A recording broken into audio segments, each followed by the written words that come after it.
Chapter 1. I am no Saiyan but who cares. On the top of the Hokage monument, a 7-year-old child was sitting, waiting for the sunrise, panting slightly because of the all-morning training he did. I have been in this world for almost 7 years now and there is nothing, thought Jin. At first, I thought I will get a super cool cheat or golden finger when I came to this world, but till now there is no sign of a system or a template. Jin was born in the same year as the protagonist. This means that there are going to be a lot of problems going to come his way as he grows old. Uchiha Massacred is just around the corner. 4 to 5 years later there will be a Konoha invasion and an Orochimaru attack. 8 years later an Akatsuki organization will start making their move. 10 years later the biggest war which this world has ever faced will come his way. While Jin remembered all the important events which going to happen in the future, he saw the sun coming out from the horizon. Jin since the age of 3 has been doing excessive training every day. And after every morning's hard training, he sits on the top of the Hokage monument and sees the sunrise. While the sun was coming out from the horizon he heard a strange sound. Ding! The Dragon Ball system has been activated. Jin saw the text floating in front of him in the air and heard the system sound. He could not believe what he was seeing. Finally, his golden finger is here. System analyzing. The host is recommended to wait for a while. Jin was not in a hurry anyways and waited giddily for his powerful cheats. But by just the name of the system, he could figure out that the power will be the same as the Dragon Ball character. He can't believe how much powerful he will be when he turns Super Saiyan. Ding! The system found that the host is human and no transformation power can be given to the host. Also the host does not possess any ki from the Dragon Ball world and thus the system is altering the host. Jin saw the text and all his plans came down crashing. System, what do you mean I can't have any transformations? Almost throughout the Dragon Ball anime the transformation skills, especially the Super Saiyan transformation and later the Super Saiyan God and Blue transformation, is the most powerful ability. If he can't get Super Saiyan then that would be a huge blow to his power. And what does not possessing ki mean? Shouldn't system should provide him ki power and turn him into a Saiyan? Ding! Alteration complete. The system found an alternative power source in the host body called the chakra. Host body will perform all the ki-related techniques using chakra. Because chakra is much weaker than ki, host's overall power level has been decreased. Ding! Answering host question, system, what do you mean I can't have any transformations? Host cannot change his race. The system does not possess this power. Alternative main system power calculating. System advice host to wait until the alternative power is allocated. Ding! System feature explanation. System has a 10 years expiration date. System will gift 1 power, ability or item on host birthday morning every year for 10 years. System will award host when host learn, master or accomplish a power, technique and feat for 10 years. It took some time for Jin to process all the information. He did not know what to say to the system.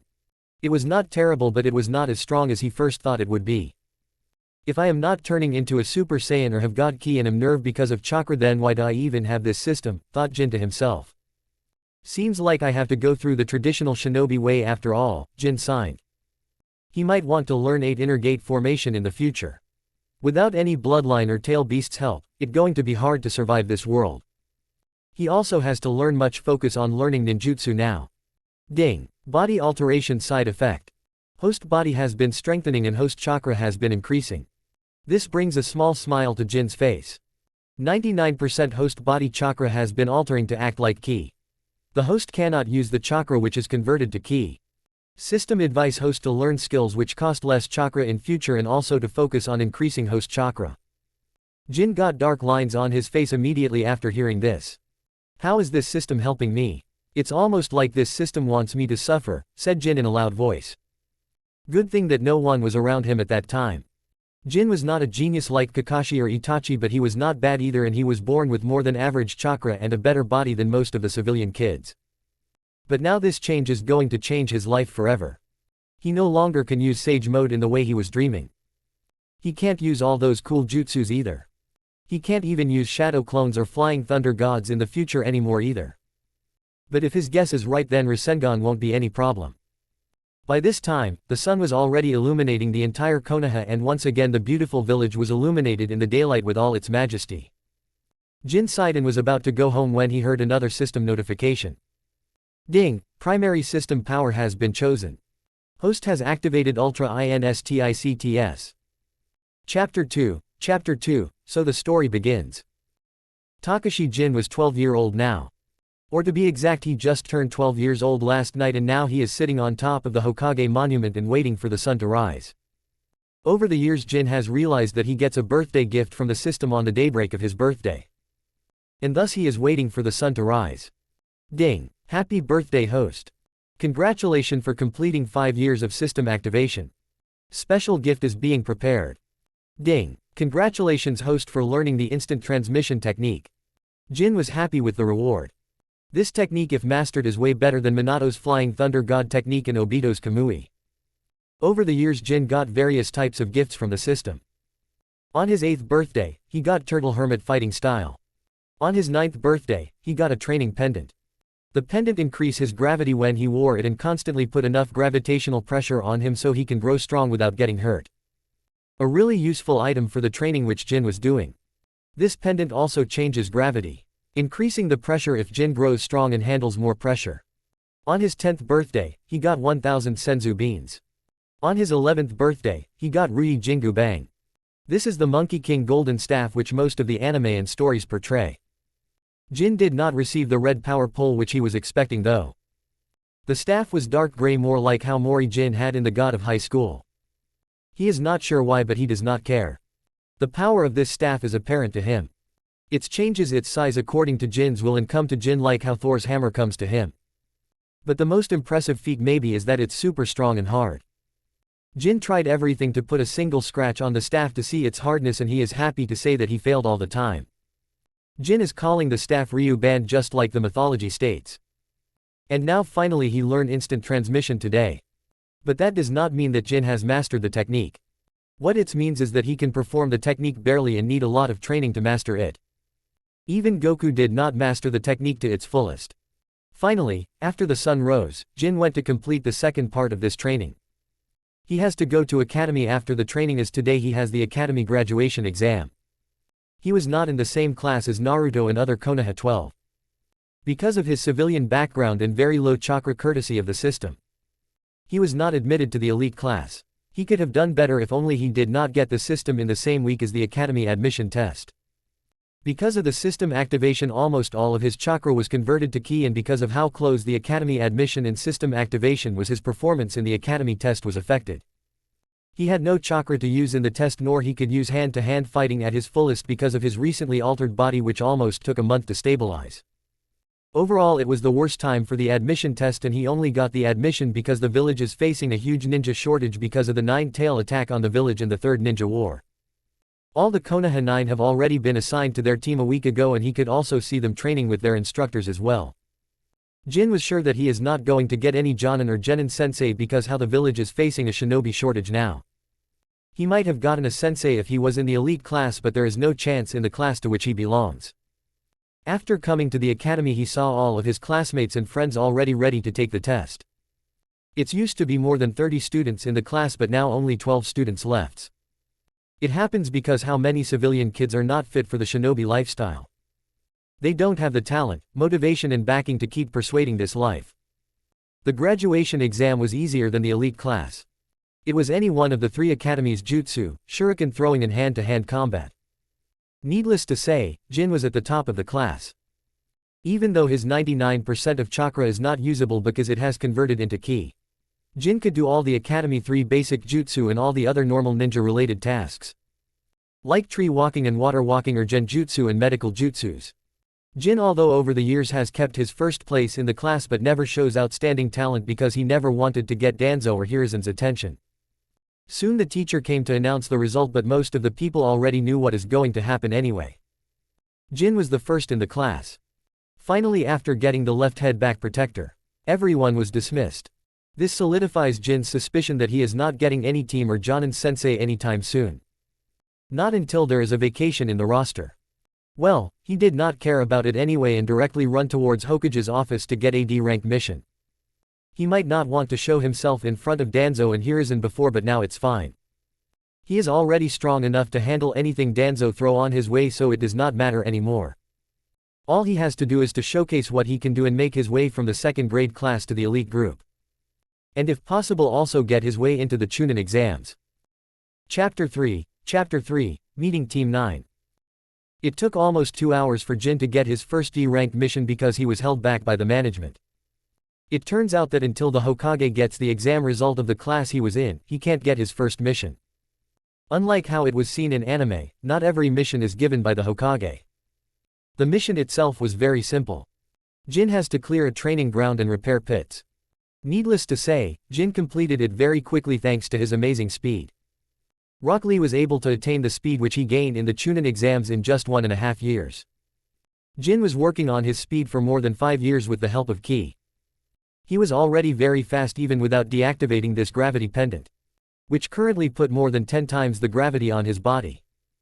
Within record time Jin completed the job and get back to get another one. By the end of the day, he was able to complete more than 4 D-rank jobs alone. As the genin of the village without any team and Jonin sensei, he cannot get a more difficult mission. But Jin had a plan from the start. Hokage-sama, we have a small problem. A newly made genin is clearing out all the D-rank missions, said secretary. Interesting, how many missions is he doing? Asked Hiruzen questionably. Hokage-sama, he completed 64 D-rank mission in just 10 days since he have become a genin. What, but for that he needs to do more than 6 missions a day. He was doing more than 7 in most of the days, said the secretary. Hiruzen was baffled at this. Jin Takashi is a stamina monster, Hiruzen thought. Call Jin Takashi here for me please, Hiruzen said. Jin was looking for another D-rank mission to do. His idea was simple. He need to keep doing as many D-rank missions as possible every day until he was noticed by the Hokage and was called. Which happened on this day. An Anbu comes to bring Jin directly into Hokage's office with Sun Shin. Jin doesn't know how to do this technique, but he has a far better way, so who cares? Jin-kun, you are doing well my boy, the old Hokage said in a grandfatherly tone which alerted Jin. He had read far too many fanfictions about evil Dumbledore and Hiruzen Sarutobi, so he was guarded against them. Tell me Jin-kun, why are you doing so many missions every day? Not everyone does nearly half the amount of the mission that you are doing right now. I wanted to take a C-rank mission, but the Chunin at the mission rooster did not give me any, so I just thought that if I complete all the D-rank missions then maybe I can get a C-rank mission. Hiruzen's brows rose high. He knew how everyone despises the D-rank missions. But never he saw a person who actively took all the D-rank missions just to avoid them and get a C-rank mission. How about this Jin-kun, I temporarily allocate you to a team. Then you can do a C-rank mission with them. That would be great. Thank you, Hokage-sama. Jin said, knowing that Hiruzen is trying to test him. Hiruzen wanted to know what Jin is capable of. He already knew that Jin is top of the class, but at the same time, he does not possess much chakra. He knew that Jin from a very young age was doing hard physical exercise. He was even aware of Jin's new fighting style which he never has seen before. If only he had more chakra, then he could have been a really strong person.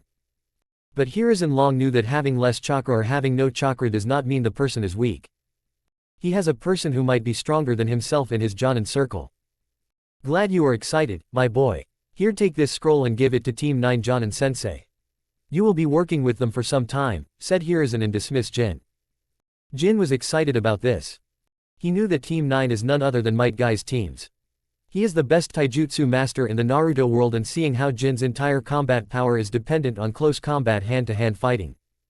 He quickly rushes toward Training Ground 9 where he most probably going to find Team 9. He wanted to test his current fighting power against Lee and Neji without removing gravity or using any special trick. He also wanted to see how much stronger than Might Guy currently is. When he finally reached Training Ground 9, he saw a peculiar scene which he might only be able to see in Konoha. 2 people were doing high-intensity training while wearing a tight green costume. Jin did not give this any more attention than it was necessary and quickly rushed towards them. Half of the team was resting while the other half, which was full of training maniacs, were destroying the ground with their daily workout. Jin stood on the side not disturbing them. Guy saw that and stopped his training and quickly come to Jin with his Might Guy patent smile. Come my young friend, what youthful business do you have with me and my team today? Guy sensei, I have a scroll for you from Hokage-sama, please read this once, said Jin and handed over the scroll. Guy took the scroll and read it. Jin did not know what was written in the scroll. Look like our youthful friend will be joining up in our training and mission from now on, the guy said, once again looking at Jin, but this time he was checking out Jin's posture and muscle mass to determine his strength. Thanks for having me, Guy sensei. I am glad to work with you and your team, Jin said, bowing and showing his gratitude. Don't be polite my young friend. Lee, bring your teammates here, we have another person joining in your training and mission from now. Yes, Guy-sensei, Lee shouted from where he was doing his training and rushed towards his already exhausted teammate. Jin did not know whether they are tried because of the training or their other teammate and sensei's antics. Once everyone was gathered, Jin started to introduce himself. Hello, everyone, I am Jin Takashi. I became a genin just a week ago. I am looking forward to working with you all, said Jin with a smile. Chapter 4, Rock Lee vs Takashi Jin. What is going on, Guy-sensei? Asked Tenten. Yosh, you are welcome, Jin-kun, let's work hard together and let our youth guide us, said Lee. Neji on the side did not say anything and looked like he does not care either way. Jin-kun here have been allocated to our team by Hokage-sama for some time.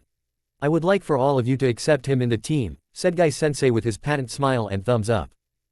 Hi sensei, said both of the teammates. Let's introduce ourselves before we start our training today, said Guy. I am Konoha Blue Beast, might Guy. I am also Konoha's taijutsu expert. Yosh, I am also working towards the same goal. I am Rock Lee and I too want to be a taijutsu expert like Guy-sensei. My goal is to become an amazing ninja with just taijutsu, said Jin. I am Tenten and I want to be a weapons master and a great kunoichi like Tsunade-sama, said Tenten. I am Neji. I don't have any dreams and want to get stronger, said Neji. All the team members of Team 9 one by one introduced themselves. Nice to meet you all. I am, as I said, Jin Takashi and my dream is to be the strongest martial artist, said Jin introducing himself. Great goal, Jin. Tell me what you are a specialist in, asked Guy-sensei. Guy-sensei, I am a taijutsu specialist and use my fighting style called Turtle Hermit fighting style. I don't have much chakra, so I am not good when it comes to other ninjutsu, but I can use all 3 basic academy jutsu and some common genjutsu as well. Great, then let's start with the sparring match. Lee, how about you spar with Jin-kun here a little, said Guy-sensei. Sure, Guy-sensei. Come Jin-kun, shouted Lee. Jin was expecting to fight Guy more than Lee, but fighting Lee is also fine. Both the boys got a little away from the group and stand in front of each other but with different poses. Lee was standing while slightly side-facing Jin and his right hand raised in a way where the back of his hand is facing Jin and the other hand was on his back. Jin on the other hand took the same position as Goku fight. Left hand and leg on front. Their left hand was making a claw and their right hand near his abdomen making a fist. Both the boys were analyzing each other. The guy on the sideline was also focusing on Jin. Tenten and Neji were no different either. Both boys rushed towards each other at amazing speed and started fighting. Lee punched but Jin easily dodged and sent a punch of his own.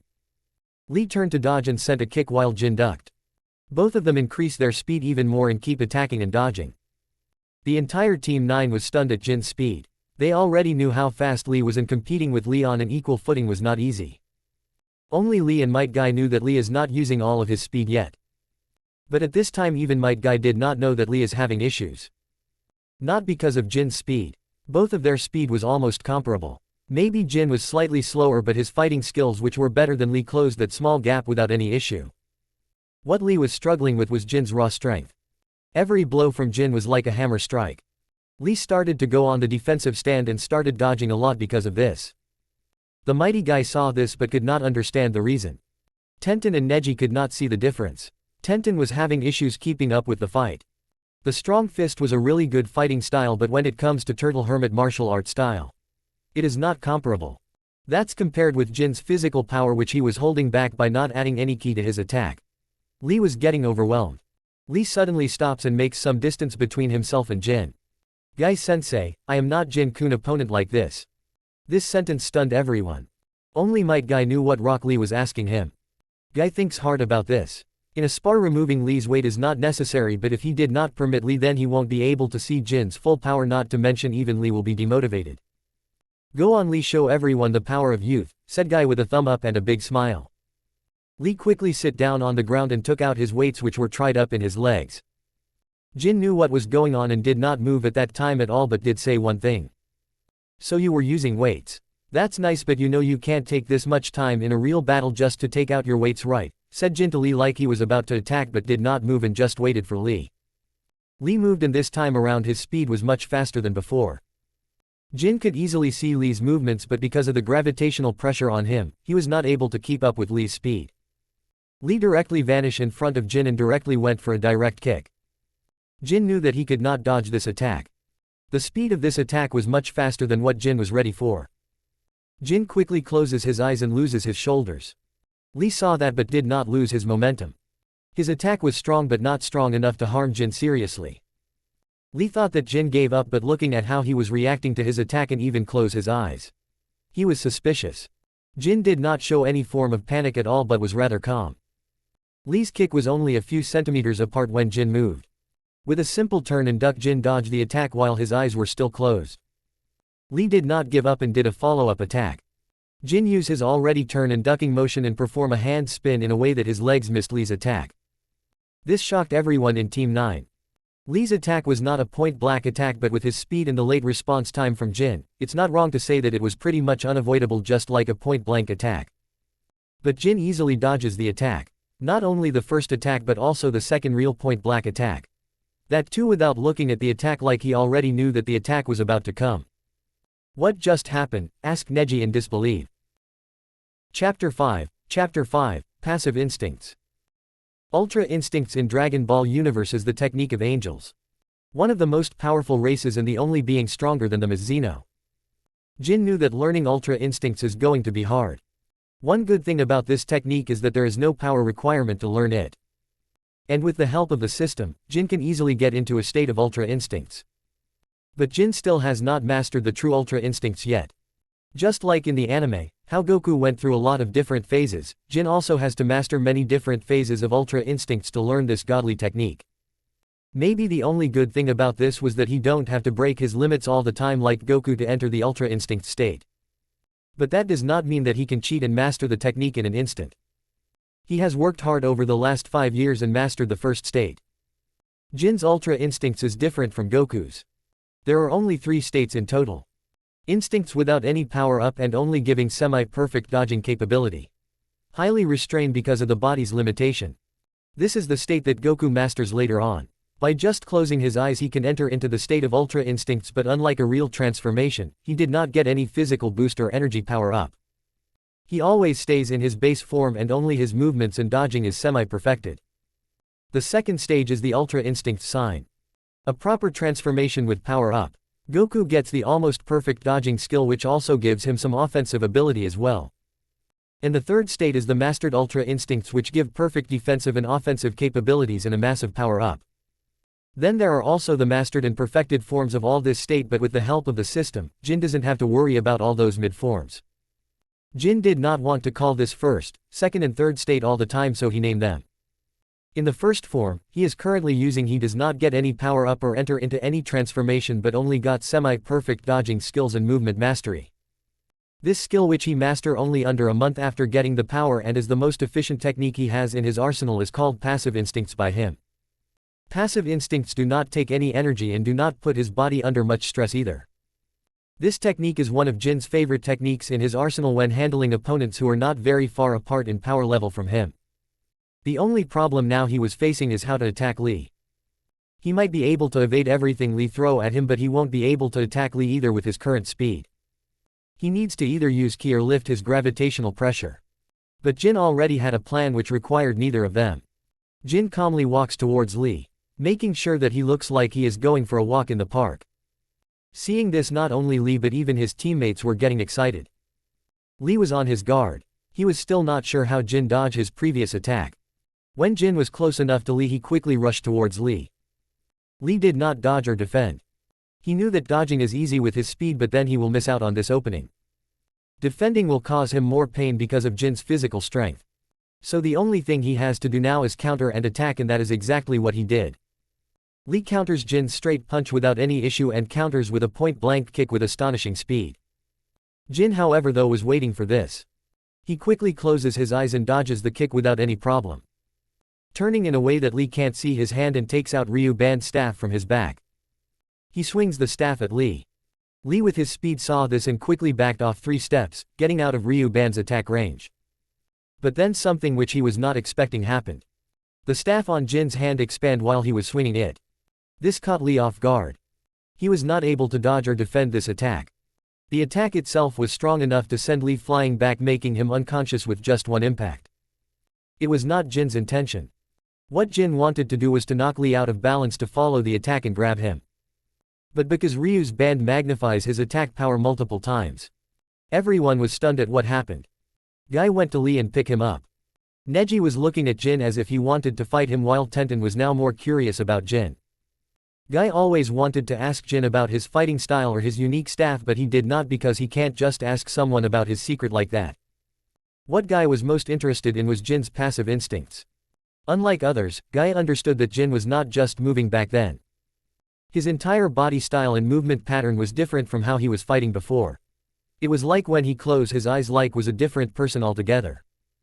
Another very interesting thing for Guy as a taijutsu expert was that Jin did not get any speed increase at all back then, yet he was able to dodge Lee. It's almost like Jin knew about Lee's attack beforehand and know perfectly how to evade them. Guy did not think more about it though and went directly towards Hokage's office. He had to give Hokage a report on Jin's performance. Chapter 6, Meeting Team 7. Hiruzen Sarutobi just heard about Jin Takashi's performance report from Might Guy and was thinking hard. He already has done all the background checks on Jin when he first thought about letting Jin join Team 9. There is nothing wrong with Jin's background. He was born just a few months before the Nine-Tail attack and is a hard-working boy. Guy, the first want you to train Jin well, and if possible I also want him to join the Chunin exams this year, said Hiruzen. Hi Hokage-sama, said Guy and left. And days went on like that. Being the older team than most of the Konoha 12, Team 9 can easily take a C-rank mission. The first mission was about delivering a scroll to the border of the Land of Fire. The second mission was about helping a merchant with his lost goods. The third mission was about helping protect a noble in the capital. While the last mission was about cleaning up a bandit camp. Very quickly time passed and Jin was called by Hokage. Hiruzen wanted to send Jin, who already has proven himself as talented as any elite class student, to get along with other teams as well, and a really good opportunity just come to him. Team 7 currently took a C-rank mission to escort a bridge builder to the Land of Waves, and Hiruzen wanted Jin to accompany them. Hokage-sama, you call for me? Jin, who already came, asked Hiruzen. Ah, Jin-kun, yes. You are doing really good work, my boy. Guy told me that you are already strong enough that he can recommend you for the Chunin exams. What you say, would you like to join the upcoming Chunin exam? Said Hiruzen with a smile. Yes, I would love to participate in the Chunin exams, Hokage-sama. Jin too played this part and acted like a good boy. Good, then how about this, you do a joint mission with Team 7. It's a C-rank mission again.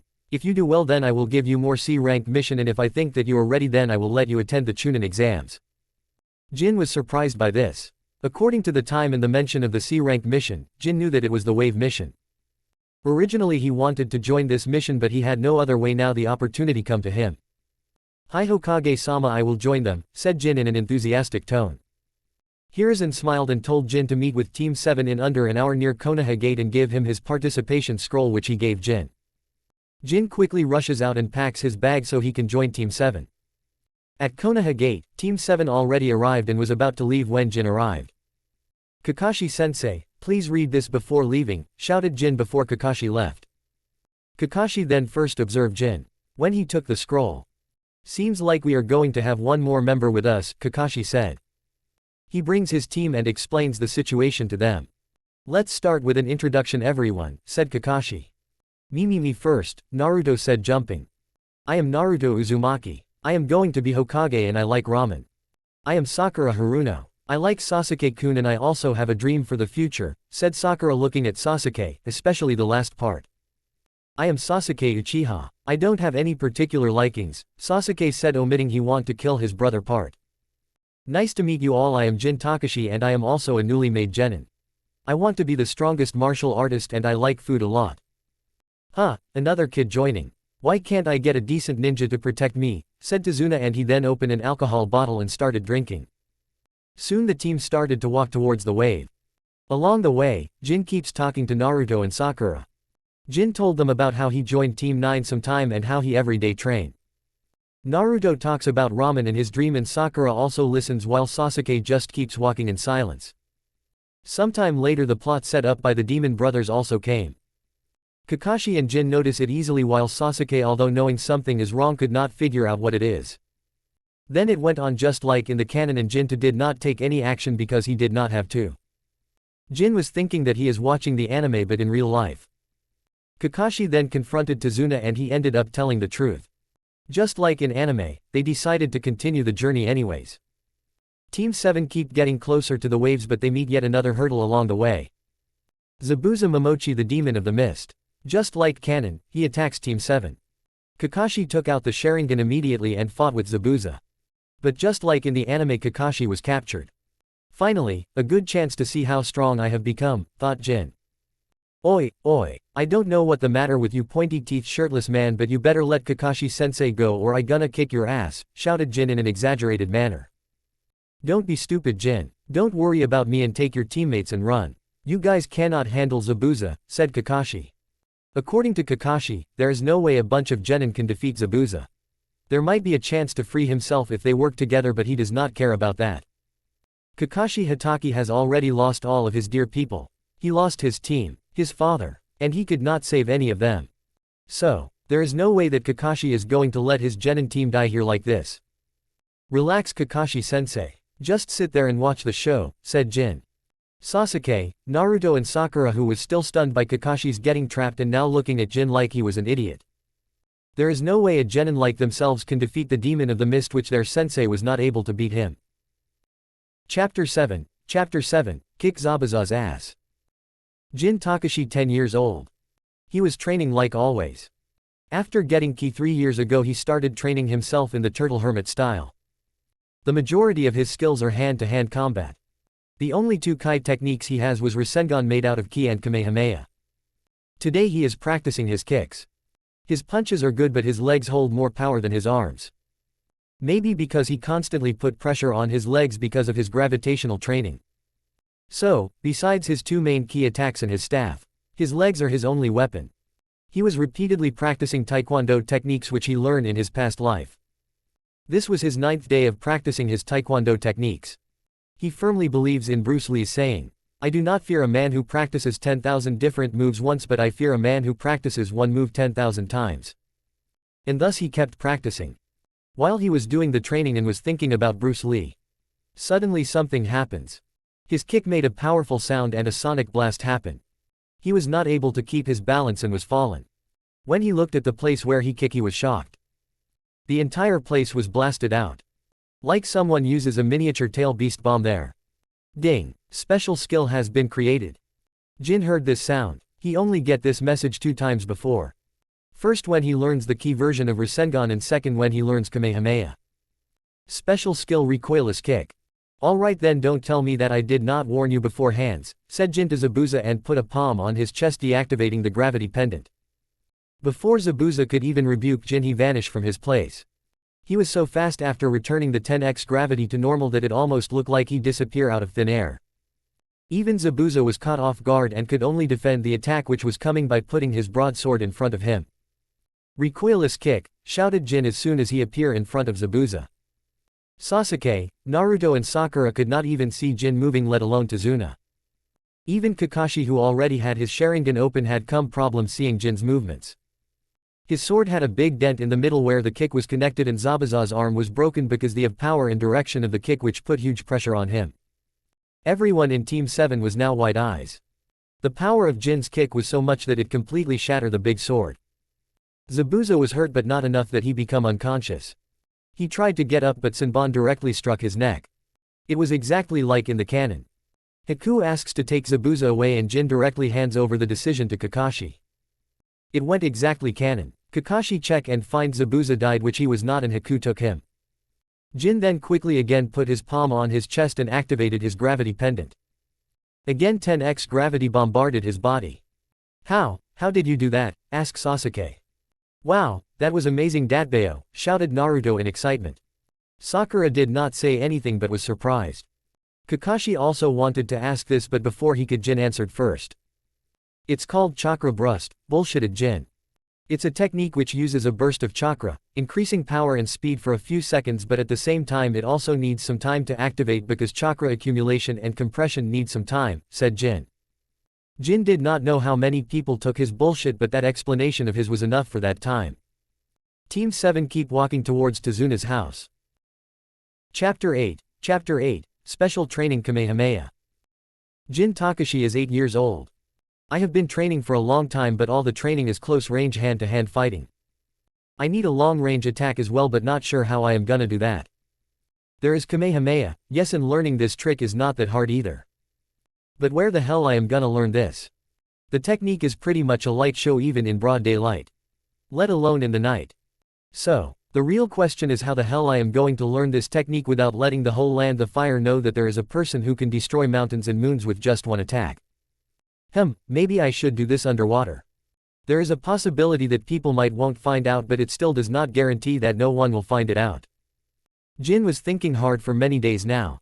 Finding a suitable place to learn this technique is important. This is after all the only technique in his arsenal which have some long-range capabilities.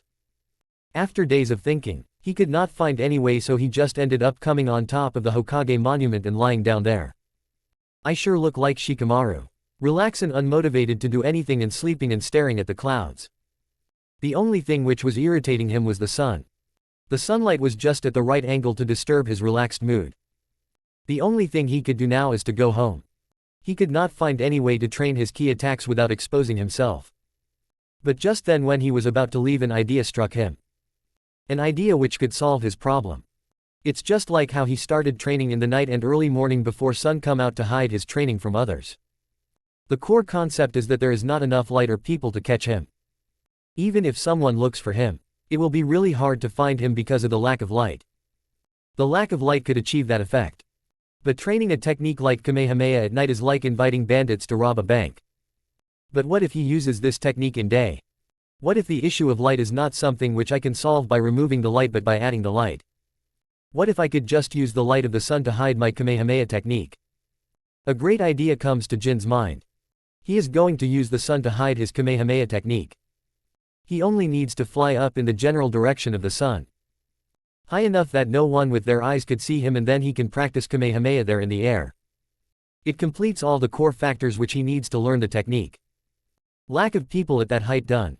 Excess amount of light that even if he used Kamehameha in the direction of the sun, the sunlight will cover him. And lastly, maybe the most important thing is that he will not be destroying anything in the village. I know that I am capable of flying but never learn how to. Okay, let's start with the flying technique. Maybe now is the right time to learn how to fly. So, Jin directly started meditating and replicating how Gohan teach Vital how to fly. Step 1, feel the key and gather it in the middle of the chest. Done. It's pretty easy for Jin. Step 2, cover yourself with the key and slowly raise the key power around the body equally. Finally, the last step is to raise the altitude by focusing the key on him and the surrounding. Well, it took some time for Jin to master this particular thing, but he did nonetheless. And with this, he completely masters flying. It only took 5 days to master flying to the degree that he can fly and stay at an altitude of 10,000 meters and practice his techniques. The only thing which was left was to test out whether his plan will work or not. So, here he was flying at a height of 15,000 meters. Just to make things more secure this time around. Finally, he cups his hand and brought them back. Taking the legendary posture of Kamehameha. A little ripple formed in the air, and a slight tingling sensation spread all across his body. "Me," said Jin this time with more force. A dazzling light was formed in his cup hands. This time Jin was even more focused and firm. After facing sun, he already has closed his eyes to not get blind by the sun. The ball of light in his hand was almost about to burst. Chapter 9, Solar Flare and Kanon. Jin and Team 7 finally come to Tazuna's house. Kakashi this time around was on his feet and was not suffering from chakra exhaustion. Naruto was super excited and wanted to learn the chakra burst technique from Jin. This made Jin even more worried because he just made up the entire chakra burst technique on the spot to distract others so they don't think too much about his power. Even Sasuke and Sakura were interested in this technique, and this made Jin laugh and cry at the same time. "Kakashi-sensei," Naruto shouted, knowing Kakashi won't reply. "Alright, Naruto, tell me what's going on," asked Kakashi, finally fully annoyed. Sasuke and Sakura were also there, and they too were annoyed by Naruto's antics. "Hehe, sensei, come on, teach me an awesome technique like Jin-kun use." "I don't know that technique, Naruto. Why don't you ask Jin to teach you?" Hearing this, Jin started sweating bullets. He quickly thought of something and said, "I don't think you can learn that, Naruto. It needs very good chakra control. How about I teach you another cool technique?" "Okay then, follow me, I will show you," said Jin, and started to walk outside of Tazuna's house. Unsurprisingly, the entire Team 7 followed. He was expecting Naruto and Sasuke for sure.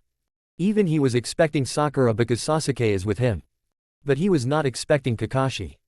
Now he has to be extra careful, not to display his power in front of Kakashi. Okay, Naruto, the special technique I am going to teach you is called solar flare. It's a technique which used a lot of ki. I mean chakra to blind the opponent. Especially helpful if you are fighting against an opponent with dojutsu like a Sharingan user or a Byakugan user. But this also blind normal shinobi as well. Hearing this, Kakashi and Sasuke rose their eyebrows high. Both of them use Sharingan. Doesn't this mean that they will be at a disadvantage with this technique? Wow, that sounds useful. Is it hard to learn? It's not too difficult, but it does require some practice to get it just right. You need to be able to focus your chakra into your upper body and send a very powerful shock wave. This has to be very powerful enough that you create a blinding light. I usually use this with the help of another light source like the sun. Let me demonstrate it for you. Jin jumped high covering the sun and then shouted, "Solar flare." Naruto shields his eyes. Whoa, that's intense. But when he opens his eyes he finds that he can't see properly. Jin, relax, don't worry about your vision. It will recover in a few minutes. Even Sasuke, Kakashi and Sakura were blinded and could not see. Both Kakashi and Sasuke at his time were worried about fighting Jin, knowing how he can make them blind. It's especially effective against people like them who have dojutsu. Jin, just remember, it's not a technique you want to overuse. It can be draining on your chakra reserves, and your opponent may start to anticipate it if you use it too much. Naruto, that's awesome Datbeo. I am gonna kick Sasuke's butt with this. Sasuke in the side snorted but at the same time was worried. Kakashi, that's a really useful technique Jin-kun. How did you learn this technique? Jin, this is a special technique I created after getting bullied by a member of the Uchiha clan when I was little. Sasuke heard this but did not say anything. He knew that Uchiha is proud people and that it was possible to bully a junior. Naruto was still excited and wanted to start training as soon as possible. Kakashi saw that and stopped Naruto. He wanted to teach his team tree walking. While Kakashi took his team on his training, Jin also went for his training. He wanted to train his instant transmission technique more. He was able to transmit now but still need time to teleport. He wanted to minimize this time. Days pass like this, and finally, the time when Zabuza and Haku were about to attack come. Just like in the anime, Naruto was left behind. Kakashi, Sakura and Sasuke went to the bridge to protect Tazuna. Jin, knowing that Naruto was left behind, knew that today was the day when Zabuza and Haku will be attacking the bridge. So he also left behind, asking others whether he can do his training today. Knowing that he has worked and protected Tazuna almost every day, Kakashi agreed without any problem. Slowly mist started to cover the place and everyone was alert. Jin knew what was going on but he wanted things to go the way it goes in the canon. Jin himself was not training but rather watching over Team 7 from a distance. To be exact, he was flying high enough that others do not see him. Things go exactly like a canon. Sasuke was trapped by Haku and then Naruto came. On the other hand, Kakashi and Zabuza kept on fighting. Then Sasuke was attacked by Haku but he opens his Sharingan. The only difference this time around was that Naruto used the solar flare technique but it did not work and he was beaten. Of course, the technique itself is hard to master, especially when using chakra instead of ki. Although there was a little difference, overall everything goes just the way it was in the canon. Now, Jin was thinking about interfering. He did not want Naruto to use nine-tail chakra. And with that, the moment Naruto was about to get attacked and Sasuke came in front of him to save him. Chapter 10, Jin in action. Sasuke was fighting with everything he got. He even opened Sharingan, but all for nothing. He is not strong enough to beat the masked man. The ice user has trapped him inside an ice dome. He is surrounded by mirrors made out of ice. When Naruto come in, he thought that he might be able to help him take down the enemy, but that idiot is worthless. Using Jin's technique without even learning the technique properly. Jin's teaching is wasted on Naruto, thought Sasuke. And now he is currently facing the biggest problem. He doesn't have enough chakra. Suddenly the enemy targeted Naruto and threw many senbons towards him.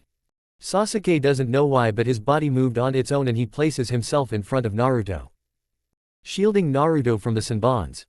But just when all the senbons were about to hit Sasuke, a long stick came from the sky. From Sasuke's perspective, who had Sharingan, everything was in slow motion. He saw that stick and quickly remembered Jin's staff. Before he could even react to the long staff coming from the sky in front of him, something amazing happens. The stick grew wider and become a pillar which almost looked like it is supporting the sky. This staff which grew wider suddenly blocked the upcoming Sanbons. Both Naruto and Sasuke were amazed at the power of the staff. When something even more interesting happened. Both Naruto and Sasuke felt that someone holding them. Before they could even react to the sudden touch, they find themselves in the air in the exact position the big staff was, which now was small and was hovering behind a familiar back. Jin just used the instant teleportation technique to teleport inside the ice dome and bring both Naruto and Sasuke out of the ice dome. He did because he was about to use the solar flare technique. Solar flare, shouted Jin while in the air right in front of the hole in the dome which Ryuban created. Behind him were the two still falling boys and behind them was the sun to magnify Jin's attack. A very bright light shined inside the dome which was made out of mirrors all around. Haku could not even see Naruto and Sasuke being teleported out by Jin because his staff was obstructing his vision. Haku was surprised when he could not find anyone in the dome after the big pillar which suddenly appeared out of nowhere disappeared. Then a very blinding light shone inside the dome and Haku was caught off guard. He could not see anything and the light was magnified because of the ice mirrors all around. Before others could even think about it, Haku lost control of the ice dome and the entire mirror was shattered by Jin with his staff. Haku could only hear what going on and was panicking. Jin did not target the mirror in which Haku was. He first destroyed every other mirror so Haku could not run away. Then he punches Haku out of the mirror. Sasuke and Naruto at this were stunned. Especially Naruto. Naruto did not realize that the solar flare technique was so powerful. Sasuke, being the genius, was thinking about how Jin was able to get inside the dome and bring themselves to another side in an instant.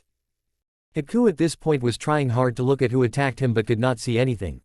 After the effect of the solar flare technique, Jin too did not give Haku any more time and directly rushed towards the now blinded Haku and used the leaf hurricane which he learned from Guy to knock Haku out for good.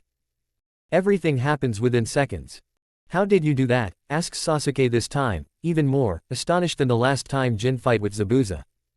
My staff is a little special, Jin said, putting all the responsibility on his staff. Naruto at this time did not say anything but was more and more determined to learn the solar flare technique. On the other side of the battlefield, Zabuza and Kakashi's fight was also going on as it did in the canon. Jin did not interfere as he wanted Kakashi to kill Zabuza just like in the anime. This happens when Kakashi summoned his ninja dog and traps Zabuza. This time Haku was not there to protect Zabuza and he was directly killed by Kakashi's Raikuri. The fight was finally over and Team 7 won the battle. Kakashi, who was almost out of chakra, sat on the ground.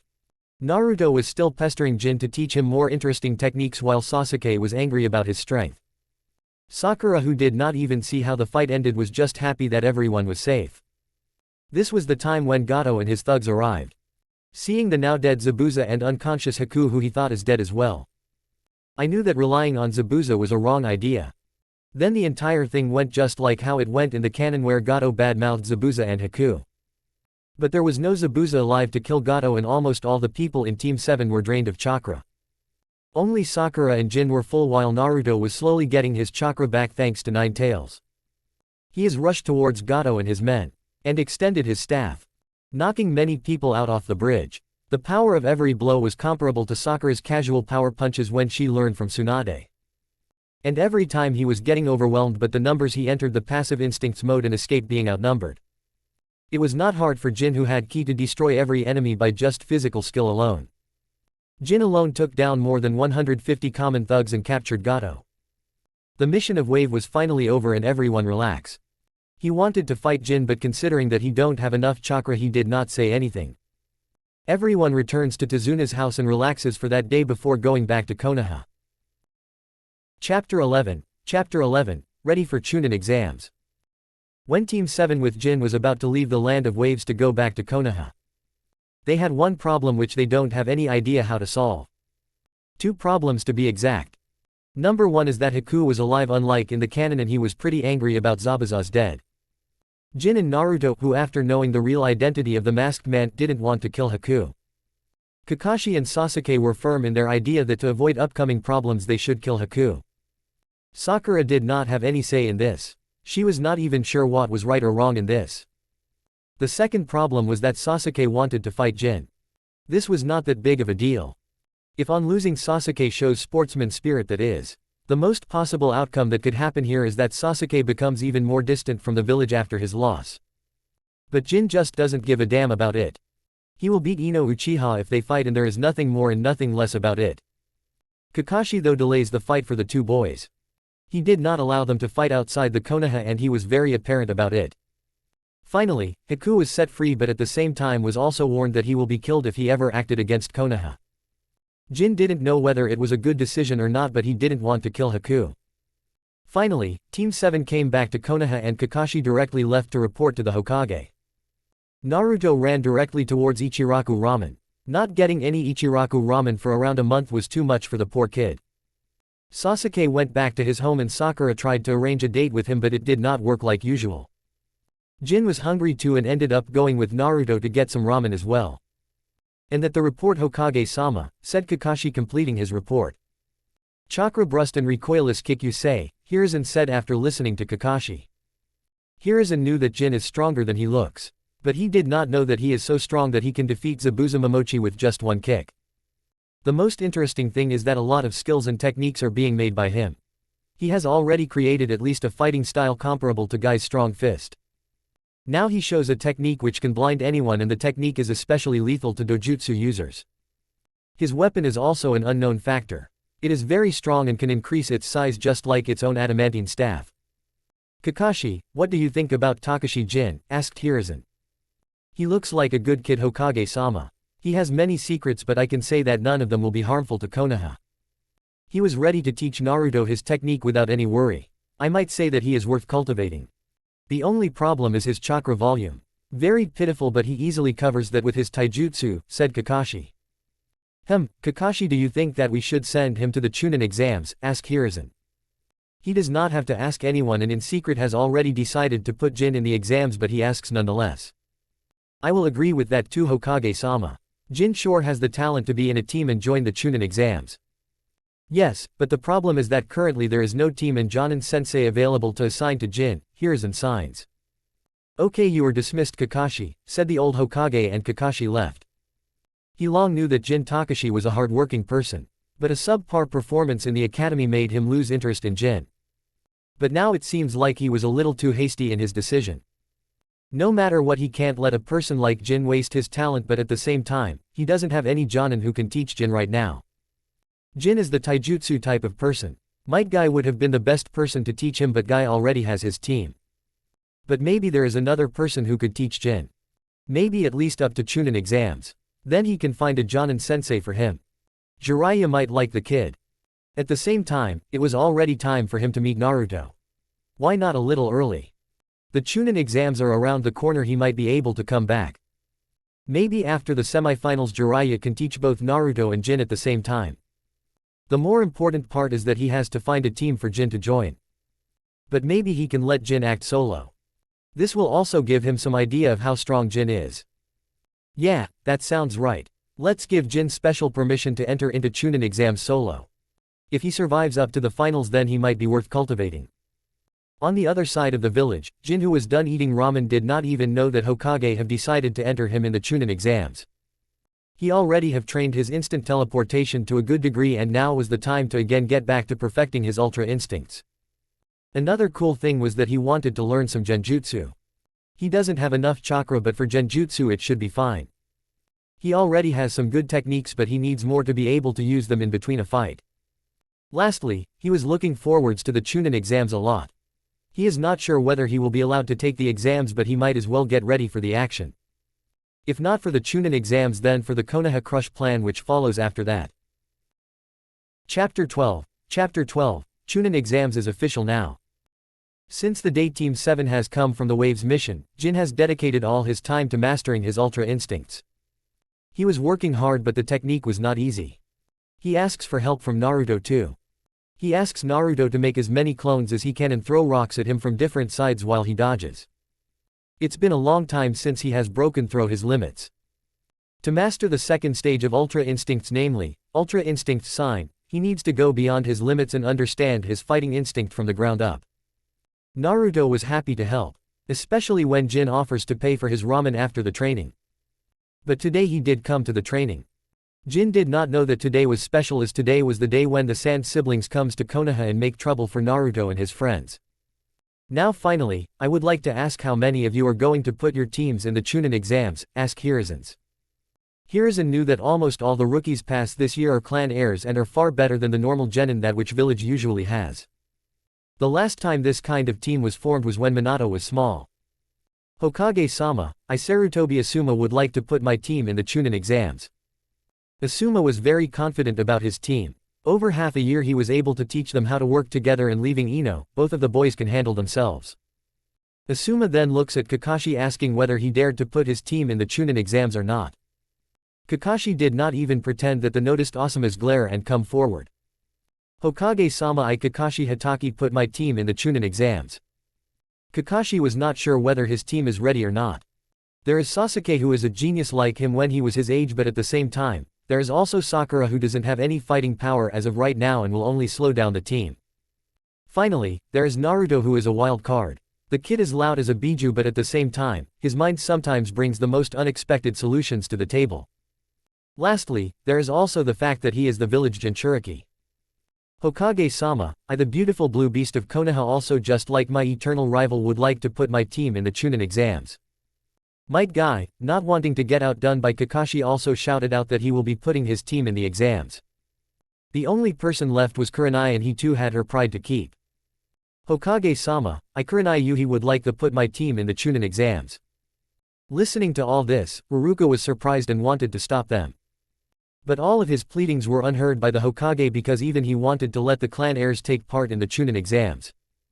All of you are dismissed then, and also someone please tell Jin Takashi that I have put him in the Chunin exams, but he will be taking the exams alone without a team, and if he does not want to take the exam then he is free to choose so. Hiruzen know that Jin will take the chance, but he had to give the options nonetheless. He would have told Jin this himself, but he already has tons of work to do because of the Chunin exams. Jin got the news later on from Kakashi. Jin was already ready to take part in the Chunin exams, so he immediately approved. Jin started to work harder from that day onwards to get into the Chunin exams. Finally, the day, when the written test was on, came. This is the time when shit hit that fan. In Naruto, Chunin's exams were the biggest arc, and he was looking forward to this. The most important thing was that he wanted to make things right this time around. Let Sasuke not be infected by the curse seal this time around. Saving Lee from getting beaten to the dead. The same follows with Hinata. Kick Gaara's and Orochimaru's assess for creating trouble and much more. On entering the gate of the building he saw many people bullying new genins. He already know that this was a genjutsu and directly avoided the entire situation.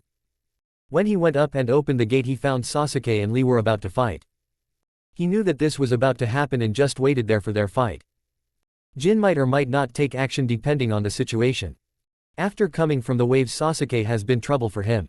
He pesters him to fight him.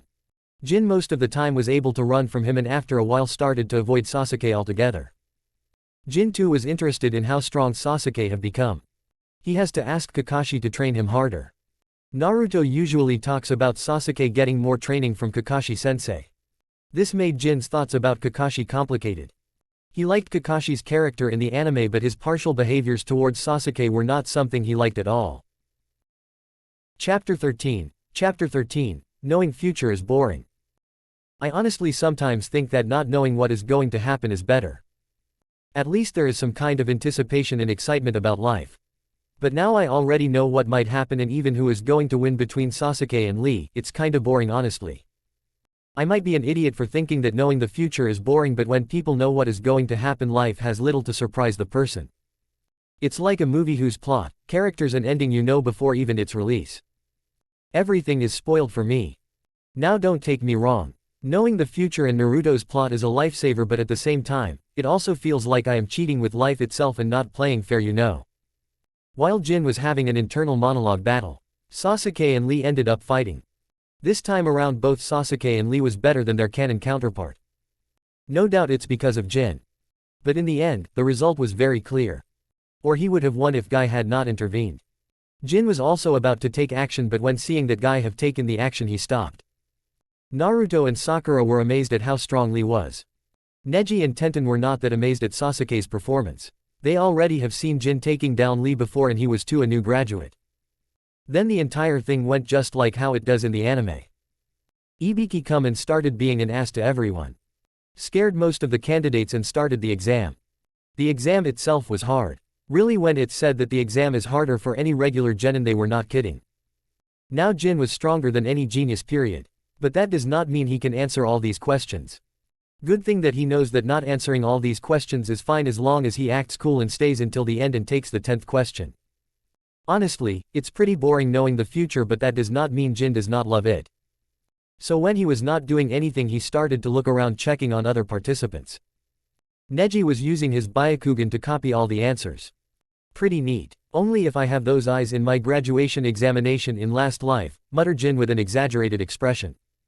Then he looks for their residential emo Uchiha. He too was using his special eyes to copy answers. This draw more dark lines on Jin's face. Naruto on the other hand was struggling. Maybe the only people who were answering the question right without cheating were Sakura and Shikamaru. Gaara was using his sand-eye technique to cheat and Tenten had installed mirrors to cheat. Damn, Jin said. The girl is crafty with her equipment. Finally, the 10th question come and just like in the anime every was tensed up. Jin was looking pretty bored. Maybe this is how Saitama feels all the time. The only difference is that in my case I know what's going to happen and in his case, he knows that whatever happens, the outcome will be the same after a punch, thought Jin. Naruto then finally give his, I am not gonna give up, speech and mutter, I am gonna be Hokage, a few times along the way. Honestly, the kid got a nag for motivating others. Maybe this is the result of constantly being needed to motivate himself when no one believes in him. No matter what you say about Naruto, Uzumaki Naruto had a really good career in the motivation niche, Jin mused. Enko's entry afterwards was very flashy. Just like her clothes. Now Jin is not a pervert, but even he was having a hard time not staring. When everyone finally reaches the forest of death, Jin had all senses except his eyes on Orochimaru. Jin is not using whether he can defeat Orochimaru or not.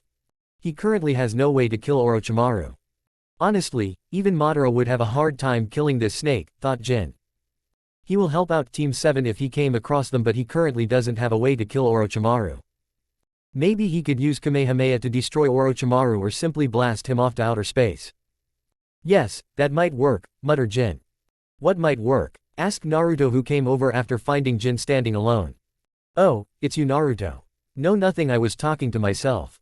Don't worry about it. Why you are not with your team? Asked Jin back, changing the topic. Oh, there, I just saw you alone so wanted to ask you. Where is your team, Datbeo? Naruto was a little embarrassed because he now knew Jin for some time but never asked for his team before. He doesn't even know a lot about Jin now when he thinks about it. I don't have a team, Naruto. Hokage-sama allowed me to enter into the exams without a team, said Jin with a smile. That's so cool, you must be really strong. I saw you fighting before in Wave and you kicked that Zabuza guy with just a simple kick, said Naruto in an even more exaggerated manner.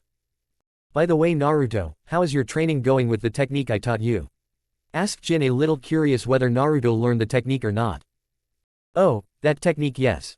I master it. You will see I am gonna beat that Sasuke without any issues, Datbeo, shouted Naruto, bringing the surrounding people's attention to him. Jin just signs and looks towards Anko, wanting to know when the exams are about to start.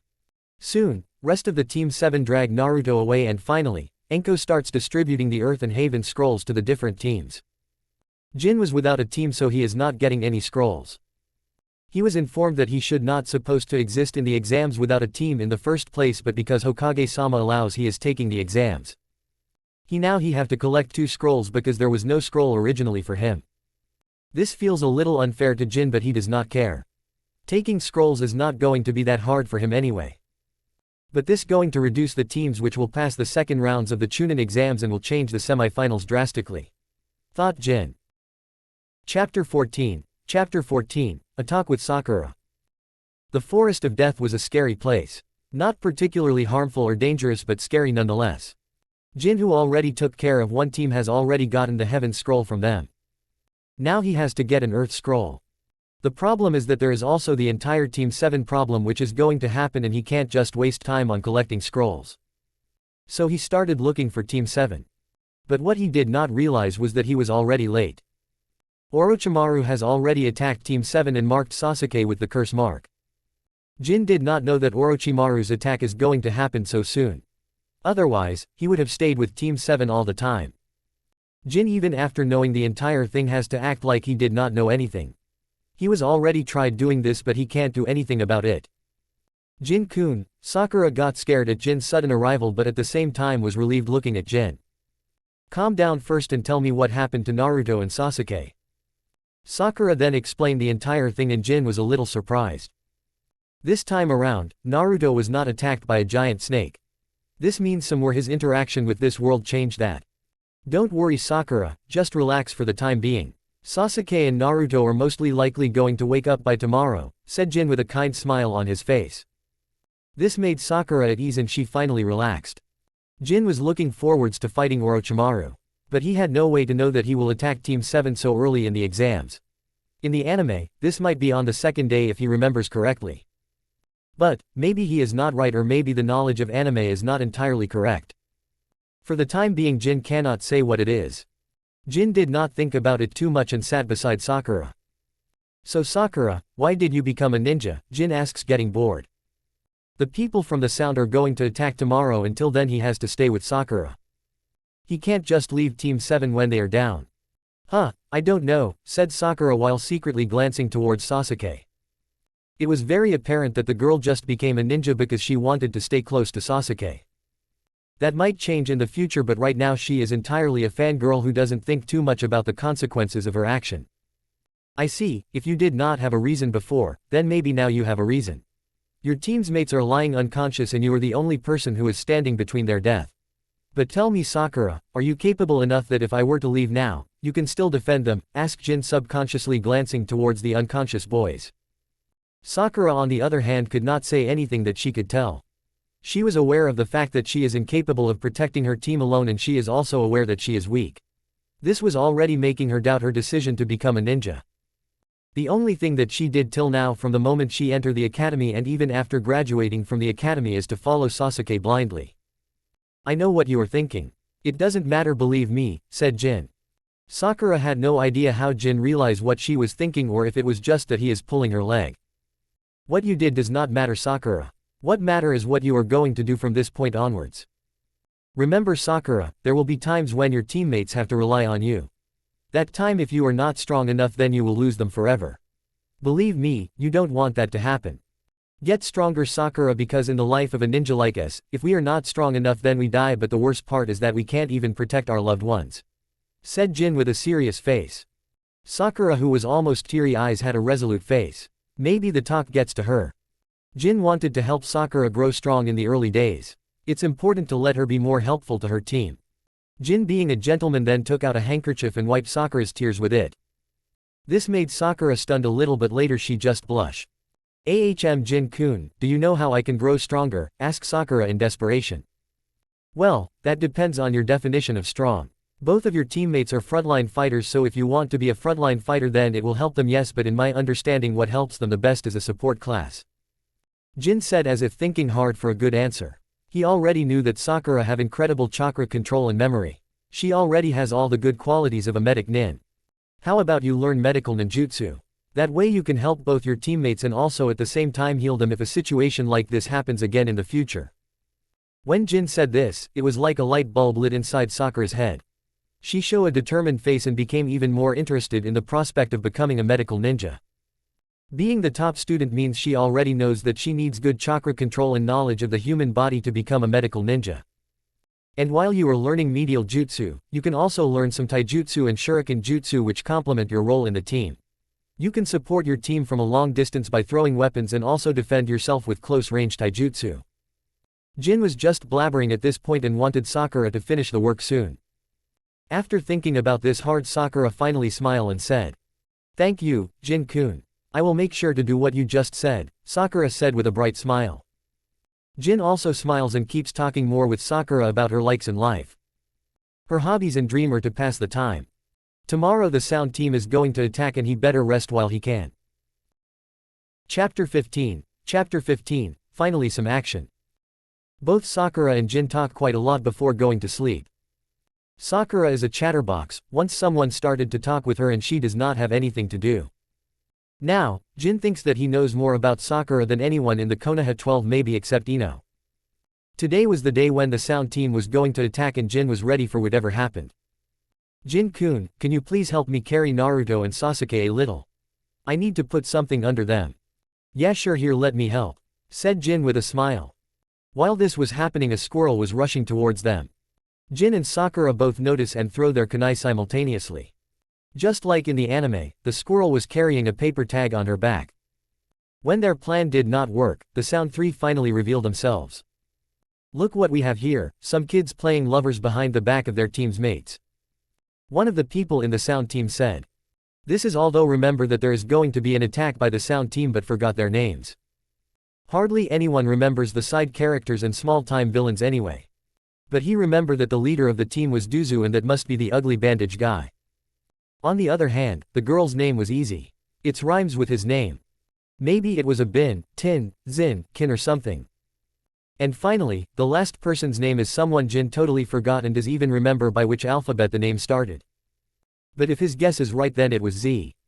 But, it hardly matters to him. All he has to do is to kick their butts and make sure that they don't advance unlike in the anime. And he just happens to be missing a scroll anyways so he better start working.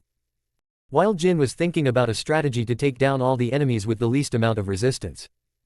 Sakura was blushing hard because of what the Sound team said. We are not couples, said Sakura in a hurry. The Sound team looked at her like she was an idiot and Jin might have done the same if not he was focused on finding a gap in their stand to exploit. Before anyone from the Sound team resorts back to Sakura, Jin was already behind them. No one saw him moving.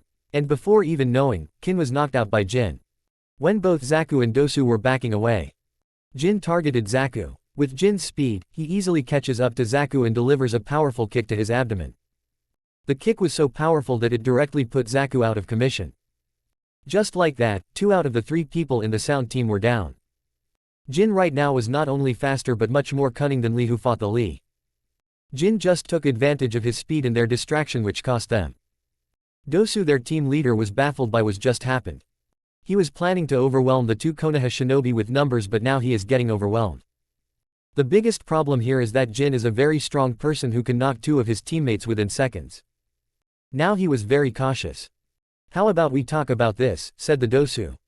How about you give me your scroll and take your teammates from here? Jin was not looking for trouble either and he certainly did not want to kill any of them here so he just asked for the scrolls and let him go. Sakura on the side was amazed at how fast Jin was able to defeat the Sound team. She was not even able to see him moving. Wow Jin-kun, you are so fast, you finished them so quickly. Sakura had stars in her eyes. She was honestly impressed by Jin's performance. Sakura was not able to see Jin fighting in real life before. In the wave mission, Sakura was too tense the first time when Zabuza arrived and could not see Jin's fight.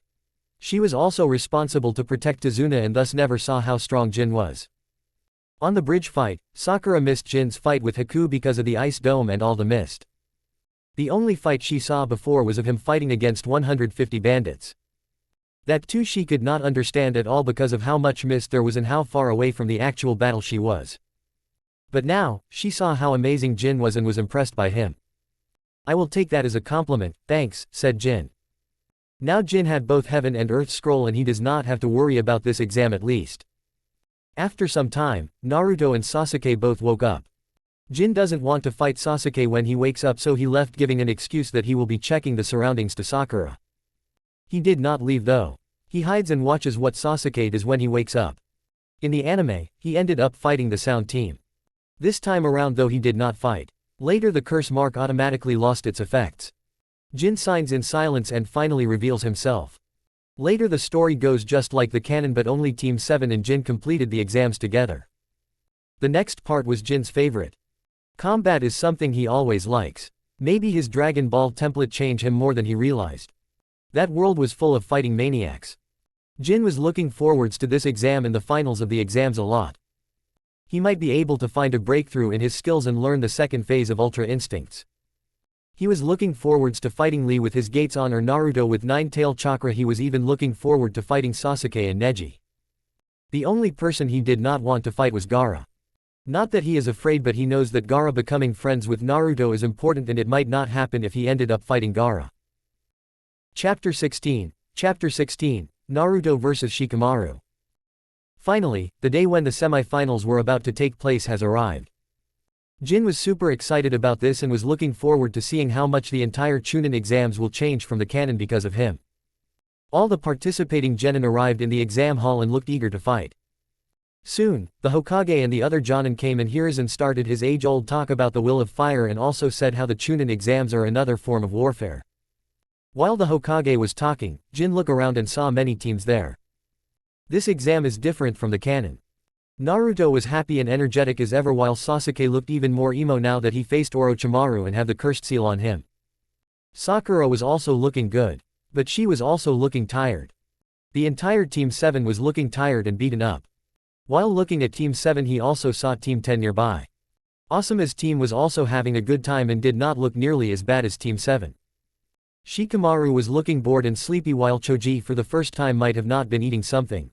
Ino was also there but she was going fangirl over Sasuke. Sakura this time around did not act like a fangirl. Maybe Jin's talk did change something in her. Team 9 was also there and was standing pretty far away from other Konoha teams. Lee looks excited while Tenten looks like she is looking for a good fight. Neji had his traditional Hyuga frown. The last team, Team 8 was also there and was looking good. Hinata was secretly looking at Naruto while Kiba was looking impatient. Shino might be the only decent ninja in Team 8 including their sensei. Who the hell tried to put freaking Uchiha Itachi under a genjutsu? Then he looked another way and found something interesting. There is no other team. This means that the Sound team did not find any more scrolls and even Kabuto's team did not find any other scrolls after he took 2 scrolls for himself from the exams. Meaning there are 10 total Konoha participants while only 3 Sand participants and no other village shinobi at all. Okay, I will be announcing the first match, the proctor of the semi-finals shouted. This brought Jin out of his thinking. First match, Naruto Uzumaki vs Shikamaru Nara, said Genma. Jin knew that the matches are going to change a lot but he did not expect much. Honestly, he was a little surprised by the weird matchup and was looking forward to this match. Both Naruto and Shikamaru are important characters unlike Kiba who Naruto was supposed to fight or the girl which Shikamaru was supposed to fight. Naruto was looking forward to this fight while Shikamaru was looking forward to quite the fight. But he did not do that though. Seems like his mother went all out in motivating Shikamaru. Both the boys finally came to the fighting ring and stand in front of each other. Now remember both of you, the fight ends when either one of you two gives up or was knocked out or killed. I however will interfere if I think that your life is in danger and you can't win. Said the proctor and gave a sign to start the battle. Naruto quickly started charging mindlessly towards Shikamaru. Shikamaru on the other hand went as back as he could and directly activated his shadow paralysis jutsu. Naruto saw that and even not knowing what exactly it is. He knew this much that he better not touch it. Naruto immediately halted and dodged the shadow. He started to jump around to dodge the shadow while Shikamaru was trying to catch him. He was looking for a gap so he could use his shadow clone jutsu. He already had a problem using his chakra after Orochimaru used the 5-finger elemental seal on him. Shikamaru at this time was planning a way to catch Naruto and he already had a plan. He sends Naruto to the near end of the stadium to limit his movement. In the stadium everyone was commenting about this battle. Kakashi, I don't think your student has a chance to win against Shikamaru. You know that Shikamaru is the smarted Nara in this generation. I to this date have not won against him in shogi even once. Said Asuma to Kakashi. Kakashi did not say anything but was a little worried about Naruto. He knew that Naruto is not the brightest person in his team and when facing a Nara especially Shikaku's son. Naruto just can't win because he has a lot of chakra and multiplies indefinitely. Team 10 was cheering Shikamaru while people from Team 7 did not say anything. Jin at least thought that Sakura would cheer Naruto on but even she did not cheer for Naruto. This made him feel sad. In the stadium, Naruto was getting overwhelmed and was getting pushback. It was not like Shikamaru was having an easy time either. Unlike Temari who did not move around a lot. Naruto was a little more troubled character in Shikamaru's dictionary. Come on Naruto, don't just keep jumping around and use your brain and counterattack already. Shouted Jin to Naruto to motivate him and also give him some hints. Which work fabulously. Naruto quickly understand what Jin meant by using a counter. Naruto quickly ready and throw a smoke bomb to hinder Shikamaru's sight. When the smoke separated, Naruto was captured by Shikamaru. Come on Naruto, let's stop this troublesome competition and stop here, said Shikamaru in a lazy and bored tone. But at this time Naruto, who was trapped by the shadow, disappeared and another Naruto attacked Shikamaru from behind. Shikamaru was ready for this attack and used his shadow, which he was hiding, immediately attacked Naruto. But at this time another Naruto shouted from above Shikamaru. "I am not gonna give up, believe it Datbeo," shouted Naruto. Shikamaru anticipated this attack and directly jumped away from the position. The only mistake he did was to look at Naruto's direction. "Solar flare," shouted Naruto in the air. Using the full power of the sun behind him, Naruto activated the solar flare technique at his max power. Shikamaru and everyone near the stadium was immediately blinded by the magnificent light. Shikamaru was not expecting this kind of attack from Naruto. It was not in his calculation, but he was not lost yet. He already knew where Naruto was going to land and immediately sent his shadow to that location. It took some time for everyone, including Shikamaru, to regain their sight. When they start seeing again, they saw Naruto was captured by Shikamaru's shadow. Or that is what Shikamaru saw. Everyone was looking at the capture of Naruto and Shikamaru. And also another Naruto behind Shikamaru. Then the captured shadow clone pop away, and finally, Shikamaru realized that there was someone behind him and also have a kunai beside his neck. "So, the second time I caught you was not a shadow clone, but it was you all alone." Shikamaru, being as smart as he is, easily understood what happened. The second Naruto which catch was the real Naruto. Jin also saw this and was smiling. Shikamaru might be an excellent strategist, but Naruto is also the most unpredictable ninja in the history of this shinobi world. Poor Shikamaru is 100 years too early to outmatch Naruto's prankster mind. Chapter 17. Chapter 17, The Semi-Finals. Everyone was surprised by the outcome of the battle between Naruto and Shikamaru. Everyone thought that the Shikamaru who looked lazy at the beginning will win. After all, he is from a very powerful clan like Nara and also has learned his clan's special jutsu Shadow Paralysis Jutsu. Naruto is a clan-less person and also being hated by almost all of the villagers means the people who were supporting him or believed that he would win were almost none. Even Sakura did not encourage Naruto in his fight. Only Jin was the person who supported him and cheered for him. How did he do that? "Kakashi, what is that technique?" exaggeratedly asked Asuma to Kakashi. Kakashi on the other hand was also shocked by Naruto's performance, but not as much as his fellow Jonins. He has seen how powerful Jin's solar flare technique is. Hiruzen Sarutobi was also surprised by Naruto's performance and Jin's technique. He long knew that Naruto have learned Jin's self-made technique solar flare.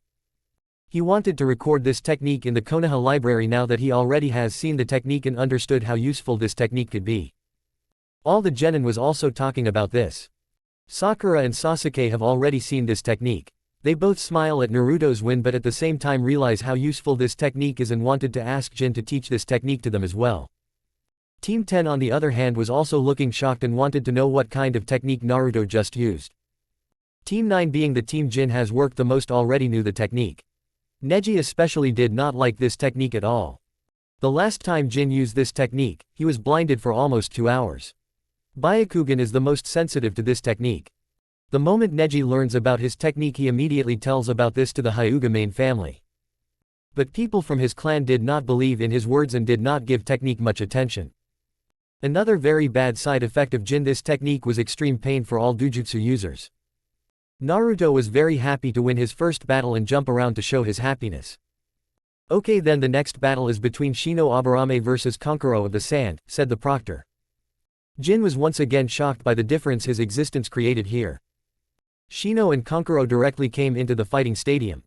The moment the proctor starts the fight, Shino released his bugs and Kankuro started moving his puppets. The match was not that drawn out. Shino bugs easily find out what Kankuro were about and the bugs started sucking Kankuro's chakra. Kankuro himself was not able to do any damage to Shino because of his bugs and his agile moments. Nonetheless, Shino wins without any problem. The next match was between Tenten vs Sakura. Now this was no surprise to Jin, who is going to win this match. Sakura had no chance at this point in time to fight and win Tenten. While Sakura tried to charge at Tenten, Tenten started throwing all kinds of ninja tools at her, and before even the battle could start properly it ended. The fourth match was between Choji and Kiba.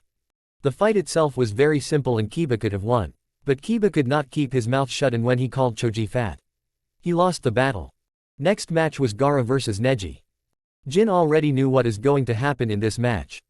The moment Neji entered the stadium, he started fighting with his soft fist technique, but it did not work at all against Gaara.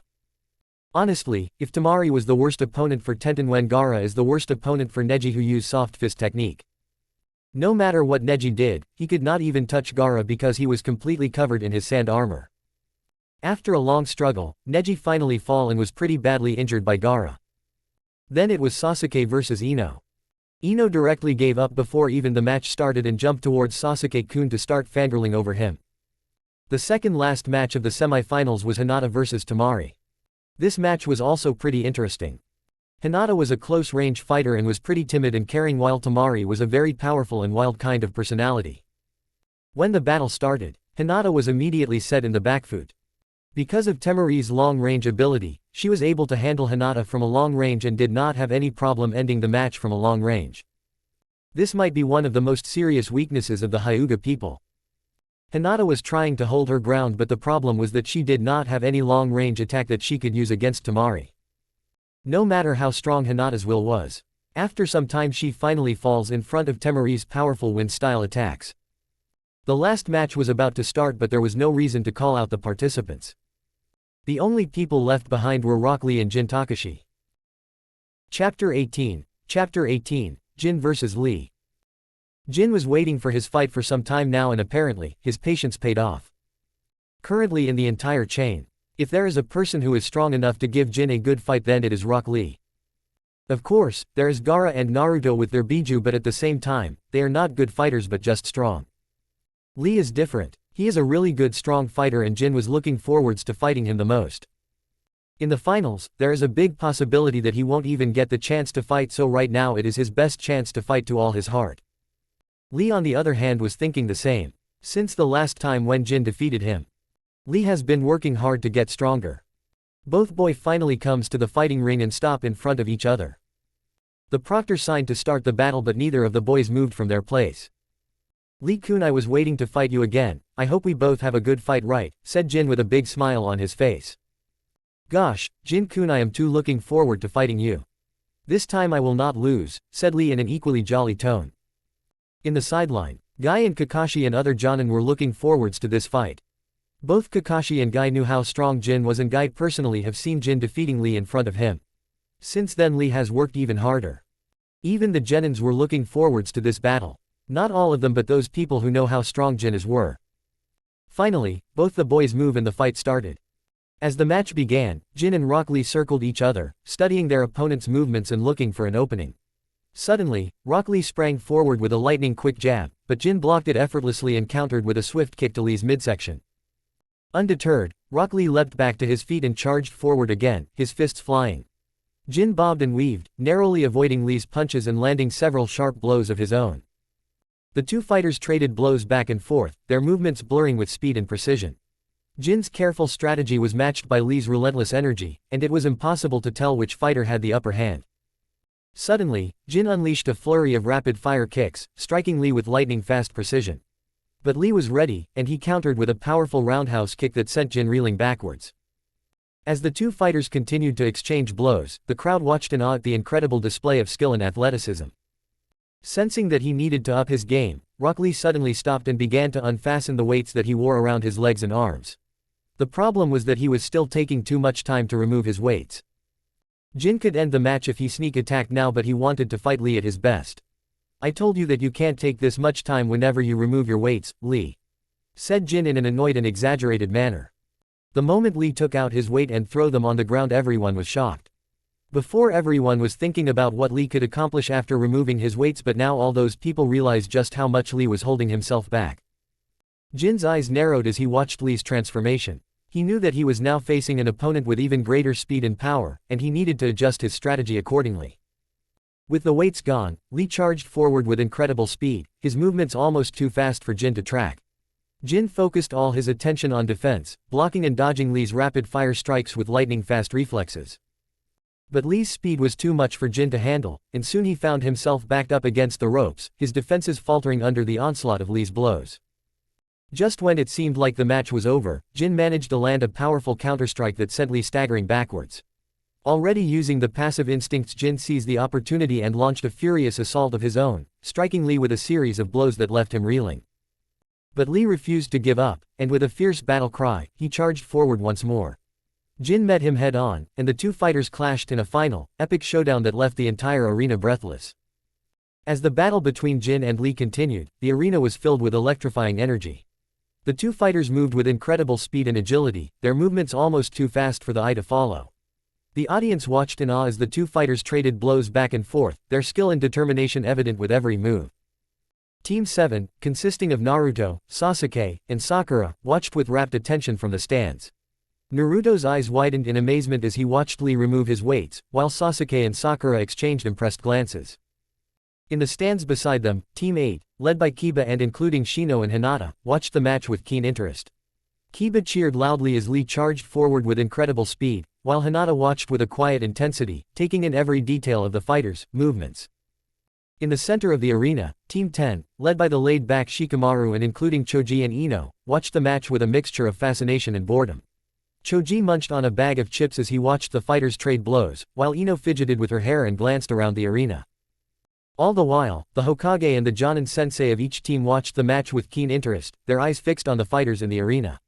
They knew that the outcome of this match could have a significant impact on the future of the Chunin exams and the ninja world as a whole.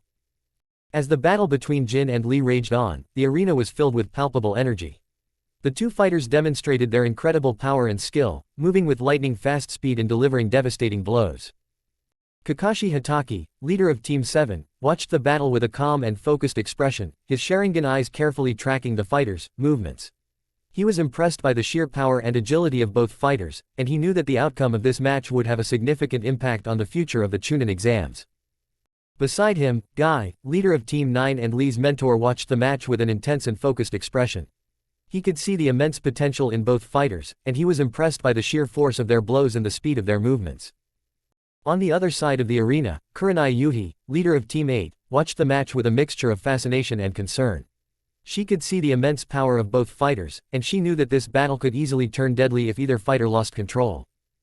Asuma Sarutobi, leader of Team 10, watched the match with a casual and laid-back expression, but his keen eyes never left the fighters in the arena. He could see the incredible strength and skill of both fighters, and he knew that this was a battle for the ages. Chapter 19, 8 Inner Gate Formation. The air crackled with electricity as Jin and Lee continued their intense hand-to-hand combat. The audience watched in awe as the two fighters moved with incredible speed and agility, their blows landing with a resounding thud. Lee's speed was unmatched, and Jin was quickly finding himself overwhelmed. Thanks to his passive instinct, he was not getting hit, but at the same time he was not able to hit Lee either. Last time he was able to trick Lee with his staff, but this time that won't work. His movements were sluggish in comparison, and he struggled to keep up with the lightning-fast punches and kicks that Lee was delivering. Despite this, Jin refused to back down, determined to prove himself in this battle. He blocked and dodged as best he could, but Lee's speed was simply too much for him. His attacks were coming too quickly.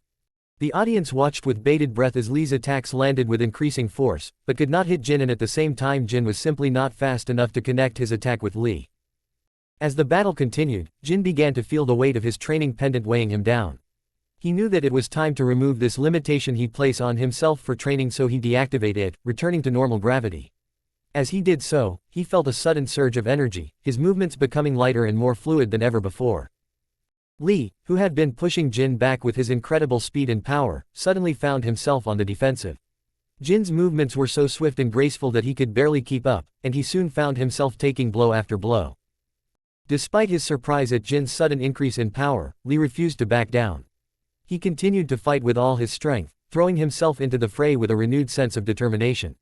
But it was no use. Jin was simply too powerful, his blows landing with incredible force and speed.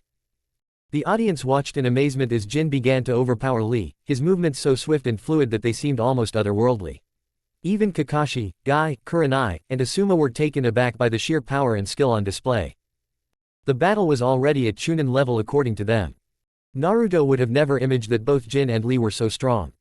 Sasuke on the other hand was having hard time believe that he is still so weak. All the other genins were thinking the same. While this was going on, Gaara was thinking about killing both of them to please his mother. Lee was getting overwhelmed at this point. He did not expect that Jin too was using some kind of weights and was doing weight training. Last time he did not show any sign of removing his weights, and thus Lee never suspected that he would have done weight training.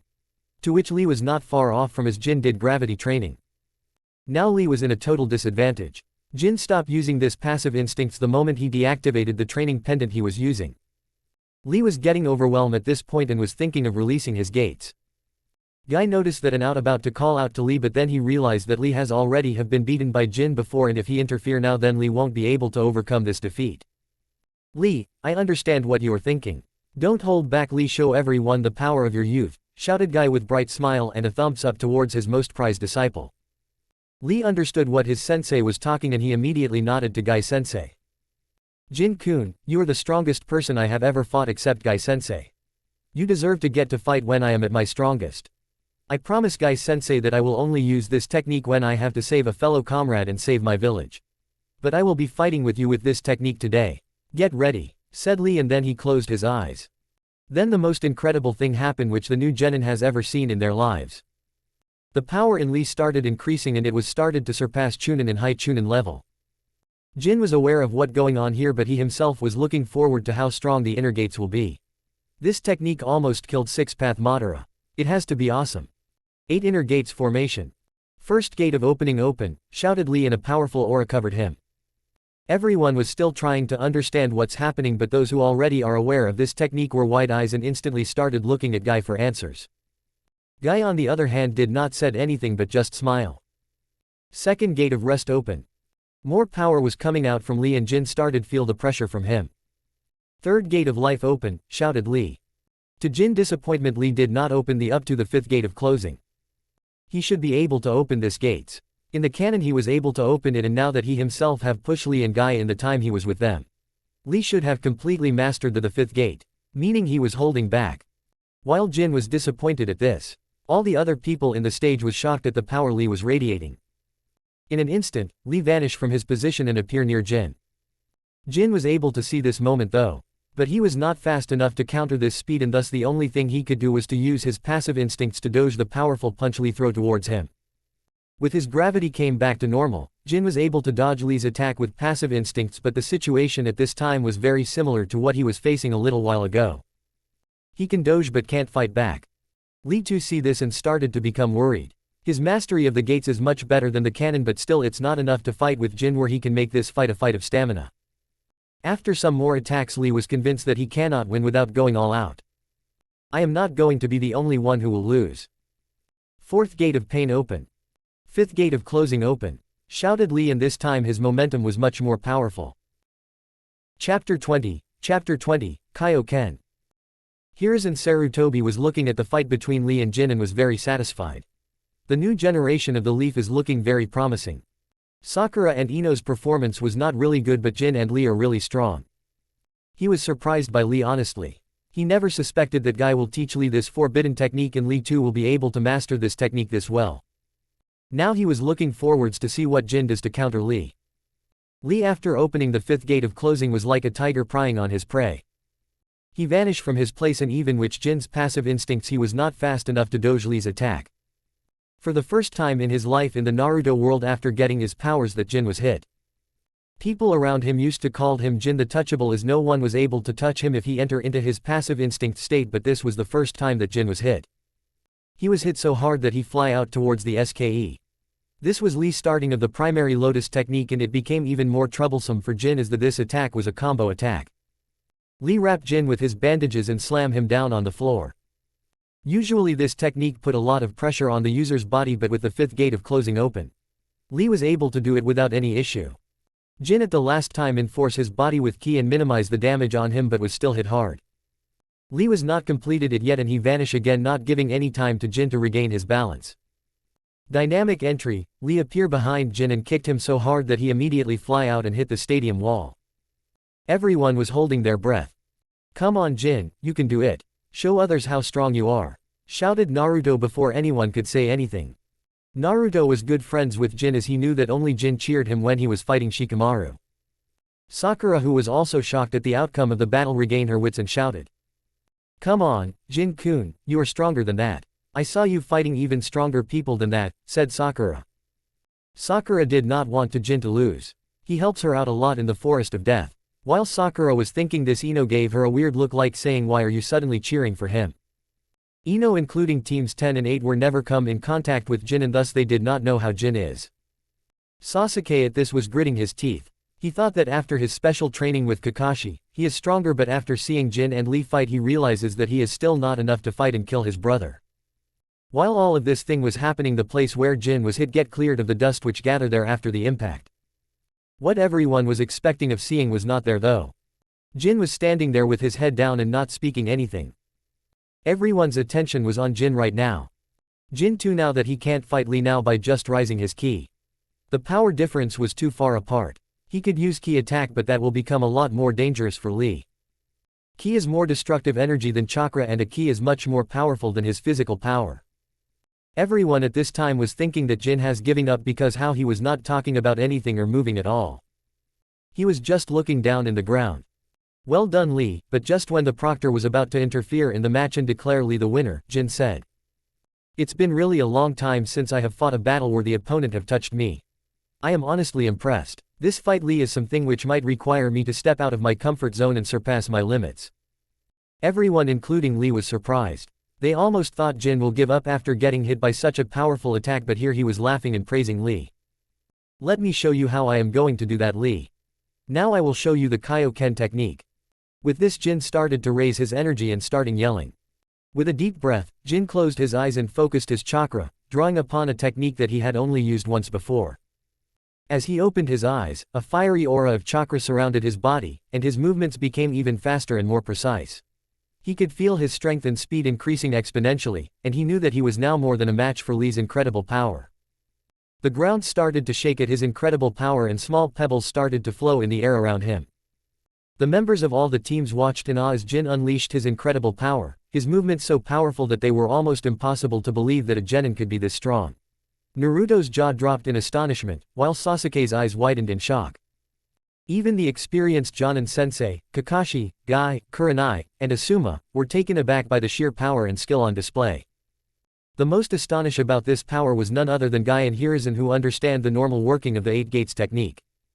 They could see that the power used by Jin is different than the 8 gates, but the concept is similar as both the technique multiply the power of the user. They did not know correct they were and how similar both the techniques could be. Lee on the other hand was taken aback by the power emitting by Jin. Even Gaara and his team was astonished by the power. With this, Jin vanished from his place. No one was able to see him moving. No one except Guy, Kakashi and Hiruzen. Lee, before he could even realize what happened, Jin appear in front of him and punch him hard. The power of the punch was so strong that it sent Lee flying back. Even with his 5th gate open, which was stronger than the cannon, could not help Lee here. The Sand team was trembling at this point. He were about to attack the hidden leaf soon, and now they find that there are this strong genin in this village. Before Lee could hit the wall just like how Jin did, Jin once again appear in front of Lee and kick him up in the air. Lee somehow was able to get a little understanding of his current situation, but that was pointless as he was now getting kicked from one side of the stadium to the other side like a pinball. Jin was ready to end the match now. Wolf Fang Fist, said, and directly gave a powerful uppercut to Lee. Lee directly hit the upper ceiling of the room and pass out. The attack was so strong that it broke the sound barrier when Jin was using it, and also the entire ceiling was broken. Finally the match was ended. And the proctor, who saw Lee unconscious, was amazed how powerful the last attack was. Chapter 21. Chapter 21. Ready for finals. The moment the proctor's voice fell to the ground, everyone cheered at the top of their lungs. No one was expecting this level of battle to come from 2 newly formed genin. Lee was completely unconscious while Jin too was panting. He did not master the Kaioken technique yet, and that means only using the technique for some time. He was totally out of breath. Soon the medic ninja took Lee to the hospital and the final match selects were about to start. But before that, Guy approached Jin because he wanted to ask him something. "Jin-kun, that was a youthful match. That technique which you used against Lee. What was it?" Guy usually does not care about someone else's matters, but this is not something he can help with. Kaioken is a technique which just outmatches 8 inner gates in physical power, and Guy, being a taijutsu specialist, just had to know what this technique was about. Other was also interested to know about this technique. "Guy-sensei, this is a special technique which I developed. I called it Kaioken, and it multiple are all traits. You can call it a multiplier if you want to, but there are downside, like it requires really good control to use the technique and a strong body as well. This technique put a huge load on the human body, and long-term use will mess up the body pretty badly if once control over ki, I mean chakra, is not good enough. Guy understands that the general working of the technique is similar to the 8 gates but the backslash is not as severe as the 8 inner gates. He did not ask more questions and went on his way. Soon the final match was announced. First match, Naruto vs Sasuke. Second match, Temari vs Tenten. Third match, Shino vs Choji. Fourth match, Jin vs Gaara. Jin was not expecting this kind of matchup. Naruto and Sasuke at the start, damn. We might see who is stronger this time around, thought Jin. Another match is between Temari and Tenten. This particular match could go exactly like canon but he knows Tenten because of his time working with Team 9. He might be able to help her out. She and Naruto both. There is a possibility that this time around also Kakashi takes Sasuke to teach him alone while Naruto remains behind. And honestly, Jiraiya did teach Naruto but he could help Naruto out. The third match was also unique and he was looking forward to seeing Choji and Shino fighting. According to Jin, Shino has a higher chance of winning but at the same, it also matters how their sensei trained them in 1 month. And lastly, it is him fighting Gaara. This is going to be the most important fight. Not only because it is him fighting arguably the most dangerous participant of the Chunin exams but at the same time it also could be the last battle before the entire Konoha crush starts. He need to save his power and learn all the techniques he was currently working on within a month. Finally, the result was out and everyone started to leave the fighting hall. Jin did not meet anyone on his way to the Ichiraku ramen. But the one person he was expecting to be there was there no matter what. Naruto Uzumaki was devouring ramen like his life depended on it. The only thing which he was not expecting was that Naruto had this sad expression on his face.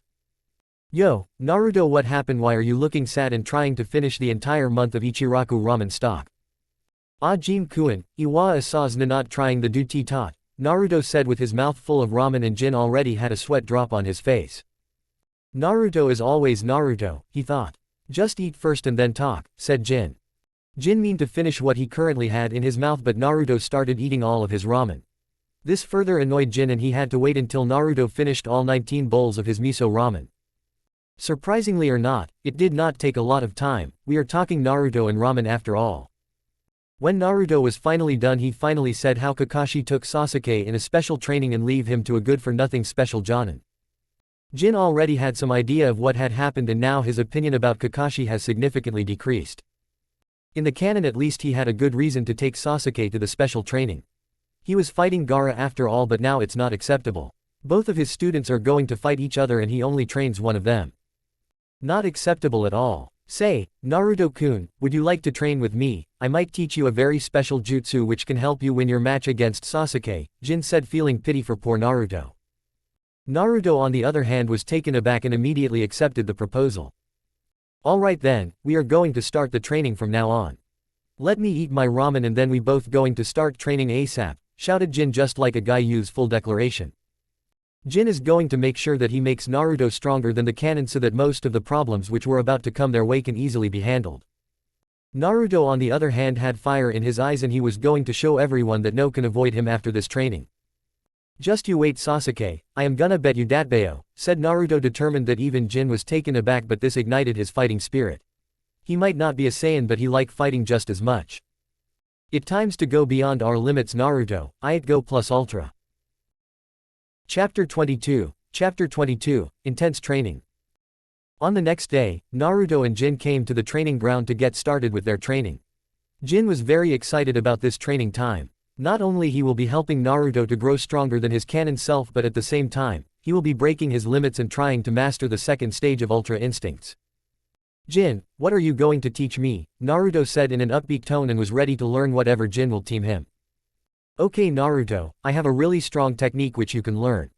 This technique was created by the 4th Hokage and I was able to recreate this technique after many years of training. But you can learn this technique much faster than I have learned.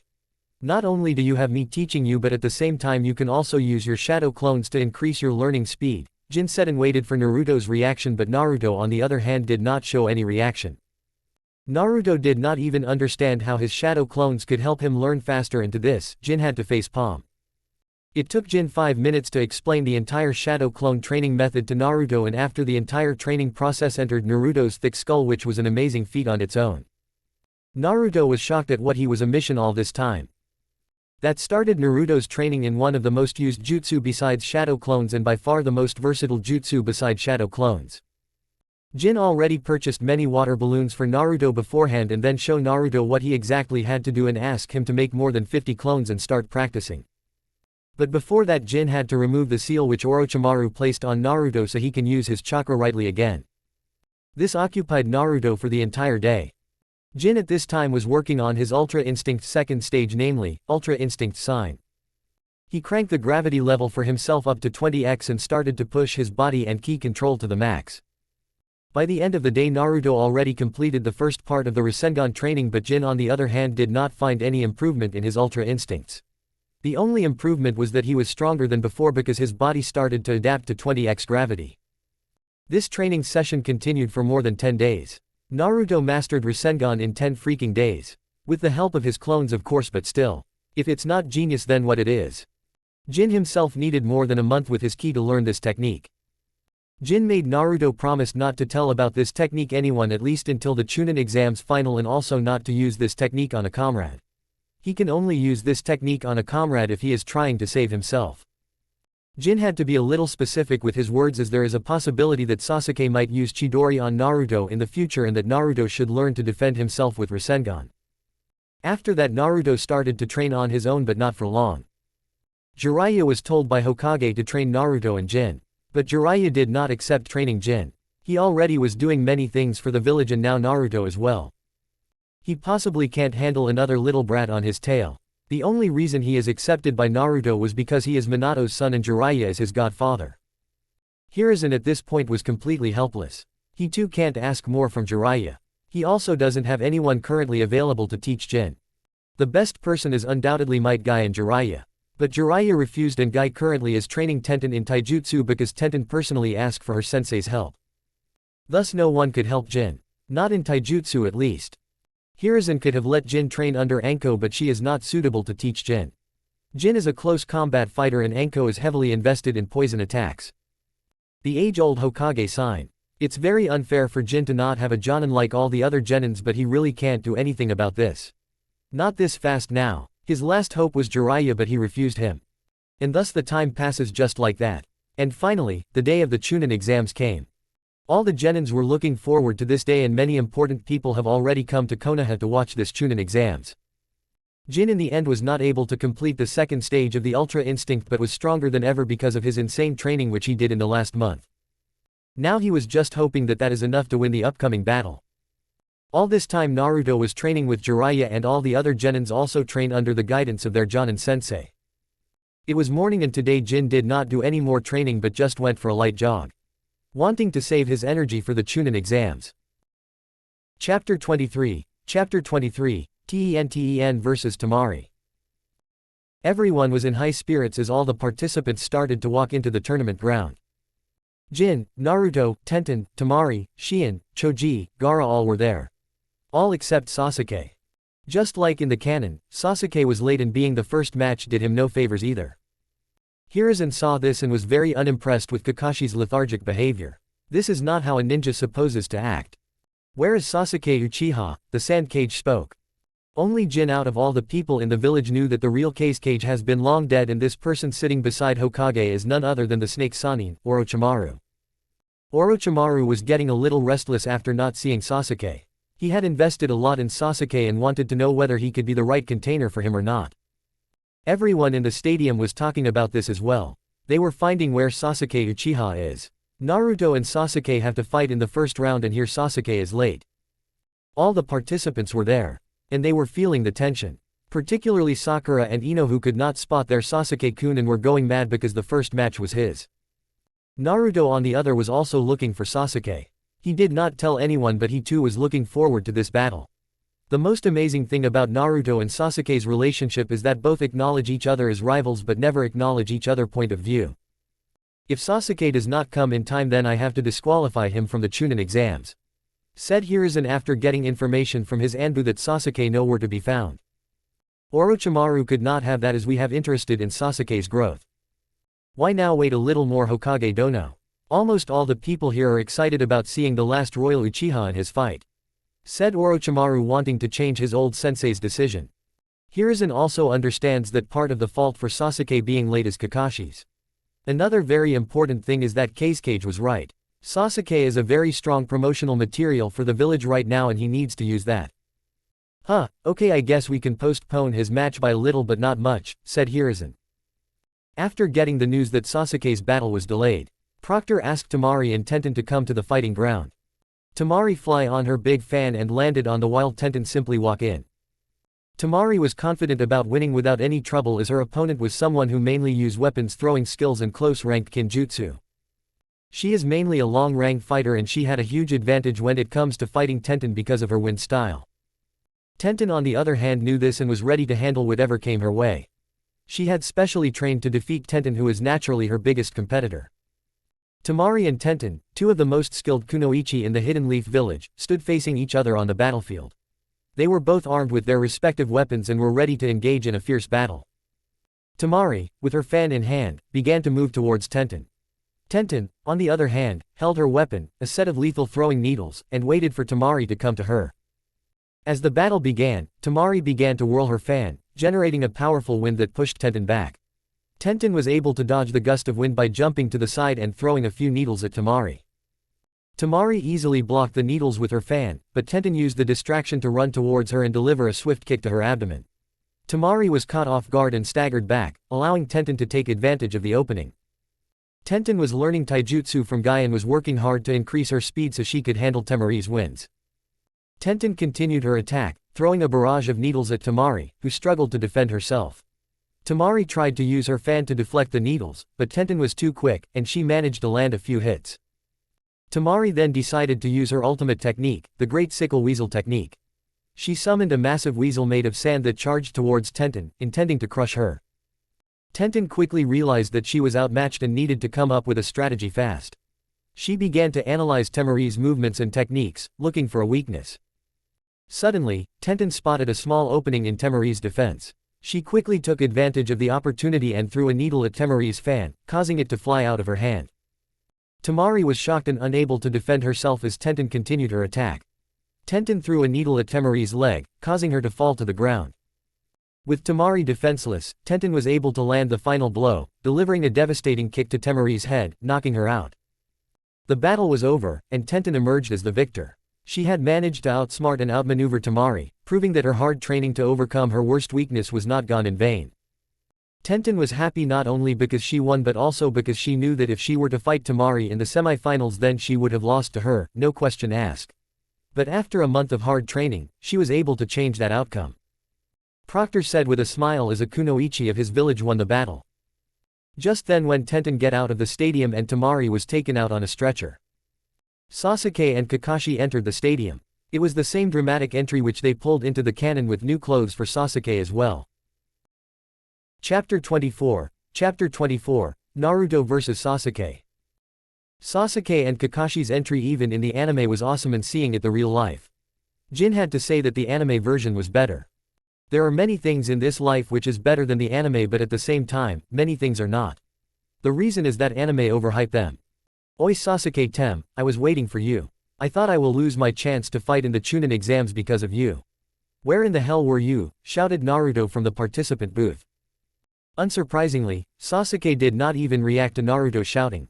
He was still making a cool pose. No matter how much anime represents Sasuke the stoic, I don't give a damn, guy. He is still a kid and in real life, he too acts like a normal boy. Maybe not as often but he thus none the rest. Second match, Sasuke Uchiha and Naruto Uzumaki come to the stadium, announced Proctor. Naruto was super excited about this match. Maybe he had a hard time not showing others his new sexy jutsu. Sasuke just simply walked to the stadium and did not even bother to take a fighting stance. This could be disrespectful and arrogant but Sasuke hardly care. Kakashi trained him because he knew that he will be fighting Gaara in the end. Kakashi from the beginning never thought that Naruto will be able to beat him and that is why he never thought about training Naruto in the first place. Jin already knew that. Not only Jin but almost every Chunin and Jonin could easily figure out what Kakashi did when he did not train Naruto for the Chunin exams. It was honestly pretty sad seeing Naruto sitting alone in the ramen shop and eating ramen there, thought Jin. Yes, Kakashi had the excuse that Jiraiya was in the village and he will be training Naruto but that does not mean it gives him the right to do what he did to Naruto, thought Jin, still looking at Naruto who hardly understand why Kakashi leave him. Naruto might still thinks that Kakashi did not train him because Jiraiya was about to train him, but the is much darker. Kakashi Hatake never even believed that Naruto can defeat Sasuke, training or no training. Jin had to stop thinking because the fight was about to start. "Oi, why are you not listening to me?" Naruto said in an annoyed tone. "It does not matter, Dob. You cannot beat me no matter what kind of training you have done in this 1 month. The reason you were left behind was because wasting time on you is pointless. Kakashi knows that an abundant you," said Sasuke as if it was a fact. No one notices the curse mark starts to glow and expand. Sasuke will be a fool to believe in that. In the 1 month of training, Naruto did with Jin. Rasengan training was done in just 10 days. So, while rest of the time when Naruto was not training with Jiraiya, because let's be honest, the only thing he taught Naruto at this point was toad summoning. Naruto came back to Jin and learned the turtle hermit fighting style. Naruto learns the style much faster too thanks to his shadow clones. If Sasuke thinks that this is going to be an easy fight, then he is for a big surprise. Naruto, after hearing Sasuke, gritted his teeth, anger coming to him. He finally realizes what had happened to him and why Kakashi did not train him. Kakashi never believes he will be able to defeat Sasuke. This world is much different than the anime which he saw when he was a kid, Jin thought. Work hard, study well, eat and sleep plenty, that the turtle hermit way, Naruto mutters, remembering what Jin thought of him. What that dobe? Sasuke could not hear what Naruto. Naruto first cooled down his head and remember everything Jin taught him and then took a deep breath in. "I am Naruto Uzumaki, a practitioner of the turtle hermit way," shouted Naruto so everyone could listen to him. This made Jin smile. "And make no mistake, I will win this match, that I promise Datbeo," shouted Naruto again, this time saying the thing like he already knew what is going to happen. He said just like Sasuke said before, like a fact. Everyone was taken aback by Naruto's declaration. But none more than Kakashi and Guy. Kakashi, because he was not expecting Naruto to be that, after knowing the truth. He still believed that Naruto cannot beat Sasuke. He did dislike Naruto by any means, but this is what his experience as a ninja is telling him. Sasuke is superior to Naruto in every aspect except the chakra, as Naruto possessed 9 tails. The guy was surprised because he knew what the turtle hermit style was. Thanks to Jin being with his team for many weeks, he was fully aware of how strong the turtle hermit fighting style was. It was comparable to the strong fist. If only physical power is a factor. In the Hokage booth, Hiruzen was frowning because of what Kakashi did. Although he understands why Kakashi did it. A ninja should take the best possible route to ensure victory, and he cannot scold Kakashi because Kakashi was also looking for Konoha's victory in the Chunin exams. But that does not mean he likes what Kakashi did. On the other hand, Hiruzen was a little stunned after hearing Naruto say that they have learned the turtle hermit style of fighting. As the Hokage of the village, Hiruzen naturally knows how strong turtle hermit fighting style was. And the only person who could teach this style to Naruto was its creator himself, Jin Takashi. Now Hiruzen was looking forward to the battle. He wanted to know how strong Naruto had become. That boy teaches others when he does not have a teacher to teach him for the Chunin exams himself, Hiruzen muttered, but had a pleasant smile on his face, much like Jin. Hiruzen could feel the will fire burning strong on Jin and Naruto when Naruto said that he is going to win with so much determination. On the other hand, Orochimaru was completely uninterested. Although he already knew that Jin Takashi is a genius, he did not care at all. He already knew that Jin cannot do any ninjutsu, and for him, this is the biggest sin. What he was excited about was the fighting which his perfect vessel was about to fight. Naruto vs Sasuke begin. Chapter 25, Rivals. Naruto and Sasuke stood across from each other in the arena, their eyes locked in a fierce stare. The tension between them was palpable, as the two rivals prepared for their long-awaited battle. The crowd roared with excitement as the referee signaled for the match to begin. Naruto and Sasuke charged towards each other with lightning-fast speed, each determined to come out on top. Naruto launched a flurry of punches and kicks at Sasuke, and they, to Sasuke's surprise, not only connected but very powerful thanks to turtle hermit style. Sasuke retaliated with a barrage of shuriken, forcing Naruto to quickly change his strategy and switch to using his shadow clones to defend himself. The two continued to exchange blows, each landing several hits on the other. As the dust settled, both Naruto and Sasuke stood panting, their bodies bruised and battered from the intense battle. The crowd was on the edge of their seats, waiting to see who would emerge victorious. Everyone at the stadium who knew either Sasuke or Naruto was shocked. Especially people who know Naruto as the naughty kid or Konoha residential demon.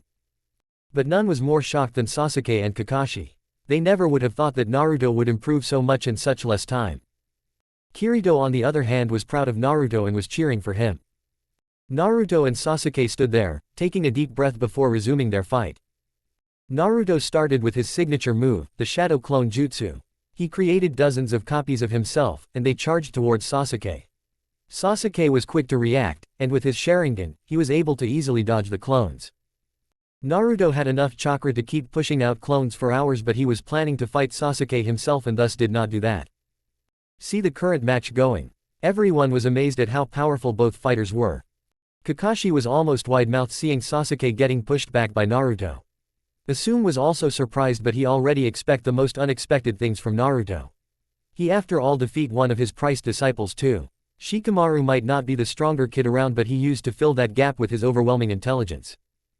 Guy was expecting Naruto to be stronger than normal. After all, he have seen using the turtle hermit style and know how strong it was. But he was not expecting Naruto to master this style to this extent. Knowing what to do is different than doing after all. Naruto must have learned very hard. Guy though, what he did not know was that Naruto was using shadow clones to learn this style faster. Kurenai on the other hand was simply awestruck at the fight power. It was nowhere close to what Lee and Jin did in the final battle of the semi-finals for sure. But still, this battle was already very good. If what Jin and Lee did was Jonin level back then what Naruto and Sasuke have reached here can also be said to Chunin level. Hiruzen and Orochimaru were equally surprised by Naruto's performance. They were expecting Sasuke to be good. After all, he is the rookie of the year, but they did not expect Naruto to be this good in taijutsu. But overall, people who saw Lee and Jin's fight were not that much impressed. Compared to Lee and Jin, this was like two kids fighting for candy. Naruto and Sasuke stood facing each other, both panting and sweating heavily. They knew that their fight was not going to end anytime soon. The two continued to exchange blows, each hit causing a massive shockwave that shook the arena. The crowd was at the edge of their seats, witnessing an epic battle between two of the most powerful ninjas in the world. As the fight continued, Naruto and Sasuke began to understand each other's moves and techniques, making it harder for them to land a hit on the other. They knew that if they continued this way, they could go on fighting for days without either one of them emerging as the winner. But in Sasuke's mind, he knows that maybe he might be able to counter Naruto with the help of his Sharingan, but he won't last that long. He just simply does not have that much chakra, while Naruto is a chakra monster. The fight is not going to go in his favor if it became a battle of stamina. Naruto and Sasuke continued their intense fight, each one giving their all in an attempt to come out victorious. However, despite Sasuke's best efforts, Naruto began to notice that his friend was getting tired and slower. As they clashed, Naruto began to see openings in Sasuke's defense and was able to land more hits than before. Sasuke was struggling to keep up, but he refused to give up. He was determined to keep fighting until the very end.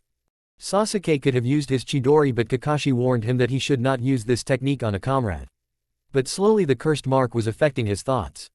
He was already getting angry because of how much Naruto had gotten stronger.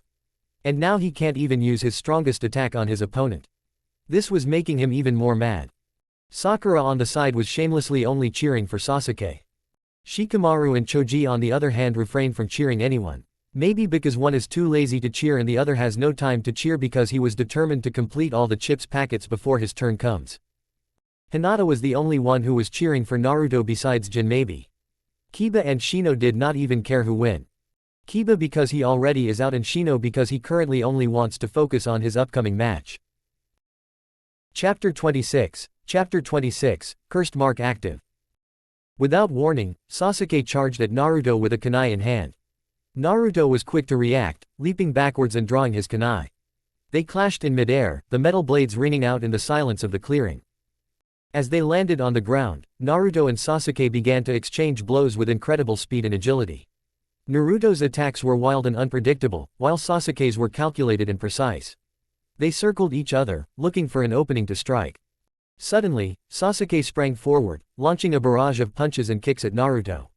Naruto dodged most of them, but Sasuke managed to land a powerful blow to his stomach, sending him tumbling to the ground. Sasuke did not possess Naruto nearly unlimited stamina and was getting tired as time goes, but Naruto kept going. But at the same time, Sasuke was learning the fighting style which was till now saving Naruto. His Sharingan was working overtime. For a moment, Sasuke hesitated, sensing that he had the upper hand. But Naruto quickly regained his footing and launched a series of powerful attacks, forcing Sasuke onto the defensive. The two continued to battle, their movements fluid and graceful. Naruto tried to use his shadow clones to gain an advantage, but Sasuke was able to dispel them with ease. Sasuke, in turn, used his Sharingan to predict Naruto's movements and land several devastating blows. Slowly the cursed seal was taking control of Sasuke. His attacks were becoming more lethal and Naruto was also trying to save himself from those powerful lethal attacks. Kakashi also noticed that and was worried that Sasuke might lose control. Orochimaru was also looking at the battle very interestingly. He was very curious about Naruto and Jin now that he saw how powerful Naruto have become in just under a month. Jin on the other hand was ready to take action if things go out of hand. At this time Naruto came up with an idea and started rushing towards Sasuke. He throws smoke on the ground and makes many shadow clones start fighting with Sasuke in the smoke. Sasuke immediately went into a defensive position because he can't rely on his Sharingan inside the smoke anymore. Naruto too could not see anything but he was relying on his clones to handle things as the real plan was something else altogether.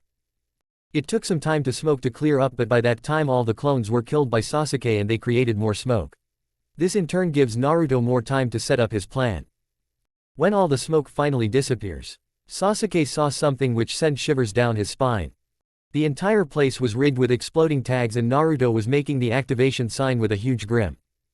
Everyone in the stadium was surprised by this. This idiot, that many tags will blow the entire stadium apart, thought everyone. Sasuke instinctively jumps up to save himself from the tags. But he did not know that he just fall into Naruto's prank. Those were not exploding tags in the first place. They were just normal paper which he created to prank the villagers. But he achieves his final goal through them. He made Sasuke jump in the air. Naruto, who was making the hand sign pop away, revealed that was a clone all this time. This stunned everyone. Sasuke on the other hand quickly used his Sharingan to find Naruto but he was nowhere on the ground.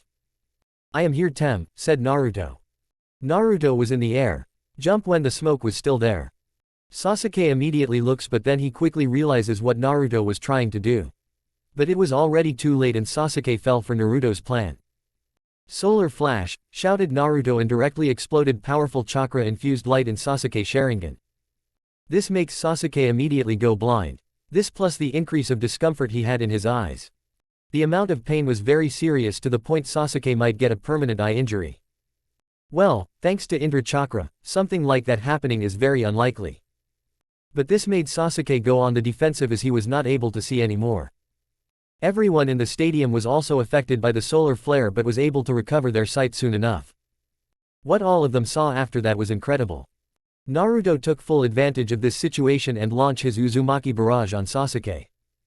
Multiple clones send Sasuke in the air while the real one kicks him hard to send him directly down again. This attack almost took Sasuke out of the fight but at this time the cursed mark finally came to life. Naruto was not expecting Sasuke to stand after that last attack. Sasuke, who was not under the cursed mark's influence and the mark already spread throughout his body, slowly stood up and looked towards Naruto. Jin had no idea about the cursed mark but there was a possibility that the cursed mark heal minor injuries. "I have enough of this Naruto, I am going to end this battle right here and right now," Sasuke said and this sent a foreboding feeling to everyone. Soon a very recognizable sound of bird chirping came and Sasuke's hand started to cover in electricity. Naruto saw this and was taken aback. Kakashi on the other hand at this point was pale at what he was looking at. He taught Sasuke this technique because he wanted him to use this against Gaara. But here his student was going to use this power against his teammate. "No Sasuke, don't do it," Kakashi said but it was already too late and Sasuke directly rushed towards Naruto at lightning speed and plugged his hands into Naruto's chest. Chapter 27, Rasengan vs Chidori. As Naruto's heart was pierced by Sasuke Chidori, everyone was frightened and immediately wanted to rush towards Naruto but then suddenly Naruto pop away saying to everyone that Naruto was just a clone and the real one is totally fine. The real Naruto was sweating bullets at this point after seeing the power of Sasuke's attack. Naruto was now remembering what Jin told him about. Now Naruto was thinking about whether he should use Rasengan or not. When he could not figure out the answer he just looked towards Jin. Jin, who saw that at first did not understand what Naruto was doing. Looking at him in the middle of a battle. But then Jin understood what Naruto was asking. Jin closed his eyes and then gave Naruto a might guy worthy smile and also a thumbs up. Naruto got the message and quickly created his multiple shadow clones. While Naruto was doing this, Sasuke was preparing another Chidori after spotting Naruto. "No more games Naruto, face me like a real shinobi," shouted Sasuke. "Oh yeah, then come towards me and I will show you what happens when you pick a fight with a person who is going to be the Hokage," said Naruto, and all of these clones started rushing towards Sasuke. But Naruto left just one clone to make his famous technique. The rasengan. Soon all the clones were out by Sasuke's Chidori and he was rushing towards Sasuke, but Naruto used all the smoke which his clones made to hide from the clone which was helping him form the rasengan. Sasuke did see the chakra gathering on Naruto's hand, but he could not understand what Naruto was trying to pull off. When Sasuke was only a few meters away from Naruto, the rasengan was completed and Naruto directly clashes his rasengan with Sasuke Chidori. Naruto Rasengan was already full power, but Sasuke was suffering from chakra exhaustion because he already used a lot of his chakra and this was his second Chidori. But this did not reduce the power of Chidori at all because the power was influenced by the cursed mark. When the smoke lifted, everyone saw something which they never think they will saw again. Naruto countered Sasuke's attack with his own. Many people who already knew what attack Naruto was using were even more baffled by this. Hiruzen in the Hokage place was surprised by Naruto's move. He never thought that Jiraiya will teach Naruto Rasengan and Naruto too to learn this technique so fast. Kakashi on his place saw Naruto using his sensei move and saw his sensei in Naruto. Sakura, Ino, Shikamaru, Choji, Lee, Tenten, Neji, Hinata, Kiba, Shino and their Jonin sensei were equally surprised. Gaara, Temari and Kankuro were also surprised by the power of the technique that both Naruto and Sasuke were using. On the ground, Naruto and Sasuke were trying to push each other with everything they got. Sasuke found himself losing ground while Naruto was gaining the advantage. Jin himself was surprised at how well Naruto ended up mastering this technique. After a powerful tug of war between the two techniques, both techniques ended up cancelling each other out. When everyone saw the aftermath of the power clash between these powerful techniques, all of them were stunned. This was the time when Sasuke ended up running out of chakra and his cursed mark started affecting him. He could not bear the backslash and started shouting before collapsing and going unconscious. The proctor see this and he was not sure what happened. Only Jin, Hiruzen, Kakashi and Orochimaru understood that it was not Naruto who defeated Sasuke but rather the power on which Sasuke was relying.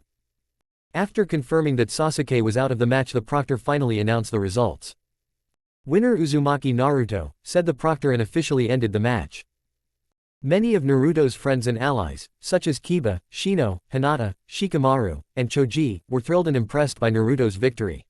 They recognized the strength and determination that Naruto displayed in the fight and was proud of him for coming out on top.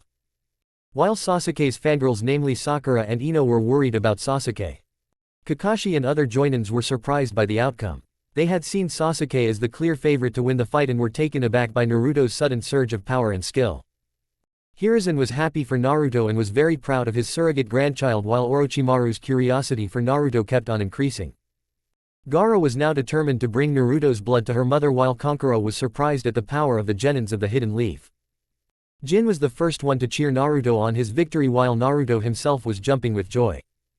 Soon the next match was announced.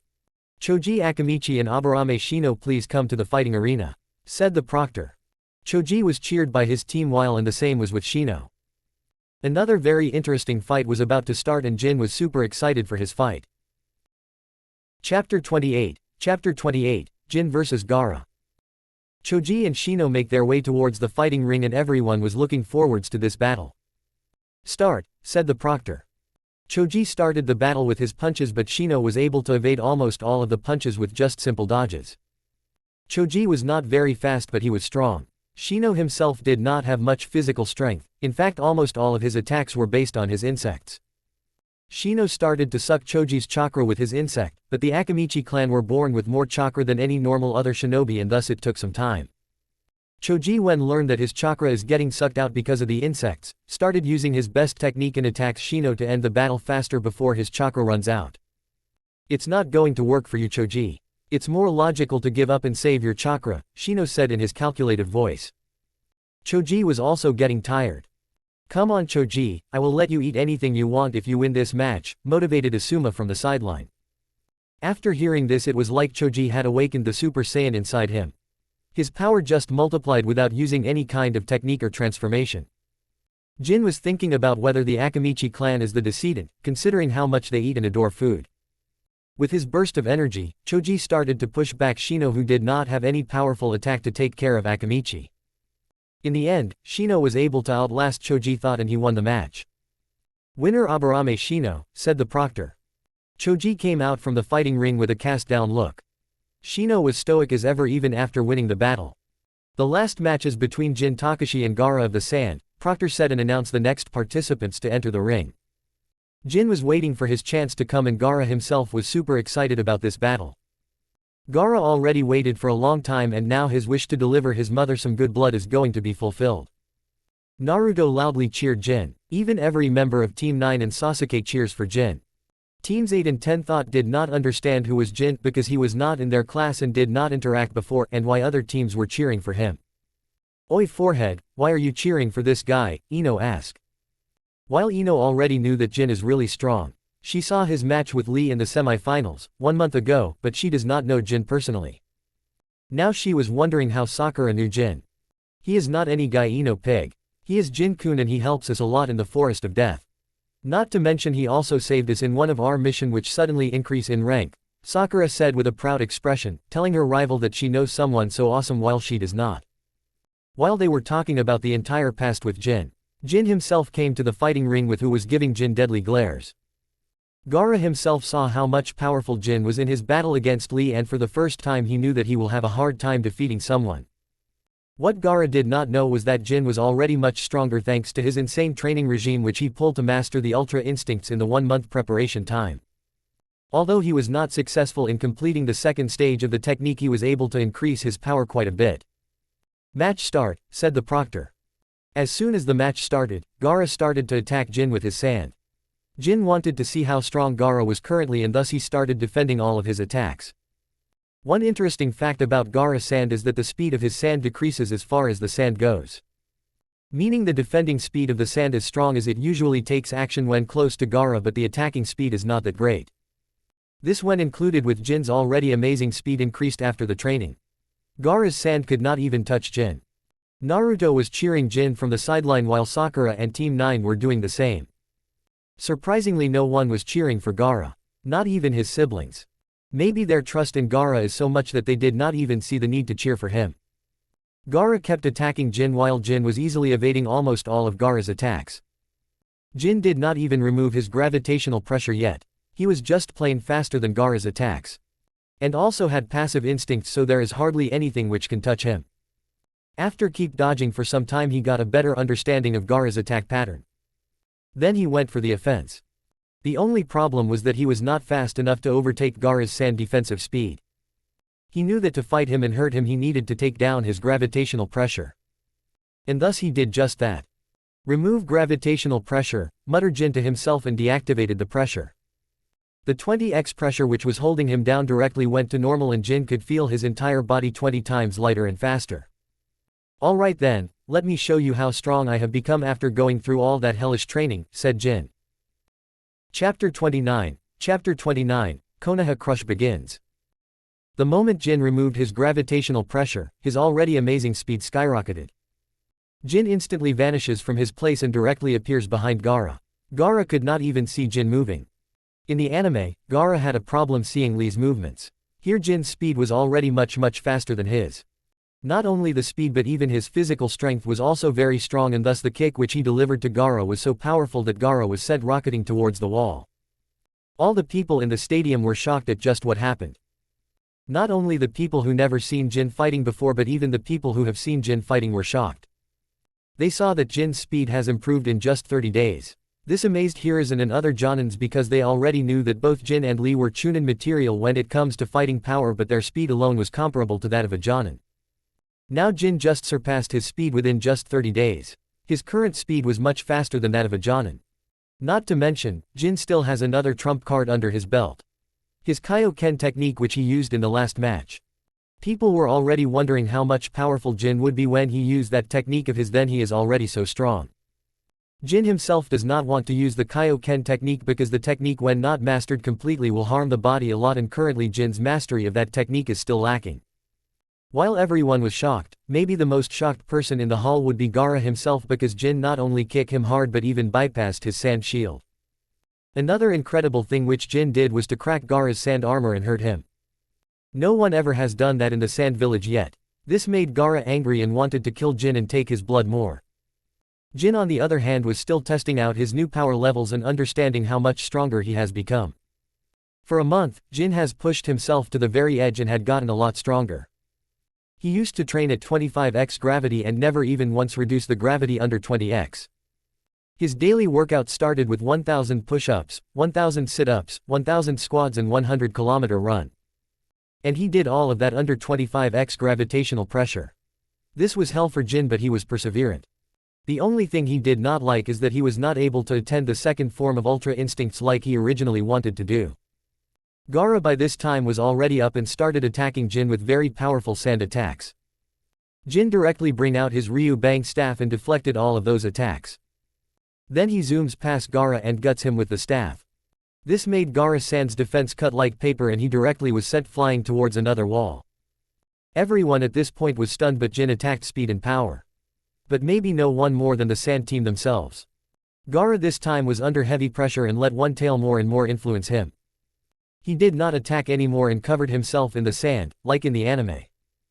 Jin saw that and used his staff. He expanded his staff to just a degree that the staff was looking more like a pillar than a staff.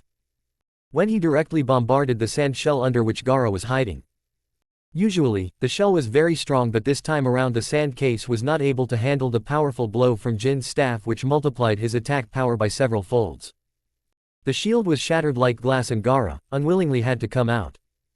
My god, he broke Gaara's sand case, Tamari said in so much shock that he did not even realize that she shouted in her excitement. Kankuro did not have the words to describe the battle which was going on, while Sensei Baki was more interested in when the invasion will start. Naruto was cheering Jin, the same was the case for Sakura and Team 9. Everyone else who had no idea how powerful Jin was gawking towards Jin like they have seen an alien.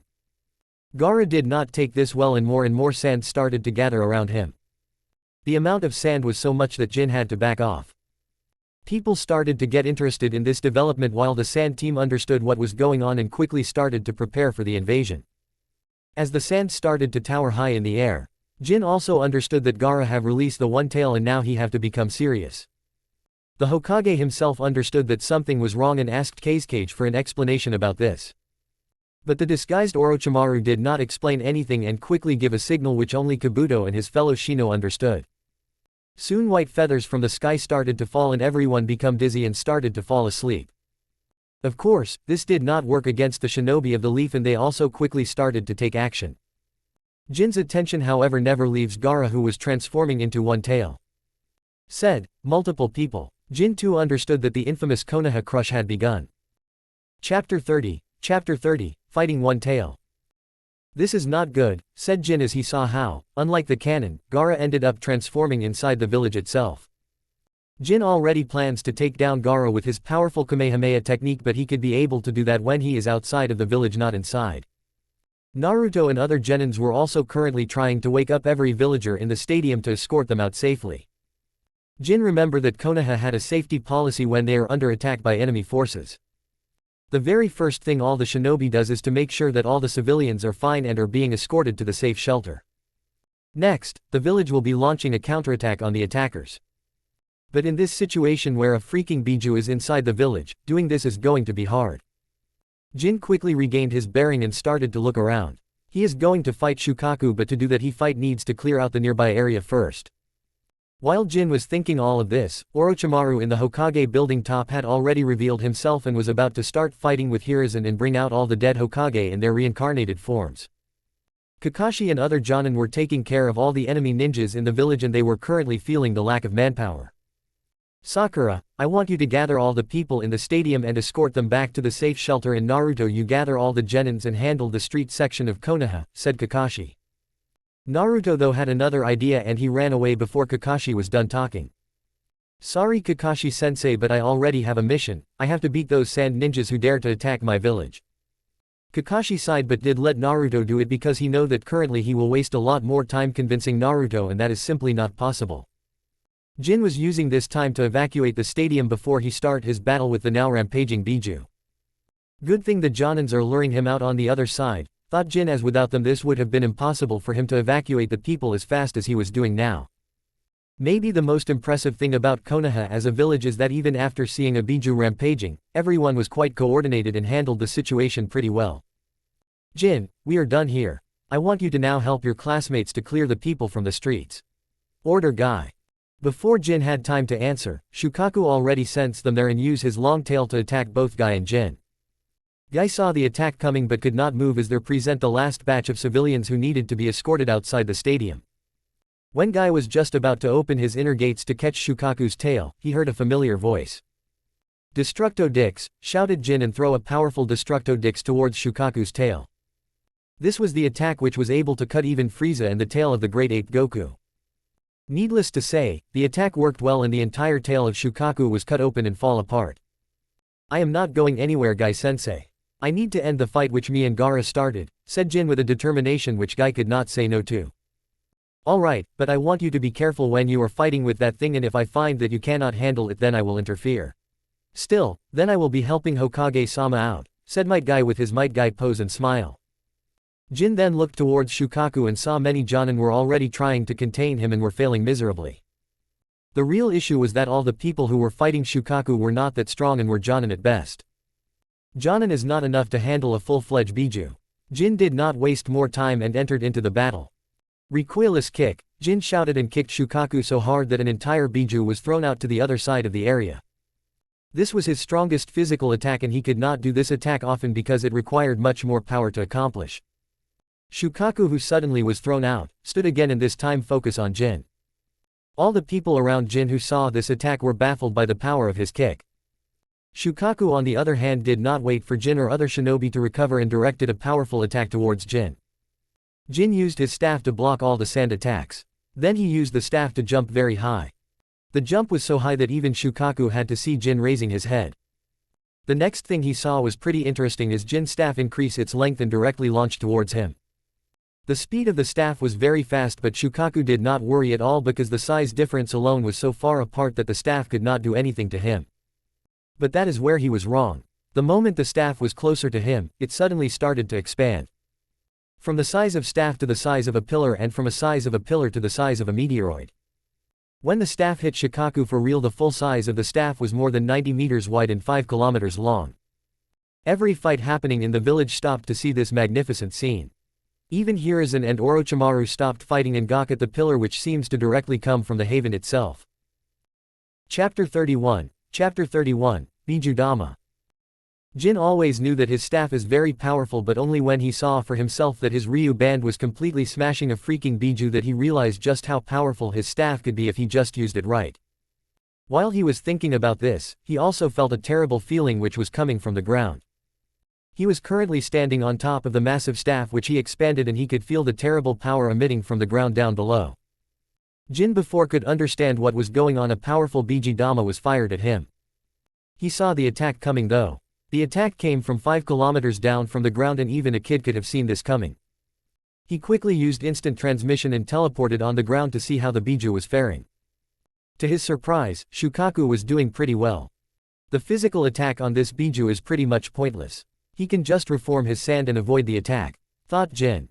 Everyone looking towards this was stunned. First, they were stunned at the massive staff coming down from the sky, courtesy of Jin. Next, they were stunned that even after the powerful attack by the massive staff, Shukaku was found.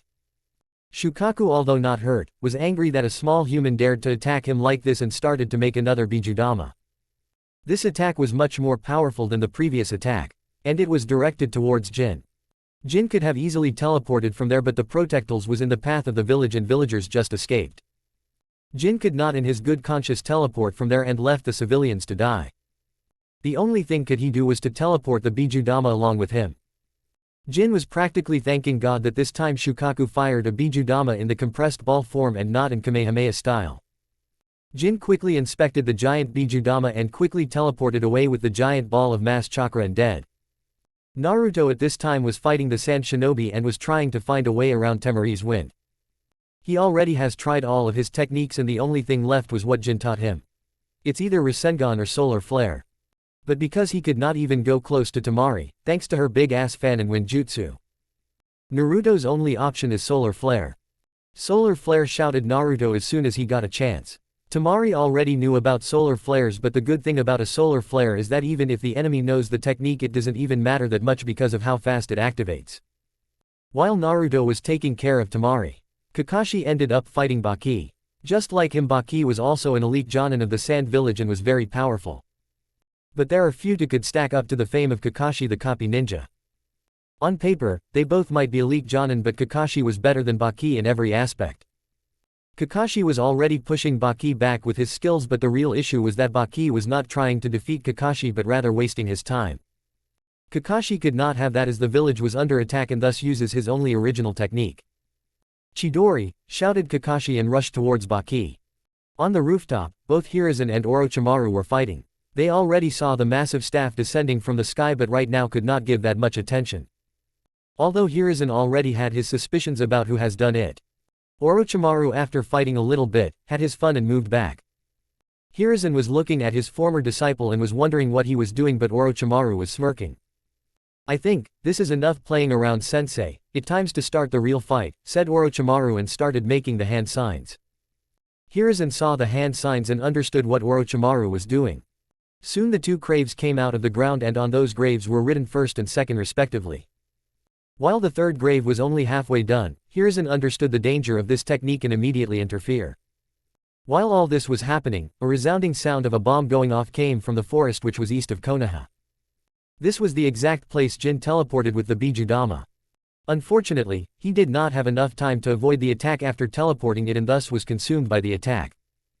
People who saw Jin taking out the attack were relieved and at the same time were confused about how he did it. Jin himself tried his hardest but could not avoid the blast. As soon as everyone heard the loud sound of the Bijudama blasting, their attention went there and the only thing they could see was a huge mushroom cloud forming and going upwards towards the sky. Mei did not even know that Jin was the one who just saved them, and almost no one knew that Jin was currently at the place where the blast took place. Chapter 32, Ultra Instinct Sign.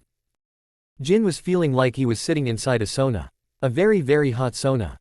Jin just took a freaking Bijudama on his face while he was trying to save the villagers. The attack was so powerful that everyone felt the power of the blast. Jin, the moment he came in contact with the blast, fall unconscious. He might have a powerful energy like ki inside his body, but that does not mean that he could handle a dangerous attack like a Bijudama. His body was seriously injured, but what he did not know was that this attack helped him break a limiter inside him just like the spirit bomb did to Goku. Soon the power of the Bijudama was gathered near Jin and he started to absorb it. Everyone in the village was looking at Shukaku after the big explosion happened. Now they started to understand how dangerous a Biju could be. The memories of the nine-tail attack started to come back to them. All the Jonin and Chunin who were trying to fight Shukaku started to lose hope. None of their attacks worked. This started to make their situation even harder as their Hokage was currently not there with them. He was fighting with Orochimaru and the reincarnation of the first and the second Hokage. Shukaku, being the twisted tail beast he was, now started to target the civilians. He was doing this on purpose as he already knew that the shinobi are protecting them. Naruto and other genin also saw that and now they were very angry about their weakness. Naruto had already learned the summoning technique and immediately started casting hand signs. Summoning jutsu, shouted Naruto, but this did not work as only a small toad appeared. Why you are here? Where is the chief toad? Asked Naruto. Pop is at home, you can ask me what you need, said Gamamaru. Naruto was more irritated by this and made an annoying comical face. Shukamaru started to charge another Bijudama and this time the target was Konoha Hospital. We can't let this attack happen, said Guy. He directly opens the sixth gate and kicks Shukaku. This attack was so strong that Shukaku was thrown out just like how he did when Jin used his recoilless kick. The Bijudama which Shukaku was charging was disrupted, but the aftermath of this was not something Guy anticipated. The Bijudama ended up blasting in the stadium itself and everyone who was there blasted off with it. Fortunately, no one was dead, but this attack was so powerful that everyone who was near the explosion ended up getting injured very badly. On the other side of the village, Jin, who was still now unconscious, suddenly woke up by this blast. But he was not in his normal form. His eyes were silver in color and even his black hair had silver linings in there. He stood up in between a forest which was destroyed. Jin had a very calm expression on his face, but in reality, he was very excited. Finally, he was able to break through his limit and enter into the second stage of the Ultra Instincts. "Utlra instinct sign," muttered Jin in again a very calm tone. He looked at his hand and clench his fist and then slowly release it. He quickly eats a senzu bean to recover from the injuries he sustained. He was trying to understand what things have changed inside him and how strong he had become. He could feel that this form is very temporary and he might only have 5 to 10 minutes at best. He might be able to master it later and increase the time limit. But right now he needs to complete and take advantage of this form. With this thought, he immediately launched instant transformation and appear on top of the Hokage monument. Jin was looking at the currently rampaging Biju and the destroyed parts of the Konoha. He wanted to be angry by this form of his did not let him. With a single step, he again disappeared, but this time it was not teleportation but his speed alone. Jin could have bet that he is much faster than the current Raikage right now. Shukaku was creating another Biju bomb and was planning to destroy the hospital this time around. But when he was charging the Biju Dama, something happened. Jin directly appears on the top of the Biju Dama and kicks the big ball of chakra before Shukaku could even fire it. The Biju Dama was sent outside of Konoha. Those people who did saw Jin kicking the Biju Dama, and there were not many of them in the first place, were stunned at what just happened. Shukaku himself was stunned at what happened as Jin took the Biju Dama almost out right under his nose. "Impossible," said a Jonin who was looking at the battle. "Who is that person?" asked someone else. "Damn it, who did that?" Shukaku asked in anger. Jin, after kicking the Biju Dama, backed off and stand on top of a big building to observe the situation. He was also making plans on how to fight Shukaku. Orochimaru and Hiruzen, who were fighting the last two Hokages, saw this and did not have words to express what they were feeling. They have never seen a person kick a Biju Dama and might never saw doing it in the future either. We are talking about a Biju Dama. It's like a nuclear warhead with the power to destroy from cities to countries. How much the person has to be physically strong enough to kick Biju Dama would be, everyone was thinking. "Ready for round 2 inches?" asked Jin in a calm but powerful voice. Chapter 33, I hear the music. "Ready for round 2, said Jin in a calm voice, but in his head something else was going on entirely. He was hearing Dragon Ball's main theme, Chala Head Cha-La. He started to feel the beat of the music going inside his head. Something inside him, despite the outside trouble, was to keep him calm and attached to this music. He started to lightly shake his head and feet to this music unconsciously. Shukaku was very angry by this point and used his big tail to smash towards Jin. Jin, who was still hearing the music inside his head, saw the tail coming in very slow motion, and with the beat of the music he jumped before the tail ended up smashing him to Kingdom Come. He get away and got on the big tail of the giant sand raccoon. People who were seeing this, namely Guy and Kakashi, were stunned at Jin's speed and moments. He already was looking very different and they could not feel him. "Fly away. I fly away." The music becomes stronger as Jin started running on top of the giant tail, feeling the excitement and the feeling of the amazing fight he was having. Never in his life he would have thought that he would be fighting a big-ass raccoon made out of sand, but there he was doing just that. He slides across the tail and went on the other side of the tail beast, and he uses the same momentum to once again cut off Shukaku's tail with Destructo Disc. The moment he landed on the ground, he ended up sliding back on 2 of his feet while he was balancing himself by putting one of his hands on the ground. Still sliding back but facing the enemy, and giving a Spider-Man 3 limbs to the ground and 1 hand in the air pose. His eyes never once move away from Shukaku. Even today, as the music was still playing and Jin was still grinding like mad for the amazing fight he was having. He only stopped when he was blocked by the massive Ryu Bang which he left behind in his previous attack. With just one touch of Jin, the 5 km long and almost half a kilometer wide staff shrink in a blink of an eye to a normal staff.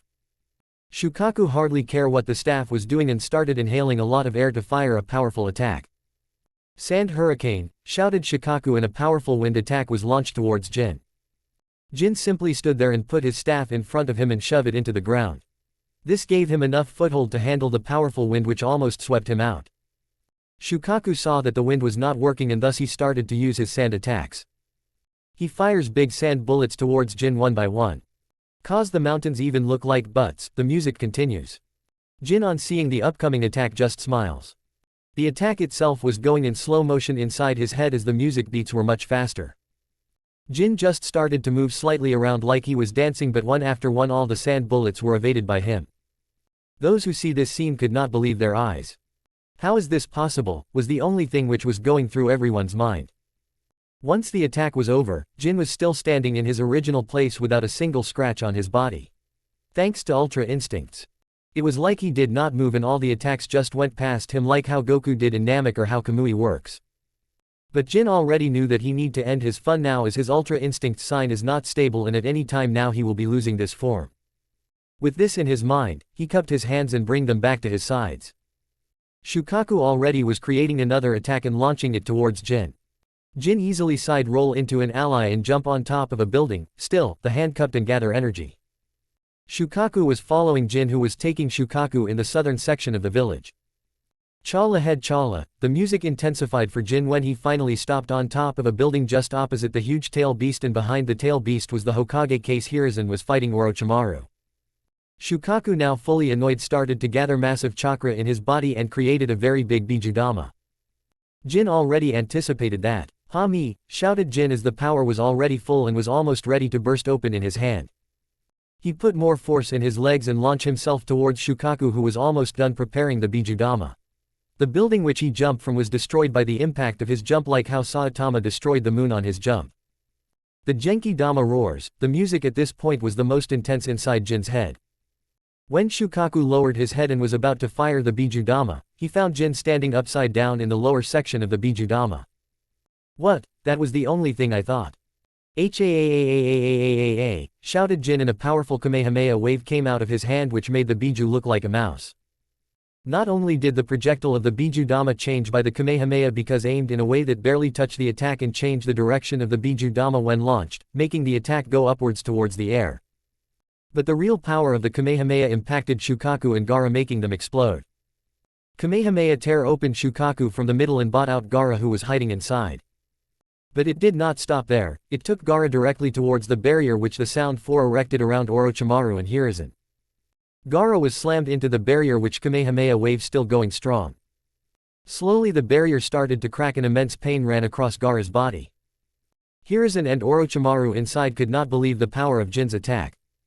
Finally, the barrier broke and Gaara was once again slammed into the top of the Hokage building roof. Between Hiruzen and Orochimaru.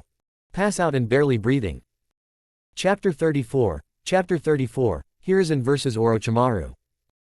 Hiruzen Sarutobi, the third Hokage of Konohagakure, faced off against his former student Orochimaru, a dangerous and cunning rogue ninja. The battle took place in a desolate valley, where the tension in the air crackled with anticipation. He already knew that other like Jin are facing the Shukaku outside and he can't do anything about it. Hiruzen stood tall, his aged face displaying a mix of determination and sadness. Orochimaru, on the other hand, wore his characteristic smirk, his slitted eyes revealing his sinister intentions. The two shinobi locked eyes, and without a word, the fight began. Orochimaru moved with unnatural speed, his body contorting into serpentine shapes as he lunged at Hiruzen. The third Hokage, however, was no slouch.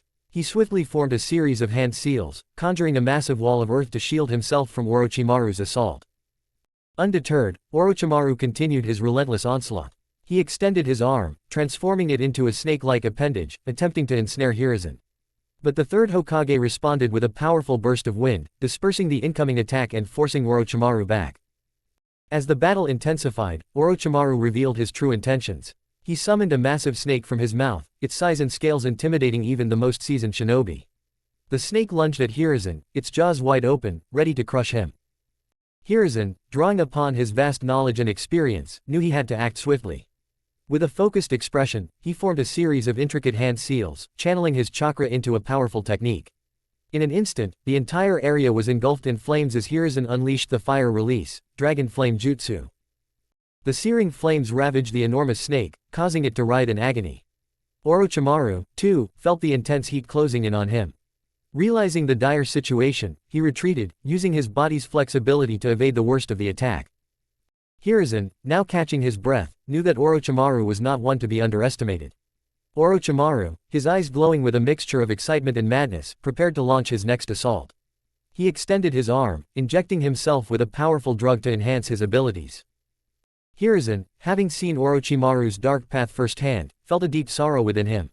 With resolve in his heart, he channeled his chakra once more, preparing for a final confrontation.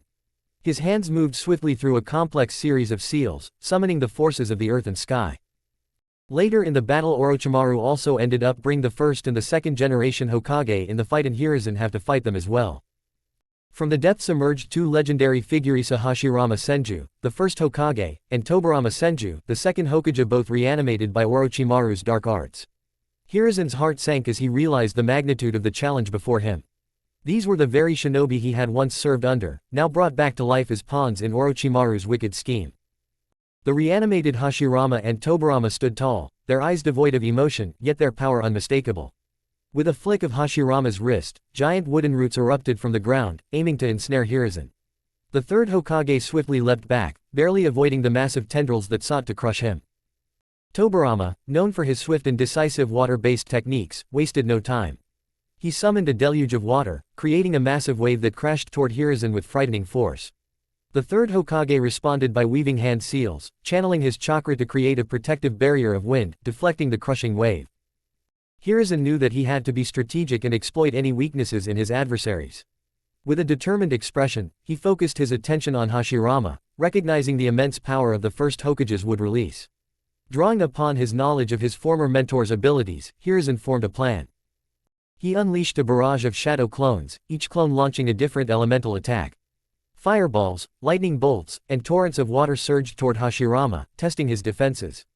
The first Hokage reacted swiftly, deflecting the attacks with his wood release, but the onslaught forced him on the defensive. While Hashirama dealt with the clones, Hiruzen seized the opportunity to engage Tobirama. The second Hokage's speed and precision made him a formidable opponent, but Hiruzen was determined to protect the village they had once fought for together. The clash between the two skilled shinobi was a display of speed and technique, as they weaved through the battlefield, exchanging blows and jutsus. Meanwhile, Hashirama, frustrated by the constant assault, tapped into the vast well of chakra he possessed as the reanimated form of a cage. With a resounding cry, he summoned gigantic wooden statues, towering over the battlefield, ready to crush Hiruzen beneath their immense weight. While all of this was happening, a powerful force hit the barrier from the outside. The attack which collided with the barrier was so powerful that slowly the barrier started to break. Sound 4 were trying their best, not to let the barrier break. They had no idea who fired such a powerful attack at the barrier, but if they could not maintain the barrier, then there is a possibility that Orochimaru-sama won't complete his objective. If this were to happen, then surely Orochimaru-sama won't forgive them and might even take their life. But no matter how hard they try, the power of the Kamehameha which Jin fired so powerful that the barrier soon broke and the Kamehameha wave and Gaara, who was carried by the wave, crashed inside the barrier. Soon when the smoke was out, everyone was able to see a badly injured child laying there with almost no life left in him. Suddenly Jin also appeared there. Now that Hiruzen was looking at it from a close distance, he could make out the differences much more correctly. Jin had silver color eyes and silver trance of hair going through his head. But that appearance did not lasted long, as Jin already have used most of his ki in the previous fight in Kamehameha. He soon turned back into his normal form and stumbled because of the sudden lack of strength. He quickly used his staff to support himself. "Damn, I am hungry," said Jin, and both Hiruzen and Orochimaru sweat dropped. Chapter 35, Konoha Elders. As the barrier was broken, Orochimaru could not complete his plan and had to run away. Both Jin and Hiruzen did not want to stop him, as both of them already knew that they are currently not in shape to fight Orochimaru. Jin had to first completely master Ultra Instinct Sign before asking for a rematch, and Hiruzen is already too old to challenge Orochimaru in the past two Hokage's reanimated forms. "Jin-kun, how did you do that?" Hiruzen asked, really wanting to know how Jin was able to fight a tail beast and was able to break the barrier. "It's a special technique called Ultra Instinct Sign which I was using," said Jin. "I have not mastered it completely yet, but it worked against the sand monster," continued Jin. Hiruzen was very interested in this technique. He already knew that Jin already have created a very similar technique to Guy's 8 Inner Gate technique. But right now he had more important things to do, and thus he had to get moving. After this, most of the time was spent on recovering and rebuilding. The streets were littered with debris, and the once vibrant buildings bore the marks of destruction. But amidst the devastation, the spirit of Konoha remained unbroken. With the threat of Orochimaru extinguished, the people of Konoha rallied together to rebuild their beloved village. The shinobi and civilians worked tirelessly side by side, clearing rubble, repairing infrastructure, and restoring the once thriving community. It was a testament to their resilience and unwavering determination. The village's leaders, including the remaining members of the Konoha Council, stepped forward to guide the recovery efforts. They organized work teams, allocated resources, and ensured that aid reached those who needed it most.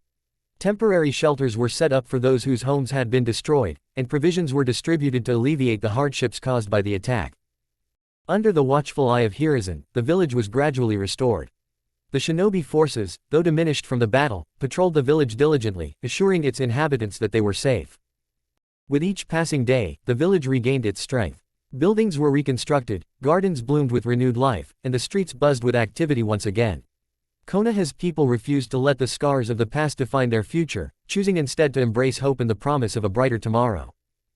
The Shinobi Academy reopened its doors, determined to train a new generation of shinobi who would carry on the legacy of their predecessors.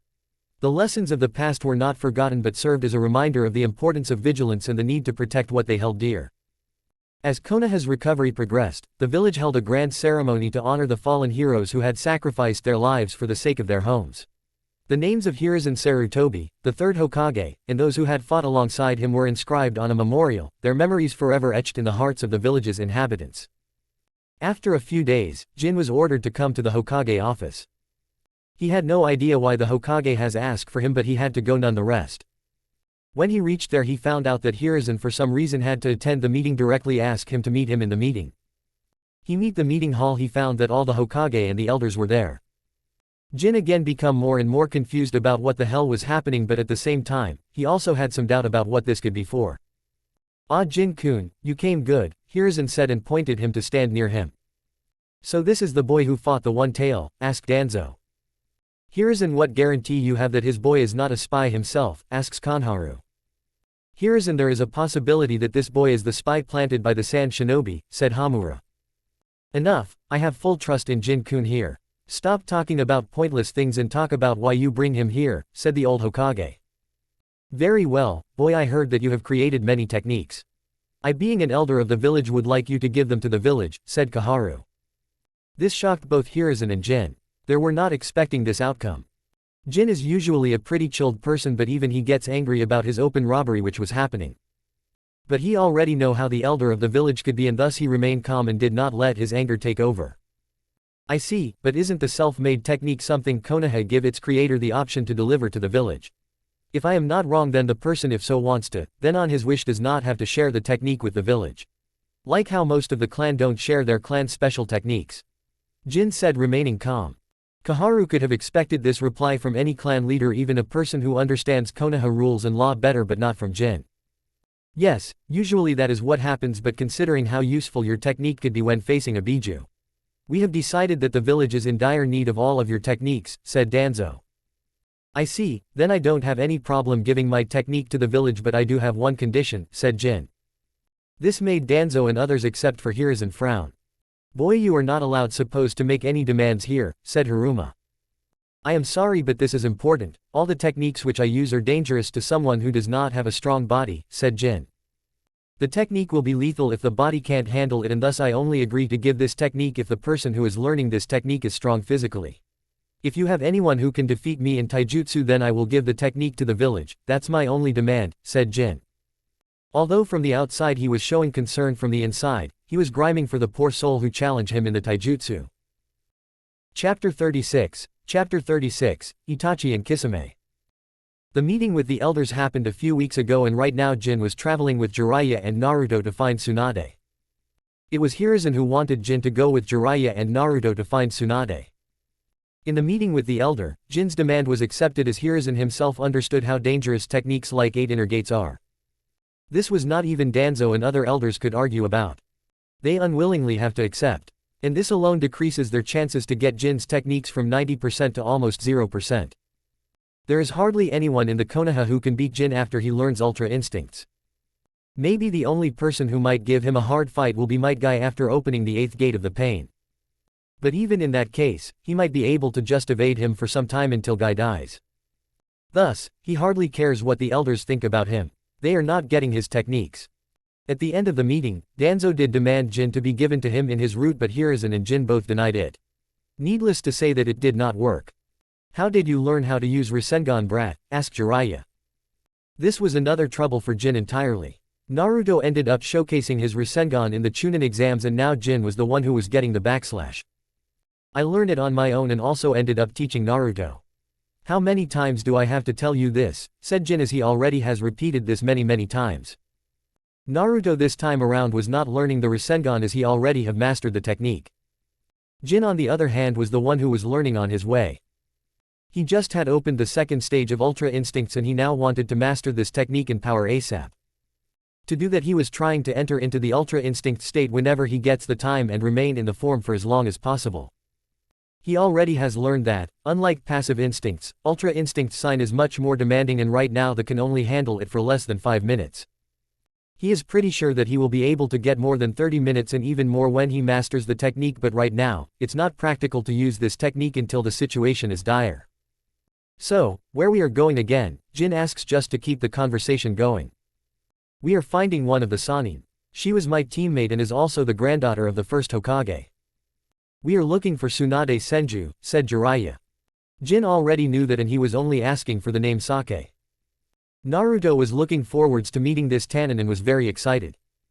But the journey was not as smooth as in the canon. Soon Itachi and Kisame attacked the village and pretty much everything went there just like in the canon, and then both Itachi and Kisame ended up coming for Naruto. Honestly, Jin believed that Itachi never was targeting the nine-tailed Jinchuriki in the first place when he visited Konoha. According to him, he might only want to learn more about Sasuke's safety after the invasion. Soon Itachi and Kisame came to the same town where Jiraiya, Naruto and Jin were staying. Both did end up distracting Jiraiya and targeting Naruto. The only thing which was different this time around was that Jin was with Naruto.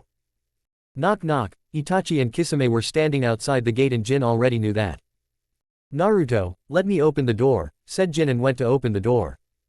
He already had a way to handle Itachi's genjutsu powers as the moment he used his genjutsu on him, the Ultra Instincts will activate and start targeting Itachi, even if it is a Tsukuyomi. Jin slowly opens the door and asks, "Who are you and what do you want from me?" Itachi did not show any outward reaction while Kisame was practically griming like he got a new toy to play with. Naruto was looking at what was going on from inside the house. "I would like you to hand me over to Naruto Uzumaki," Itachi said in his always calm voice and neutral look. Kisame on the other hand was not so gentle and directly sent killing intent towards Jin. Now if Jin was like someone else like Naruto or Sasuke then this might have worked, but Jin was someone who already have very good control over his instincts, thus he did not even flinch. "Interesting, Mr. Itachi, this brat can handle my killing intent. Would you mind if I had a little one-to-one talk with him?" asked Kisame. The killing intent was practically dropping from him. "We are not here for that, Kisame, focus on the task. We are only here for the Jinchuriki of the Nine-Tail," said Itachi. "I guess you both are in the wrong place entirely." Jin intervened. Before either Itachi or Kisame could answer, Naruto shouted from the inside. "Hey Jin, who are they and what are they talking about?" This brought a sweat drop to Jin's face. This could be the worst time to open your mouth, Naruto, thought Jin. At this point, a fight was inevitable with the Akatsuki. While Jin was thinking this, he heard another troublesome voice. It was Sasuke roaring Itachi's name. "Great, one was not enough and the universe send me another," muttered Jin. Chapter 37, Jiraiya is cool. Sasuke was angry and demotivated because of what happened in the Chunin exams. He would have never anticipated that Naruto will defeat him. Later he finds out that the technique which Naruto used against him was rasengan, which was a technique created by Minato Namikaze himself. Currently, only 2 people could perform the technique. Jiraiya and Kakashi. Of course, Sasuke thought that it was Kakashi who taught Naruto how to do this technique but was not sure when Kakashi taught him. Kakashi on the other hand was thinking that Jiraiya-sama has teach this technique to Naruto. But only Jiraiya and Hiruzen knew that the real person who taught this technique to Naruto was none other than Jin. Sasuke at this point wanted to learn the rasengan technique because he already was thinking that rasengan is a better technique than Chidori. The reason is that Naruto was able to overpower him. But the reality was that Naruto had a lot of chakras than he do, and at that time he lose because he suddenly suffer from the backslash from the cursed mark. When Sasuke ended up finding Kakashi, he found that Kakashi has been hospitalized. He was in the hospital, recovering from the injuries he suffered in his fight against Naruto for a few days, and when he got discharged, he could not find Kakashi because his sensei was doing other missions for the village. Now after so many days he finally had the chance to meet Kakashi and learn rasengan, but he find his sensei in the hospital. Sasuke later realizes that Kakashi was defeated by Itachi and he is currently looking for Naruto. Sasuke after hearing this got so angry and he ran away before his sensei could stop him to find Naruto. Kakashi knew that this will create trouble and asked Guy to follow Sasuke and help him out. Sasuke on the other hand started to run as fast as he can to follow Itachi or Naruto's trail and find them. Finally, after knowing where they were, he came across the only person he hated the most, Itachi Uchiha. "Itachi, you will die by my hands today," shouted Sasuke and started forming Chidori. Soon the bird chirping sound came. Jin and Naruto both knew who this person was. Because of Sasuke's arrival, Itachi's and Kisami's attention was shifted. Jin although could have fought with both of them but was not sure whether he could safeguard Naruto while doing it. Soon Sasuke charged towards Itachi with his Chidori in his hands. And just like in the canon, Itachi like a badass grabs Sasuke's hand and tells him who is the boss. "What the fuck, why Kishimoto made this guy so terrifying?" thought Jin before taking action. "Recoilless kick," shouted Jin and targeted Kisame who was the closest to him. Kisame already saw the attack coming and took out Samahata to block the attack. What he did not know was that the attack was so powerful it even bends space if used at its full power. Kisame was rocketed out from the building by the force of that attack. Jin did not hold back at all and used his best kick to take care of Kisame. This gave him some time to handle the situation with Itachi and let Jiraiya come over. Naruto on the other hand was looking at the scene and already had a rasengan ready in his hand to attack Itachi. "Rasengan," shouted Naruto and targeted Itachi with his rasengan, but we are talking about Itachi freaking Uchiha here. Itachi simply twisted himself after throwing Sasuke's limb body out of the harm, and dodged the attack. Naruto rasengan directly hit the building wall and a big hole was created. Itachi at this point was not thinking about Naruto or Sasuke but rather Jin. He already has heard of a person who fights off, one-tail Shuaku. And now, Jin directly kicks Kisame of all people, out of the building. He with his Sharingan looked toward Jin and attack with his Genjutsu technique. Jin easily fall into the Genjutsu because he have never learned how to fight a powerful Genjutsu like Itachi's. But this was a bad move by Itachi as the moment Jin entered into a Genjutsu, his body started to move on instincts. Before Itachi could understand what happened, there was a powerful punch landed in his guts that sent him rocketing towards the wall. Sasuke at this point was pretty much unconscious while Naruto was in a daze after his attack not working and Itachi was suddenly punched by Jin. This was the exact time when Jiraiya came. Of course, he did all of his weird poses and acting while announcing his arrival. Kisame by this point had already arrived and Itachi too surprisingly recover from the punch quickly enough. What Jin was wondering at this point was, how the hell Itachi recover so fast? While Itachi was wondering how Jin move under his Genjutsu and attacked him. "Kisame, we are not his match, we need to go, now," Itachi said this time looking towards Jiraiya. "Damn, Jiraiya is pretty cool," Jin was thinking. He already knows that both Kisame and Itachi were afraid of Jiraiya but knowing and witnessing are pretty different things. In the end, both Akatsuki members ran away while Sasuke was injured. And the journey to find Tsunade continued. Chapter 38, Fighting with Tsunade. Jiraiya's reputation as one of the three legendary Sannin instilled in them a sense of awe and excitement, especially after seeing how the Akatsuki ran away from them and knowing they were about to witness firsthand the power and wisdom of a true master for the first time. Their travels took them through treacherous landscapes, dangerous territories, and encounters with formidable opponents. Jiraiya, with his extensive knowledge of the ninja world and his sage-like abilities, guided his young disciples through each challenge, imparting valuable lessons along the way. Naruto, fueled by his unwavering determination and unwavering belief in his potential, sought to learn everything he could from his legendary mentor, hoping to one day become the Hokage himself. Jin, on the other hand, was just happy to travel with one of his favorite characters from the Naruto series. He absorbed every bit of knowledge and technique he could from Jiraiya's teachings. His natural talent and ability to adapt allowed him to grasp even the most complex techniques with relative ease. The bond between Naruto, Jin, and Jiraiya grew stronger with each passing day, as they shared tales of past adventures and battled countless adversaries together. Eventually, their relentless pursuit led them to a remote village where rumors suggested Tsunade had been spotted.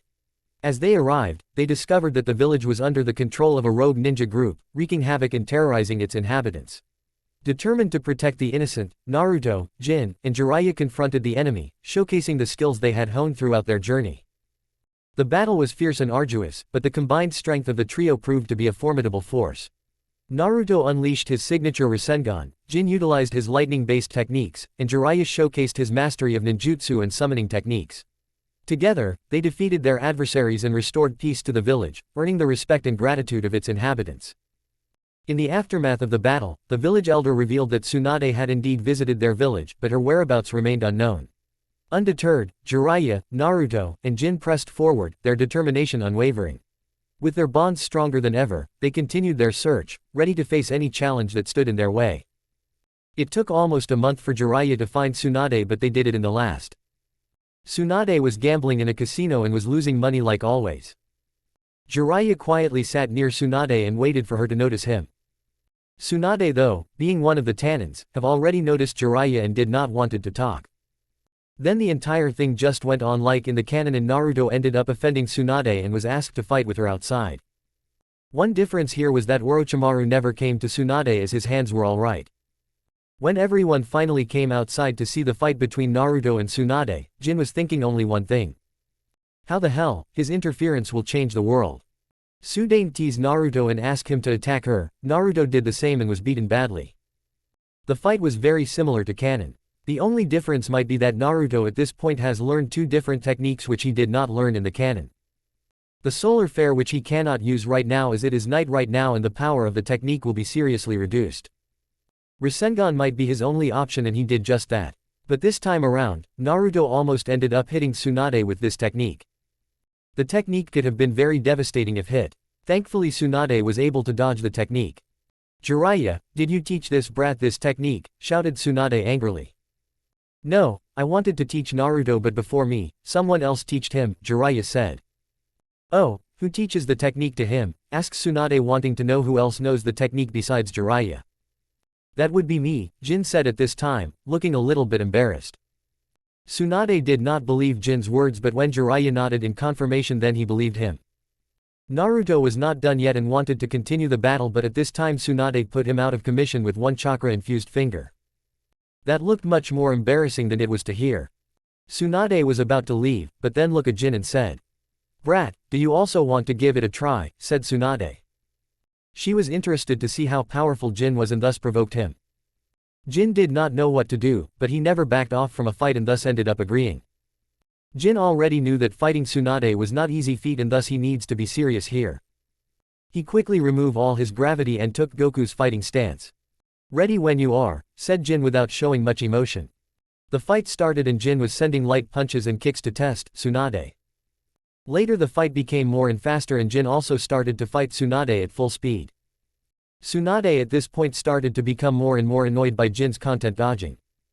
No matter what, she could not hit him, and in return he was hitting her and already have done comparable damage to her. Tsunade was not the fastest ninja out there, and even though she might be very compared to a normal genin, she was nowhere close to Jin, who was already as fast as a normal jonin at his point and had passive instincts. The match itself went on for some time before Tsunade finally became annoyed enough to release her full power. With a powerful punch, she ended up punching Jin, who could not dodge because of the sudden jump in speed and power. The punch was so powerful that Jin rocketed towards the wall and slammed hard into it. Chapter 39, Beating Tsunade. Jiraiya and Shizune were horrified, while Tsunade also started to understand just how powerful her punch was and started to regret it. Jin, who was plastered into the wall, had his eyes closed, but something more going on with him. Naruto by this time was up and could not help but complain to Tsunade that she killed Jin. But when Shizune and Tsunade were about to go over to heal Jin, something interesting happened. The wall which Jin got plastered was shattered and Jin came out with his head down and eyes closed. Everyone was thinking about how he was even able to stand at this point, but only Jiraiya and Tsunade noticed that they cannot sense Jin despite him being in front of them. Jin opened his eyes and the eyes were silver in color. The moment the eyes were opened, a powerful blue and white aura covered Jin with immense heat. Naruto was looking at this with awe, and Tsunade and Shizune were also taken aback. Only Jiraiya knew what is going on because he was informed by Hiruzen about Jin's technique. At the time of explaining his technique to Hiruzen, Jin described it as fighting instincts. "Jin-kun, I am sorry about what elders told you," said Hiruzen. This conversation happened just after the meeting with the elders was over. "No worries, Hokage-sama. I mean it when I say that I don't have any problem sharing my techniques if there is a person who can master it," Jin said in a neutral tone. Jin already knew that even Hiruzen was eyeing his techniques, and that's why he did not raise any objections in the meeting to defend his techniques. Jin-kun, I am interested in your technique. May I ask you what this technique is about? Asked Hiruzen.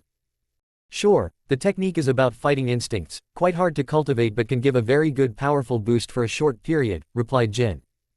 My Kaioken techniques which I show in the Chunin exam semi-finals against Lee was very similar technique to the 8 inner gate technique used by Guy-sensei and Lee. But this technique, which I used against Gaara, or to be more precise the one-tail beast, is called Ultra Instinct Sign. The technique brings forwards the natural fighting instincts of a person and enhances them to multiple levels. I still have not mastered the technique yet. Completed Jin. Very interesting, is this technique something which others learn as well? Hiruzen asked. Yes, it is possible, but to do that, one needs to surpass his limiter and limits to open his hidden fighting instincts, which is pretty hard, and this required a very strong body and mind to pull off, said Jin. I guess the fight is not yet over, Tsunade. I would be careful if I were you, now that this kid is activating this technique, said Jiraiya, to which Tsunade did not react. Inside she already knows that Jin is very dangerous right now, but she could not figure out how much. Ready for round 2, said Jin, who suddenly appeared right in front of Tsunade. No one was able to see him moving in this, but everyone was on alert. Tsunade's years honed instincts kick in and she directly punches Jin. But the punch never connected as when the punch landed on Jin's form. It distorted and then disappeared, saying to everyone that it was an afterimage. This was confirmed when Jin's voice was heard from behind Tsunade. Tsunade at his time was sweating bullets. She has seen Minato and Raikage. Arguably the fastest ninja this world has ever seen, and Jin was already almost as fast as them. My turn, Jin said, and before Tsunade could react and turn back, he grabbed her by the back of her head and face slammed her on the ground. The slam was so strong that the ground ended up tearing apart. Naruto, Jiraiya and Shizune was just gawking at this. Jin went throw Tsunade to the wall with a powerful kick and she ended up getting slammed into the wall. Of course, like Jin, Tsunade was able to handle it pretty well. She was already pretty injured thanks to Jin's powerful attack. She was injured enough that she had to open her yin seal to recover. The moment the seal was opened, all the wounds she suffered recovered without any delay. Powerful chakra started to spread throughout her body. She attacked Jin with more this time around, but the outcome was the same. No matter how much powerful you become, it is meaningless if you cannot hit me, calmly said Jin in his Ultra Instincts form. Jin already started to get a hang of his Ultra Instincts powers, and he also started to control the power better as well. This made Tsunade more angry and she started to fight with even more power and started to destroy the area even more. Jin knew that although he can now hold Ultra Instincts for more than 5 minutes, he should not do that. That 5 minutes completely exhausts him, and doing that on a mission is not ideal. And thus he becomes ready to end this fight. He finds an opening in Tsunade's stand and zooms past everything to close the gap. This stunned everyone again because no one saw him moving. Now Jin's one hand was on Tsunade's stomach. It was like time had slowed down. Sleep well, said Jin, and gave a very mean 1-inch punch to Tsunade in her stomach. This sends Tsunade rocketing back towards another wall and completely shatters the wall on impact. The attack was so powerful that it completely knocked Tsunade out. Jin also, as soon as he confirmed that Tsunade was out, turned off his Ultra Instinct sign and turned back to normal. Everyone was looking at him like they have seen a ghost. Let's get to Konoha before she wakes up, shall we? Jin said with a cheesy smile. Chapter 40, The End of Naruto. It took almost 6 days for Naruto, Jiraiya and Jin to bring back Shizune and Tsunade to bring them back to Konoha after finding them. Overall, the journey to find and bring back the slug Sannin to Konoha took almost a month. When they finally arrived, which was a Herculean task in itself, as Tsunade after waking up started making a fuss and tried to run away many times. Of course, this was very good training opportunity for Jin, as every time Tsunade made a fuss or ran away, it was Jin who was bringing her back. Almost all the time, unconscious. Jin, just under this 6 days with the help of Tsunade's unintentional training, was able to improve his Ultra Instinct sign mastery massively. So when they finally arrived in Konoha, they found that something was wrong. The first thing all of them did was to go to the Hokage office to understand what was going on. Hiruzen Sarutobi was already in a hectic situation as he was talking with many of the elders of the village and clan elders. When Jiraiya and Tsunade saw this, they immediately understood that something had happened in the village while they were away. Naruto though did not have any idea what was going on, but Jin had some idea. This canon has already been changed because of his action. Because of him, Hiruzen Sarutobi did not die and Orochimaru never lose his hand. "Sensei, what's going on?" asked Jiraiya. Hiruzen heard his student's question and also saw Tsunade there with Jiraiya. "Come Tsunade, Jiraiya. We are currently discussing Sasuke Uchiha," Hiruzen said. "What about that Uchiha brat?" Jiraiya asked. Naruto was also interested in this while Jin already know what was going on. "Sasuke Uchiha was kidnapped by Orochimaru just a few days ago," said Hiruzen. Naruto at this was surprised, but Jin knew that there was a possibility that this could happen. The fact that Sasuke was defeated by Naruto even after getting trained by Kakashi and then he was getting destroyed by Itachi, gave all the reasons for Sasuke to join Orochimaru. Of course, he did not join on his own because he was unconscious as Itachi put him in Genjutsu. The reason this happened was because Orochimaru did not lose his hands this time around. In Naruto, Orochimaru sends his sound force to take away Sasuke. This time around though, this did not happen because maybe Orochimaru himself came to bring back Sasuke and will manipulate him with his feeling towards his defeat by Naruto and Itachi. Jin never expected that something like this will happen with his intervention. Although the plot is still kind of intact with Sasuke going to Orochimaru. After the meeting was done, Naruto and Jin had to leave the Hokage with his old students. Naruto already created much fuss about finding out where Sasuke was. Before he could make more fuss, they both were kicked out of the Hokage office. This followed what Jin could only say is the end of the Naruto story, and after 2 to 3 years the Shippuden will be starting. Soon, after a few days, Jin got the notice that Jiraiya will be taking Naruto to a 2-year-old special training. Tsunade soon because of the new Hokage, but the details were not known by Jin.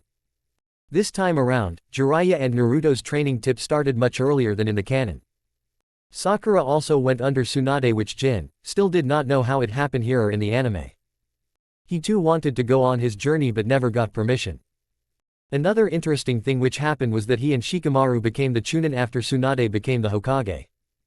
Nothing interesting happened during this time, but Jin already knew that the canon has changed much because of him and he had to get stronger. Thus he once again started to work harder and master his techniques even better. While Naruto was training with Jiraiya, everyone from the Konoha 10 started training and getting more stronger. The news of Sasuke getting kidnapped by Orochimaru was a shock to Sakura and Ino. Both the fangirls were devastated. Others though were doing pretty good. Like Shikamaru, although sad, never let it affect him. Hinata was training with her clan. Shino and Kiba were doing the same. Choji and Ino also started working on their strength to catch up to Shikamaru. Neji, Tenten, and Lee were working hard as ever. Jin already knew that the world will be pushed into chaos in only a few months and was training like insane to increase his strength. His gravity training has been increasing from 20x to 30x already, and he was already working hard to master Ultra Instincts and Kaioken techniques. Now the only thing Jin had to do is to wait for the Shippuden to start and see how the story goes in the Shippuden. 2 years, that's how long I have to get stronger, I better work hard, said Jin, motivating himself. This is the ending of the first series of Naruto, and from next on the Shippuden arc will be starting. Don't worry, I will be uploading this series just like I have been doing right now. Some might say that I am progressing with this story a little too fast, and that's true. I never intended to make this fic a long one in the first place. Mostly I will be ending this fic under 80 chapters and maybe go up to 100 chapters if people want to know things in more detail. I already have many more fanfiction ideas which I am dying to start now but have limited time and thus can only start after I complete one of my series. Another special thanks to my Patreon who supported me this much. Update, the story is going well past 80 chapters, so please hand in there. Meet you all in Shippuden. Chapter 41, Training Time. During Naruto's 2-year training journey with Jiraiya, he embarked on a transformative path that would shape him into a powerful shinobi and help him discover his true potential. Jiraiya, a legendary Sannin and master of the Toad Sage arts, took Naruto under his wing with the intention of preparing him for the upcoming challenges he would face. The training journey began with Jiraiya evaluating Naruto's skills and identifying areas where he needed improvement. Jiraiya quickly realized that Naruto's control over his chakra was still lacking, hindering his progress in mastering powerful techniques. With this in mind, Jiraiya focused on honing Naruto's chakra control through various exercises. One of the primary methods Jiraiya employed was training in the nature transformation of chakra. Naruto had already displayed an affinity towards wind release, so Jiraiya helped him further develop this affinity by teaching him how to mold his chakra to create powerful wind release techniques. They would spend hours practicing and perfecting techniques such as the rasengan, a devastating technique that required immense chakra control. In addition to chakra control, Jiraiya also emphasized physical fitness and combat training. He pushed Naruto to his limits, engaging him in rigorous physical exercises, agility drills, and sparring sessions. Jiraiya's combat expertise and experience allowed him to provide Naruto with valuable insights into strategy, tactics, and the art of fighting. Apart from the physical aspects, Jiraiya also sought to expand Naruto's understanding of the ninja world, its history, and the intricacies of politics and diplomacy. He shared his knowledge about different villages, their strengths and weaknesses, and the various hidden dangers that lay ahead. This knowledge would prove vital in Naruto's future endeavors as he aimed to bring about change and protect his loved ones. Jiraiya didn't neglect the mental and emotional aspects of training either. He recognized Naruto's impulsive nature and hot-headedness and taught him to remain calm and composed during battles. Through meditation and introspection, Jiraiya guided Naruto in developing mental fortitude, teaching him to tap into his inner strength and overcome challenges. But it wasn't all serious training. Jiraiya, known for his love of women and sake, also exposed Naruto to the world outside of the village. If you know what this means, then you were in the right place. They traveled to various towns and cities, where Naruto got to experience different cultures and meet a variety of people. These encounters not only broadened Naruto's horizons but also helped him understand the values of friendship, compassion, and sacrifice. The bond between Naruto and Jiraiya grew stronger during their training journey. Jiraiya became a father figure to Naruto, offering guidance and support while also challenging him to become better. Naruto, in turn, respected Jiraiya and valued his teachings, cherishing the time they spent together. During the 2-year gap when Naruto was training with Jiraiya, Sakura, Ino, Shino, Kiba, Neji, Lee, Hinata, Shikamaru, Choji, and Tenten also underwent intensive training to further develop their skills and abilities as shinobi.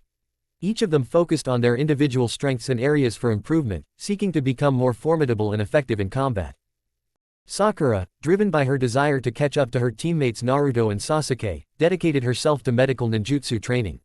Under the guidance of Tsunade, the 5th Hokage, Sakura honed her chakra control and learned advanced healing techniques.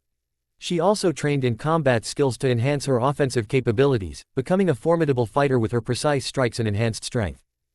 Ino, inspired by her rivalry with Sakura, sought to strengthen her mind control abilities and develop her skills as a sensory-type shinobi.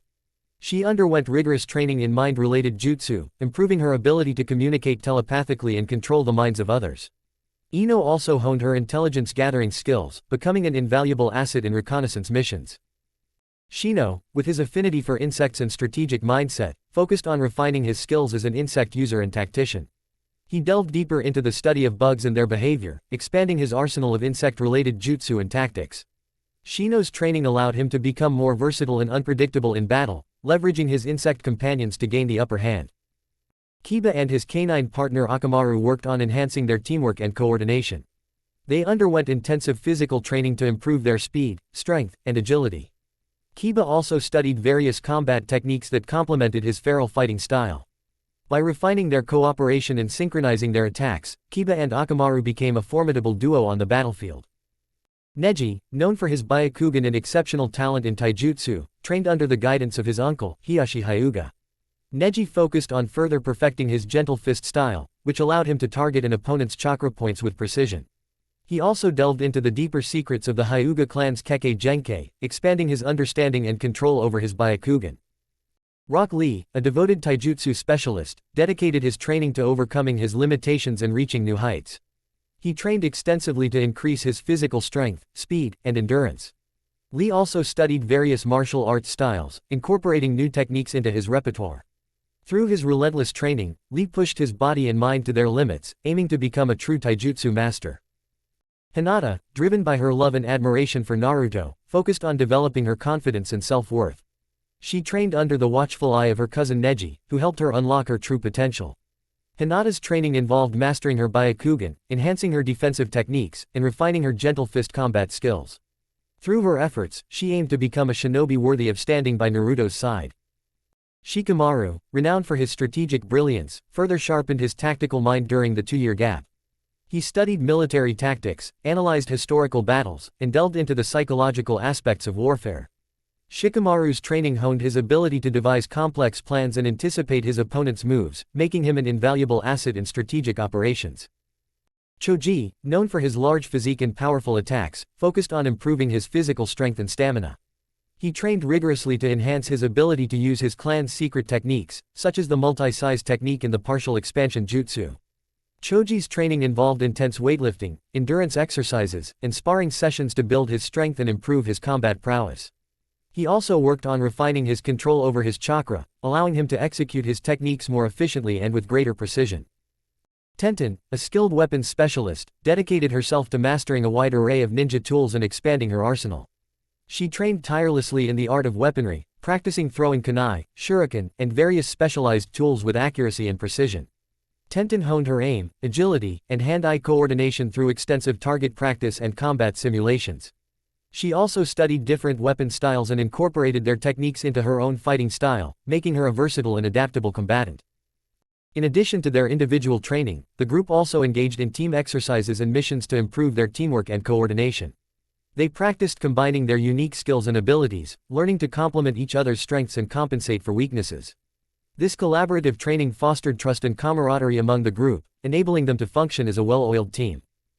Overall, Sakura, Ino, Shino, Kiba, Neji, Lee, Hinata, Shikamaru, Choji, and Tenten utilized the 2-year gap to push their limits, refine their skills, and prepare themselves for the challenges that awaited them in the shinobi world. Through their dedicated training, they grew stronger both individually and as a team, ready to face whatever trials and battles lay ahead. And all this time Jin was the only person who was training in seclusion. No one knew how strong he was and no one knew how much stronger he had become.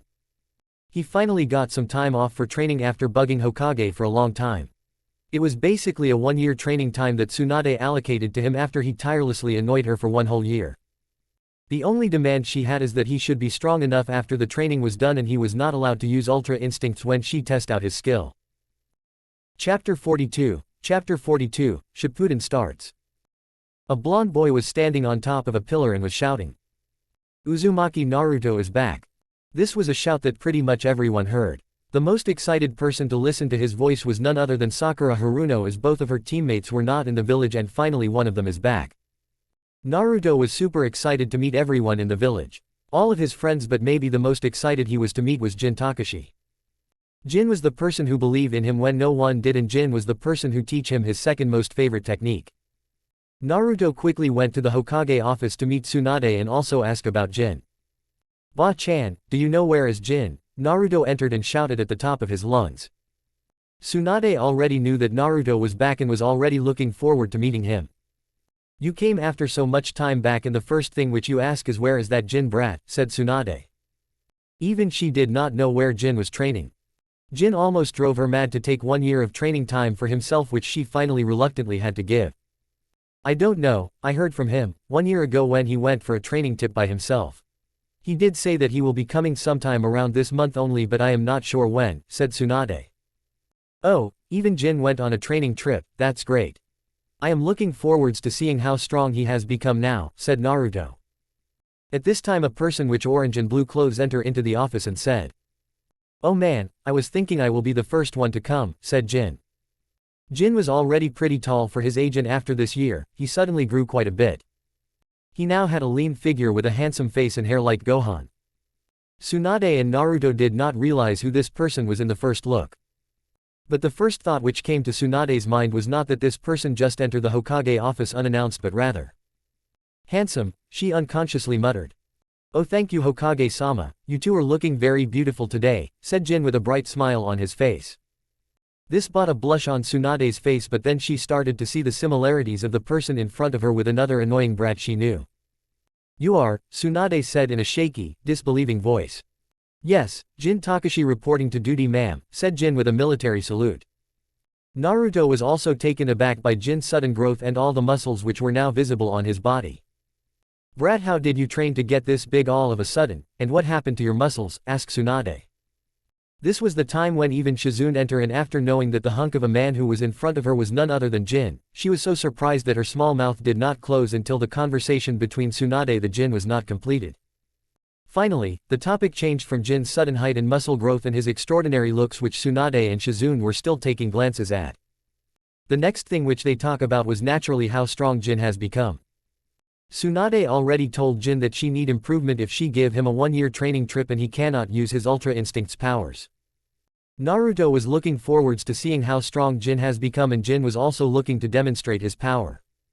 From Tsunade's office, Jin directly went to his home. He already has eaten and then came to the Hokage office, and thus in the technical term he did come before Naruto in the village. The only thing he did after getting home was sleep for the entire day. Jin could hardly care about what going on in the village right now, he was super tired and wanted to sleep. He still followed Master Roshi's guidance: work hard, study well, eat and sleep plenty. On the next day, Sakura had to come to wake him up. Sakura was tasked to bring both Naruto and Jiraiya to the training ground 7. Apparently, Kakashi was tasked to test Jin and Naruto there. Guy was also asked to join to evaluate Jin's taijutsu power. Jin-kun, if you are done sleeping then please come on. Hokage-sama has to ask you and Naruto to go to the training ground 7. Jin heard that and after a few minutes came out. The problem was that Jin was only wearing his plants and was topless. This gave Sakura a very good look at Jin's developed chest, abs and arms. This, when combined with Jin's already very handsome face and sudden height growth, Sakura is speechless and could not help but take a really good look at Jin. It took some effort from Jin to bring Sakura back to reality. Once she came back to reality, she finally realized that he was staring hard at Jin and become as red as her dress and immediately ran away after telling Jin to go to the training ground 7. Jin just smirked and quickly got ready to go to the training ground 7. This is going to be fun, said Jin. Chapter 43, Fighting Guy. It took some time for Jin to reach training ground 7.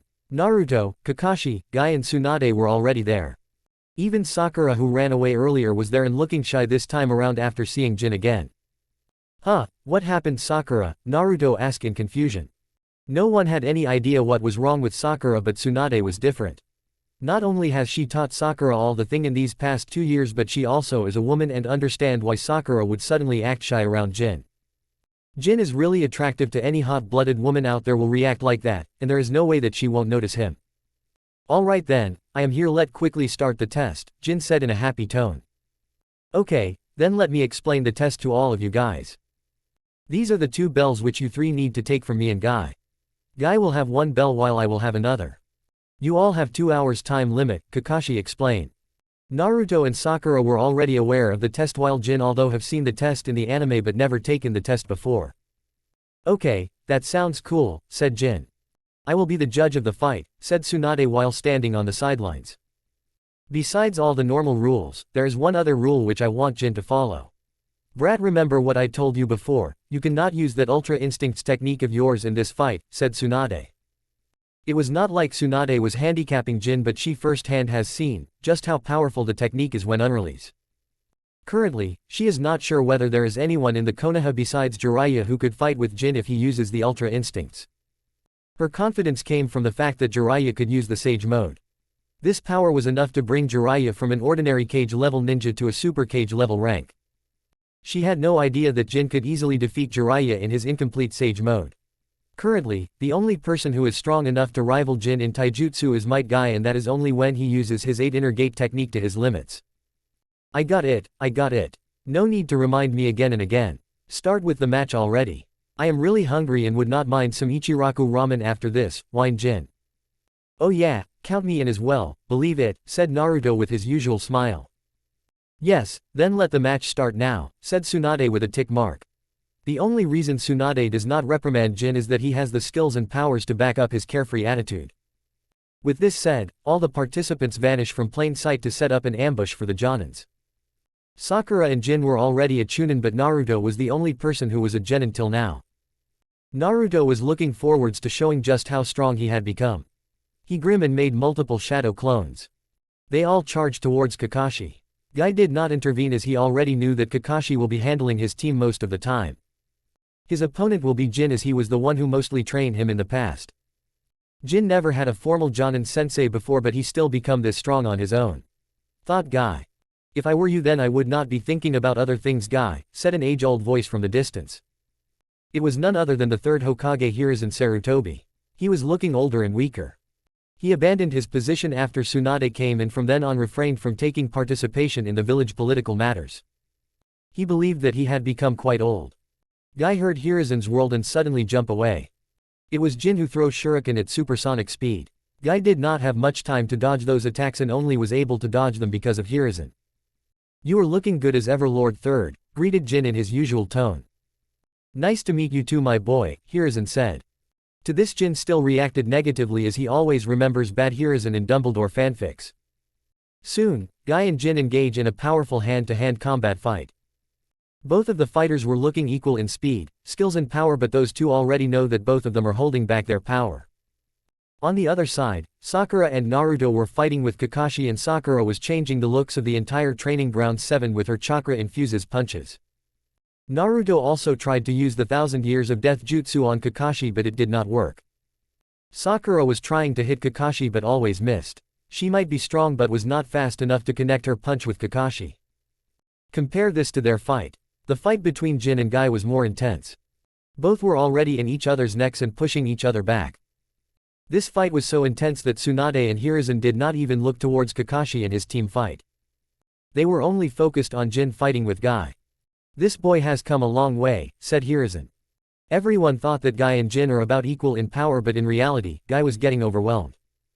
Not because of speed or skills. He was matching that with Jin without much problem, but was already surprised for Guy as Jin was comparable to him in fighting and speed. But the real reason why Guy was getting slight pushback was because of Jin's raw power. It was the same issue which Lee faced back then when he was fighting with Jin. Jin's physical power was a lot stronger than he could handle. His current punches might be comparable to Sakura's punches. The only thing different is that Jin controls his power much better than Sakura and is not wasting it. The fight keep on going and everyone present there was interested in the fight. Chapter 44, To the Land of Winds. As the fight keep on going, both Jin and Guy knew that they are not making any difference and needed to up their game. At this point, even Naruto, Kakashi and Sakura stopped fighting because the fight between Guy and Jin was a little too destructive. "Incredible, this kid is giving Guy a run for his money," Kakashi thought after looking towards Jin fight Guy. No one know Guy's taijutsu fighting power better than him and he could never beat Guy in taijutsu, thus seeing Jin pushing Guy back was mind-blowing for him. The guy finally got serious and took out his training weights. He was much faster than Lee in that Jin was thinking. "Why you did not teach Lee how to do that too?" Jin also removed the gravitation pressure. In the past year, he increased the gravitational pressure from 30 times to 50 times the gravity. The moment the gravity pressure was removed from him, he felt that he is as light as a feather and as fast as light itself. Then both of them clash at the speed was unreal. Everyone was shocked at the speed and power of the fighters. "You are gotten much stronger and more powerful, Jin," Guy praised Jin. He already knew that Jin is a talented person who also work hard, but this was amazing. Not only he invented all of his techniques on his own, but he also mastered them to the point that now he was rivaling him in taijutsu. He was getting pushed back by Jin even after removing his weights. Now Jin was not only physically stronger than him but also faster than him. He has observed that Jin also uses a similar weight training method to him and Lee, but he never opening removed the weights. Maybe he is using some sort of seals to do that, thought Guy. "Wow, that Jin. He is so fast that I can't even see what going on," said Naruto in amazement. "This is inhuman, how both of them are doing this," Sakura said from the sidelines. "Never I have ever seen someone so strong in taijutsu as Guy, and now Jin is pushing him back," said Hiruzen in light shock but at the same time with a pleased expression on his face. "The future of the leaf is looking better and better," thought Hiruzen. "No wonder this kid throwing me around back then. It's not just that technique of his. He is a monster. Even bigger monster than Guy in taijutsu," thought Tsunade, who was already having a migraine keeping up with all the fast-paced action happening. Kakashi did not think too much but only observed the entire battle with his Sharingan. He was amazed at the power and speed both Guy and Jin were moving, especially Jin. Finally, the match came to an end when Anbu hurriedly came and said something into Tsunade's ears. After listening to whatever the Anbu said, Tsunade showed concern and quickly stopped the match. "Stopped. I have something very important for all of you to say," said Tsunade at the top of her voice to get the attention of the fighting Guy and Jin. Jin already had some idea of what Tsunade wanted to talk about. Considering the timing of this and the concern faced on Tsunade. The only thing which this seriously happened in the canon was Gaara getting kidnapped by the Akatsuki. "What it is, Granny Tsunade?" asked Naruto. "The Cage has been kidnapped and the Sand Village have requested aid," said Tsunade. "What?" Naruto said with surprise in his face. That's bad, as an allied nation we need to send help, Hiruzen said. What is your order, Lord Fifth? Kakashi asked. Tsunade thought about this and then said. Kakashi, Guy the First want you to take Team 9 and Team 7 with Jin to find the cage. I want you to leave as soon as possible, said Tsunade. Interesting, seems like the team which is going to the mission is just like the cannon. Thought Jin. Soon everyone rushes to get ready for the mission. It was mainly getting their shinobi gear and getting ready to travel. Jin also had to go, he was not interested in his mission but because it was an order he had to go. After exactly 30 minutes, everyone meets at the Konoha gate to depart for the Land of Winds to the Sand Village. Okay, are we all ready to leave? Asked Kakashi, being the leader of the mission. Naruto was looking eager to get to the road while Jin wanted to rest some after all the training he did. Alright then let us begin going towards the Land of Wind, Kakashi said and everyone marched towards the Land of Wind. Jin did not remember the anime that well, he had some idea of what going on but he is not sure who he will be facing in the Land of Winds. He only knows one person from the Akatsuki who will be there according to the canon. And that would be Sasori. The reason he remember him was because he was defeated by Sakura.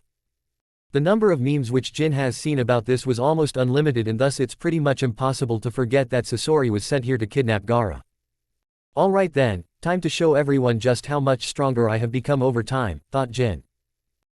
Chapter 45, A Conversation with Kakashi. It took more than 2 days for the teams to reach the Sand Village. Jin was totally bored throughout the journey. He never wanted to come. He never likes to come off the early Shippuden missions and episodes anyways. It's pretty boring according to him. While Jin was being a lazy ass, everyone else except Shikamaru of course was excited to reach the Sand Village and help them find the cage. Naruto was the most excited and worried about the entire thing. Naruto, unlike in the canon, never fought with Gaara but he did have a connection with him and understood his situation was just like his. This made both Naruto and Gaara friends, or at least Jin thinks so. The moment they reached the hidden sand village, the first thing they ended up doing is healing Kankuro. Sakura was mostly responsible for that. Jin could have used senzu beans but he was not sure whether it will work against poison or not. They never used it on Goku in the anime when he became sick. There is a 50-50 chance that the senzu beans will work against poison, but why waste it when Sakura can easily help Kankuro? In the canon, she does it just fine and the possibility that she can do it here is also there. If Sakura can't do it then only Jin will try using the senzu bean. While Team 7 and 9 reached the sand village and Sakura was healing Kankuro, the Akatsuki started extracting the tail beast from Gaara in their hideout. Jin already knew that by the time they find out where Gaara is and go to him, there is a possibility that he would be already dead and thus he needs to act. Kakashi-sensei, said Jin, already planning out where things. Yes Jin, what do you want? Asked Kakashi. I might know where Gaara is, said Jin. This surprised Kakashi, even his ninja hounds could not find Gaara this fast. Are you sure Jin, how do you even know where Gaara is? Asked Kakashi in hurry. There is a technique which requires me to sense people's location. To learn this technique I have to learn sensing other people's chakra from a long distance. That's how I could sense Gaara's power from here. Kakashi at this was just amazed that Jin was able to sense Gaara from this distance. How much are you confident that the location which you just found out is the right location? Asked Kakashi. I am 100% sure that this location is correct. And that's why I wanted to tell you before going there, said Jin to Kakashi. What, Jin, we are dealing with a powerful organization here. Akatsuki is not the kind of opponent that you will be able to take care of on your own, said Kakashi in absolute seriousness. I know that Kakashi-sensei, but even you know that I have my own hidden cards which I could use, said Jin. I understand Jin, if you are this much sure that the location which you found out is the right one then we all can form a team and raid the place, Kakashi tried to pursue Jin.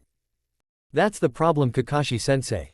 By the time we get there, the possibility that Gaara would be dead is almost more than 90%. The reason why I want to go is because I could get there much faster than any of you, said Jin.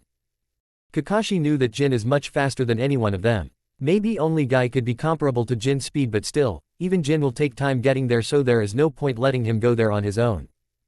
I know what are you thinking, Kakashi-sensei, but believe me, I am much faster than any one of you in this case. You can say that I only need a flash to travel the distance, said Jin.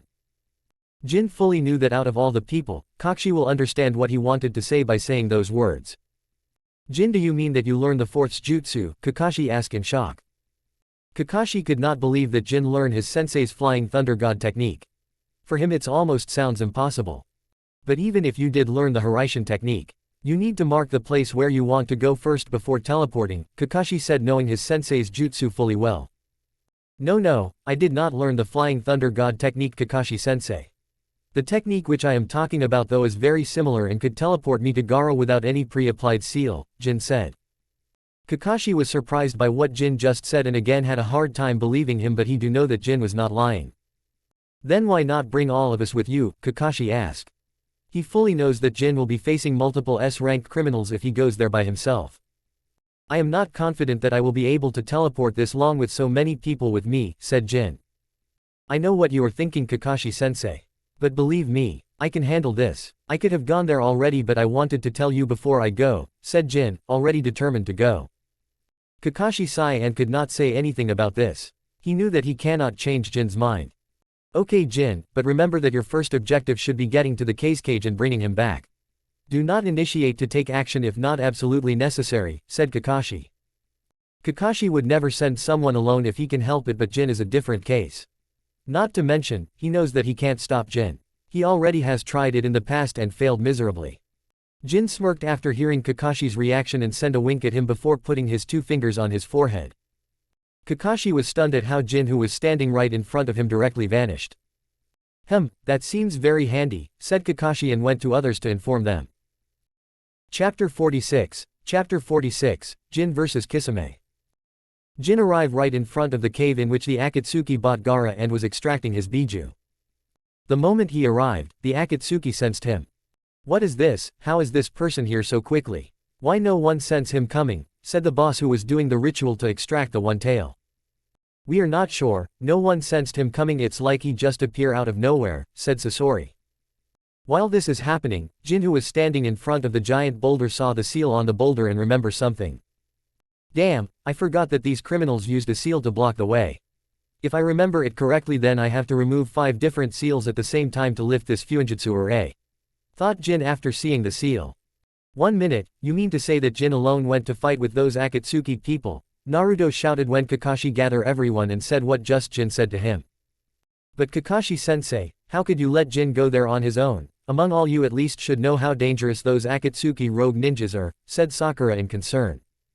I know, and I tried to stop him, but you know him better than I do, Sakura. Once he fixes his mind on something, he never back down. Not to mention, Jin just like always had a really good reason. He senses Gaara powers fading and chakra going wild. The technique he just used to teleport himself required him to sense the target's chakra to lock onto him. He told me that if we don't hurry then Gaara might die. And among all the people only he was fast enough to get there on time, said Kakashi. 1 minute, let me get this straight, Kakashi. You want to say that Jin teleported himself there? Asked Guy in disbelief. Kakashi just nodded in response. Then why did he not let us go with him? He could have taken us with him with his teleportation jutsu, asked Naruto and Sakura at the same time. Lee, Neji and Tenten also thinking the same thing. Because he is not good enough to teleport so many people at such a long distance, or that's what he told me, said Kakashi, already sighing because he himself did not believe Jin on this part. He is fully sure that that battle junkie did it because he wanted to fight all those Akatsuki members on his own. While this was happening, the Akatsuki member already planning to take care of Jin. Itachi and Kisame, you both are close to this location as well, right? Send your clones to deal with him. But I need the majority of your chakra here, said Pain. Itachi agreed while Kisame just grinned. They were already close to the place as they were guarding the place.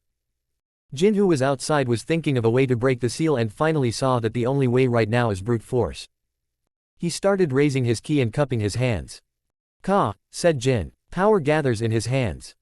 But he could not continue as he sensed the enemy coming towards him. It was none other than Itachi and Kisame, or their clones to be exact. Jin stopped his Kamehameha and shifted his focus to the coming duo. He already has learned his lesson last time and did not look into Itachi's eyes again like the last time. Itachi also have learned his lesson the last time when he put Jin into his illusion and got a rip-shattering punch in his gut, so this time he was very cautious about this. Oh, he is the brat who kicked me back when he visited the Hidden Leaf. Kisame remembered Jin and wanted to fight with Jin. Would you mind if I take care of this one, Mr. Itachi? Asked Kisame. Itachi did not say anything and Jin also immediately removed his gravitational pressure to fight with Kisame. Kisame rushed towards Jin and Jin also did the same. He was also making sure that he did not look into Itachi's eyes in mid-battle. Kisame had his sword Samahata out already. After seeing that the fight will be like this, Jin also took out Ryubang.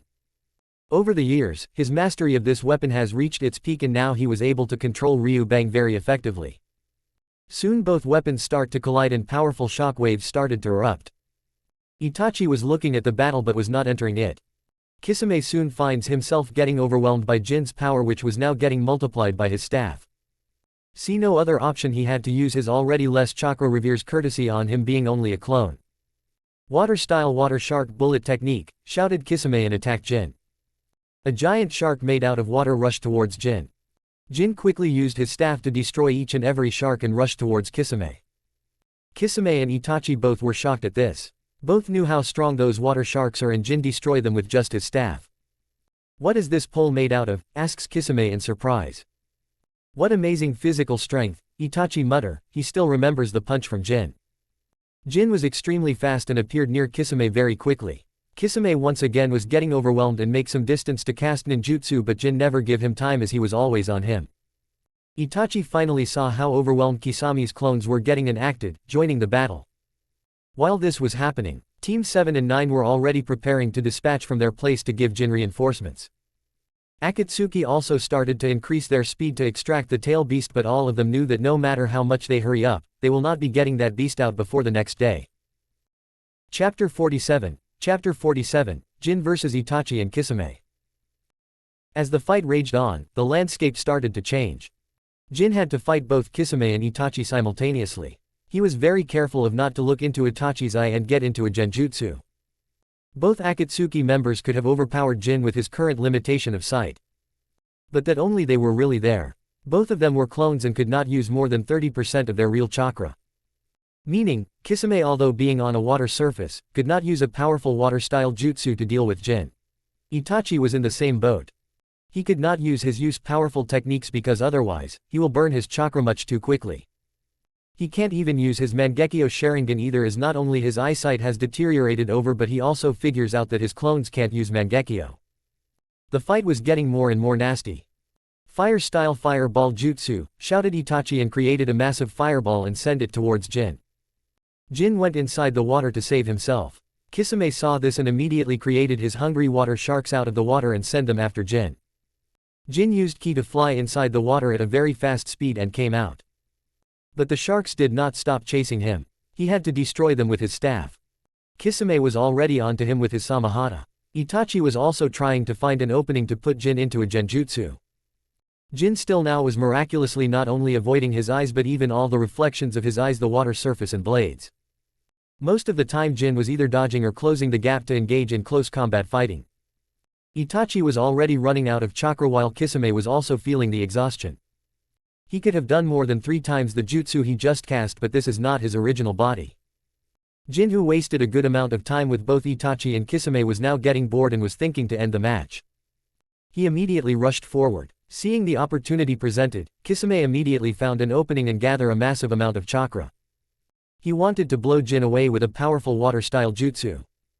"Water-style, water shark bombs," shouted Kisame, and as if the water heard his call, a massive wave was created, and in that wave were several water sharks rushing towards Jin.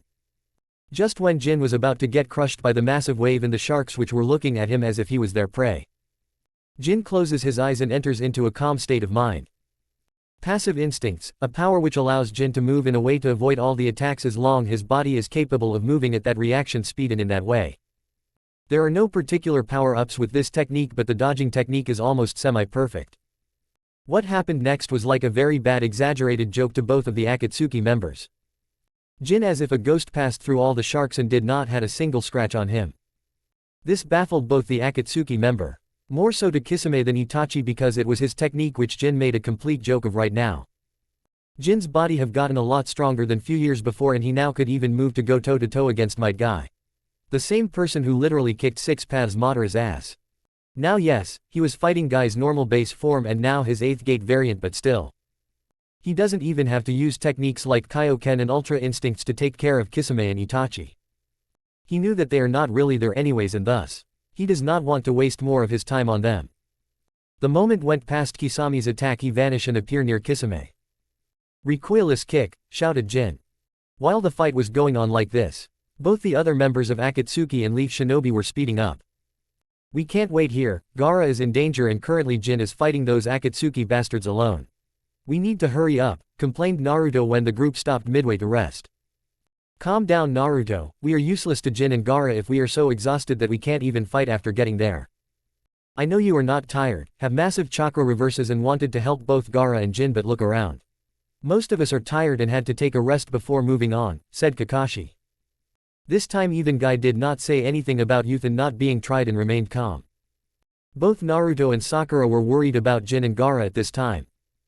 Kakashi and Guy too were worried right now. They have first-hand had seen the power of those Akatsuki people and they knew that currently, Jin is in danger if someone finds him lurking around there. Both Kakashi and Guy knew Jin and were close to him and Guy was the first sensei Jin trained under. It was unofficial but still, he felt responsible for him. Kakashi because Jin is currently in his team and has helped his team previously a lot. Both of them were totally unaware that currently Jin was not the one who needed help but rather Sasori and Deidara to whom Jin was almost about to reach. What is going on outside? Itachi, Kisame, why there is so much commotion outside? Isn't it only one shinobi from the Leaf, why are you taking so much time to deal with him? Asked Satori and Pain was also thinking the same. This is no ordinary person, said Itachi. We have trouble in our hand. Kisame said sounding much more troubled than Itachi. If he was really here then others could have seen his pale skin to understand how much he was affected just now. Chapter 48, got no time to play.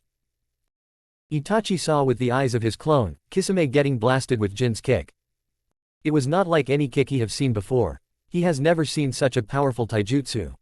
I would have played with you too Itachi-san but I got no time to play with you, said Jin. After Kisame's clone gets destroyed the person inside the clone died. Jin turns his attention towards Itachi. How I am supposed to fight with him if I can't even use my best techniques, thought Itachi. Jin did not give any attention to Itachi because he knew that the clone do not have enough chakra to be of any danger to him currently. He once again took his stand and cupped his hands. But then thought about something. 1 minute, isn't Gaara directly on the other side of the boulder? I might end up killing him if I destroy the boulder here with Kamehameha. Itachi was looking at this but could not do anything about this. Jin then closed his eyes and focused on his chakra. Itachi was using the last of his chakra to use the Sharingan and check what Jin was doing.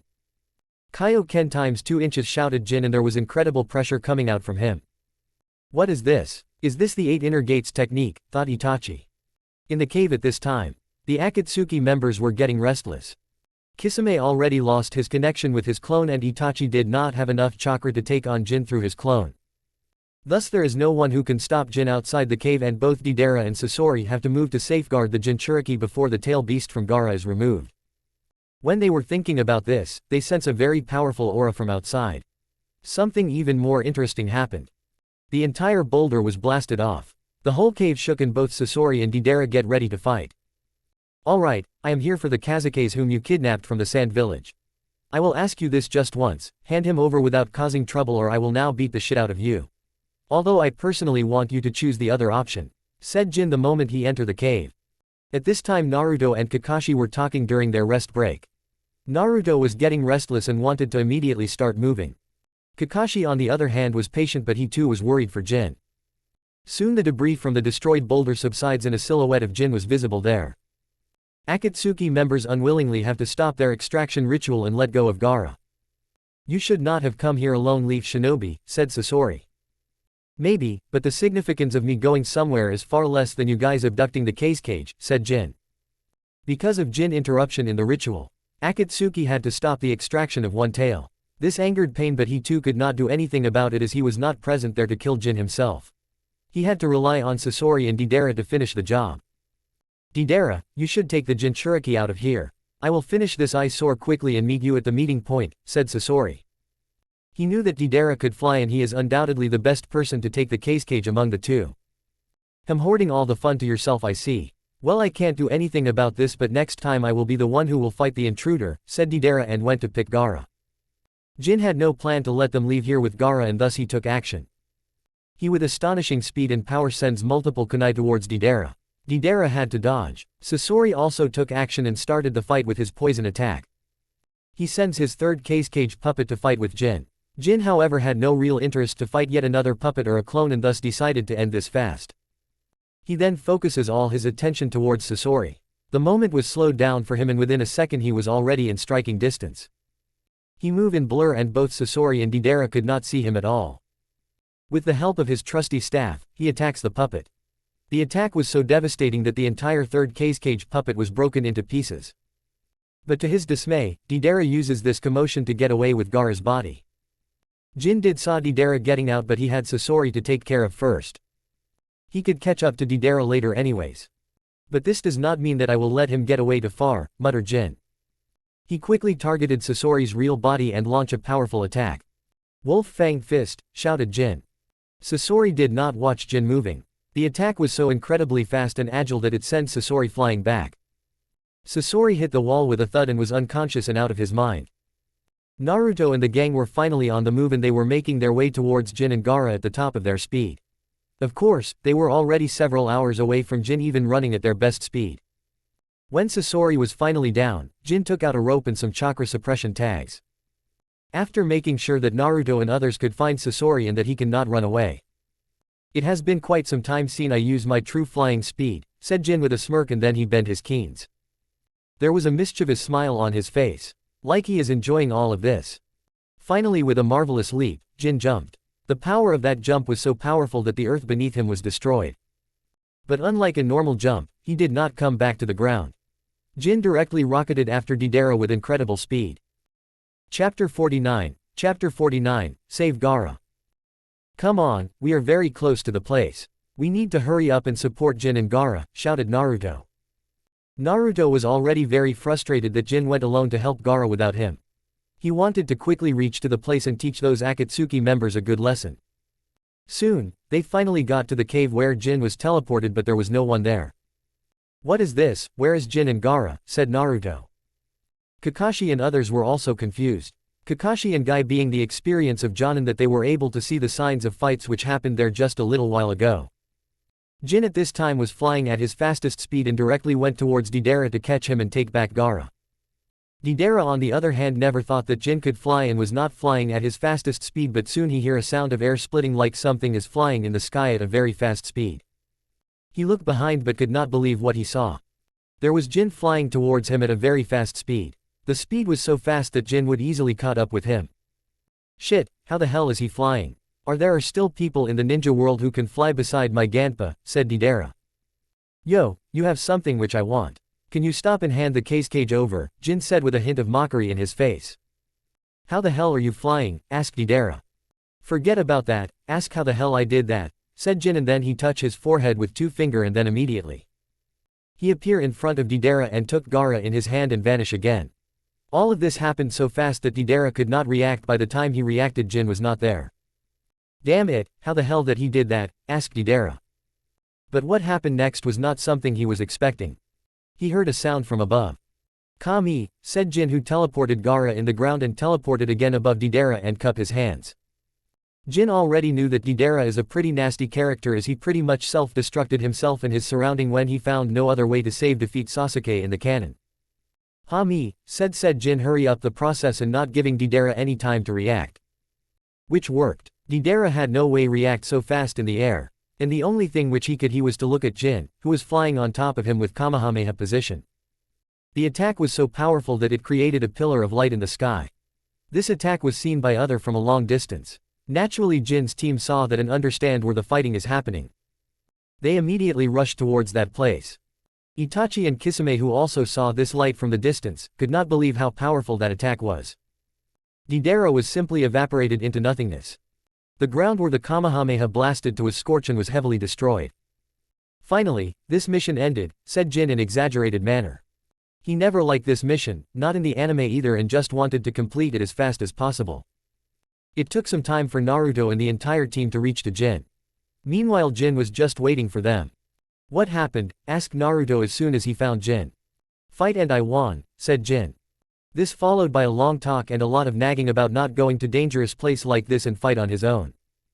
Jin simply shrugged it off and did not pay much attention to all the naysayers. Hey come on, I did save the cage here. See he is alive and I also took care of those Akatsuki bastards as well, said Jin. Simply no one had any resort to deny what Jin said.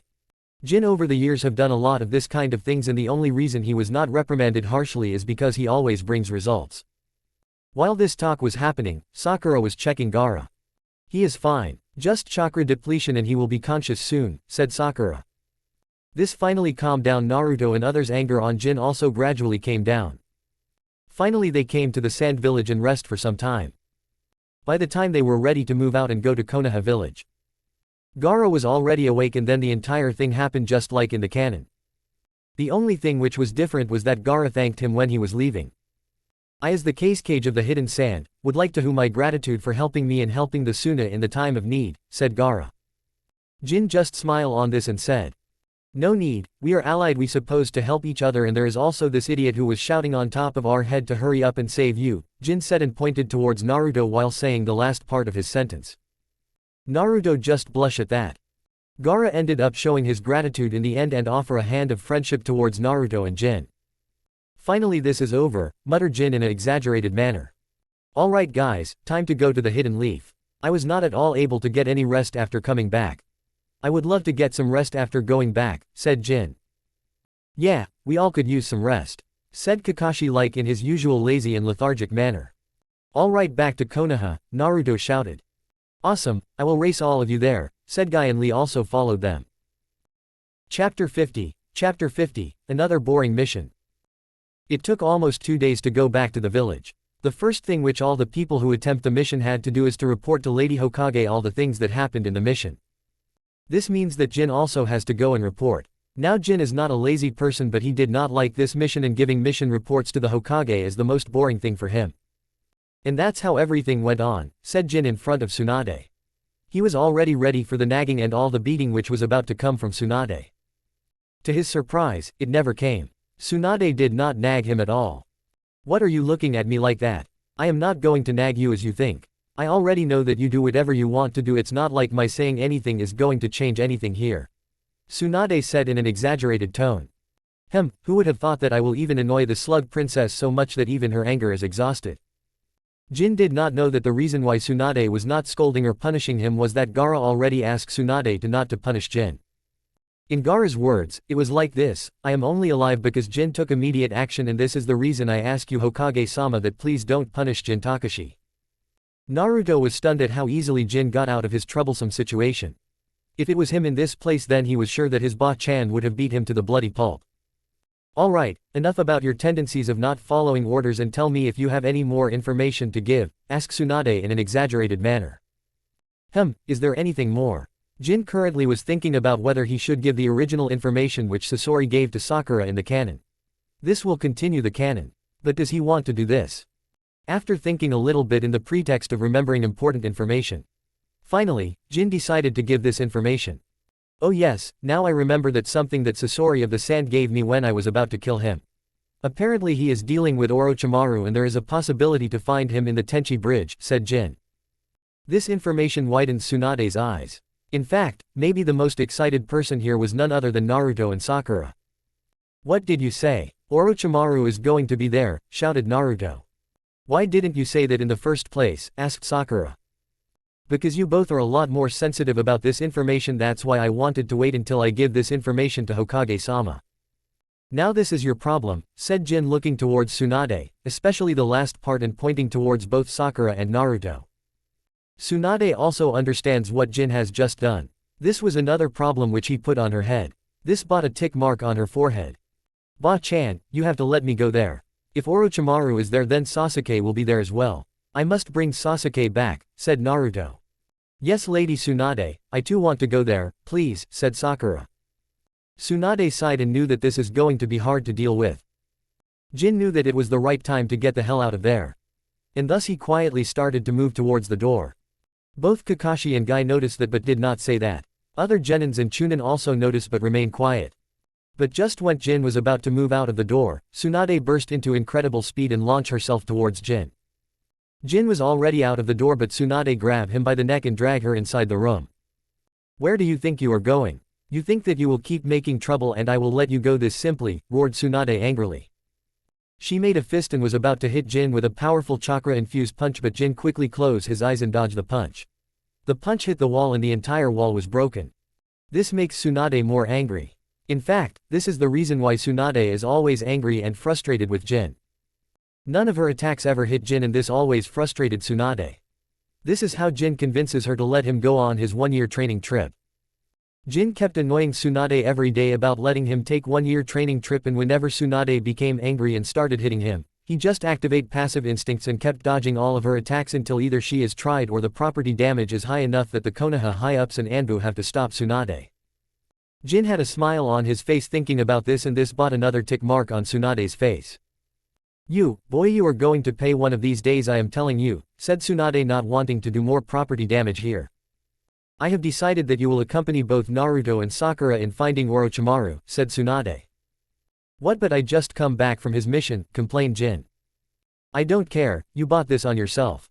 Go with them or otherwise I will post you in the Land of Fire border for the next 5 months, roared Tsunade. This shut up Jin immediately. Tsunade already has sent him there 2 times and it was not a fun place to be. Fine, I will go with them, okay," said Jin with a pout. This made both Naruto and Sakura lit up. They already knew how strong Jin is, and if there is one person who can counter Orochimaru besides Tsunade and Jiraiya, then it has to be Jin. Tsunade had a smirk on her face at this time, and almost all the people in the Hokage room were sweat drop at how comical both Tsunade and Jin's interactions are. Chapter 51, Jin vs Orochimaru. "Are you in position?" asked Sakura after getting into the position. "Yes, I am in position and ready to take action at any time," said Naruto with full enthusiasm. This was the mission in the Tenchi Bridge, to meet Kabuto and find Sasuke and Orochimaru. Jin had to come to this mission because of Tsunade. While Naruto and Sakura were excited to meet Sasuke. But Jin was not looking forwards to the mission. Just like the mission to save the Kazekage, Jin never liked this mission either. The only reason he is here is because he had to. One good thing here is that he might get a chance to fight Orochimaru or Naruto in his Jinchuriki state. Or maybe both. Soon Kabuto came, and the one who decided to deal with Kabuto was none other than Yamato. He was decided as the group captain by Tsunade. It pretty much went just like in the canon. Yamato was found out and Naruto mess everything up. Nothing new. Kabuto was never an opponent of multiple Chunin and Jonin level ninjas. The real danger was always from Orochimaru, who was there and hiding in the shadow. "Kuku, I was not expecting that you will come to me directly, Naruto-kun," said a mocking voice. But everyone present knew just whose voice this was. "Orochimaru," shouted Naruto, recognizing whose voice this was. Sakura and Yamato remained silent, but in no way they were calm. "And you, Jin-kun, you are the person I am most excited to know about," Orochimaru said with licking his lips. This spread a chill in Jin's body. His body unnaturally shuddered. "Dude, what the hell," was what Jin shouted inside his mind.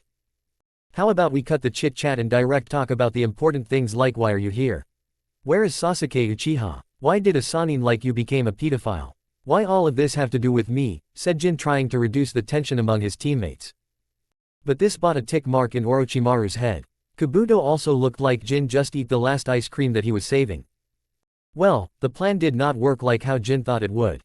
Naruto was getting more and more powerful, and nine-tail chakra started to burst out from Naruto like never before. This power, it's really can be said an existence which will be hard to deal with even for a cage, thought Jin.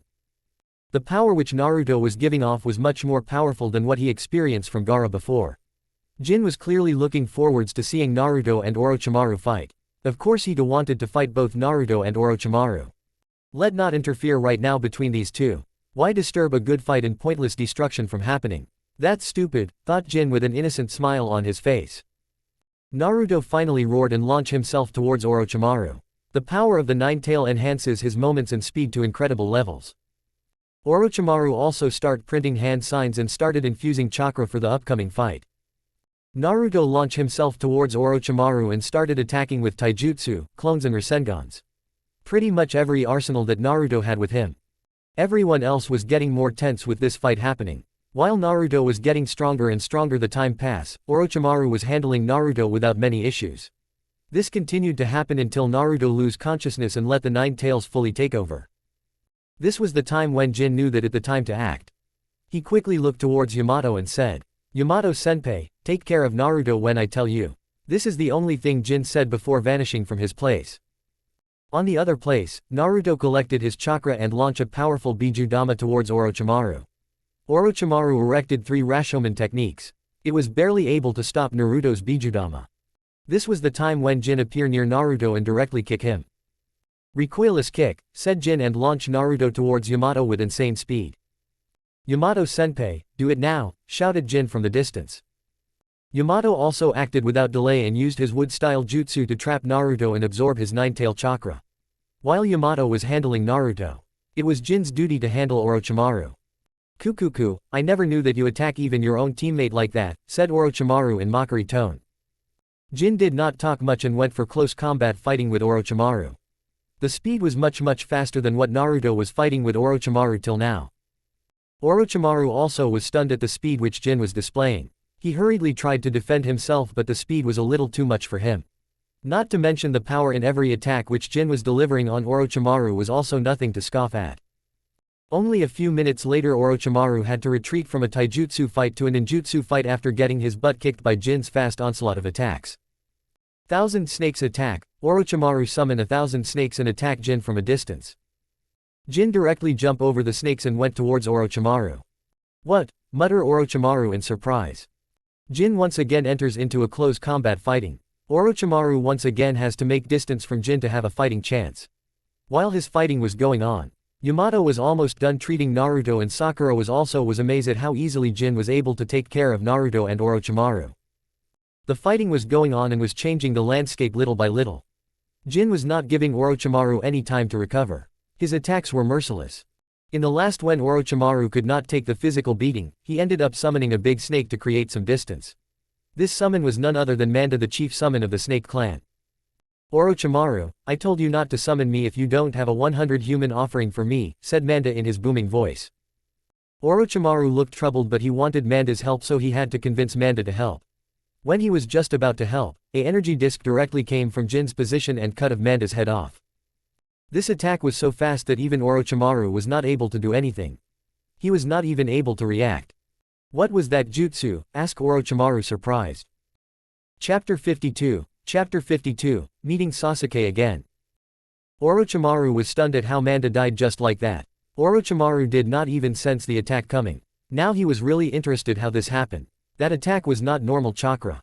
Chakra composition is not like that. Something is not right here. This is what Orochimaru was thinking. While Orochimaru was thinking this, Jin just sneak on Orochimaru with his instant teleportation technique and directly appear behind Orochimaru. Recoilless kick, and this time the power was not held back at all. The Orochimaru directly went flying towards the sky and if he was not partial immortal then he would have already have died. Currently Orochimaru looked really like the Team Rocket. In fact the only thing which was not right was that Orochimaru did not form a star which Team Rocket usually made when flying out due to failing a mission or getting electrocuted by Pikachu. Otherwise everything else was on point. 7 out of 10. Not bad if I say so myself, said Jin. While this was happening, Naruto was already coming back to consciousness. Yamato, Sakura and Kabuto watching this fight and was almost about to pop their eyeballs out. What the hell is that kick? Asked Yamato because he was not very close to Jin and did not know his strength. Sakura was more aware of Jin's power but that did not prevent her jaw to drop and her eyes to widen. He just kicked Orochimaru and ended the fight, said Sakura. Lord Orochimaru was defeated by just taijutsu and a kick, muttered Kabuto looking horrified. Alright, it's time to go. We better get going okay, said Jin, bringing out everyone from their musings. While this was happening, Jin also directly went behind Kabuto and pierced his heart with a kunai. This was an unexpected move from Jin and others were also surprised by this. Jin only did that because he knows that Kabuto in the future is much more troublesome than Orochimaru or even the current Pain and Obito. That is why he might or might not be killing anyone but he needs to take care of Kabuto here and how when he is in front of him. Of course, he already knew that Kabuto is not dying here so easily and thus he not only just stop at piecing Kabuto's heart but also use a key attack to completely destroy Kabuto's head, beheading him at the same time. Others were also horrified by this but Jin just say one thing to them. Believe me, this guy is much more troublesome than Orochimaru. Not only he is the eyes and ears of the snake Sannin but he is also working with Akatsuki. Killing him here is the best thing. Even if we capture him right here, there is a possibility that Orochimaru come after him and this will create a problem for the village. Not to mention this will also bring more of the Akatsuki's attention towards the hidden leaf than we already have. Believe me, we don't need that, said Jin. Sakura and Yamato wanted to say something, but after thinking everything what Jin told them and how easily Jin was able to take care of Orochimaru but Till is so wary of Kabuto, they did not say anything. After taking care of Orochimaru and Kabuto, the team went directly towards where Sasuke was. This was the time when Naruto was pretty much running and leaving everyone behind. "Why the hell is this guy so excited?" asked Jin in an exaggerated manner. "How can we cannot? We are going to bring back Sasuke home," said Sakura, looking forwards to meeting Sasuke maybe even more than Naruto. Jin could practically see the excitement in her eyes. "Don't be so excited. Remember that Sasuke leaves the village on his own decision. The simple fact that we found Sasuke does not mean that he will come with us." With a smiling face, remind Jin of the reality of the situation to Sakura. This brought back Sakura from her high horse. Naruto of course did not hear this and thus he kept running ahead of everyone. "Jin is right. Even if we find out Sasuke we need to be vigilant and we cannot let our guard down," said Yamato. Soon the group came to an open clearing where Sasuke was pretty much waiting for the group. He was wearing the same clothes as in the anime and was looking further arrogant. Jin did not wanted to talk to this asshole anyway and thus let Naruto do all the talking. The talking was also went just like the anime, but Sasuke was focused on Jin than Naruto and Sakura who were doing most of the talking. The same thing went which happened in the anime. Sasuke instantly appeared near Naruto and was almost about to kill Naruto. Jin insists on helping Naruto, thinking about how Naruto avoided this attack in the anime. Something even he found weird, but he did none the rest. But just the moment Sasuke was about to impale Naruto with his sword, Jin finally acted and stopped Sasuke's sword with his staff. And then tried to kick Sasuke away, but Sasuke easily dodged the attack. "I was wondering when you will make a move," said Sasuke. "I was not about to, but if Naruto dies here then Lady Hokage will make me clean the entire village on my holiday. I absolutely can't have that, so sorry," said Jin, and he was not kidding either. Tsunade did threaten him with this, just did not mention Naruto's death as an issue of punishment. "Hey, what do you mean? Will you not help me if Ba-chan has not threatened you like this?" shouted Naruto. "How did you hear that?" asked Jin with narrowed eyes, now thinking that it was Naruto who suggested this punishment to Tsunade. "I don't have time to play your games, Naruto," said Sasuke. "Hey, what should I do? Should I just kick his ass and bring him with us?" asked Jin. He had no way to say what will happen if he changed Sasuke's future like this, but he does not care that much either way. "Talk after you show me that you have the ability to do that," said Sasuke in a mocking manner. This guy might not remember the beating Naruto gave him in the Chunin exam, or he just doesn't know that Naruto was trained by me, thought Jin. The environment was tense and a fight was about to break out. Chapter 53, Kick Sasuke's Butt. The situation was tense and both Naruto and Sasuke were glaring at each other. "Sasuke, please come with us. Lady Hokage will also pardon all your previous misdeeds and accept you," said Sakura with tears in her eyes. "You are still as annoying as ever," said Sasuke. "And you are the same emo Uchiha. In fact, I rather say that you are even better at brooding than before," said Jin. Sasuke then focuses all of their attention on Jin. He was not planning to run away at all. He wanted to test out his progress and he knew that Jin is a really good opponent to test out his power against. "Tell that after you are beaten by me," said Sasuke, and then he rushed towards Jin with his best speed. Maybe Naruto might not be able to see Sasuke moving around, but Jin could easily see Sasuke moving. Sasuke attacked Jin with his sword, but Jin simply blocks the sword with his staff again. While Naruto was looking at this, Sasuke attack was blocked easily and then Jin kicked Sasuke out. Sasuke, being so close to Jin, could not evade Jin's attack, and even with his Sharingan, and thus the only thing he could do was to block Jin's kick. The power of the kick was so much that Sasuke was sent back even after him blocking the attack by a few steps, and his hand was shaking because of stopping that attack. Sasuke, after getting kicked like this, remembers the fight he had with Lee all that years ago. "My Sharingan catch his movement, but it was so fast that my reaction could not even cope with his speed," mutters Sasuke with an angry look on his face. He was not angry with Jin. He is not that unreasonable, but rather he was angry with himself. Over the years, his arrogant attitude has toned down when he was training under Orochimaru. Naruto, Yamato and Sakura were watching this battle from far away, and they also could not react to this speed at all. The speed was much faster than what a normal Chunin could handle. Even Yamato, who is a Jonin, could only barely show the Jin's kick. Sasuke, after getting back his balance, was now more and more cautious of Jin. Jin just stood there without reacting to anything. Soon Sasuke moved again and very quickly cast hand signs. "Fire style great fireball," shouted Sasuke and sent a huge fireball towards Jin. Jin instantly disappears from that place and appears near Sasuke. The speed was very fast but Sasuke's Sharingan was able to see Jin coming. He immediately reacted and launched an attack towards Jin. Jin had his staff in his hand and blocked Sasuke's attack. It just happens that Sasuke attacks Jin with a kick but Jin blocks with his staff. And Jin not only stops the kick but rather uses an attack power to block the kick. The power was so strong that Sasuke's leg bone, which was strengthened with chakra, was cracked. Sasuke could feel his bone cracking sound and he hurriedly back off. Not good, thought Sasuke. This was not that big of a handicap for him. He has broken multiple bones during his training before, but in front of Jin, this is a problem.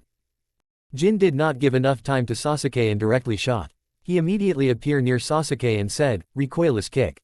He did not even care whether he takes Sasuke back intact or not.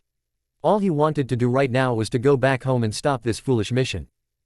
Sasuke barely saw Jin coming towards him. Even with his Sharingan he could not fully track Jin's movements. And there was no way in hell he could have evaded or blocked the attack.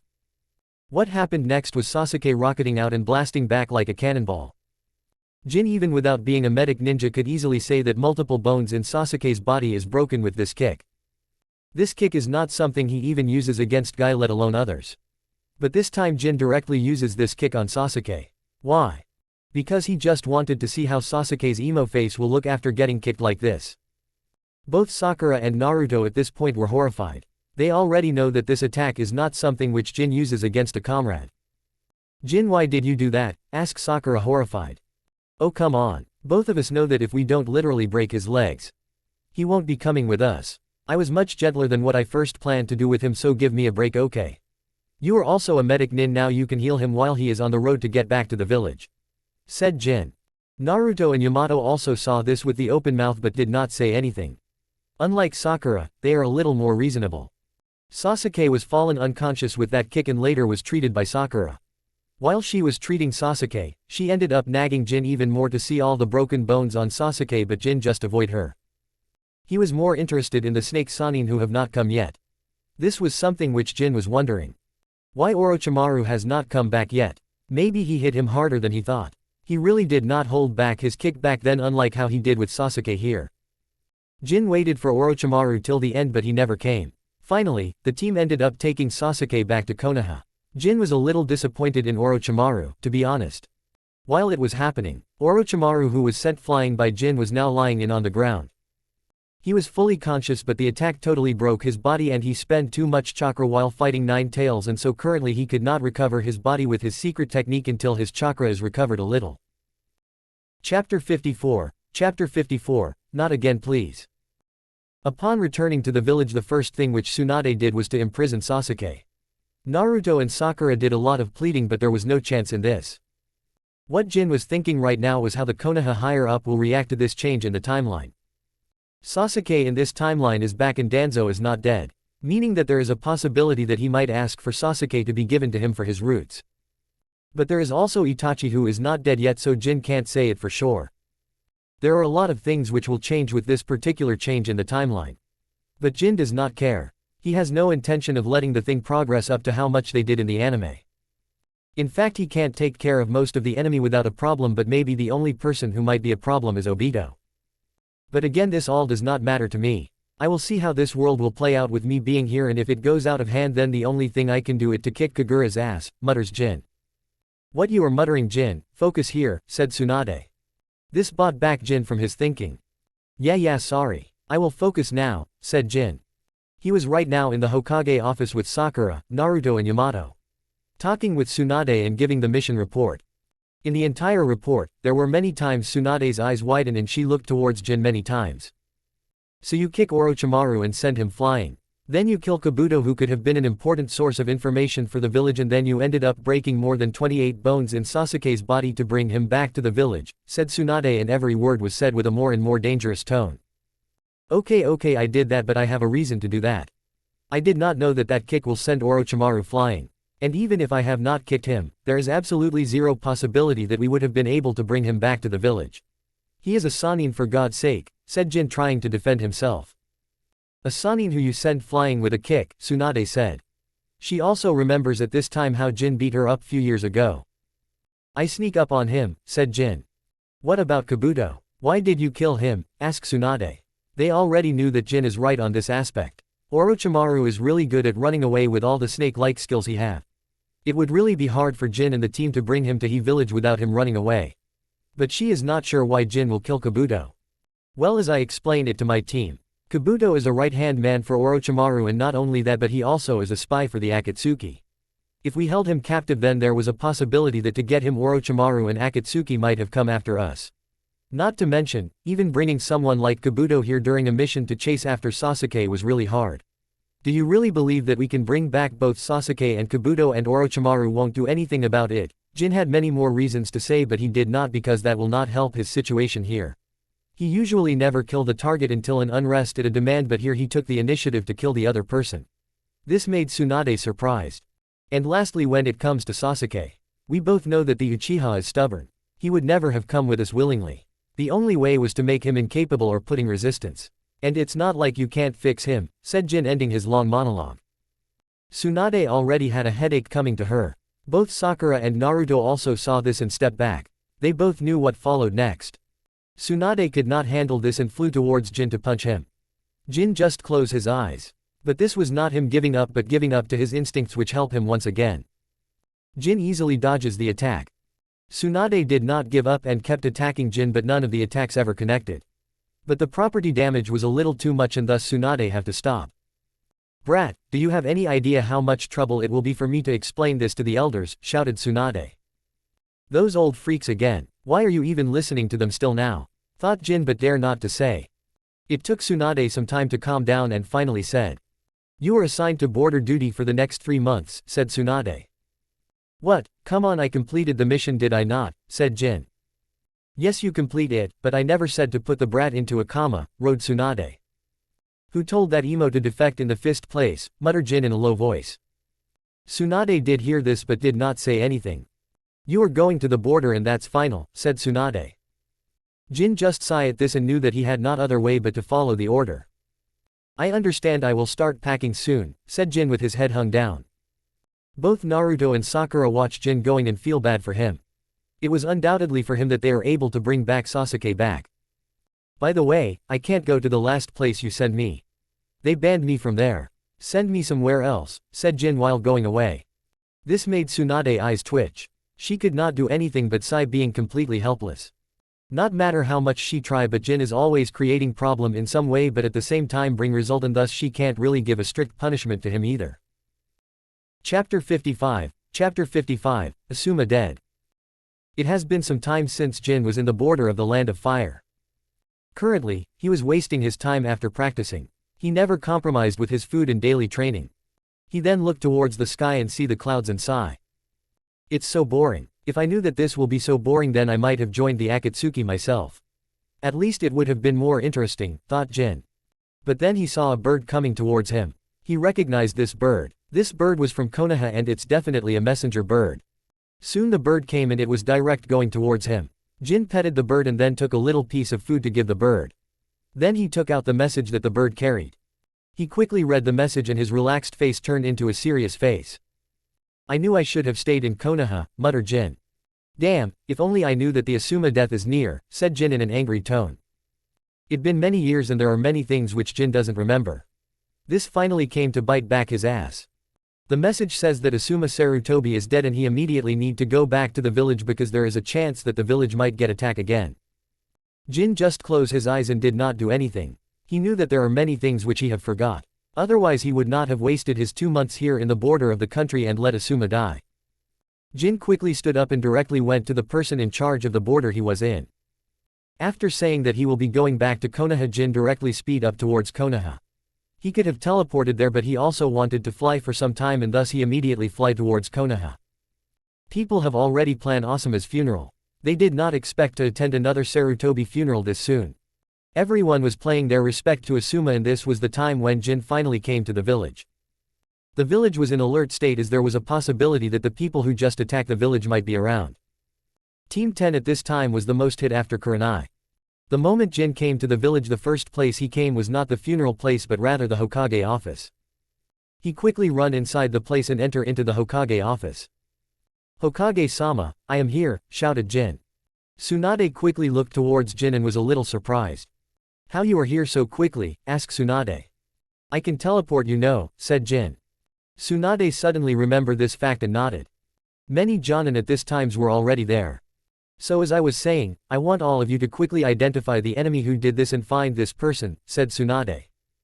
Tsunade at this times was working overtime to find out the Akatsuki members of who attacked the village and kill Asuma. It took some time for Tsunade to complete the entire speech. Once done, Jin immediately went out to the place where Asuma's funeral was happening. He saw others still lingering there. Jin could not do anything now. The only thing he can do now is to wait for Team 10 to make their revenge plan and include himself in that. Or he could directly teleport to the person who did this and destroy them. What should I do? Should I shoot or should I let this Team 10 to handle this, thought Jin. It is important to let Team 10 to take their revenge. I should aim for other members of Akatsuki. If I am not wrong, then the next person who might die is Jiraiya, thought Jin. I will not let this happen this time around, mutters Jin. Jin did not talk to others. He is not good at cheering up others at this time anyways. While Jin was thinking about this, Naruto was back at learning his new jutsu already. He was developing the Rasen Shuriken technique right now. Kakashi and Yamato were of course helping Naruto to develop this technique.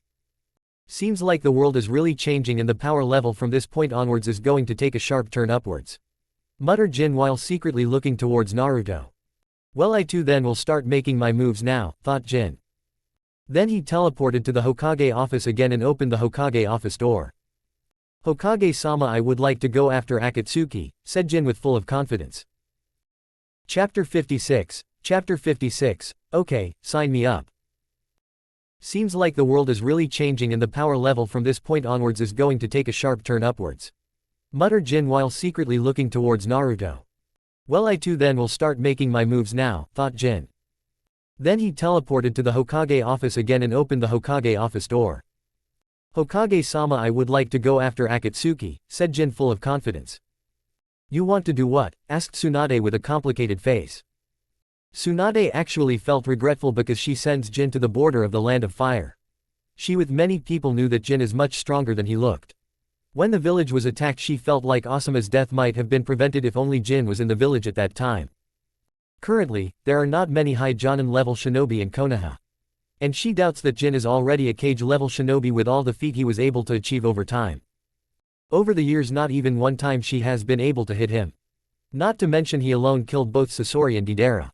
Defeat Orochimaru and bring back Sasuke, who is currently in the Konoha introduction department. Tsunade now is regretting the fact that she sent a cage level powerhouse to the border just because she could not handle her anger. Now she also understands why Jin killed Kabuto. Akatsuki attacked the village even when Kabuto was not in the village. She just shuddered to think what would have happened if more of Akatsuki's members have come to the village. What she did not know here is that the attack in the cannon was not supposed to be this much direct to the village. But because Jin caused their plan to get the first tail, the attack was directed towards the village. In some way, this happened because of Jin. I want to go after Akatsuki, Jin repeated himself. And why do you think that I will let you go after them? Asked Tsunade. Come on, Lady Tsunade, both of us know that they are targeting Konoha. If we left them alone, then they will come back. You also know that. And remember that Akatsuki's main target is none other than tail beasts. Think about this, Hokage-sama, if we let them go then they will come back with more fire power and this time might even go after Naruto, said Jin. Tsunade did not say anything for some time. She did not have any retort to Jin's statement. You can't go. Ultimately Tsunade have to not answer and have to deny Jin without any reason. She knows how strong Jin is, but she still does not want to let Jin go out right now. Not only Jin is the only cage level person beside her and Jiraiya, but Jin have already shown that he can fight Akatsuki on his own, and thus she wants Jin to stay in the village to protect it. Why? That is the only thing Jin asks. Because right now we need all the people who can protect the village. You are a powerful fighting force of the village, replied Tsunade. But what is the point of just waiting for them? No matter whether we are strong or not, but we will face losses if the fight starts in our turf. The village will face losses ultimately. It is much better to start hunting them down, resorted Jin. Tsunade knew after all those times of bittering with Jin that she won't be able to win against Jin. Tsunade sighed, knowing fully well even if she orders Jin at this point not to go after the Akatsuki, he will not listen. She is at this time is too used to Jin's antics and actions. Okay, but I will not let you go alone. I will arrange someone to go with you, said Tsunade. This put Jin in thinking. Should he let someone come with him or he should go alone? He knew that if the person is not strong enough then he will be held back. "And who is this person you are talking about?" asked Jin, narrowing his eyes. "Jiraiya. He is currently tracking Akatsuki's moments. I don't want him to go alone. You should be a good partner for him to go with," said Tsunade. There was also a hint of relief also in her face. She knew that Jiraiya will be going on a dangerous mission soon and she was really worried about Jiraiya. But now that Jin is willing to go with Jiraiya, she is more than happy to let Jin go with Jiraiya. Jin also started thinking about this. At first he was thinking that he will go after some other Akatsuki people like Kisame or Obito, but now he might need to change the target. If this went just like in the anime, then Jiraiya will find Akatsuki's hideout and ultimately will have to fight with pain. Getting rid of Nagato and destroying those eyes, muttered Jin. There was already a grin coming into Jin's face. "Okay, sign me up," said Jin with a huge smile. Chapter 57, Land of Rain. It has been some time since Jin was traveling with Jiraiya. This made him give up on most of the plot updates which will happen if he stayed with Naruto and his gang, but then he might have to give up on saving Jiraiya, which he did not want to do. Jiraiya was one of his favorite characters, and if there is one thing he feel like changing about the original Naruto anime, then it would be Jiraiya's death. He knew that it was an important part of the anime. It allowed Naruto to master Sage Mode and also understand his own pain and hatred. Not to mention it also allowed him to change Nagato's mind. But still Jin did not want to let Jiraiya die here. He is changing the plot left and right anyways, so it's better to save Jiraiya. He in fact would have saved Asuma as well, but he was not sure when Asuma will be killed. All those years later, his memory of the anime is not that great. "What are you thinking, Jin?" asked Jiraiya. Currently, both Jiraiya and Jin were close to the Omegakure. Jiraiya was planning to enter in the village to investigate who is behind Akatsuki. "Nothing, just thinking what everyone would be doing back in the village." Jin makes an excuse. Jiraiya nodded and started walking towards the village. Jiraiya over this time have learned more about Jin, and now he knew that what Jin told him was just an excuse, but he did not tell this to Jin. Jin also did not care about this. What right now he is thinking is whether to directly take care of Nagato or help Jiraiya fight with Pain. If he directly kills Pain, then it's pretty much the end of the story, but Jiraiya will not agree with his action. Jiraiya, just like Naruto, will at least try to bring Nagato and Konan to the light section again. So the only thing he can't do is to help Jiraiya fight Pain and also save him if there is a chance that he will be in danger. This should be a good fight. Maybe after so much time, I can again use the Ultra Instinct sign, thought Jin. Honestly, he too wanted to fight Pain head on rather than silently take care of Nagato. That no fun. Soon both Jiraiya and Jin reach close to the Omegakure village. Getting inside is going to be really hard, you know, said Jin. Jiraiya nodded but then smiled and said, yes, but don't worry, you have a sage here. I can easily get inside without alerting anyone, said Jiraiya. And you expect me to only wait for you out here? Jin asks with one of his eyebrows up. Ah, well, I can't take you inside with me, you know. There is a limit to how much my toads can carry, replied Jiraiya. You don't have to worry about that, Master Jiraiya, you just go in and wait for me there, okay, said Jin. Jiraiya just nodded. Honestly, he did not have any intention of waiting for Jin. He just intended to directly go after the Akatsuki organization and gather information. Jiraiya then uses his summon to get inside the village. The moment he entered the village, he saw many tall buildings which are different from any other building he have ever seen. This scene might be somewhat similar to Jin, who has come from the 21st century, but for Jiraiya, this was a totally new experience. He did not spend much time sightseeing and started gathering as much information as he can. This was also followed by his legendary tickle interrogation technique. Okay, I will tell you, said a man who could not handle Jiraiya's tickle anymore. The person who handles everything here is Miss Angel and God, said the man. This brought a question mark on Jiraiya's face, but he still kept going. What he did not know was that the so-called Angel and God have already found him and he is currently being targeted. Jiraiya used one of his captives to get inside the main building of the Akatsuki headquarters, but that was the time multiple papers started to float around and attach themselves to the captive's body. This ultimately had to bring Jiraiya from his hiding. This was the first time when Jiraiya come in contact with a member of Akatsuki after so many years. Not to mention, this person was none other than his own student, Konan. One of the children he teaches in the end of the Second Shinobi War. Konan, said Jiraiya. Jiraiya was for some reason was not surprised. He was in fact looked happy to see his long-lost student after so many years. It's been a long time since I saw you. Why are you here, sensei? Said Konan.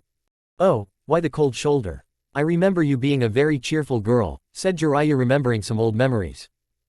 I am not that carefree girl anymore, sensei. There is no more kanon in this world anymore. The girl you teach once is no longer. I am the angel of the Akatsuki, said Kanon in the same way. Jiraiya knew that there is no point in talking with Konan. He will have to fight both Konan and Nagato. Of course, he currently does not know that Yahiko is dead. But he did none the rest. Konan too did not intend to fight with Jiraiya that much either and started the first attack. With paper she attacks Jiraiya. Jiraiya already knew Konan's weakness and thus after using fire he immediately used toad oil on Konan and capture her with his hair jutsu. But even he knew that she is not the real fight. Soon Puppet of Pain came and started the real fight. This all was seen by Jin from a little far. He was looking for a good time for his entry. Not only because that's cool but because he wants Jiraiya to know that this fight is not something which he can handle alone. Otherwise, his help might be turned down by Jiraiya. Chapter 58, Jiraiya vs Pain. So Nagato, you are the Pain, Jiraiya said after seeing one of the Pain puppets. Strange, this person does not look like Nagato at all, thought Jiraiya. I am not Nagato, Jiraiya-sensei. I am now a god. Where is Yahiko? Asked Jiraiya. He was still trying to figure out what's going on here. He internally has this hint that this fight is not going to be easy and thus he has decided to summon the two great sages. Summoning jutsu, shouted Jiraiya and summon a giant toad from Mount Miyaboku. I am ungrateful, said Gameiken the moment he was summoned. Jiraiya immediately jumped on top of Gameiken head and said, Mr. Gameiken, I need to summon the two great sages here for this fight but it will take some time for me to do that. Please help me avoid the enemy till then, said Jiraiya. You are still naive, sensei, said the animal path in front of him. Then the animal path Pain summoned the hell dog and attacked Jiraiya and Gameiken. Gameiken was able to fight off the dog and even burn and cut him but later he realized that the dog is multiplying as he fight him more. What is this going on? The more we fight with him and the more he multiple. We need to make some distance, Mr. Gameiken. Jiraiya and Gameiken then created some distance but another type of summon beast attacked them. What is this? This summon beast is invisible, mutters Jiraiya. It does not matter. If this summon is invincible then I will use the sensory barrier, said Jiraiya and form hand signs with his feet. The sensory barrier was successfully able to find out the position of the summon beast. The anime path also realizes this thanks to his Rinnegan and summons more Pain to fight against Jiraiya. What more of them, mutters Jiraiya and the more he thinks the more he was getting confused. While this fight was going on, Jin was looking at this fight from a long distance. He wanted to go there and help Jiraiya. In fact, the moment Jiraiya enter into the sage mode his sensory power will be able to sense him and that will create more problem if Jiraiya found him watching him fighting Pain but not helping. Sign, well then. It times to make my move then, said Jin and shot. Jiraiya was forced into a defensive position because multiple people's path of Pain was targeting him. Unlike the canon though, this time around 5 of the 6 path were present there from the start. In fact, if Jin has a doubt that if he doesn't interfere then Jiraiya might not be even able to activate his sage mode on time. He might be dead before summoning the two great sages. The only path of the Pain which was not there was the diva path who was watching the fight until now just like Jin. While Jiraiya was getting attacked by multiple paths of the Pain, suddenly the Asura path appeared behind Jiraiya and he was completely unable to sense the Asura path. Asura path was about to detonate multiple missiles behind Jiraiya which took Jiraiya's one arm in the cannon and that too when he was in the sage mode. Meaning this time around when Jiraiya have not entered the sage mode yet this attack is lethal. Jiraiya might have died here if he came alone but his luck was good that he was not alone. The moment the Asura path was about to detonate the missiles, Jin appeared. Recoilless kick, shouted Jin and kicked Asura Pain with his full physical power. This attack was so sudden that none of the path of the Pain saw Jin coming and the attack was so powerful that the attack completely shattered Asura Path's body. Damn, I told you not to look for trouble until I come, did I not, said Jin. Why you are here, said Jiraiya after seeing Jin come to his rescue. Oi, I just saved your life. Shouldn't you thank me first before asking more questions? Retorted Jin. Jiraiya had a complicated face at this time. He was fully ready to die here if this means that he can gain information on Pain but now he also has Jin here. He can't simply give up his life and leave Jin here alone. I thought you were kidding when you said that you will find your own way in, said Jiraiya.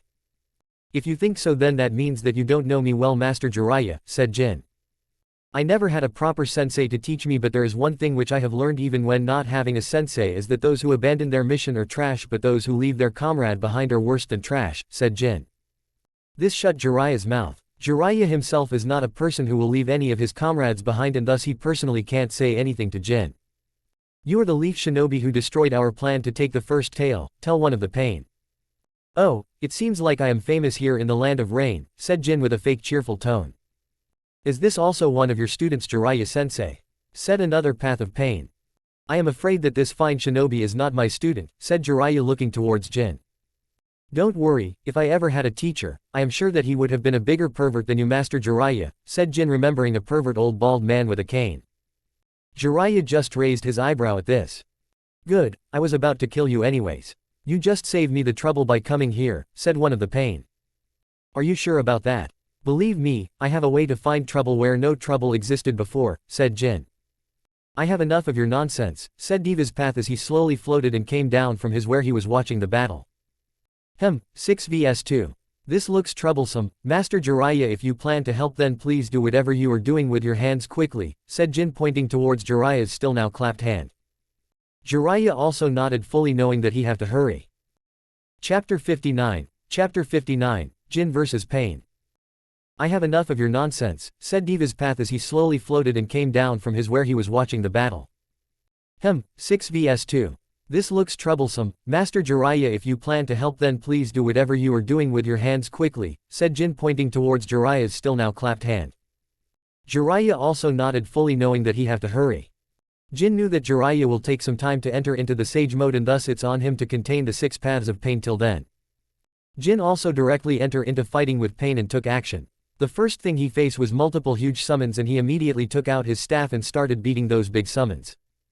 From the side, 2 more pain attacked Jin. The attack was very fast and the ordination they had among them was incredible.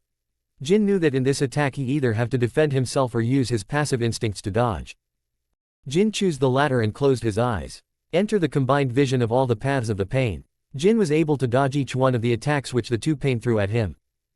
Jin at this point was giving special attention to the Asura path. He particularly was not interested in the Asura path but in the path of the pain which helped revive him. Naraka path has the power to revive all the other paths of the pain, and Jin knew that he have to take care of that path of the pain before any other. The moment Jin was able to get out of the successive attacks from the previous 2 pain, another path of pain appears in front of Jin and attacks him. Jin just took out his staff and blocked the attack. He could feel that Jiraiya was almost done with sage mode and was about to summon the 2 great sages. Destructo disc, shouted Jin, and send a large disc made out of ki directly towards the person pain in front of him. This person just happens to be Diva path, who was targeting him now. The disc flew towards the Diva path, but at this time the Preta path came in front of the Diva path. Jin knew after watching Jiraiya's previous fight that this path is the Preta path and he absorbed chakra. But the energy disc which Jin just the right now was not chakra but rather ki. It still can be considered as modified chakra, but still Jin was interested to know what will happen when Preta path come in contact with this. The outcome was similar to what he thought. Preta path was able to absorb the disc, but because of how concentrated that energy was compared to chakra, or just how different it was to the normal chakra, the absorption of the destructo disc was much slower. Because of how slow the absorption rate was, Preta path was unable to completely absorb the disc and was hit by the disc. Because the disc was not as strong as its normal state, the damage done to the Preta path was also not that great. Interesting, thought Jin, but did not think too much about it as the outcome was something which he already expected it to be. Jin quickly charged forwards, but at this time he finally saw one of the path of the pain go towards Asura path and knew that this is his chance. Jin directly charges towards the Diva path. He was not actually targeting Diva's path but just wanted to force him to use his Shinra Tensei move. The reason is that once Jin will go for the Naraka path, the only pain which will be able to stop him from a long distance will be the Diva path. Jin would have taken care of the Naraka path, but he did not know which one was the Naraka path. He knew that Preta and Diva path because he saw Preta path fighting against Jiraiya and Diva path flying, which he can only do because of his gravitational control. Diva path saw Jin coming directly towards him and how he was able to dodge all the other paths of the pain who attack him. Diva path stretched his hand towards Jin and said, Shinra Tensei. A powerful force emitted out from Diva path's hand and rushed towards Jin. Jin was waiting for this exactly and launched his instant transmission technique and vanished in front of all the pain who was looking at him. This even shocked Pain, but he did not have enough time because the next moment Jin directly appeared in front of the Naraka path. Naraka path's eyes widened. He was in between reviving the Asura path and he was not done yet. Other pains also share the same vision and for the first time panic. If the Naraka path is dead, then they all can't revive. They all rushed toward Jin, but it was no good because Jin was already on Naraka's path. Diva Path wanted to use Shinra Tensei but he was still facing the cooldown time. Jin used this stuff and completely destroyed the guard Naraka Pain. The attack was so powerful that Naraka Path's body was cut into two, and then Jin did not stop there but also destroy the remaining path of Naraka Path with his staff. Seeing this, for the first time in this fight, Pain was angry and directly all the path of the Pain directly attacked Jin. Jin saw this and was about to enter into passive instincts but he did not, because at this time a giant rasengan directly smashed one of the Pains who was rushing towards him. Ha ha ha, Nagato, you seem to forget that your master is also here, said Jiraiya now in sage mode. The two toads now were sitting on his shoulders. Why there are toads on your shoulders, Master Jiraiya? Asked Jin. He already knew that but asked anyways. Haha, this is the sage mode. Now I will show you how powerful the sage of the Mount Myoboku is, said Jiraiya. Now it's already 2 vs 4. Let's see who takes down more of these weird-eyed puppets, said Jiraiya. Pain at this time was angry and also a little worried because now he can't recover his lost path anytime soon until he create another Preta path. He narrowed his eyes and all the Pain attacked both Jiraiya and Jin. Chapter 60, Jin and Jiraiya vs Pain. All the path of the Pain was looking at both Jin and Jiraiya with their Rinnegan. There were only 4 of them left and the most troublesome one was the Diva path. It does not seem like that I need to open the Ultra Instinct sign here, thought Kirito looking towards Jiraiya. Jiraiya was able to kill almost 3 of the Pain in the original work, so here with him around, taking care of Nagato will not be that hard. But there is also Kanan who might join the fight later, so he has to be cautious of her. In front of Jin were the Diva path, Animal path, Preta path and Human path. Jiraiya is mainly a ninjutsu type, so he will be taking care of the Preta path. He is also fast enough to deal with the Diva path as well. Master Jiraiya, the one with chakra absorption power, leave him to me. And there is also one who can fly, I will take care of him, said Jin. Jiraiya also understands why Jin asks to fight with the Preta path, but he doesn't know why the Diva path. The Diva path is the body of the Yahiko and he wanted to take care of him, but he did not say anything to Jin. The Animal path summoned multiple summons suddenly and Jiraiya was also not behind. He also summons the Chief Toad to counter the summons. Human path and an Animal path directly went towards Jin, but at this time Jiraiya stopped them and started fighting with them. Jin also directly went for the Preta path and the Diva path. Preta path had no way to stop Jin, not to mention he was already a little damaged at this point because of Jin's Destructo Disc. Diva path had to cover him and he instantly launched his Shinra Tensei. It was powerful, but Jin was able to stop himself from getting blasted back with his staff. Although now completely useless, but Jin realized that beside their special powers, each of the paths of Pain is no that special. They don't have any particularly powerful ability to stop a cage-level shinobi like Jiraiya and Jin, especially when they are alone and not getting back up by the other paths of the Pain. Jin's next target at this point was none other than Nagato. He wanted to destroy those eyes because those are the reason Kagura was able to come back in the first place. Now when I think about it, now that both Senju and Uchiha clan are dead, if I ended up destroying these eyes right now, then even Black Zetsu will not have any way to bring back Kagaya, because there won't be any other pair of Rinnegan. Thought Jin. One of the most problematic things about disturbing the plot is that there is always a possibility that Black Zetsu will try to mess with the future again after the era of Naruto maybe. He did not want to let that happen. Many will suffer if that happens, and thus he needs to make sure that he destroys Black Zetsu. While thinking about this, Jin saw Jiraiya destroying the Animal path with his giant Rasengan. Yup, the small range attacks will not work because this fuckers are sharing their visions. Well, I might really lose if I don't get serious, said Jin, so that both Jiraiya and other paths of the Pains can listen. Destructo Disc, said Jin, and send 2 Destructo Discs towards the Preta path. Previously he could not fully absorb 1 disc and now 2 were coming towards him. Diva path saw this and hurriedly raised his hand towards the attack to use his Shinra Tensei technique, but at this time Jin with a burst of speed came near Diva path. For Nagato, the Diva path is special because he uses the body of his dead friend Yahiko for making this path of pain. So when it comes to saving the Preta path and the Diva path, Nagato will definitely save the latter. Which exactly happened here. Jin was thrown back with the Shinra Tensei technique but was not hurt because Nagato activated his technique so quickly that he was not able to put enough power into that attack. Diva path, after blasting Jin away, quickly looked towards the Preta path, but it was already too late. Preta path was completely destroyed by Jin. Jiraiya at this time was already overwhelming the Human path. Diva path then looked towards Jin, but there was no one there. Nagato was a little taken aback. He was sure that he threw Jin that way with his Shinra Tensei technique. What going on, where is he, thought Pain. While Nagato was searching Jin with the eyes of his Diva path. Jin directly appears in front of this real body with his teleportation. Nagato could not even react to this speed, and the next thing which happened made Nagato's heart shank. Jin directly took out one of the Nagato's rinnegan. Konan, who was guarding Nagato at this time, was shocked as she did not see Jin coming at all and directly took action, but Jin was already gone by the time Konan took action and also took away one rinnegan eye. Both of the Path of the Pain also got stunned, and Jiraiya took advantage of this momentary pause and directly pushed a big ball rasengan into the human path gut. Jin have already prepared a container for rinnegan, so he was not worried about losing it, and he also stored that container on a scroll so he could fight without carrying a freaking rinnegan in his hands. Jin then directly appears on top of the knocked-down human path and destroyed him with his staff.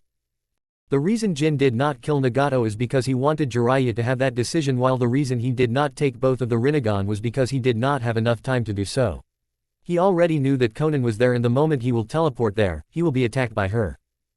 He could take care of her, but by that time the rest of the Path of the Pain will be there, not to mention he is worried about Black Zetsu or Obito coming and taking away the eye in that all chaos. Now only one you are left except your main body, that is, said Jin, looking towards the Diva Path. For the first time in such a long time, Nagato was feeling angry. Chapter 61, Beating Pain. Jiraiya was looking at the pain at this time. Before, Jin called this pain in front of him as puppets, and now he is sure that those are really puppets and not living people. Jin also was standing beside Jiraiya and was waiting for either Konan or Nagato to come. The moment he took care of the last Path of the Pain, he planned to go after Nagato. He has already completed his plan of stopping Kaguya from reviving. To revive her, Zetsu need to cast the infinite Tsukiyomi, and for that, he will be needing both of the rinnegan, but currently one of those eyes is with him, so he was not worried about that right now. He is not sure whether he should destroy the eye or keep it, but he's suddenly not letting this fall into the hands of Obito or Zetsu again. Jiraiya was glancing at Jin, who was grimacing like mad and had no idea what he was thinking. Jiraiya did not care either, because the next moment Konan arrived there beside the Diva Path. Of course, Nagato is not going to come here on his own. Apparently Nagato gives more importance to his lost eye than his own life. It's understandable, as Nagato is nothing without those eyes. His power will be seriously depleted if he doesn't have one of the rinnegan. Not to mention that he won't be able to recover his lost paths of the pain if he lost his eye right now. Thought Jin. You give that back now, said the Diva Path with the amount of anger which even stunned Jiraiya standing beside Jin. Oh, I thought that you are a god. If you want to take it yourself, or better yet just use your godly power and grow another one, teased Jin. Konan's eyes were looking dangerously towards Jin, and she was ready to attack Jin any time. Diva Path did not say anything after that because he intended to kill Jin and directly take the eye off his corpse. Master Jiraiya, you take of that paper lady there. I think your oil can take care of that, right? I will by then play with this fake god a little, said Jin with a little smirk on his face. Jiraiya also nodded, knowing completely well that Jin taijutsu will not work against Konan. So he is the right opponent for her. Jin took out his staff and directly this fighting intent towards the Diva Path. Konan at this was a little worried because Jin have already taken down multiple pain, and Diva Path is the body of Yahiko. She does not want to lose Yahiko's body. Jin and Jiraiya rushed towards both Pain and Konan then. Konan and Pain were also ready for the upcoming fight. Shinra Tensei, shouted the Diva Path. This time the power was much higher than what he was using previously. Both Jiraiya and Jin were bombarded with this powerful gravitation force. He was able to stabilize him with the help of his staff, but Jiraiya was not that lucky and was sent flying back with huge force. It's good that Jiraiya is currently in the Sage mode, otherwise he might have really be death by that Shinra Tensei, thought Jin. Jin kept rushing towards Diva's path, but Konan interrupted him. Jin is not particularly sure about the cooldown time of Shinra Tensei and wanted to hurry and deal with Konan, but Konan, just like he expected, is a bad matchup for his taijutsu. Konan sends many paper projectiles towards Jin, but when it comes to dodging, Jin is second to no one in this world. Jin instantly closed his eyes and dodged all of the attacks. But by this time the Diva Path's ability was recovered and he instantly raised his hand and directly activated his Shinra Tensei technique again. The worst part about this jutsu was its long range and wide area effect. Jin could not avoid this attack easily and had to defend. He was thinking about using teleportation, but he knew that Nagato at this time was looking out for his teleportation. Jiraiya at this time was coming out from the debris from where he was slammed by the Shinra Tensei, and the two sages were also a little injured, but they did not let go of Jiraiya. Damn, this technique, thought Jin. He was trying to get closer to Pain and Konan, but the Shinra Tensei technique was keep pushing him back. I have enough of this cat and mouse game. Jin cups his hand and looks towards Diva Path. Nagato narrowed his eyes. He had yet to recover the Shinra Tensei technique and was waiting for the power to recharge. Conan at this time was making hand signs and preparing a jutsu. Conan by now was ready and she immediately attacked with multiple paper bombs. Jin did not react but just closed his eyes and started dodging all the paper bombs while staying in the same position as in the Kamehameha technique. Diva Path was able to see the power building in Jin's hand and started to panic.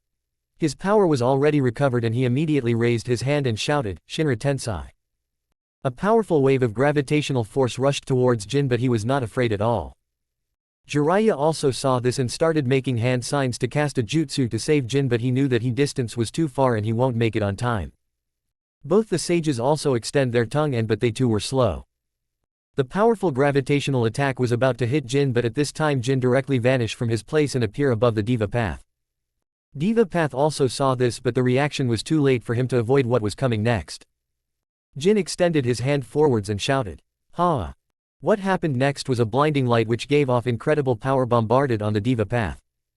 It took some time before the attack was done but by the end of the technique, not even the skeleton of the Diva Path was left. The entire body was evaporated and the ground too was burned and destroyed. Conan saw this and was stunned at his sight. Even Jiraiya was stunned and remembered the attack which Jin unreleased back in the Konoha crush against the one-tailed beast.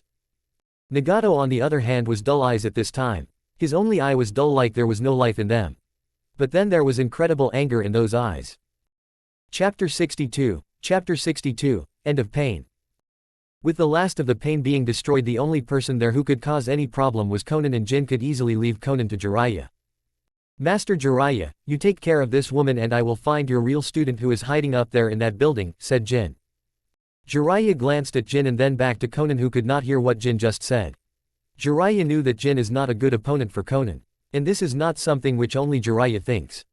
Jin himself thinks that he is not a good opponent to people who can directly neglect his physical attacks. Like Obito is a big problem which he will be facing.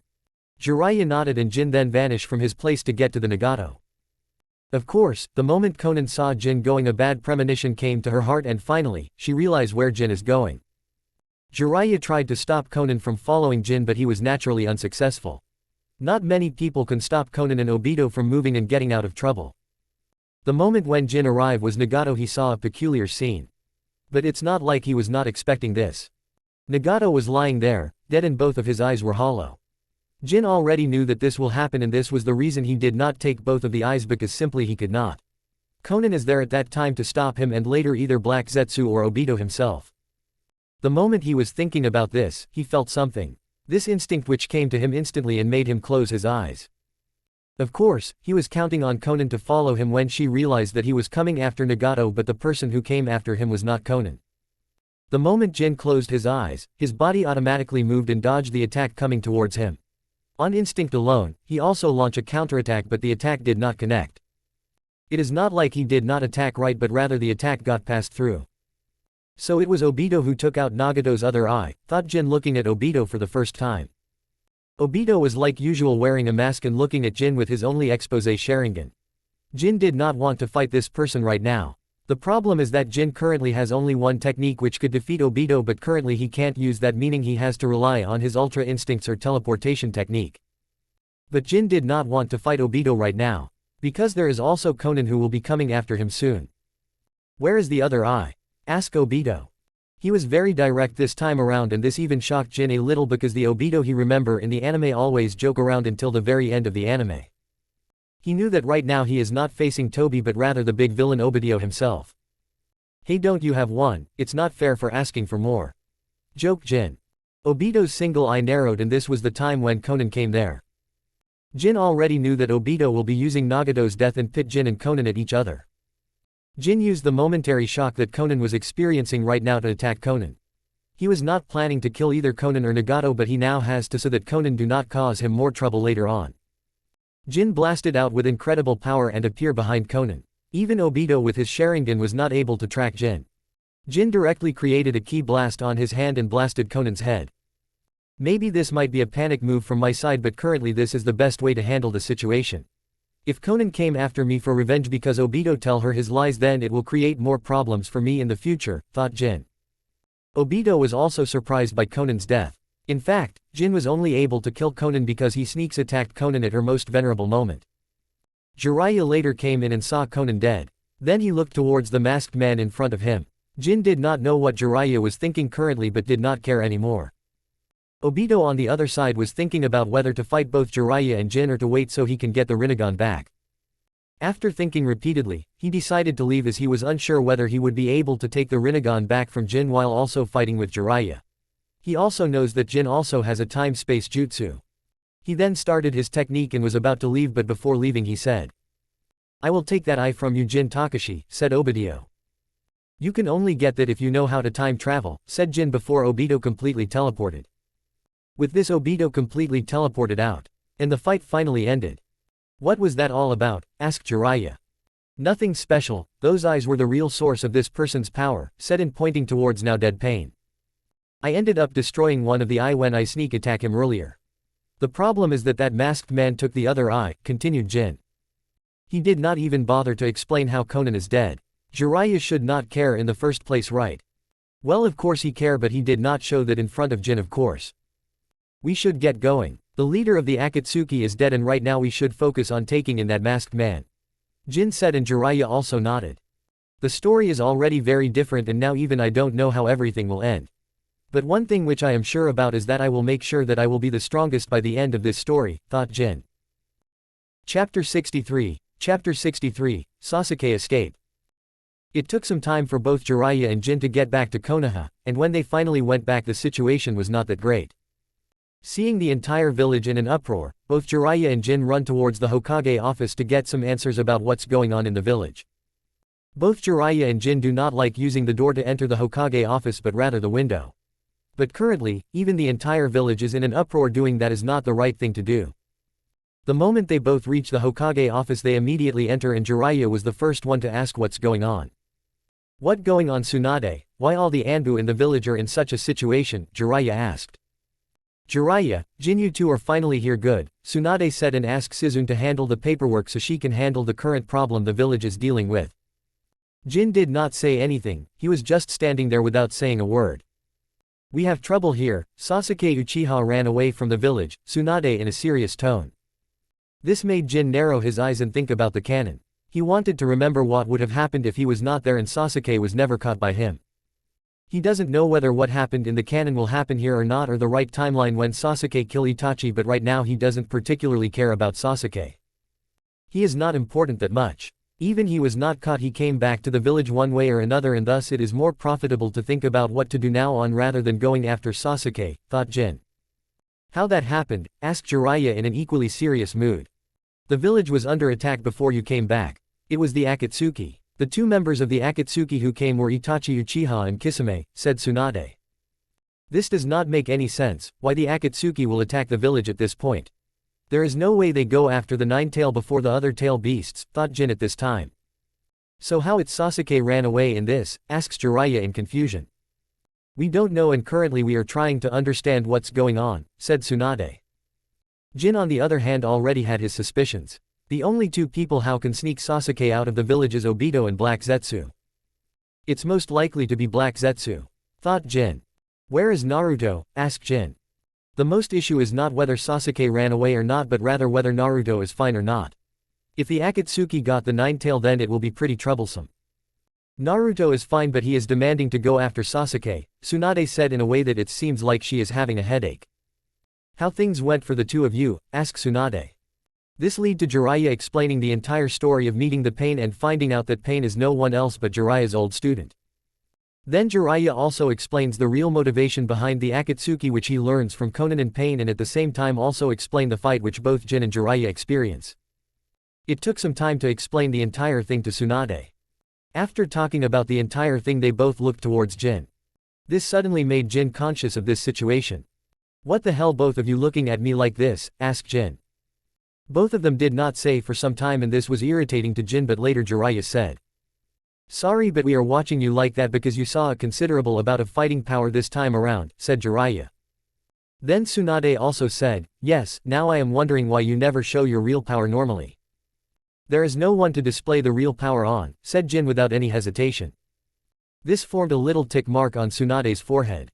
But she did not say anything more. Again the entire room was silent and Jin was getting a bad feeling about this. What it is, both of you are silent again, said Jin. You know, I was worried about Naruto all this time, but if you are so powerful then you should stay with him and guard him. If you are with him then I will be a lot more at ease, said Tsunade. This made Jin narrow his eyes. He did not want to babysit Naruto all this time when the world is changing all this time. If you are just worried about Naruto then why not just send him to train and get stronger like the Myoboku mountain where you learn Master Jiraiya. He can also learn the sage art which you display against pain, said Jin, and he also wanted to push Naruto to learn the sage mode here as well because that a really big part of the story. He did not want to learn the sage mode as he lacked the requirement to practice Senin Moto. Both Jiraiya and Tsunade knew that Jin does not want to look after Naruto but still thought about his proposition. This idea is pretty good. Even the Akatsuki can't reach Mount Myoboku. And Naruto learning the sage mode is a good idea, this will help him fight against Akatsuki in the future, said Jiraiya, appreciating Jin's idea.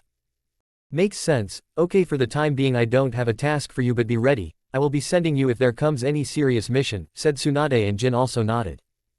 Alright then, if we are done here then I rather go and eat something, I am starving, said Jin and went out from the window. This kid sometimes gets no my nerves, said Tsunade. He is a loudmouth but he is dependable. I would have died if he was not there, you know, said Jiraiya. Tsunade also knew that Jin might cause trouble but he do things for Konoha. Chapter 64, Danzo is dead. After the talk with Tsunade and Jiraiya, Naruto was really sent to Mount Myoboku to learn the sage mode.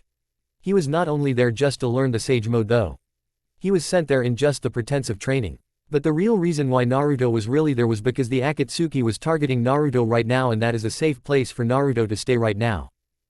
In the canon, Naruto also trained with Killer Bee to learn his Jinchuriki powers. I have no idea how Naruto is going to learn that this time. Maybe I can do something to let Killer Bee teach Naruto this time too, thought Jin. It's already been some time since Naruto went to Mount Myoboku. Things are going pretty well but Jin has a bad feeling right now. And this feeling intensify when Tsunade call him to the office. It's not been very long since he defeated Pain and he have no idea how long it took for Pain to attack Konoha after Jiraiya's death. So right now he is not sure about this particular arc he is in or whether the entire canon has been doomed. Hokage-sama, you called me, said Jin. Yes, I did. I have a mission for you, said Tsunade. Jin did not say anything and kept talking. Do you know that people from the Cloud Village are here and they are inquiring about Sasuke, said Tsunade. Jin just shakes his head but internally he has an idea of what's going on. In the canon, the Cloud Shinobi came to get information on Sasuke because he attacked Killer Bee. Sasuke attacked the Jinchuriki of the Cloud Village. It seems that he has joined the Akatsuki. Tsunade said. Jin just nodded and asked. Do you want me to go after him? Asked Jin. No, I want you because there has been a 5-cage summit called by the Raikage and I will be going to the summit. I want you to be my guard there, said the Boosty Hokage. So we are all ready to the 5-cage summit arc, thought Jin. Okay, I will accompany you there. When we will be going there, asks Jin.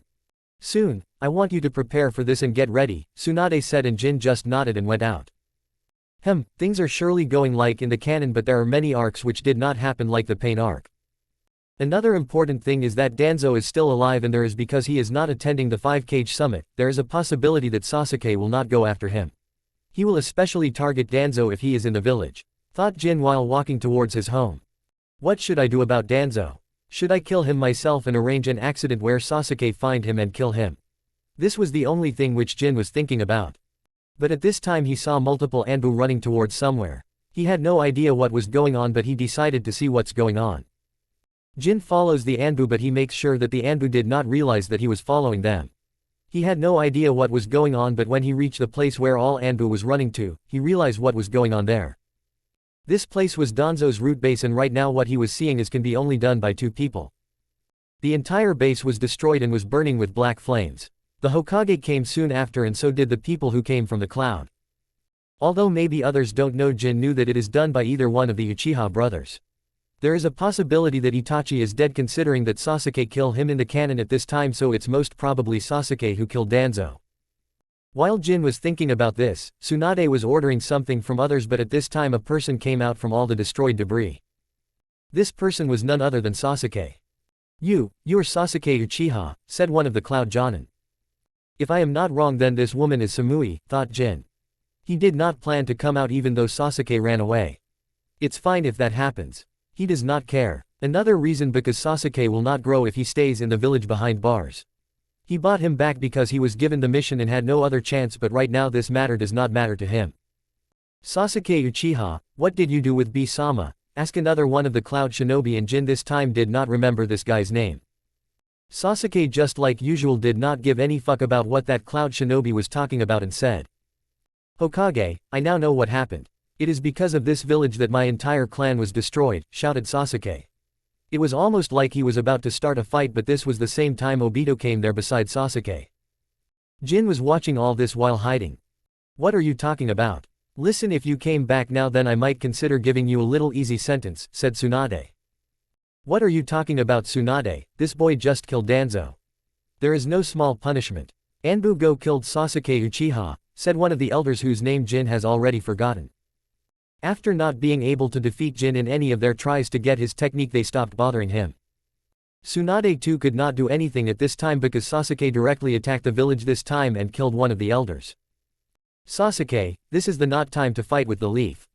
Let get going, said Obito.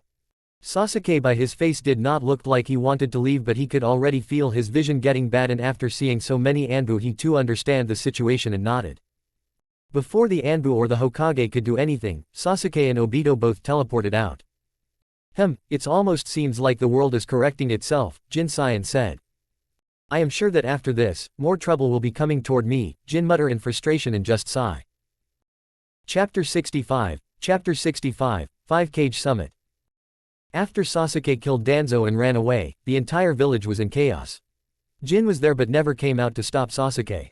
Tsunade immediately arranges a meeting between all the high-level shinobi in the village. Of course that was after the shinobi of the Cloud Village was sent away.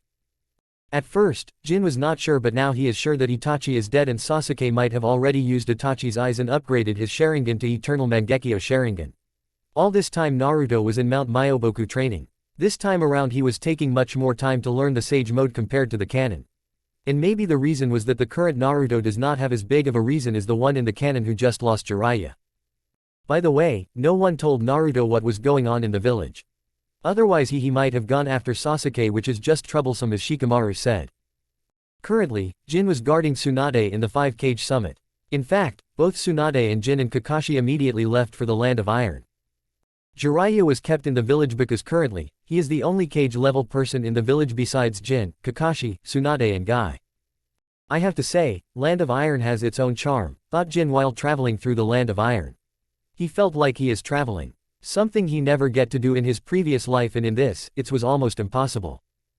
Welcome, Hokage Dono. You are the third person to come. Raikage and Mizukage is already here, said the leader of the Land of Iron and Samurais Mifune. Jin hardly cares about this, because of this journey his daily training has been disturbed. He although is liking his travel, but this is costing him his dear training. Thank you Mifune Dono for arranging the 5-Cage Summit here in the Land of Iron, said Tsunade with all the courtesy she could muster. Jin was honestly surprised to see courtesy and modesty in his Hokage. But he did not outspeak his mind. He did not want to be pasted in the Hokage monument the moment he get back to the village. It almost took a week for other cages to come and the 5-Cage Summit to start. At that time Jin was training as much he could and was also looking around the Land of Iron in his free time. Of course, he should not do that, his duty is to safeguard the Hokage, but hey, there's hardly any chances to visit other villages and cities in his line of work, so he better eat and sightsee as much as possible. Finally, after 8 days of them coming to the Land of Iron, the 5-Cage Summit was held. Jin at this time was only wondering whether Sasuke and Obito will attack this summit as well. Hokage, what is the meaning of this? It was your village shinobi who attacked my brother, shouted Raikage. Sure enough, Raikage will make a fuss in the meeting, mutters Jin, but did not make much noise. It was the Akatsuki who attack, and if I am not wrong then there are 3 people from your village alone in the Akatsuki. Am I wrong? Shouted Raikage again. Will he be faster or I if I use my Ultra Instincts or Kaioken technique? Thought Jin. This is not the point, they all are missing Nin the Leaf, there are point rewards on them, Tsunade said. Then what about that Uchiha brat? Itachi might be declared as a missing nin by your village, but even after so many years there is not bounty reward on Sasuke Uchiha, and neither the leaf has declared him as a missing nin, said Onoki. This causes them to quarrel or more. Soon the entire room was becoming more and more noisy, but at this time for some reason, the outside started to become more noisy. So he is finally here. Not sure whether he has transferred Itachi's eye into his and now have the eternal Mangekyo Sharingan, but if he did then this fight is going to be really hard to fight. But I don't think he have enough time to transfer the eyes. Thought Jin. Soon a person came to notify others that it was Sasuke Uchiha who attacked them. Jin at this time spread his senses and tried to sense everyone's power. Just like I thought. Sasuke do not have any team right now to work with. Maybe this time the fight might be a lot easier than in the canon, muttered Jin. Raikage was the first one to take action and his guard went after him. Tsunade was the second one to take action as Sasuke was a person from Hidden Leaf. Because Tsunade was going, Jin and Kakashi also had to go to safeguard their Hokage. While going toward where most probably a fight between Sasuke and Raikage was happening, Jin realizes something. I just noticed, but Sasuke's power is much more powerful than what he sensed on him back in the village when he killed Danzo. Thought Jin. Could it be that he already has the eternal Mangekyo Sharingan? Muttered Jin while rushing towards where the fight was happening. Soon they arrived and saw Raikage lost one of his arms and Sasuke totally unharmed. This was definitely not like the anime. Jin only focuses on Sasuke's eyes to find out whether what he is thinking is true or not. Yup, sure enough, that pattern is the eternal Mangekyo Sharingan. He might not remember most of the plots, but he does remember Sasuke's M's. He only remember that because Sasuke's M's design was something he liked the best out of all the Sharingan designs. Sasuke also looked towards Jin at this time and a fighting intent rose inside him. He was defeated by Jin last time, but this time he is much stronger. He will win this time around.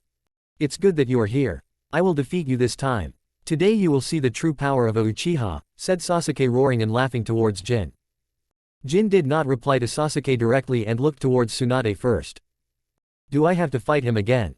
Jin asks in a way that he is too lazy to fight Sasuke, but in reality, he too wanted to fight Sasuke and see how his power is stacked against M's. But this kind of attitude from Jin made Tsunade twitch her eyes, but she did not say anything. She might be strong, but she too knew that Jin is stronger than both her and Kakashi, who was starting at Sasuke at this time. Yes, make sure that you capture him, said Tsunade. And what will that do? I did that and he ran away anyways, retorted Jin. You don't have to worry about that, just capture him, okay, Tsunade said again. Sign, okay. I will do that, just make sure that you give me some free time to train after this, okay, said Jin. He was mostly imitating Shikamaru in his usual lazy manner. Jin stepped forward and started walking towards Sasuke. The Raikage still wanted to fight, but he did not move because currently, Jin was releasing powerful pressure which even enteric him. Now he was curious about how strong is Jin. Chapter 66, Jin vs Sasuke again. Both Sasuke and Jin were staring at each other and were not making any moves. Sasuke wanted to see how strong Jin was with this Sharingan, while Jin at this point was waiting for Sasuke to start the fight. Everyone was watching the face of both of the Konoha shinobi and was waiting for a deadly battle to start. Jin Sasuke is different from the previous. Let me help, said Kakashi from the side. His Sharingan was able to see how powerful Sasuke's eye power was right now. It's fine, Kakashi-sensei, I will take care of this, replied Jin. You Konoha boy, don't get ahead of yourself. Sasuke Uchiha is mine, said Raikage. He wanted to kill Sasuke with his own hands because currently, he was thinking that Killer Bee is dead and Sasuke is the one who killed him. Of course, Jin doesn't know whether he is really dead or not, like in the canon, like how he was alive but still did not return to the village. That guy is surely troublesome, thought Jin to himself when thinking about Killer Bee and Sweat Drop. But he still did not forget to reply to the Raikage. I am pretty sure you had your shot at him, Raikage. And that not particularly looking good for you. Jin glanced towards Raikage and said. He was particularly looking at Raikage's hand. This brought a tick mark on Raikage's head, but Jin did not care and directed all his attention towards Sasuke in front of him. Come on already, how long are you going to stand there and wait my time, shouted Jin looking at Sasuke. Didn't both of you or just stand still and wasting time? That what most of the people there thought when Kirito said that. Sasuke just snorted and activated Chidori on his hand. His Sharingan eye glares at Sasuke and rushed towards Jin at his top speed. Sasuke at this time was not very fast. All of this power came from his M's and thus Jin could easily see Sasuke moving and defending himself. In others' eyes, except Raikage's, Sasuke was moving at a very fast speed. Jin thought hardly feel the pressure and was easily able to dodge the upcoming Chidori towards his heart. Sasuke though did not stop his offense, he immediately started to a close combat taijutsu fight with Jin. 3 punches then a leg swipe. Jin easily was able to dodge the attack without any problem. Sasuke too knew that no matter if he had the M's, close combat fighting with Jin is not a good idea and was just testing how big the gap between both of them are when it comes to taijutsu. But in the end, he was not even able to touch Jin when it comes to close combat. Sasuke immediately jumped back and formed hand signs, and sent a giant fireball towards Jin. Jin saw this and just clenched his fist, taking a position to punch and directly punch toward the upcoming massive fireball. Jin fused his ki in that punch and directly blew away the fireball like he was blowing away a candle. Everyone was a little wide-eyed on this move of Jin. Just a punch was able to blow away that giant fireball. It was amazing. Even Raikage and Tsunade, who basically fight with their fist, thought that they might not be able to do that with just the wind pressure created by their fist. Sasuke became serious finally and directly used Amaterasu. Black flames came alive and rushed towards Jin with unprecedented speed. Jin bring forward his powerful ki and burst into action. He easily avoided the upcoming black flames and rushed towards Sasuke. Sasuke was able to see Jin moving, but his body was still not fast enough to catch Jin's speed. Jin directly appears in front of Sasuke and used his trusted technique, recoilless kick, shouted Jin. Sasuke was not fast enough to avoid the attack, so the only thing he could do was to activate his Susanoo. He was doing so when fighting with Raikage anyways.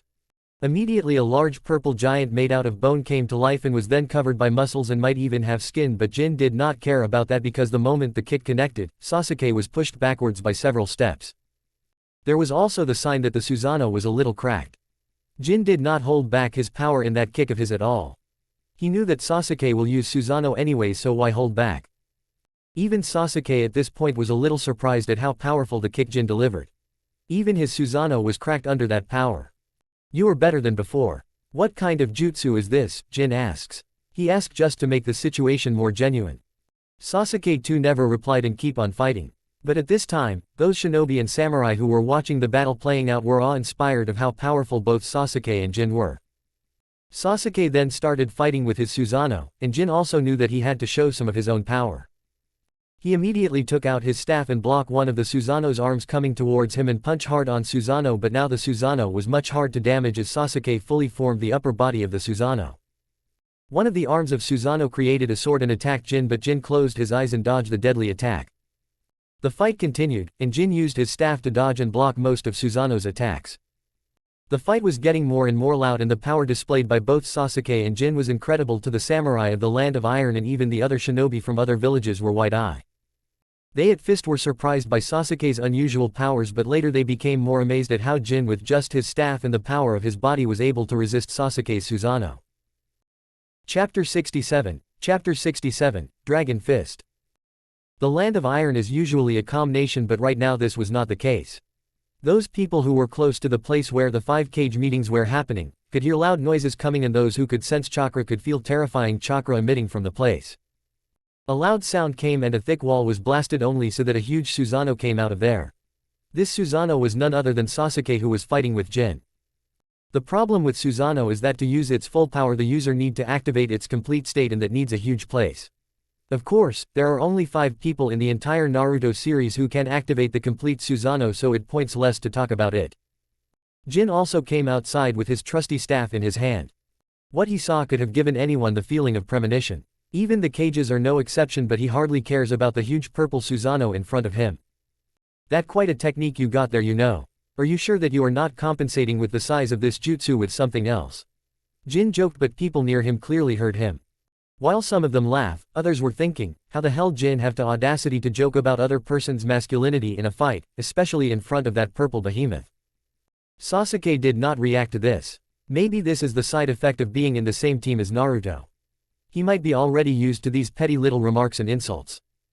Well, seems like you are giving your all after seeing this technique, so I might as well get a little serious and show you what I can do, said Jin with a smirk. Then he closes his eyes and concentrates his energy around him. The chakra around him, which was flaring, quieted down, and the only thing left was the heat. What is this kid doing now? Asked Raikage, already very interested in the power which Jin was about to saw. Hokage, why young men from your village are so unmannered, Onoki said as he saw the huge Susanoo in front of him.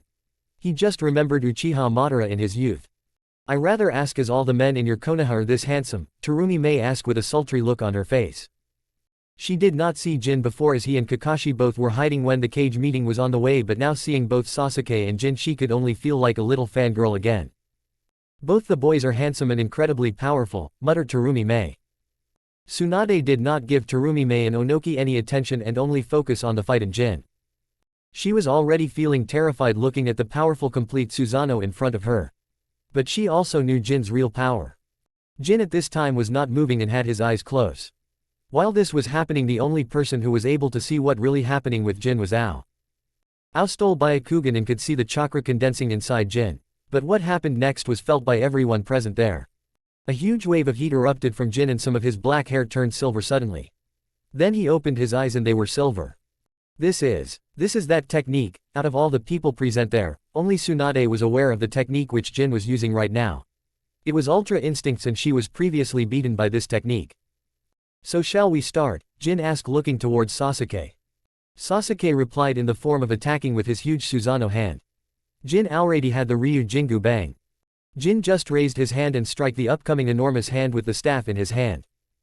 Only the momentum from the clash of Ryu Jingu's bang and Susanoo's huge arm created massive sound and wind. Oh come on, I was expecting some incredible jutsu, not boring old taijutsu, mocked Jin. But I guess the boring old taijutsu really do work if done correctly, said Jin this time much more seriously.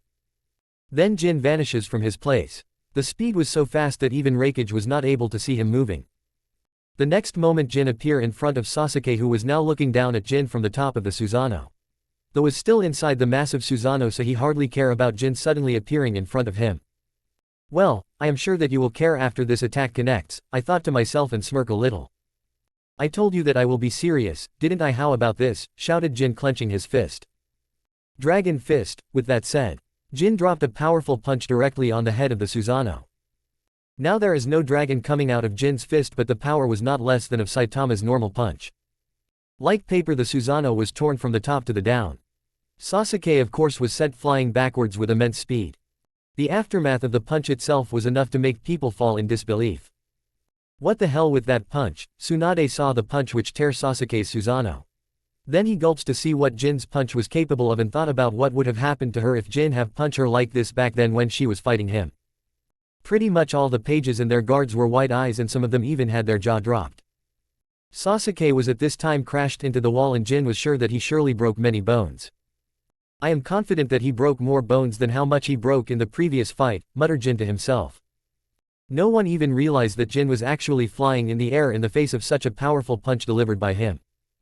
Jin slowly came down and was about to power down and remove the state of Ultra Instinct sign, but he felt a power near him, so he did not move, just closed his eyes and waited. There was a smile on his face because he already knew who this person was.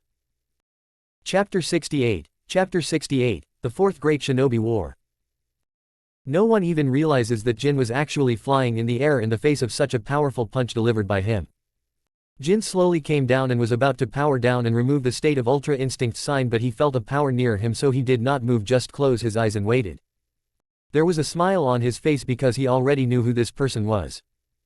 This person was none other than Obito, was wanted to sneak attack Jin. Whoever was about to power down did not do that and only closed his eyes and waited for Obito to touch him. Usually, Obito touching him on his own is lethal for him because Obito could directly send him to his dimension and that is equal to dying, but Jin is currently in the Ultra Instinct state and much faster than Obito.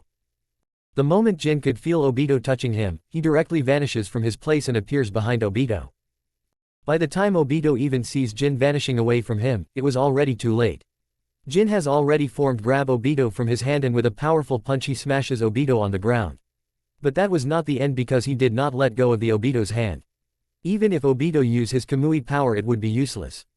Jin went ahead and took out this staff and pierce it through Obito's head and rip his hand out which he was holding. All of this was seen by the cages and they too were surprised how Obito appeared there out of nowhere and how Jin were able to kill him like he was nothing. But Jin already knew that he had not killed Obito yet.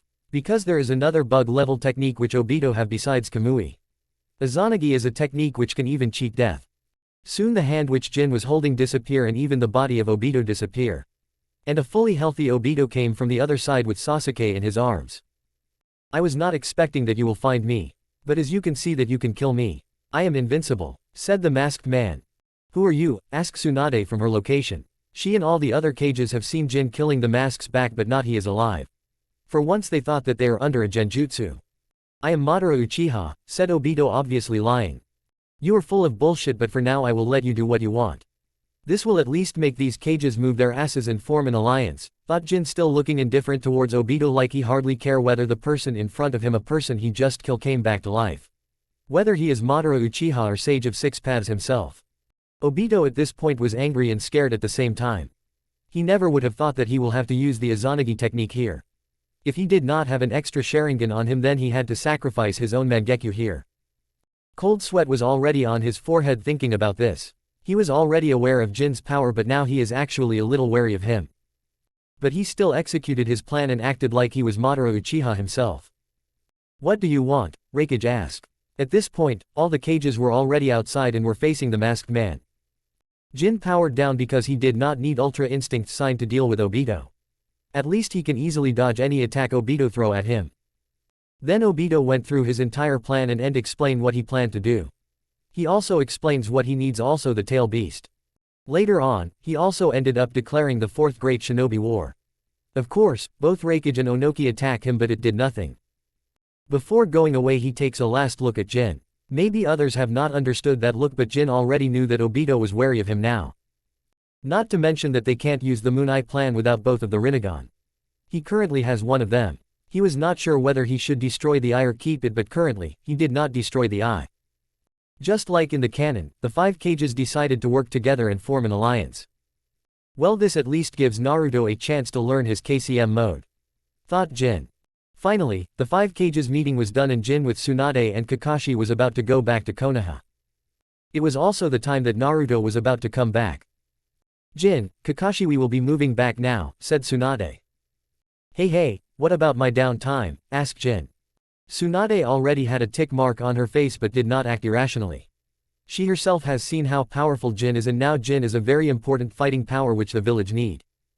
"I will give you 5 days of free time from now on. It will take us almost 4 days to go back to Konoha. The only rule is that you still have to protect me while we are going back," Tsunade said with a smirk on her face. This formed a tick mark on Jin's face and Kakashi also sighed. "You think that you are smart, huh? Fine, I will then send both you to Konoha before taking my downtime," shouted Jin, and then grabbed both Kakashi and Tsunade and teleported from his place. Both Tsunade and Kakashi did not even know what happened when both of them were standing on top of the Hokage monument. "This," Tsunade muttered in amazement. Kakashi too was a little amazed. He already knew that Jin can teleport, but this long distance is not something anyone can teleport. Even his sensei, the 4th Hokage, would not be able to teleport this long distance, especially with 2 more people with him. "There you go. We are back in Konoha and now I will be taking my oh-so-earned downtime, so don't bother me until the next month," said Jin and quickly ran away before Tsunade could say anything. Chapter 69. Chapter 69, The War Started. Jin forcefully took his 1 week off time and trained to his heat content. Tsunade at this is furious but could not say anything to Jin.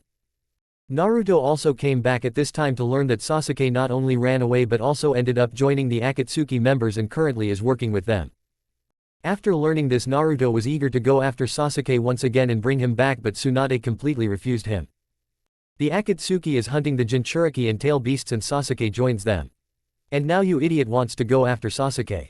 Are you an idiot?" Tsunade roared and pretty much the whole Konoha could hear her. This commotion went on for some time, but Jin did not care and only focus on his training. Later Naruto was also sent to train with the Killer Bee just like in the canon. By this time Jin's vacation time came to an end and he also have to accompany Tsunade on her meets. "Why I am not going to the battlefield and traveling with you," Jin complains to Tsunade. "Because you can teleport, so there is no point to send you ahead in a battlefield. You will only go where the most trouble enemies are appearing. Not to mention after your performance in the Land of Iron. No cage will allow your battle power to be wasted in this war," said Tsunade. One more point that she did not tell was that she did not want to travel on foot anymore and also used Jin as a personal teleportation device now. This time went on and finally, the Shinobi Alliance force was gathered. Jin whistles after looking so many shinobi gather for the first time in the history of this world. Gotta say, looking at them now and hearing Gaara's speech, I am also getting fired up and am full of fighting spirit, Jin said. Jin, just because he can teleport, had to bring all the cages from the headquarters to the Land of Wind where the Shinobi Alliance have gathered. Just to motivate the alliance. This might be not possible in the canon, but Tsunade pretty much blackmailed him, so he had to do it. Among all the pages, the most touchy might be Terumi Mei. Maybe she finds Jin handsome and powerful that she from that point onwards is sending a sign of being interested in him. It almost took around 2 weeks for the battle to start. Jin was mostly staying with Tsunade, which does not make any sense to him, and he pretty much complained every day. This war was not as hard as in the canon because Jin already killed Kabuto and there are no reincarnations which are coming this time around. But still, without Naruto, finding those white Zetsu is a pain in the ass and no one knows how to solve this situation. In fact, the entire fight was not that hard even in the canon until the Tail Beast Ware release and Madara were Edo Tensei. The fight itself was going on pretty well this time around. There were no accidents which were happening, but then Tsunade got the news that Naruto is rushing towards the Waz and got a headache. Raikage, just like in the canon, started to make a fuss and ordered Jin to teleport her and Raikage near Naruto and B. In the canon, they used the Flying Thunder God technique to do so, but here it was much easier. So while Naruto and B were rushing towards the war, suddenly the Hokage and Raikage directly appear in front of them. "Granny, what are you doing here?" asked Naruto. On the side, Killer Bee was also sweating bullets seeing his brother. "Naruto, you are not allowed to go to the war. This fight is to save you. If the enemy got you, then it's all over," Suan said, but just like in the anime, Naruto started with his talk no jutsu. "It's been so much time that I have forgotten so much about the canon, but seeing this, it's all coming back to me," Jin muttered to himself. Naruto was somehow able to convince Tsunade, but Raikage was a different case altogether. That fight just happens like in the canon. Naruto in the end had to figure out how to outspeed Raikage and then only he was allowed to go on. When that happens in the canon, that is. This time around the Raikage did not let Naruto go even after avoiding his attack. Jin was only thinking at this point, what the hell is going on? Shouldn't the Raikage allow Naruto to go on now? Jin muttered to himself. Even Jin did not know that Jin's fight with Sasuke in the Land of Iron completely shattered Raikage's outlook on the power which the Akatsuki possess, and now he is not willing to take a chance and let Naruto go to the battlefield. Damn, this will create more trouble for me if this idiot keeps holding Naruto back here, Jin said to himself, and finally decided to intervene in their ongoing fight. Chapter 70, Beating Raikage. Whoa, take it easy, will ya? Jin immediately appears in front of the Raikage and stops him from moving towards Naruto. What are you doing? Are you really going to let him go? Do you have any idea what will happen with the Akatsuki will get their hands on the last 2 Jinchuriki? Raikage shouted. I already know, you fool, Jin shouted inside his mind. I already know that, but come on. That does not mean that you outright don't give the guy a chance. I believe in Naruto, and your brother is also a capable person. If you want, then I will go with both of them to look after them and even bring them back to the headquarters if you want. Jin said and tried to reason with the Raikage. And what guarantee do you have that you will be able to help them and safeguard them? Raikage asked. Come on, you have seen me fighting in the 5-cage summit. If you want to check whether I can do what I said or not, then just test me out here, Jin said. Raikage thought and then said. Okay then, if you are able to beat me, then I will let you and those 2 go, but if you can't, then they both are coming with me to the headquarters. Raikage, this is not necessary. I can personally guarantee that Jin is capable of handling himself and even protecting Naruto and your brother, Tsunade said from her side. That may be, but I would like to see this for myself, said Raikage. In fact, Raikage already knew that Jin is very powerful. The fact that the Hokage bought Jin along with Kakashi the copy ninja as her guard itself says that Jin is strong. And what he have seen in the 5-cage summit, is Jin fighting Sasuke Uchiha and defeating both him with his enormous Susanoo and Madara Uchiha who he could not even touch. Raikage already knows that Jin is strong, but he wants to experience it for himself before he let Naruto and be let go of Jin. Okay then, ready when you are, said Jin, who was already in the state of Ultra Instincts. He already knew that he will not be able to handle Raikage's speed if he don't enter into Ultra Instinct sign. With that said, Raikage rushed towards Jin with all of this speed. Though was not holding back at all this time around. The lighting started to crackle with higher intensity around him and his blonde hair stood up like he was a Super Saiyan. I might wanna learn that technique. If not anything then just for visual effects, thought Jin. Ultra Instincts although is superpower but give more importance to defense and dodging rather than attack power. So when facing with Raikage attack, Jin just did that, dodge. Every one of his attacks was easily seen by Jin and directly dodged the attack without any problem. While Jin has a time limit of how long he can use Ultra Instinct sign. Raikage is the same. If he doesn't run out of chakra in time then he will tire his body out, especially when he is pushing his body this much. Stop dodging, you imbecile. Fight back. Once Raikage could not take it anymore he ended up shouting. Jin also agreed, as if he don't fight back then it will only cause him precious time which he did not want. Maybe the Ultra Instinct sign is not a complete Ultra Instincts technique which most of the angels use, but it's at least enough to handle the rakeage in front of him. So with that said, Jin took out his staff and started fighting back to the rakeage. It actually did not take Jin a long time hit the rakeage, but the power was not enough. Okay. I knew that this guy's lightning armor is going to be an issue, thought Jin. Let's see what I can do to defeat this bodybuilder Sonic and at the same time not kill in the process, thought Jin. Rakeage was not giving Jin any time to think either. That is the problem with speed types. They are annoying as hell. Jin finally was tired of avoiding Rakeage's attacks and form a ki blast finally in his hand. This ki attack was powerful. It is not like Rasengan which uses chakra but a ki blast with powerful ki damage. Jin then vanished from his place and directly appeared near the Rakeage, who was stunned at how fast Jin suddenly became. And directly blasted his ki blast on the Rakeage's face. The powerful ki blast blasted on his face and sent him flying backwards and making him fall unconscious. Well, this might cause him to have a scar later on, but who fucking care? I mean, he himself did not care about losing an arm in his anger, so yeah, said Jin. What did you do? Tsunade immediately appeared near the Rakeage and started healing him and said. Hey, don't look at me. He was asking for it, Jin said and shrugged. Then Jin turned towards Naruto and Killer Bee, who were looking at him with wide eyes. Maybe they were not expecting me to defeat the Rakeage, let alone this easily. Finally, both Naruto and Bee came back to reality and were ready to go to the battlefield. Lady Hokage, I will send both the Rakeage and you back to the headquarters first and then go with Naruto and Killer Bee here, Jin said and did not wait for Tsunade's response and directly grabbed both Hokage and Rakeage and teleported away. Who is that person again? Said Killer Bee asked after Jin teleported away. That Jin, a friend of mine and a fellow practitioner of Turtle Hermit style, said Naruto and smiled. Chapter 71, Towards the Battlefield. The very first place Naruto, Killer Bee and Jin visited after Jin leave both Tsunade and unconscious to the headquarters was the first front line. This place was filled with black Zetsu. Good thing that Naruto was able to sense them, because the moment they visited the place they immediately started pointing out all the hiding Zetsu and killing them. Because this time around there was no Edo Tensei, the war was going really well for the Shinobi Alliance. While Naruto created many shadow clones and started to shatter them to many different battlefields. Jin always sticks with the original Naruto because there is a possibility that Obito will sneak attack Naruto. And time keeps on going on like this. It did not take much time for Naruto to root out all the Zetsu hiding among the Shinobi Alliance and directly move towards the main battlefield. It was much easier this time around to do so. Much Jin does not remember much about the anime, so it's pretty much Jin who is imagining that this time is better than the canon. But he knew that the real fight will happen when they reach the place where the giant tree is erected. That is also the exact place where the ghetto statue is placed and all the tail beasts will be. Another thing Jin was thinking was whether Madara will be reincarnated this time or not, and whether it will be Obito who will, because of the catalog of Kagaya's resurrection. Not like Jin is planning to let Kagaya come back in the first place. To cast the infinite Tsukuyomi, they will be needing both the Rinnegan and one of those eyes is with him.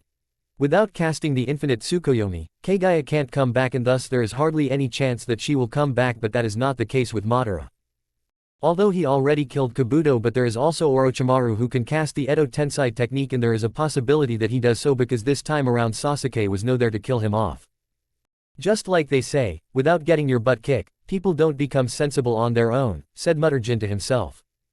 So with that all inside his mind, he with Naruto and Killer Bee was finally moving towards the final battlefield. This place was a little far from the other battlefields. Apparently, Kakashi and Guy were already on this battlefield, and if intelligence is anything to go by, then the situation is bad. This is the place where Obito have appeared and all the tail beasts are under his control. After making sure that all the white Zetsu are taken care of, Jin directly took Naruto and Killer Bee and teleported to the main battlefield.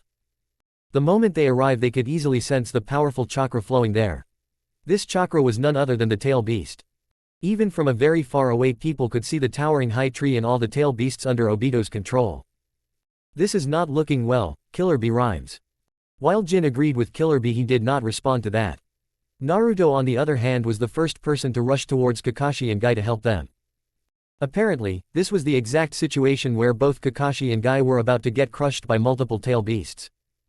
Jin was not sure whether Naruto will be able to enter the KCM2 this time around and save Kakashi and Guy, and thus he was ready to take action if it so needed.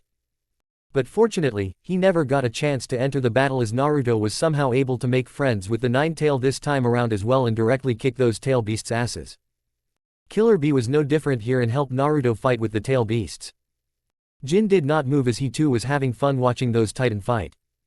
Maybe this is why people like others fight this much. Maybe that's why shonen anime was so popular back in Earth. Jin thought to himself. While this fight was going on, Naruto understood that he need to take out the black rod and place it inside the tail beast. What is he trying to do? Guy asked. I believe that he is trying to remove those black rods because that is how that masked man is controlling them, said Jin, who appeared near him out of nowhere. Both Kakashi and Guy were surprised because they both did not even notice Jin sneaking up to them. Although they did not show surprise on their face internally, they were pretty stunned at how they did not sense Jin coming near them. While this was happening, Naruto was somehow able to remove the black rods, but Obito finally decided that this is the time to interfere and activate the Geto statue. The Geto statue robed the tail beast and started to devour them. In fact, Geto statue at this time also grabbed Kurama inside Naruto and started to drag him too. Jin knew that if this time the tail beast get extracted from Naruto, then there won't be any replacement. He immediately rushed forwards to help Naruto, but Obito appears in front of him. This is the worst time to fight with Obito, Jin muttered to himself. Jin, you go and help Naruto, we will handle the masked man, said Kakashi. Guy was also showing his thumbs up to this. Jin just smirked and said before going, your Sharingan is connected with this masked man. Remember that. Chapter 72, Final Battle is coming. After Guy and Kakashi offer to occupy Obito's time, Jin is directly transported from his place and appears in front of the Geto statue. Recoilless kick, Jin shouted and kicked towards the Geto statue. Jin already knew that the defenses of the Geto statue is very powerful, and thus he instantly activated Kaioken for a short time and used his strongest kick to impact the Geto statue. To the surprise of Jin, the statue did not suffer any damage at all. At best it only became off balance, and this gave Naruto, Killer Bee and another tail beast enough window to escape from Geto statue grab. Jin then flies upwards after attacking the Geto statue. He was not using Kaioken, by the way, as that was only for one kick. Let's see what is more sturdy, that damn statue or my staff, Jin muttered to himself and rocketed upwards. All the people who saw him flying high in the air were amazed at this, but maybe because they already have seen so much in just a few days, they easily accepted what Jin did. Since when did he can fly? Naruto looked up seeing Jin flying higher, and now he almost looked like an ant. But what happened next was not something anyone could have imagined. Maybe only a few people from Konoha remember the enormously giant tower descending toward the Geto statue. The impact of this scene might not be second to when Madara bought a meteor out of nowhere. Jin thought. He had no idea that the impact was much more than what he expected. It was like a huge tower from heaven is falling on the earth as a punishment. Anyone could say how powerful the real impact will be when that tower reaches earth. Obito also saw the end for the first time in his life. He was concerned about the Geto statue's defenses. Obito had implanted the single Rinnegan which he had with him on his other eye to fight with Jin. He already has seen how powerful when Jin defeated Pain and punches Sasuke's Susanoo. Finally, the impact came and the power was astonishing. The shinobi were already keeping their distance from the Geto statue, and after seeing the enormous tower descending from the sky, they ended up running away from the impact zone as much as possible, but the two was not enough because the impact was much more powerful than they expected. Even Jin was not expecting this much power on the impact. When Jin finally came down, he saw a destroyed landscape and the Geto statue's hand was broken. This feat was not small considering how strong the Geto statue is seen in the anime. I should not do this kind of stunt anymore. Jin was a little embarrassed after seeing how much overboard he went on this attack. Obito was stunned at the powerful impact, and even Kakashi, Guy, Naruto and Killer Bee, who was at Jin's side, gulped unconsciously. The next thing Jin did was to directly go for Obito. As long as I take care of that troublesome guy, this entire thing will be over, thought Jin. But this was the time when someone who Jin was not expecting to come arrived on the battlefield. This someone was none other than Madara Uchiha, though was reincarnated with the help of Edo Tensei. But he was not alone. The figure standing next to Madara Uchiha was none other than Sasuke. By his looks, it does not seem like he is on our side, thought Jin. Let's see, I will take care of Madara while Naruto fight Sasuke and Guy and Kakashi take care of Obito. Sounds pretty viable, Jin thought to himself. Hope that Orochimaru did not summon anyone else here with his Edo Tensei, Jin muttered to himself, but it was too early to think that. After Madara and Sasuke regroup with Obito, other Edo Tensei ended up coming. These people were none other than the past Hokage that Orochimaru summoned. Madara, I told you that I will not let you destroy the leaf, shouted Hashirama the moment he arrived on the battlefield. Among all the Hokage Orochimaru summoned back to life, he himself said that only Hashirama Senju can undo his binding on him. Jin suddenly remembers. Those people who saw all these legendary figures coming to the battlefield were amazed. The first Hokage, second Hokage, third Hokage and fourth Hokage. Madara Uchiha and even the dead members of the Akatsuki all were there in the Edo Tensei form. Among all of them, only the first Hokage was not under Orochimaru's control. This is troublesome, said a very lazy person who just arrived on this battlefield. This person was none other than Shikamaru, who came after taking care of his side of the battlefield. The fight was done long ago, but it took them a long time to come here. In the headquarters of the Shinobi Alliance. After getting information that all the past Hokage under Orochimaru's control with Madara Uchiha and Sasuke came to the battlefield.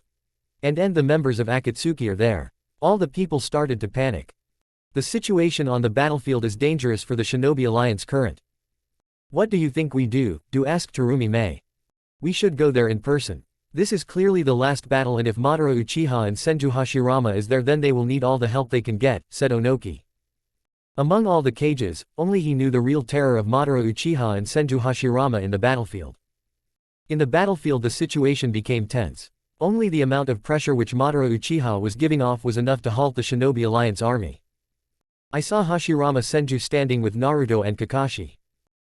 Maybe Orochimaru messed up when bringing back all the previous Hokages with their original strength. Jin hummed to himself and looked towards the other side.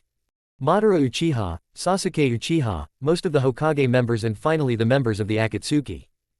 Let's say Hashirama Senju and Naruto with the help of Kakashi and Guy can handle both Indra's reincarnation and Obito. But even then there is a huge power gap and numbers are not looking good for us. Maybe I should take out my trump card. Jin thought, but at this time there was a moment from the Shinobi army as all the 5 cages arrived there. Jin smirked at that and got ready to fight. Chapter 73. Let's start the final battle. Kakashi, what's going on? And Suwon immediately after coming to the battlefield asked Kakashi about the situation, but in midway stopped. Is that you, Suna? Hashirama also looked towards Tsunade at this time and called.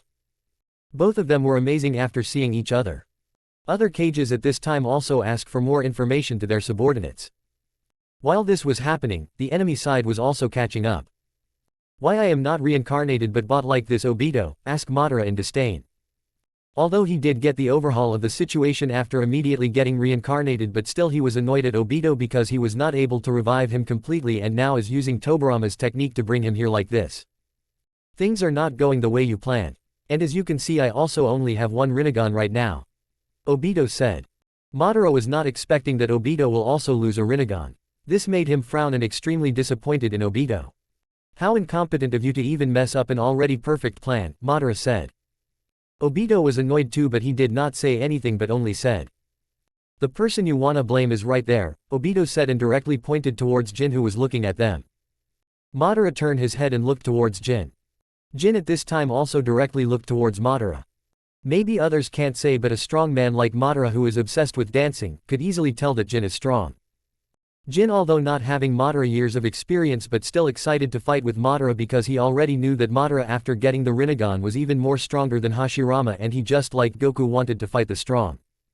While this two titan was in a serious match of stare off like how WWE wrestler does, others were also getting ready for the inevitable fight. Is that my son, Minato, who just appeared in the battlefield and did not get any information about what going on, asked after seeing the brightly growing Naruto in Kurama Chakra mode. Yes, he has become really strong and even master the 9-tail which you implanted inside him before dying. Orochimaru, who was standing with Sasuke and the past Hokage who he revived with Edo Tensei, said to Minato. Jiraiya at this time, who came with Tsunade, immediately looked for Orochimaru because he knew that he is the only person who can use the Edo Tensei technique to bring back Madara or Hashirama. But what he saw was even more astonishing. His student Minato Namikaze was standing there with Orochimaru, and even he was bought back by Orochimaru. Damn that Orochimaru, he even bought back Minato, Jiraiya said.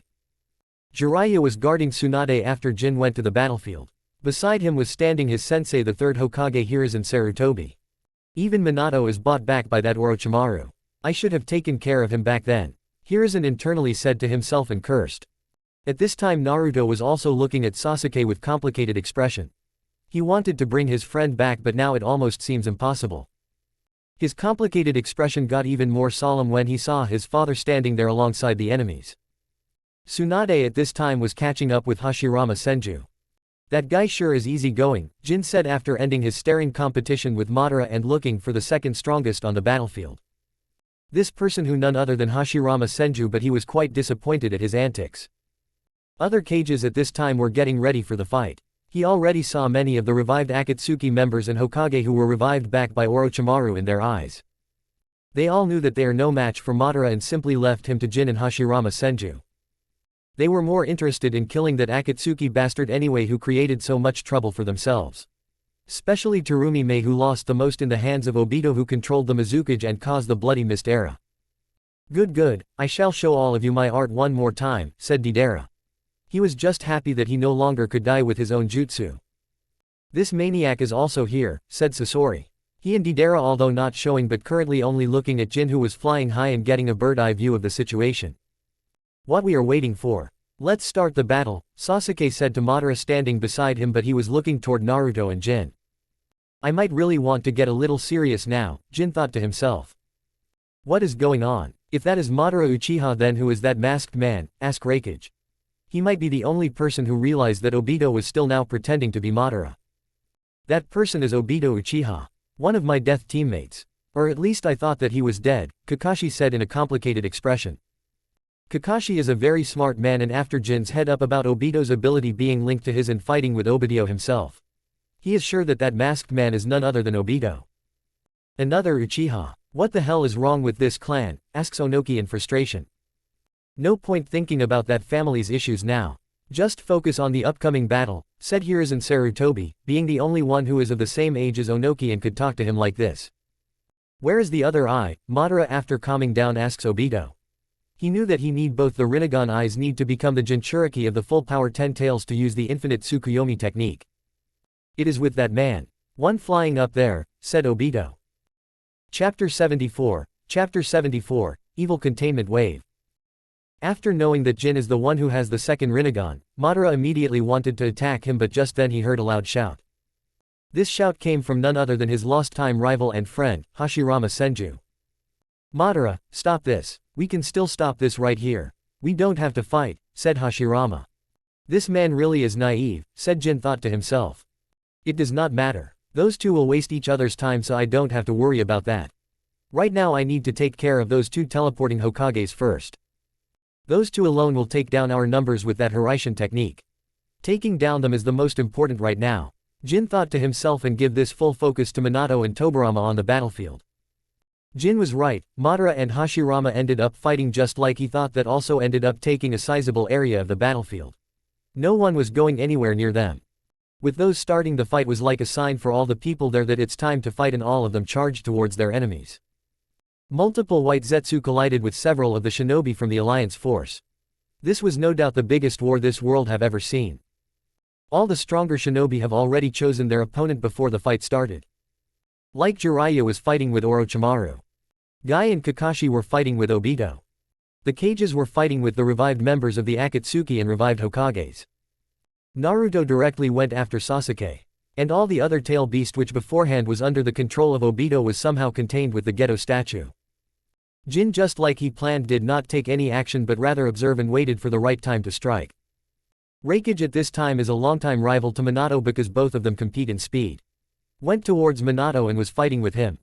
Jin knew that taking care of Minato before Tobirama is more important, and after getting an opening he immediately struck. Minato was already in his KCM mode and was pushing Raikage back. Raikage was having a problem controlling Minato's speed and power in his KCM mode. Jin appeared in front of Minato and took out a small bottle from his pocket. Minato saw this but could not understand what Jin was doing. He was vigilant nonetheless. "Hello, you must be Naruto's father. I am good friends with him. I am sorry but I am to stop you here," Jin said. He was a huge fan of Minato in his past life, and this was the first time got to meet with Minato, so he was pretty happy. If Minato in front of him was not under Orochimaru's control, then he was even planning to get his autograph too. "Thanks for taking care of Naruto. But I have to warn you. I am not in control. You should get out of here," said Minato. And the next moment Raikage appeared in front of him and was about to smash, but Minato disappeared. Jin did not care about this at all because he knew that the next technique which he was about to use is foolproof. Even the Zamasu was not able to avoid it, so there is no way Minato can. Then there was a powerful aura surrounding Jin, and then he faced Minato, who appeared behind him a little far away. "I am sorry, but for the time being I need you to stay inside this bottle," said Jin and shouted. Minato might don't know this technique, but being a sealing master, he already knew that what Jin was doing currently was performing a sealing jutsu. He immediately launched his Flying Thunder God technique but found that he could not. As green energy surrounded him, he started to get sucked inside by this powerful energy. He tried to overpower this technique with his Biju power, but it was useless. No matter how much power he poured, it was too getting pour inside the energy and bottle. Raikage, who just stopped after seeing Jin there doing something, saw this technique of Jin and shuddered internally. After fighting a little bit with Minato, as already knew how strong Minato is, and now Jin was able to completely restrict his moment. It did not take a long time before Minato was completely sucking inside the small bottle, and then Jin closed the bottle and safely placed it inside his pocket. Okay, now the second target is Tobirama, thought Jin, and completely ignoring the stunned Raikage he teleported out. "Stop it, Sasuke. If you continue to do this, then there is no way you will be able to come back to the village." Naruto tried to convince Sasuke, but internally knew that it's pointless to tell anything to Sasuke at this point. "You are still naïve as always. Don't you see, Naruto, this world is faulty to the boot. The pain will continue if we don't stop this cycle and break it. Look at me, while you are pointlessly fighting for those who denied your existence. I am trying to break this cycle of pain. Don't you understand? Itachi died because both of you think the same. This world and this system are faulty. I am trying to bring sense to this world," said Sasuke. Naruto knew that it's completely pointless to talk to Sasuke without defeating him. Talk no jutsu does not work like that. Naruto just clenched his hand and got ready for a fight. Sasuke rushed towards Naruto, and Naruto also did the same. Sakura at this time was looking at this and could only remember what happened in the rooftop all those years ago. There were tears in her eyes. Chapter 75, Evil Containment Wave 2. "I believe this is enough. Warm up, Hashirama," Madara said, looking at Hashira, who was fighting him. Their fight was devastating, and yet they had not used their true strength. "I guess it can't be helped. If this is what you want, then be prepared, because here I come," shouted Hashirama and clapped his hands. Madara already knew what this technique was. The Sage Mode. This was the technique which defeated him back when he was fighting Hashirama. But now he is not afraid, because he not only has Hashirama cells but it have also awakened the Rinnegan. With that in mind, Madara used his pupil power and immediately activated his Susanoo technique. While this was happening in one section of the battlefield, another fight was also taking place. Jiraiya at this time was fighting with Orochimaru. Their fight was nowhere as destructive as Hashirama and Madara or even Sasuke and Naruto, but this fight too was very entertaining. "Orochimaru, stop this. I know you are the one who is controlling them. Release this jutsu," said Jiraiya and launched a powerful fire-style jutsu at Orochimaru. Orochimaru also created a mud wall and stopped the upcoming jutsu. Jiraiya wanted to enter his Sage Mode, but currently, he did not have time to gather his chakra and summon the two sages. Onoki and Hiruzen at this time were coping with Tobirama Senju. Tobirama was said to be the best water style user in history, and this was no joke. Currently, there was no water present on the battlefield, but Tobirama was able to summon massive water with just a thought. Hiruzen, Sarutobi and Onoki both were quite old, and fighting a young Tobirama Senju who is still at his peak and at the same time could not be killed and have unlimited chakra was a massive drawback for both of the old cages. Water style massive water wave, Tobirama said, and a really massive water wave started to form and rushed towards both Onoki and Hiruzen. Onoki, seeing the massive water wave coming towards him, fly out from his place, and Hiruzen quickly started to form hand signs and shouted, "Earth-style mud wall technique." And suddenly an equally massive wall of mud erupted from the ground and stood in front of the water wave. The battle was getting more and more troublesome, but suddenly Jin arrived there. "Jin, what are you doing here?" Hiruzen was the first one to talk. "Helping you, Lord Third," said Jin, and took out another bottle from his pocket and put it on the ground. Both Onoki and Hiruzen was confused, but Tobirama knew that this must be some kind of a sealing jutsu, but he had no idea how this worked. He was planning to use his Flying Thunder God technique, but that did not work as Jin have already started his technique. Powerful aura erupted and green energy started to elope Tobirama Senju. "What is this technique?" said Onoki. Asked Hiruzen. "I have no idea, but by the look, it seems to be a sealing technique," said Hiruzen. It did not take a long time for the technique to work and for Tobirama to get a seal inside the bottle. "Seem like this is over," Jin said to himself. "Jin, what kind of technique was that?" Hiruzen asked, can't help but ask in curiosity. This is a sealing technique which I developed. This technique seals the enemy in the bottle as you can see, said Jin. If that is the case, then why you are not capturing that damn Orochimaru first? Isn't he the one who is controlling all the past Hokage, said Onoki. Jin for the first time did not have any answer to this. He completely forgot that he can simply target Orochimaru and stop all the Edo Tensei enemies. I did not think about that, said Jin in an embarrassed tone. 1 minute, pure world reincarnation technique is not that easy. Even after the death of the caster, this technique does lift. Here's an remind to Jin thinking that he did not know this. Don't worry Lord Third, this technique not only seals the person but also disrupts his chakra. I am sure that this will work. Jin directly vanished from his place. Jin directly appears where Jiraiya and Orochimaru was fighting, and without saying anything took out another bottle from his pocket. I am quickly running out of these, thought Jin internally and placed the bottle on the ground. It was only when Jin was almost about to activate his technique and emit a powerful aura that both Jiraiya and Orochimaru notice him being there. Jin, what are you doing? Jiraiya asked, but Jin did not say anything and immediately activated the technique. This technique was obviously targeting Orochimaru, who after getting hit by this technique started to struggle, but there was no escape from this technique. In front of Jiraiya's eyes, Jin sealed Orochimaru. The same Orochimaru who was giving him so much trouble right now. He was wide-eyed and shocked, but Jin did not care about this. What he really cared was whether the Edo Tensei technique was not lifted or not. Fortunately, he could see all the death shinobi that Orochimaru brought back to life, getting released and going back to the Pure Lands. Phew, I had some doubt that this will not work, but fortunately it worked, said Jin and looked towards Madara, who was fighting with Hashirama. He wanted to know whether he too will get released or not. Well, his luck was not that good. Madara was able to take control of Orochimaru and avoid going back to the Pure Land. His fight with Hashirama Senju still continued. Chapter 76, Jinchuriki of the Ten Tails. The pressure on Obito suddenly increases when almost all the cages started to start him alone. Before they were held back by the revived Akatsuki members and Hokages, but somehow they got released.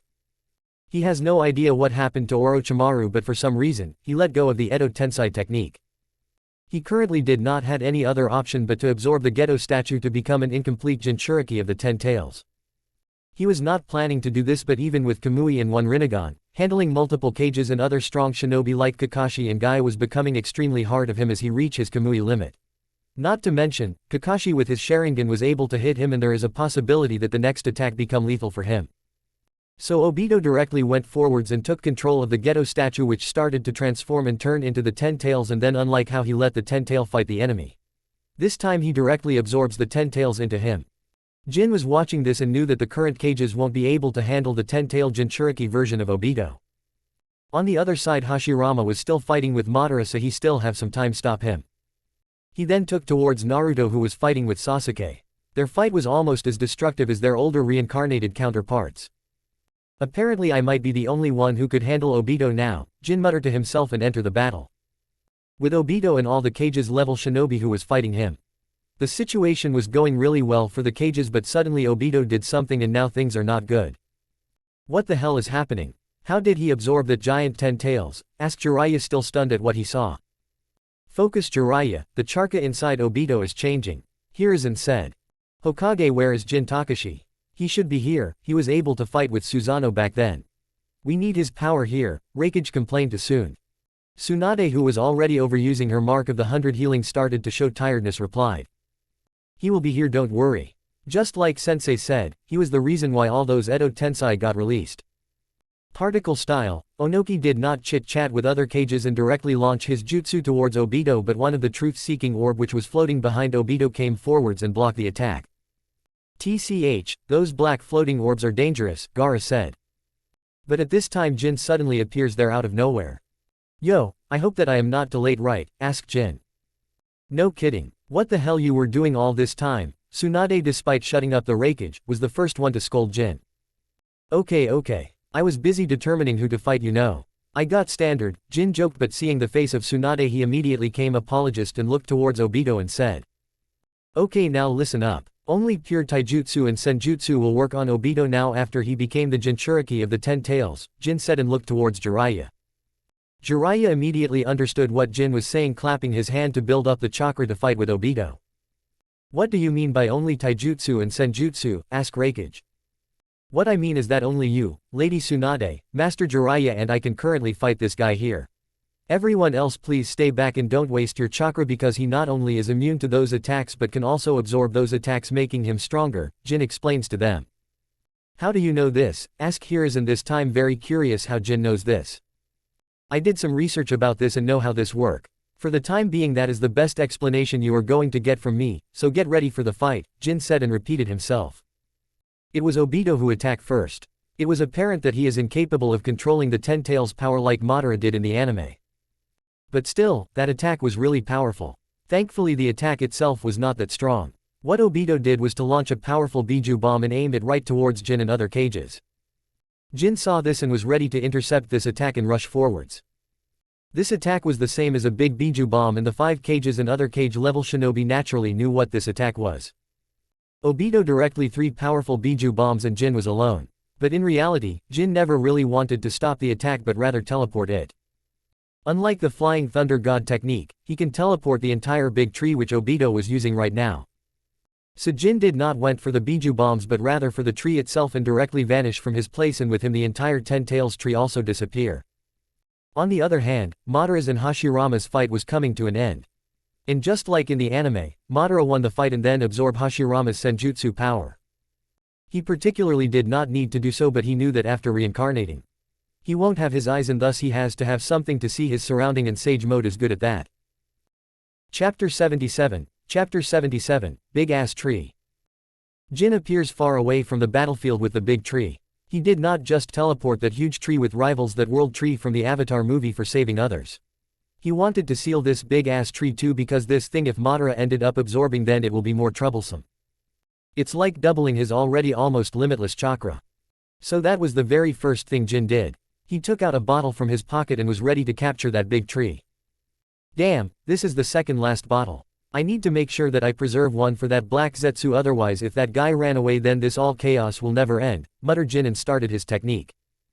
This time doing this technique was much harder because of the size of the object which he wanted to seal. While Jin trying to seal away the big tree or to be more exact the Ten Tails body. Other cages were somehow handling Obito. Thankfully Madara did not make a move in all this time. Otherwise, no one would have to handle him. Thanks to Jin's information, all the cages already knew that normal ninjutsu will not work on Obito. Jiraiya already entered into the Sage Mode and with the help of Tsunade and Raikage's taijutsu, they were giving a good fight to Obito. Naruto at this time was giving Sasuke a good fight. Their fight was only second in destruction rate after Madara's and Hashirama's battle. While Naruto did not plan to fight and kill Sasuke at all but that does not mean that he planned to lose either.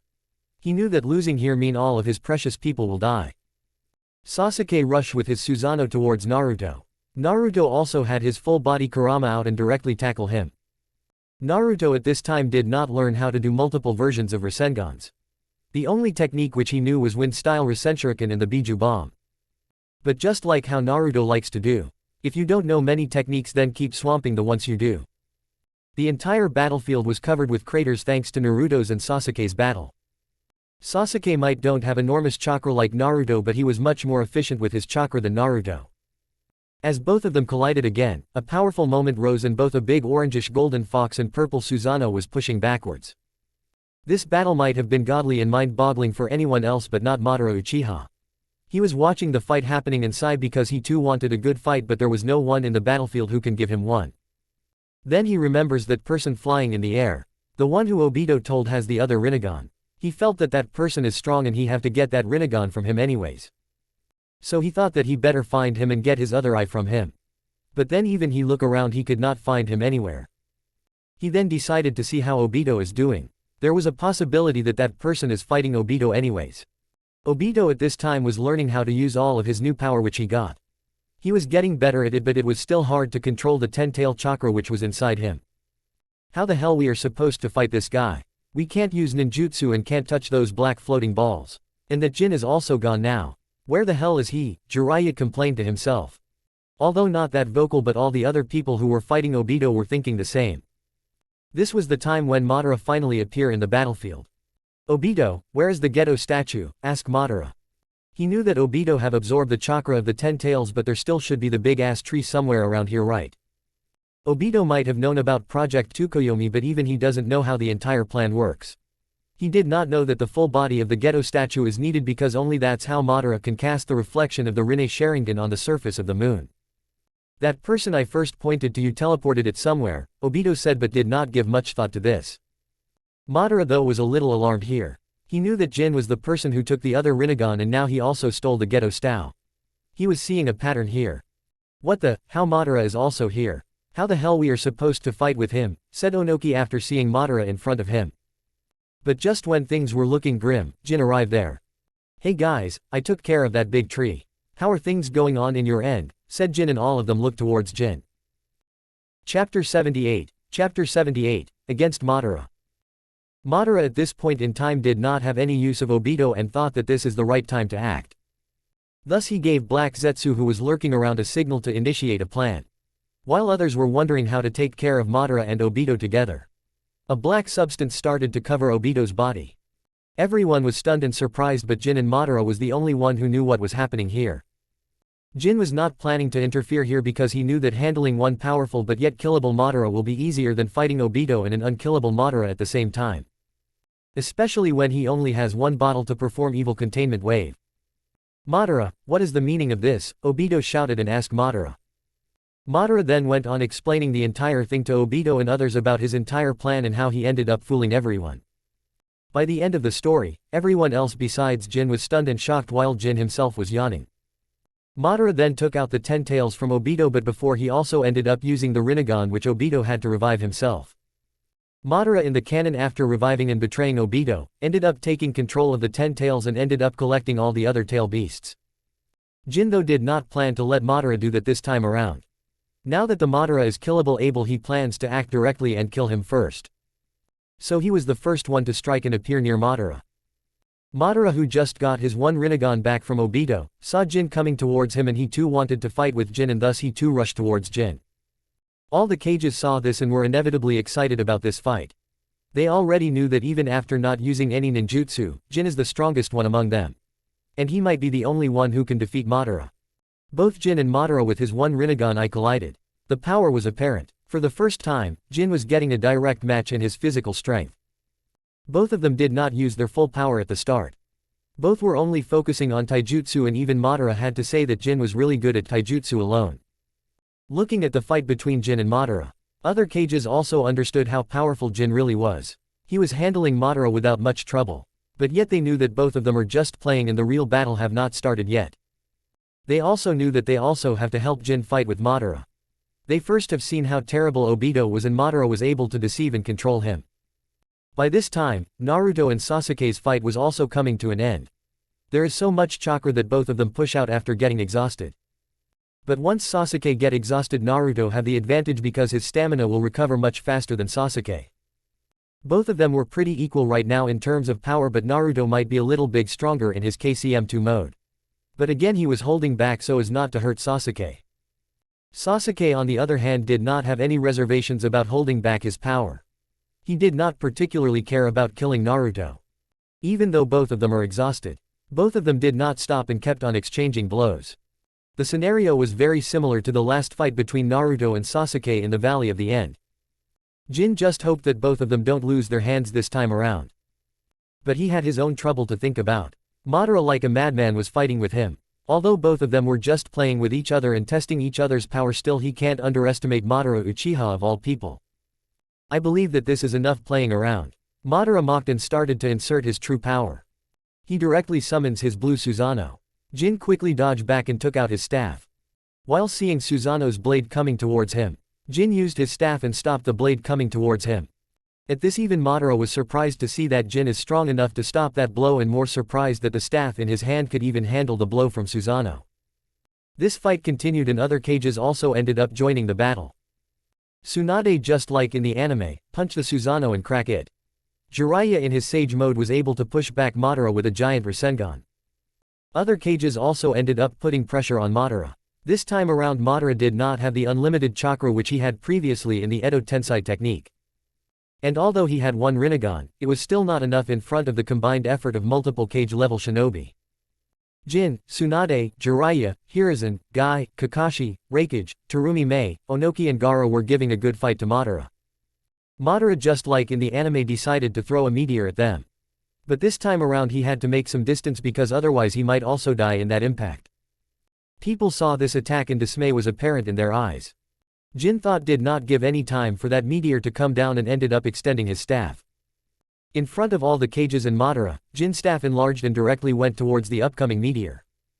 In just a few seconds the staff was able to enlarge so much that it completely overshadowed the Shinju tree which stood there some time ago. And the staff was so strong that it did not only block the first meteor but also the second meteor which Madara sent just like in the anime.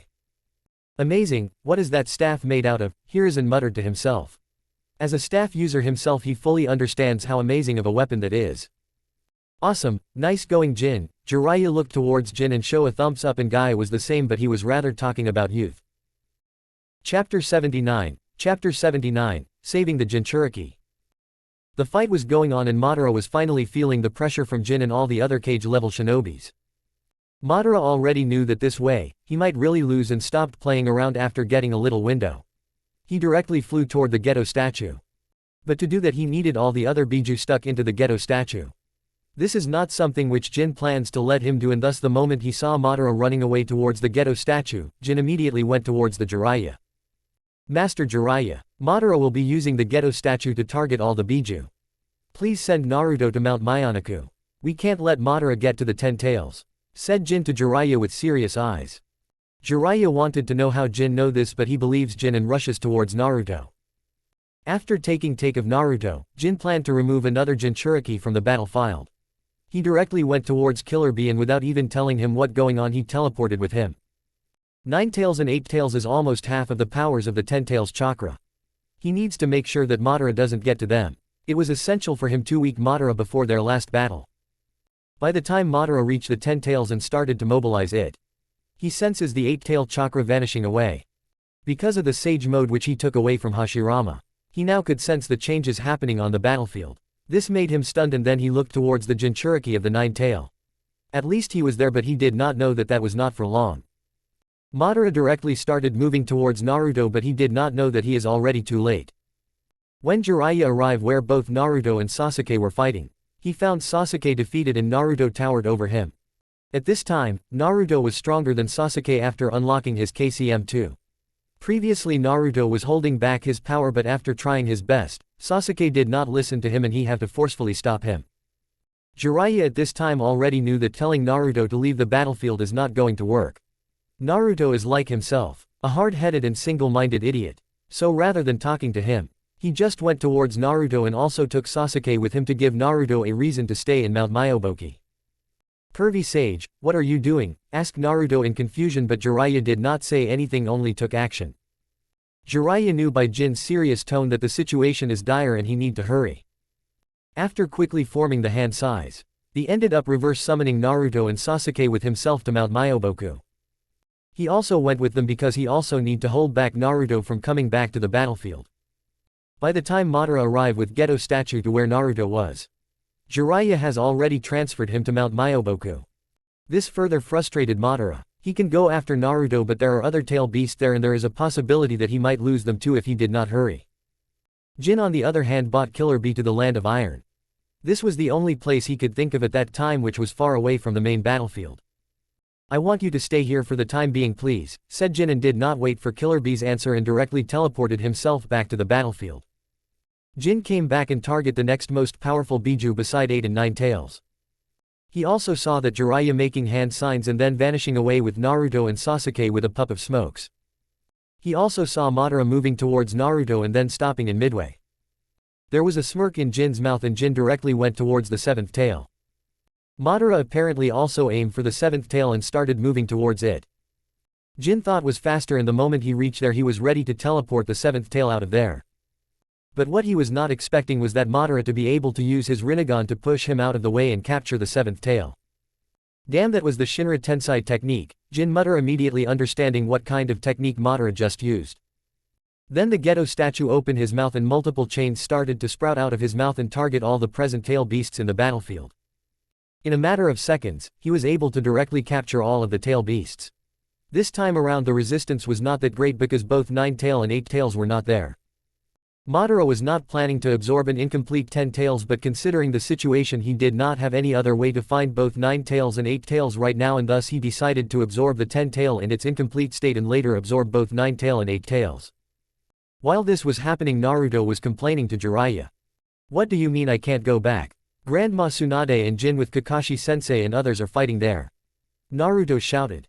"You can't go there because they all are there. Not to mention, it was Jin who asked me to bring you here.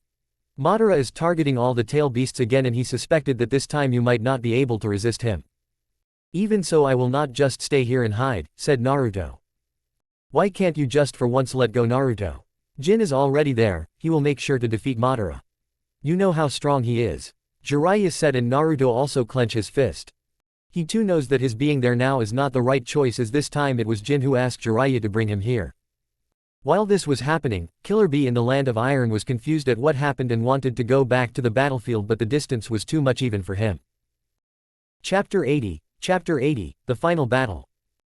It did not take much time for Madara to use the ghetto statue to absorb all the tail beast and then absorb the 10 tail inside himself.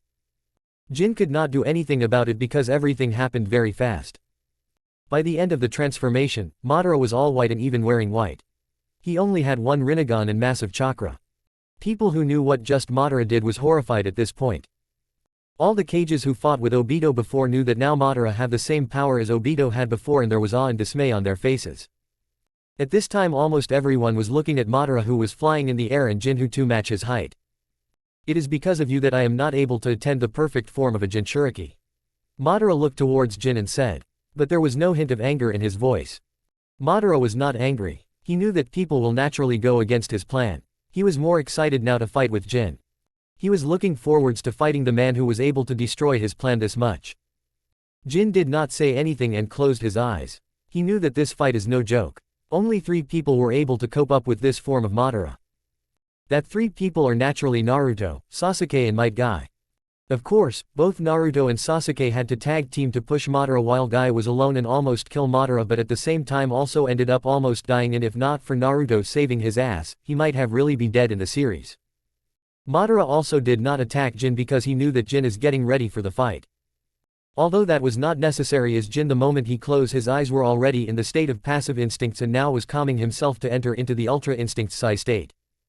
This power was more than enough to handle Madara in front of him. But maybe for the first time, he had a chance to fully show his true power with Ultra Instincts against Madara. Everyone who has previously seen Jin using Ultra Instincts knew that Jin is preparing to enter into Ultra Instincts, and considering how much time he is taking, meaning he is serious about this fight. "Hokage, can Jin Takashi defeat Madara when he has that much power?" said Raikage. Raikage has personally seen how powerful Jin is and knew that if there is someone here who can fight Madara, then it was Jin, but he still is not sure whether Jin can defeat Madara. "We have to believe in Jin. He is the only one at this point who is an opponent of Madara," said Hiruzen before Tsunade could answer. Jin, after taking his merry time, finally opened his eyes. But this time the power emitted by Jin was already much stronger. But others were confused when he saw this. Even Madara was a little confused about this, because he could not sense any power coming from Jin. This time Jin was not emitting massive amounts of heat or powerful pressure. In fact, he only looked like that he dyed his hair silver and his eyes also turned silver. What going on? Why he is not powering up? Terumi May after seeing Jin becoming even more handsome. "I don't know, but I am sure Jin has a plan," said Tsunade. What they all don't know is that the fully completed Ultra Instinct technique is not a form where the energy is leaking out, but rather calmly say inside the user. They all did not realize that Jin have mastered the Ultra Instinct sign. Maybe not the complete Ultra Instincts, but even mastering the Ultra Instinct sign took him a long time. "Well then, shall we start?" Jin said. His voice was calm and imposing. Madara did not know what going on because he was not able to sense any power from Jin, right, but there was some heat. He have never seen the Ultra Instinct's power before, so he had no idea what was going on. He did not think about this anymore and directly rushed towards Jin. He created a staff out of his truth-seeking orb and struck at Jin. Jin did not even bash his eyes at this attack and dodge it. The dodge was clean and no extra moment was done in that. Madara was not done with that and launched truth-seeing orbs towards Jin. Jin still did not show any emotions and easily dodged all the truth-seeking orbs coming after him. Even to Madara, he was a blur when moving. Only now Madara was understanding that when it comes to speed and maybe even physical power, Jin is much stronger than him currently. Madara did not waste more time and directly activated his limbo technique to attack Jin. The limbo who were living in a totally different dimension started to move towards Jin and attack him. Needless to say, Jin dodges those attacks as well. Can you only dodge? I assure you that you will run out of stamina much faster than me, mocks Madara, trying to break Jin's emotional state. He was not successful, but he was right. Jin was burning his stamina the more he stay in the form of Ultra Instincts. While perfectly dodging all the limbo which was attacking him, Jin extended his hand towards the towering staff that he previously used to block the coming meteor which Madara summoned before. The staff showed a little moment as it started to shake and then directly shrunk in size and directly flew towards Jin. Jin was easily able to catch his staff, and to the surprise of Madara, Jin's staff was able to touch the limbo clones for some reason. Before he could even come out of his shocked self, Madara had taken down 2 of the 3 limbo clones which he sent after Jin. Jin then did not bother with handling the last limbo clone and directly rushed towards Madara with his staff in his hand. Maybe one of the reasons he did not go after the limbo clones was that he himself cannot see those clones. He was not able to deal with them when they attack him, and he, thanks to his instincts, able to dodge all of their attack. Seeing Jin coming towards him, Madara quickly surges his chakra towards his mouth and uses his fastest technique. This was the same attack he used on Naruto after Naruto and Sasuke got the Sage of Six Path powers. This attack used a light base attack which Madara released from his mouth. In the canon, Naruto was able to avoid this attack almost point blank, and Jin here was not different. Jin's speed in fact was so fast that even Madara, even with his Rinnegan, was having a problem tracking his moments. Madara was about to use Shinra Tensei, but Jin suddenly vanished from his place. Madara's eyes widened because he clearly saw that he was not him moving at high speed, but he teleported himself. But that was not the problem. He can handle enemies who can teleport. The real problem was that currently was not able to sense Jin at all.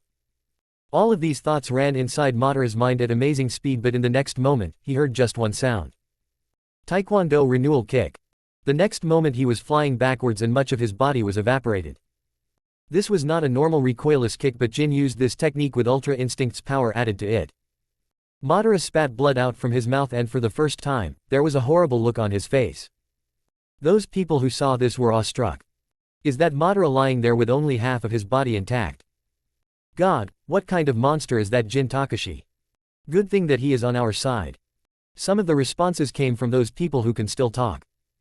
Madara quickly started to heal. Jin did not plan to attack him. He plans to use this time to prepare his next attack, which will end this fight once and for all. He slowly dropped down his altitude and came to the ground. Then Jin cupped his hands and got ready to deliver the most powerful Kamehameha he have ever done. Madara by this time was almost healed. Me, said Jin with a little bit more focus and force. Maybe Madara could not sense Jin's power after he entered the Ultra Instinct sign, but he could sense the power Jin was gathering this time around. Haim, shouted Jin and rushed towards Madara. He can't direct his technique towards the surface. Otherwise, the attack will destroy the core of the earth.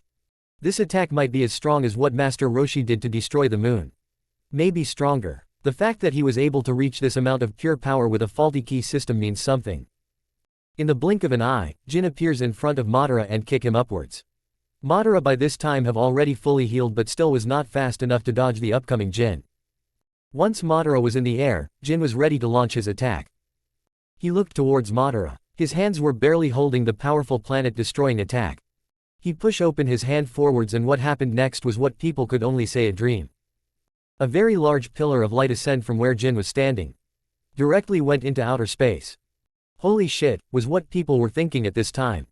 Even the Sage of Six Paths was watching his battle and was ready to give his power to Naruto and Sasuke if Jin could not defeat Madara was stunned. How is this possible? What is this power? Mutters Sage of Six Paths.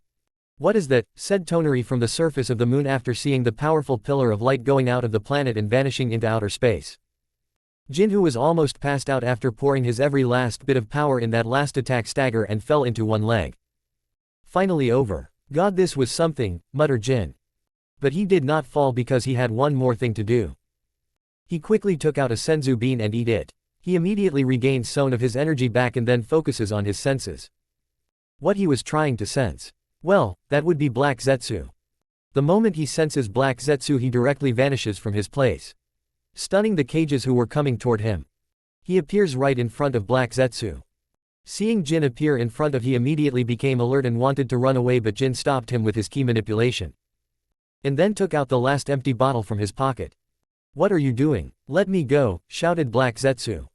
"I am making sure that you don't create more trouble for us anymore," said Jin and shouted. "Finally this is over. That should be the last one if Tonari and other Otsutsuki bastards are not counted," thought Jin to himself. Congratulations host on completing the story. Special rewards on completing the story have been awarded. Reward item 7 Dragon Balls. "Holy shit. That's awesome," shouted Jin and then passes out. Chapter 81, Naruto Shippuden's End. If you want to read up to 20 chapters ahead, go to. "What are you planning to do?" Tsunade, who was standing beside Jin, asked in curiosity. "I am going to summon a dragon," Jin said. "You have a summoning contract from the Dragon Clan?" asked many of the cage-level shinobi present there with awe in their eyes. "No, that's not it. Don't worry, you will know very soon," said Jin with a smirk in his mouth. They were standing on top of the big hill, looking at the tired remaining army of shinobi. After waking up, the very first thing that Jin did was to bring Naruto, Jiraiya and Sasuke back and rope Sasuke so he doesn't make a mess. Then he went on calling all the cages and the remaining army to gather around. He planned to use the Dragon Ball in front of everyone to do what the people from the Dragon Ball universe have been doing for ages. Jin, once everything was done, walk a little further ahead of the others and bring out the 7 Dragon Balls. Others were really interested in this. Especially the cages. "Let make this a little bit more grand and give them a show," Jin muttered to himself. Then he looked forward and started shouting so others can hear him. "Eternal Dragon, by your name, I summon you forth. Come forth and grant my wish. Rise Shenron." Jin was loud enough so that others can listen to him, and then what happened made everyone slack jaw. The climate started to change and wind started to flow faster. The light started to dim and the only source of the light at this time, the moon, was covered. People started to get nervous and slowly the chaos started to spread among the ranks of shinobi. Even the cages was getting nervous. Jin was the only person grinning ear to ear. "Damn, I always wanted to do this," thought Jin to himself. Then the light which was emitting from the Dragon Balls became even more brighter, and with a flash something emerged out of that light. People who were blinded by the light when regained their vision and opened their eyes to see something majestic in front of them. A very long and huge green dragon was flying on top of them. People were limb legs as they started to breathe faster. "I will grant you your one wish," Shenron said in his heavy and domineering voice. "Holy shit," said Naruto after seeing the huge dragon talking. At this point, even the Biju was terrified at the image of the huge dragon in front of them. "I want you to bring back all the dead people from the Shinobi Alliance side, including those who were already dead," Jin shouted. There was a pause. Jin too did not know what happened. It would be very embarrassing with Shenron say that he can't do it right. "Man, please do it. Give me some face here," Jin internally pleaded. "Your wish has been granted," said Shenron, and then his eyes shone and then he vanished like he never existed in the first place. Only after Shenron went away that others start to talk, but Jin did not want to hear what they were saying. In fact, he was more interested in something else right now. "Jin, what are you doing? Explain what's going on. What did you do?" asked Tsunade with a red angry face as Jin was ignoring her. But soon others started to realize what Jin wished for. People who were dead started to come back to life. "What? How is that possible?" Tsunade said. This, how did you do that?" asked Kakashi with wide eyes. And everyone else was similar. They could not believe what was going on. "Well then, now it's true, a happy ending," said Jin and looked towards all the happy faces. Doing something like this in this world is nothing less than a miracle. There was a huge smile on Jin's face, and with that, the story ended. If you want to read up to 20 chapters ahead, go to Chapter 82, Start Another Journey. If you want to read up to 20 chapters ahead, go to. "What? How is that possible?" Tsunade said. This, how did you do that?" asked Kakashi with wide eyes. And everyone else was similar. They could not believe what was going on. "Well then, now it's truly a happy ending," said Jin and looked towards all the happy faces. Doing something like this in this world is nothing less than a miracle.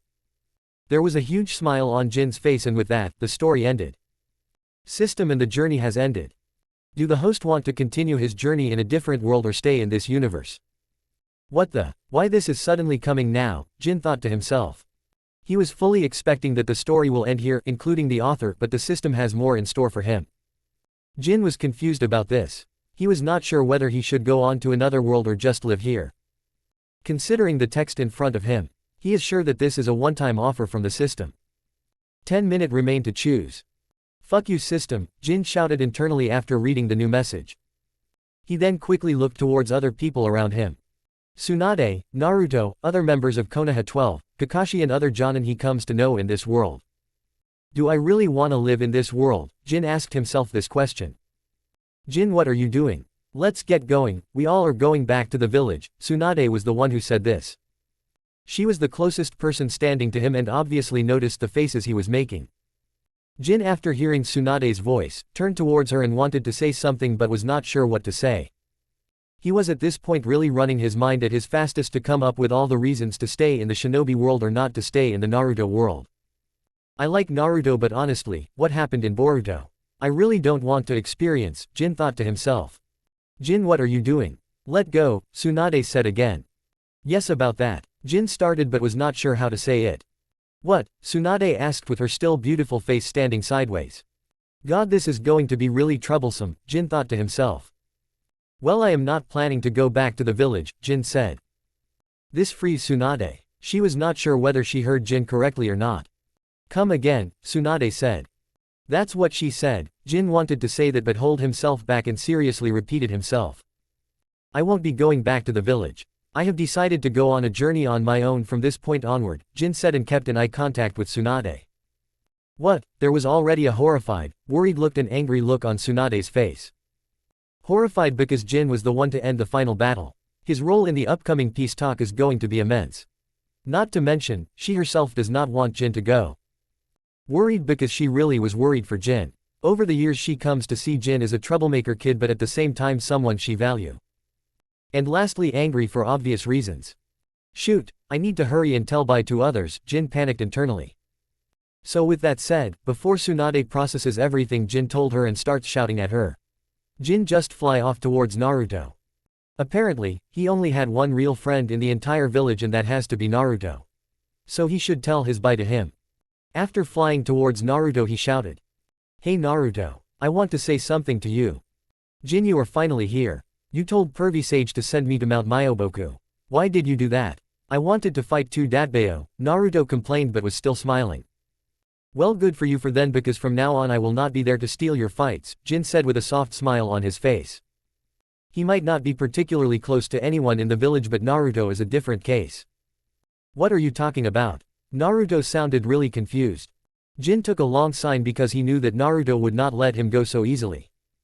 I mean that I am not going back to Konoha, Naruto. I am planning to travel alone now from this point onwards, Jin said. The effect on Naruto of these words was pretty similar to what happened to Tsunade, but the bomb which followed was much more potent. What? You can't just go away like that. I will not let you go, Naruto shouted and was very apparent about this. He just bought back one friend's home and another one is going. He will not have this. Man, what I am going to do with you, Naruto. I know that you want to bring everyone back home. And to some extent, now it's possible as well because of the Dragon Ball and the wish, but I need to go to Naruto. It's time I find my own way. To the next journey and the next great adventure, Jin said. It's almost time, man, Jin whined. No, don't go. Let's talk about this, okay? Ba-chan will not like this, and what about you? You will be announced as a missing nin. You will be wanted, Naruto tried to pursue Jin. Don't worry about that. Where I am going, I hardly believe that anyone will bother me, but the downside is that until a known way back. This might be the final goodbye, Jin said with a somewhat regretful smile on his face. His will still waver. Should he go or stay? What do you mean last goodbye? Naruto asked, now even more determined to stop Jin. It's hard to explain, especially to an idiot like you, but in a nutshell. I am not sure whether I will be able to come back here after making the trip. I might have no way back. But I have to go, Jin said. Naruto then felt a warmth. He saw Jin hugging him. Don't worry, Naruto. I will come back. I am sure I will. Even if there is no way, I will find one to come back. But for the time being, I will be going, Jin said and detached himself from Naruto. Naruto seems like he wants to say something, but at this time, Tsunade also arrives there and wants to grab Jin before he goes away. But it's almost time and Jin knew that if he didn't decide now then there won't be another chance. Don't bother trying to catch me. I am pretty much untouchable and you know it, Jin said, dodging Suon trying to grab him. Jin was again unconsciously dodging all of Tsunade's attacks by a hair's length. Tsunade roared, but there was no catching Jin. And with that, he finally said before leaving this world. No, he is not dying, the wordings are like that. Thank you for all your love and for giving me a home. But now it's time for me to start moving on to the next great journey. And if possible I might really be able to see all of you again, you know, said Jin. There was a light where Jin was standing and he knew that he is about to get teleported. Bye, I will remember you all. Please tell others to don't worry and sorry from my side. And don't bother going after me, you won't find me, Jin said and clicked the button. Just when the button was clicked, Jin suddenly stiffens. It was only a fraction of the second which made him freeze because of the sudden foreign power entering him. But that pause was enough for Tsunade to connect her punch. Tsunade directly hit Jin on his head, almost knocking him out on the spot. The timing was really bad. Naruto and the others were stunned. They were not expecting this to happen. This is not something they wanted to see. But they were gone. We need to find them. There must be a way to find them, both Naruto and others thought to themselves. If you want to read up to 20 chapters ahead, go to Chapter 83. Chapter 83, Welcome to One Piece. It was a bright day. The sea was calm as usual. Well, not everywhere the sea is calm like this one. But East Blue is one of the calmest seas out there. In this particular sea, exists an island called Shell Island. Many people were doing their usual work, but unknown to them, somewhere away from everyone's attention. A bright light flashes and two figures appear there out of nowhere. Jin's mind was thumping with pain and he was almost about to throw up. Damn that woman, I was just about to go out. Why the hell did she have to punch me just then? It hurts like hell. She did not even hold back, Jin complained. Came the equally angry voice. Jin, who was entangled with his own problems, suddenly snapped towards the voice and froze. There was a busty blonde standing there with a shocked expression on her face. But that does not matter. Why the hell is she naked? Jin's mouth opened and he was so stunned that he almost did not notice that she looked familiar. Tsunade, after getting transported with Jin, suddenly dropped down to the ground. She too was about to throw up. But then she heard a familiar voice and looked back. There was Jin standing there holding his head. His face also looked like shit and she knew that his punch connected. After all this time, her punch finally connected and a bright smile came to her face which immediately got lost after seeing that Jin was naked. Her eyes widened. Her mouth opened a little and she unconsciously gulped. There was a hint of red on her cheeks. She first stares at Jin's strong arms. They almost looked like iron as all the muscles were visible to her. Then her eyes immediately went to Jin's broad chest. Having Dragon Ball system made Jin a total hunk which she had never seen before, but now it was fully in front of her. And then finally, after checking the equally stunned face of Jin, she could not help but look down at Jin's manhood. Her already wide eyes became bigger. And the only thing she said and heard at the same time was. It took some time for both of them to reboot and realize what really happened. Then both of them looked at each other like they were confused. Big. Both almost muttered at the same time and then unconsciously looked at their own bodies. Aha! Both Suwon and Jin shouted and covered their private parts. Tsunade immediately turned around and sat down. Jin also turned around, and although he was rocking his brain to understand what the hell was going on here, he also took out clothes from his system space and wore them immediately. Why you are here? Jin shouted. What do you mean, why I am here, you brat? Where we are in the first place? What happened to others? Suwon roared. We are not in the elemental nation. Go damn it, why do you have to punch me then? Jin shouted back. Tsunade gritted his teeth and wanted to punch Jin one more time, but she was not wearing anything. But there was something more. After seeing Jin's naked body, it was hard for her to take that image out of her mind.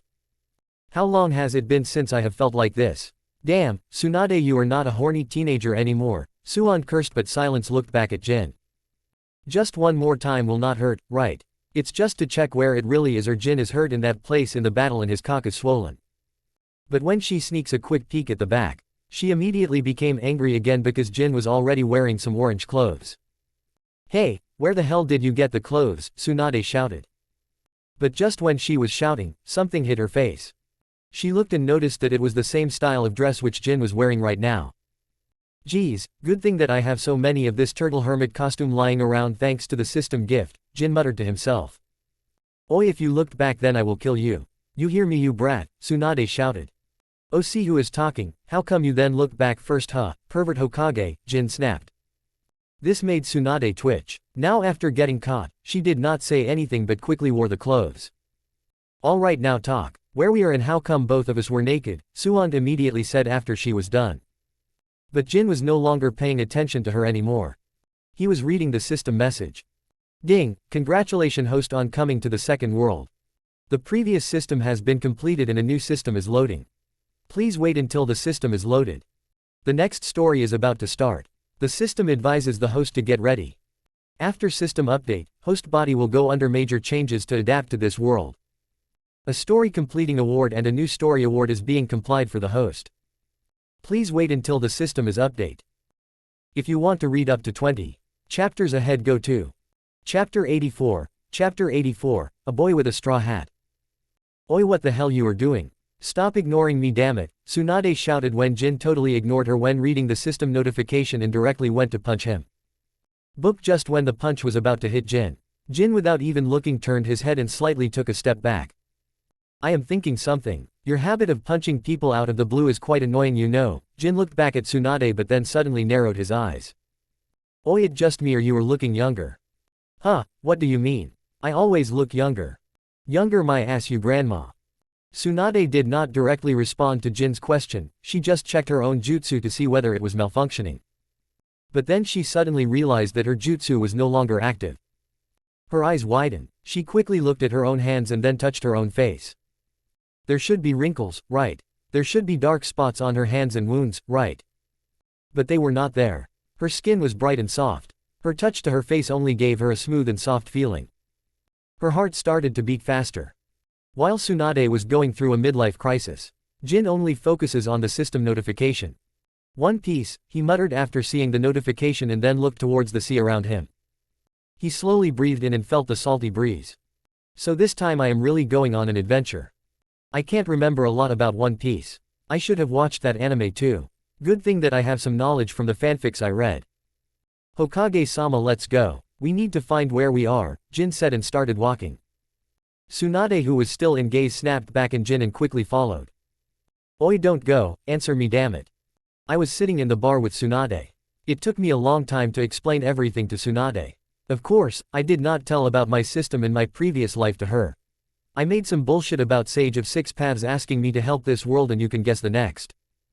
It does not matter what Tsunade think, there is no way for her to verify anything, so we are cool. I turned my eyes and took a sneak peek at Tsunade. Besides the fact that she has suddenly become young, she shouted for a long time in my ear.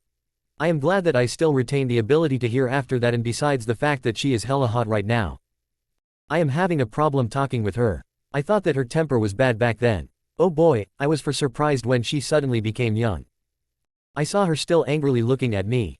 And drinking the entire bar empty. I just hope that she got the money for this because I got none. I rolled my eyes and then looked toward the outside. This place is weird and my limited knowledge is not as useful as I thought. I signed, but then suddenly someone barged inside the bar.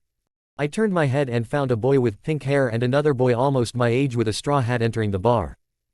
I turned back and signed again. What the fuck I am gonna do now? I need some knowledge about this world. Maybe I can join the protagonist. Maybe the Marine. 1 minute, who was the protagonist group was. I suddenly stood still and my eyes widened. I immediately snapped my head towards the two boys who just entered the bar. Jin, why we are hiding here like this? Tsunade sounded annoyed. Did you not hear that little girl's story? We can't just leave this green-haired man to die here. I am gonna save him. With that said, I saw Luffy talk with Zoro and then run away somewhere. I smirk and then directly vanish from my place and appear in front of Zoro. Where did you come from? I am Jin Takashi and I am here to help you. What? Why weirdos are coming today to help me all of a suddenly? Haha, don't worry, don't worry. I totally ignored Zoro then and came behind Zoro and broke the log he was tired to with one kick. There, now you are free, I said and then vanished from my place. Appearing in front of Suand again, she asked. Nothing, helping people in need, I shrugged. She obviously did not believe me and narrowed her eyes. Good, now can we go back? Tsunade asked in a haughty tone. Yeah, about that, I replied with a nervous smile. The entire marine base looked like it just went under war. It was almost on the verge of collapse. What in the world is that woman? Someone asked, horror and amazement in his voice. Yeah, a beautiful girl with orange hair also nodded with wide eyes. She was holding a map in her hand. Luffy and Zoro, who just defeated the Mogan, looked at busty blonde women wreaking everything. I want her to join my crew, Luffy shouted and rushed forward. Zoro, who was baffled at this, did not give too much attention to Luffy. He just saw the boy who freed him earlier dodging all the attacks from that dangerous woman. The skill he was displaying was insane. Not even one attack was connecting with him.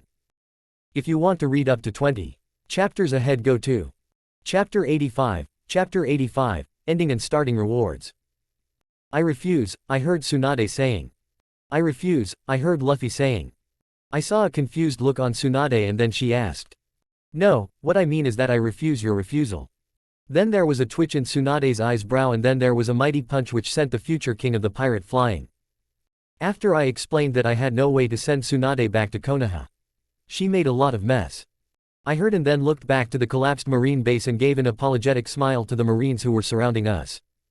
Sighed. I know this is going to be troublesome, but being a bounty place on me the first day I came here is record-breaking even for me. Not to mention, this bastard did not even ask me to join. I muttered after looking at Luffy. I was a little irritated but I did not say anything. What is your name? I heard Luffy coming to me and asking. Jinha, you too come and join my crew.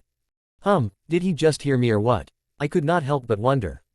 Are you sure that you want to add me and Tsunade there in your crew? I said, and Luffy at this gave a very guy-like smile and nodded. Alright then, but remember that if one day I get held back by you then I will leave. I smirked, saying similar things to Zoro. Luffy at this just smiled and cheered. So let me make this clear. You were asked by the Sage of Six Path to save this world. Just like how he asked to save the elemental nation. He knew that the war was about to happen and thus sent you. And the only way for us to go back home is to save this world, and then we can call that big-ass dragon back and ask him to send us back. Did I miss anything? Suan sounded very irritated but I just nodded at her righteously. Although she did not want to believe me, there was no other way. So why are we traveling in this small boat with these two? Tsunade snaps once again. Geez, this legendary sucker sure has some temper. I have decided to join Luffy and his crew. Although I would like you to join him as well, Hokage-sama. Again, you don't have to. It's your choice. At this, Tsunade just turned around her head and huffed. After dealing with the legendary sucker, I turned to the legendary eater and asked. Hey Luffy, where we are going now? Currently, we were going somewhere in a small boat of Luffy after leaving Kobe behind so that he could become a marine. Tsunade was playing hard to get. Zoro was playing hard to wake up and Luffy was playing. Well, he was not playing as he really ate all the food for all four of us under 10 minutes of us boarding this magnificent boat. I am not sure, Luffy said, still with all that meat he stole from the marine base stuffed in his mouth. There was a twitch in my eye but then I just sighed. What was I expecting anyway? It's Luffy. Ding. The system update is completed. Congratulations host on updating the system to version 2.0. Host body will be going under change from this point onwards. It is recommended to avoid fighting from this point until the body adapts to the changes. One Piece World Power System is installed. Award compilation is completed. Congratulations host of ending Naruto story. Please choose one of the following award. This technique will not take chakra and only requires physical power and ki to implement.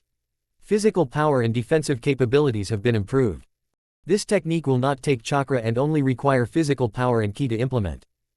3. Flying Thunder God technique. This technique will not take chakra and only require physical power and ki to implement.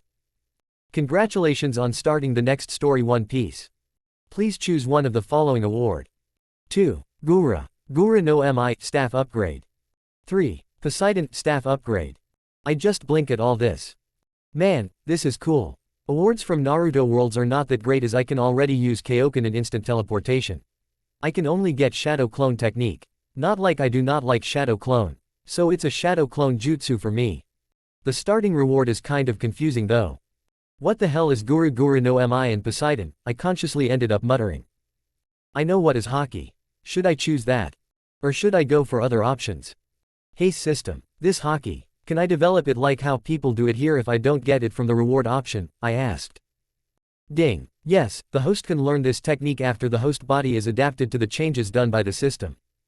So what to get? I muttered and questioned to myself. If you want to read up to 20 chapters ahead, go to Chapter 86, Chapter 86, Nimbus. What the fuck, stop lacking and take out the water, I shouted. Geez, why do you even care that much? Let this useless boat sink. We can just walk to the next island. Tsunade huffed.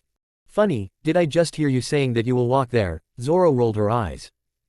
I am dead. Luffy for some damn reason still had a smile on his face. Damn it, I should have thought about this. There is no way this small boat will be able to carry 4 people. Leave it, I will take care of this, I shouted as the three people fought and threw the water out back to sea. I breathed in and shouted. Huh, everyone looked at me at this.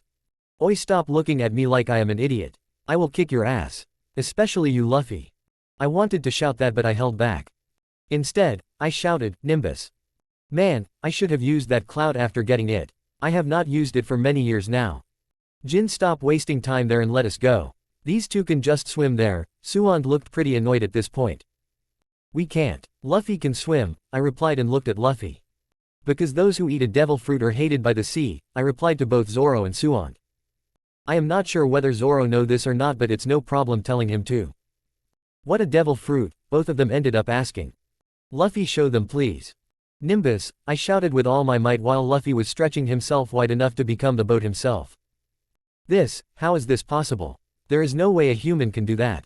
You were not even using chakra. How did you do that? I heard Tsunade shout. I hardly care, kept looking at the sky for a certain golden cloud to appear. Nimbus, I said with much happiness in my voice. I've been a long time since I saw this fluffy cloud.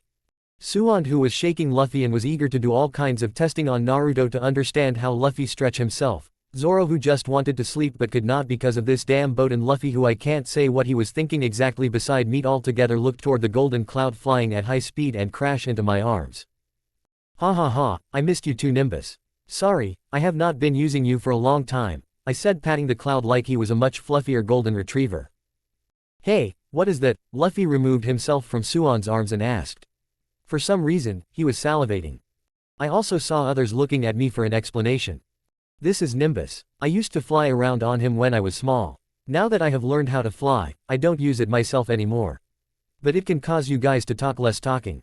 No, I said and grabbed all of them and threw them at Nimbus. Come on Nimbus, follow me. Ha, aha, ho-aha, came the sound of Zoro, Suwon and Luffy respectively. Oh, shut up. Open your eyes and see this beautiful view, I said after suddenly I with others sitting on the Nimbus increased my attitude. The speed was so fast that all of them had to hold on to Nimbus for their dear life.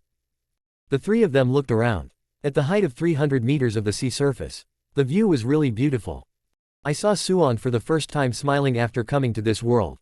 Zoro's eyes widened and Luffy. Well, he was still Luffy. Oh, how come you have this golden cloud all of a sudden? Tsunade asked. Women, are you crazy? If you want to ask anything then ask how come he is flying without this golden cloud, Zoro added. I was flying because there was no more place on Nimbus anymore. Can I eat this? Luffy said, pointing towards Luffy. Alright guys, we are finally here. Let go. I am not sure, let's ask someone. While me and Suwon were talking I saw Zoro and Luffy already going inside the village. Honestly, I don't remember much about this, but I am sure that at least in this sea, I will not have much problem. Getting inside the village we saw not many people around. Well, there was one dog there but I could not care less. But suddenly I was grabbed by Suwon and dragged away from Zoro and Luffy. Okay, start talking. How do you know about this devil fruit and how come you have that flying cloud? Tsunade asked. Well, even it comes to the fruit. I learned this when we were on Shell Island. I gather information. And about Nimbus. It's a gift from the Sage of Six Paths. I lied through my teeth but I am sure that Suwon will buy my explanation for the time being. It took some time to fully explain myself but it worked. After a quick talk with Suwon, we regrouped with the group soon. So what we are doing here exactly? Tsunade asked. Is Luffy. He is the captain, Zoro replied. Yeah, by the way. You guys had fun here. I want to get something to eat, I said and immediately get out of there. If you want to read up to 20 chapters ahead, go to Chapter 87, Orange Island. After ditching the group, I ended up going around the area. I was seriously lacking information at this time, so I thought why not go around and get some information. Not like I can leave this task to the two drunkards and one idiot of the captain I have. Even I was not expecting that Tsunade would give such good company to Zoro in drinking. Now I guess the Straw Hat Pirate will have one more drunk member to deal with. Almost feel sorry for Nami, who used to beat everyone in the anime. I don't think that she will be able to do the same with Tsunade, I muttered and then laughed. If only it might be other way around. But suddenly I saw a beautiful girl running towards me. I looked at her and it was pretty obvious who this person was. Nami, I was just about to say but did not, considering that I am not supposed to know her. Help, please. Hey, please help me. Those bad guys are chasing me. Nami came to me, acted like a damsel in distress and then pointed at the thugs who were following her. Hey kid, give the girl here. And we will let you go. This has nothing to do with you. The thug who said this overused third-rated line of a small-time movie villain did not look like much. I looked at the thug and then toward Nami. Are you sure that you need my help with them? I am sure that you alone can beat them easily. You look like a strong girl, I said in a deadpan voice. I would have if I could, Nami shouted at this in a comical way. It's pretty weird to see all those comical things in person, to be honest. Okay, lady, no need to yell, I will help you. I walked toward the thugs who were looking at me with mocking eyes. Now who will tell this fool that when he hears the boss music he should run? Do you guys really want to fight? We can solve this by just talking, you know. Thug did not say anything and just sneered and rushed towards me. Under Nami's gaze, a punch came towards me. It was so slow that I had enough time to go back to Tsunade and steal her wine. Drink it and even then the punch will not come to me. I slowly move my head and then rotate my body to the right. Dodging the second punch he aimed at me. Then I just made a punch and with lightning speed delivered a comparatively light punch on his gut. Well, my comparatively light was mighty heavy for him and he was sent flying. Seeing this, the other two thugs look at me like I am the devil incarnate. We can still stop, you know. I am not exactly looking for a fight here, I said with a smile. Nami on the other hand was wide eyes and she looked at me in awe. That was awesome. How are you so strong? Nami immediately came to me and said with batting her eyes. I just rolled my eyes at this. Girl, this seduction technique won't work on me. I literally hang out with a busty MILF with the legendary size of 106. You are still a few years away from that mark. Okay, then I will be going then. Would you like to come with me? After walking around a little bit I will be joining my team. I without waiting for any answer just kept walking. I never got an answer and never looked back as I sensed her leaving. A little thief indeed, I looked at my empty pocket. That girl sure has some skills. I wonder how good of a kunoichi she could have been if only she had been born in the elemental nation. Good thing I am a shinobi. Stealing from me is not that easy, you know. Yo, I am back, I said with a smile. Bastard, where did you go? Leaving me here alone to drink with this grass head, Suan said pointing towards Zoro. Sorry. I was just going around to get some information about this place. It's my fault. I should not have left a beautiful young girl like you behind with that grass head, I said with a mocking tone and rolled my eyes. Hey, Zoro roared at me from the side. I just ignored him. These two drunkards are completely out. But apparently, she did not understand that. Mostly maybe because she was drunk. A sharp pain came across my back. Tsunade slapped my back with a blushing face. You bastard. Don't think that you can say sweet things and I will forgive you. She had a completely red face. What the hell? Why you slap me? I shouted in irritation. At this point, I am two things that my behavior is becoming like this people. One damn minute. The more important thing is how the fuck she even slaps me. I did not feel that attack coming at all. I should have dodged that right. When I was wondering that, I hear a sound. Ding. The host body is under mutation right now. At this time, host power will be limited. Hosts can't use the majority of the power. The mutation takes 7 days to complete. It will take 3 months to completely regain host power. The host body then will be much stronger. Host is recommended to be cautious at that time. My mouth was wide open at this. Oi, I did not sign up for this. What if an insanely powerful person attacks me, huh? What will I do? I shouted, and good thing that no one actually in their right mind who could understand what I meant was around me. I looked at this and my mouth widened. I wanted to shout to the god above, but then I suddenly remember the last time my body was under mutation when I was in the ninja academy. I remember that bratty kids like Konohamaru were beating me shitless. Well, this is better than at least, I thought to myself. I looked around and realized that we were one person less. Hey, where is Luffy? I asked Zoro and Tsunade. Well, Tsunade was completely out at this point. He went out to find more meat, he said, and drank another jug of wine. Of course it meat. I rolled my eyes, but this time I heard a loud sound. If you want to read up to 20 chapters ahead, go to Chapter 88. Chapter 88, Kick Buggy Hard. Hey, where is Luffy? I asked Zoro and Tsunade.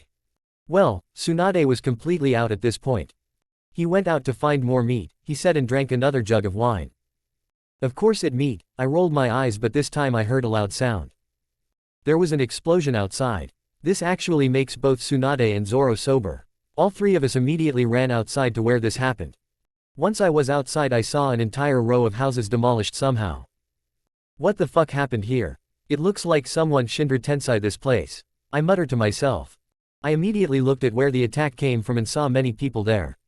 But because of the height difference, I was not able to understand what exactly going on there. But after seeing so many shonen anime, I know that if the main character is mission while something like this happens, it's highly likely that the MC is behind it. Let go and see what's going on, I said and ran towards the space. I would have usually teleported there or flown, but the mutation is messing with my ki. Even if I somehow use it, then it causes excess use of ki which I don't want. Took us some time but soon we arrived there. The first thing we saw was Luffy being trapped inside a case and Nami fighting. Well, you two are having a party here and none of you thought of inviting us, I said cheekily. Tsunade and Zoro both smirk at that. Zoro is just like that. A fighting maniac, while Suand was angry all this time. This gave her a really good chance to punch people. I saw both of them rushing to the buggy pirates. Zoro directly went towards the person who looked like a swordsman. That would be Kabaji from the buggy pirate. Tsunade did not have any particular target. She just smashes the entire ground, sending a handful of enemies flying. I also wanted to join the fun, but before that, I decided to help out our idiot captain. You sure know how to cause trouble, Luffy, I said with a simple ki blast. Blasted the entire top section of the case, freeing Luffy. At this, Nami, who was about to run away after seeing that others had started fighting, looked stunned. What are you? She asked like I was an alien. Well, I would not mind being an alien with a monkey tail, but things often don't go the way we want, do they? We meet again, Miss Beautiful Thief, I said with a smile. Ah, you are the person who helped me, Nami remembered. And you are the girl who robbed me. Good thing I did not have anything in my wallet, otherwise I don't know how would I survive this damn place, I acted. What proof you have that I stole from you? Nami is a smart girl. I really did not have any proof. Tell me what proof you will have if I throw you in the sea while cupping your hands, I said in mock anger. But this really looked like affected her. Maybe it was my previous attack which made her like this. Alright, I am joking, I won't be doing that, I quickly said and then entered the fight. Dynamic entry, came a shout and then multiple thugs from the buggy pirate went flying. Cha, another sound and a huge crater were formed. 3-sword style, and that was the last of the attack which almost ended the battle. Well, now the only person left is this Joker, I said to others. Hey, no fair, you guys beat everyone before I can fight, Luffy complained. You snooze you lose, Zoro added. You guys, I will not let any one of you go, Buggy used to look livid. Yet tell that to your non-existent girlfriend, Nami surprisingly attacked Buggy out of nowhere. Her staff directly connected to his head. Then something even more bizarre happened.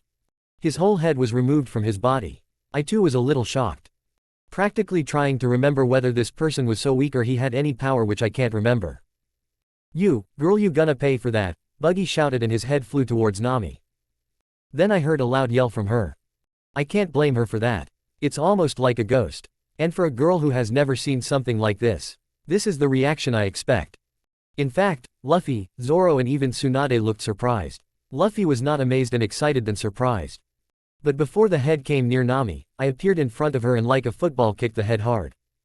I kicked it so hard that it flew almost on the other side of the island. Good shot, Zoro commented with a smirk. I smirked back. But then I noticed that Buggy's other body parts lost their connection with Buggy and like she suddenly died, went numb. What was that? His entire head came off, Suand asked in curiosity.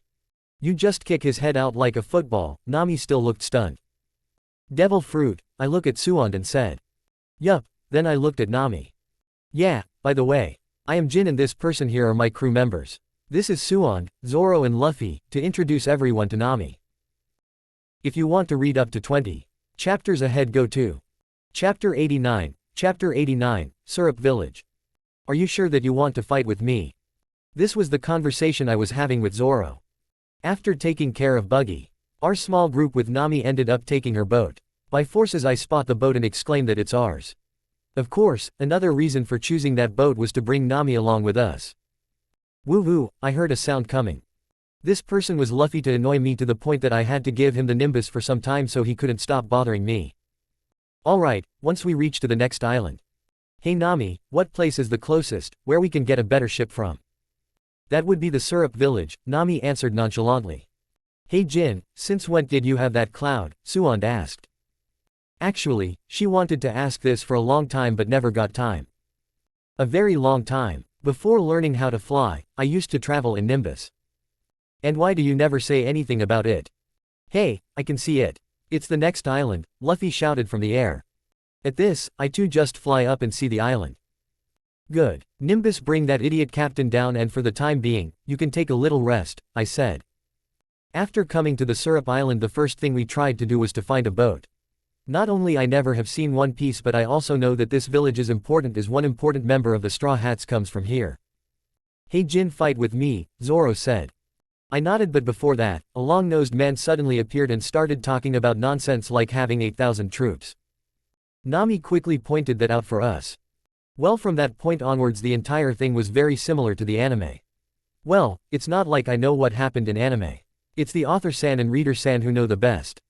But I do know that the one thing which did not go as the anime was Zoro challenging me to a fight. While Tsunade, Nami, and Luffy went on their way, I and Zoro left behind to have a good fight. You challenge so you can attack first, I said. Fine by me, Zoro said and took out one of his swords. I just kept smiling. Zoro lunged with a one-sword style attack, but I gracefully sidestepped. Zoro's blade struck the ground, sending sparks flying. Come on, you can do better than that, I taunted. Zoro retaliated, aiming a precise sword wing at me, but I parried with a kunai. Our movements were becoming a blur, with Zoro's raw power and finesse creating an enthralling spectacle. Zoro launched a ferocious dragon twister attack, the sheer force of it causing the ground to tremble. But still, I dodged without any problem and there was still a smile on my face. I flipped and somersaulted, avoiding the onslaught, then landed. Hey, are you keep planning to run? Come on, fight back, Zoro said. I will, but that will immediately end the fight. You better start doing everything you can before I go on an offensive. I said, but I am sure that it sounded like I was mocking him. I can tell because Zoro's face was getting red in anger. I will show you, Zoro gritted his teeth and then took out his other two swords.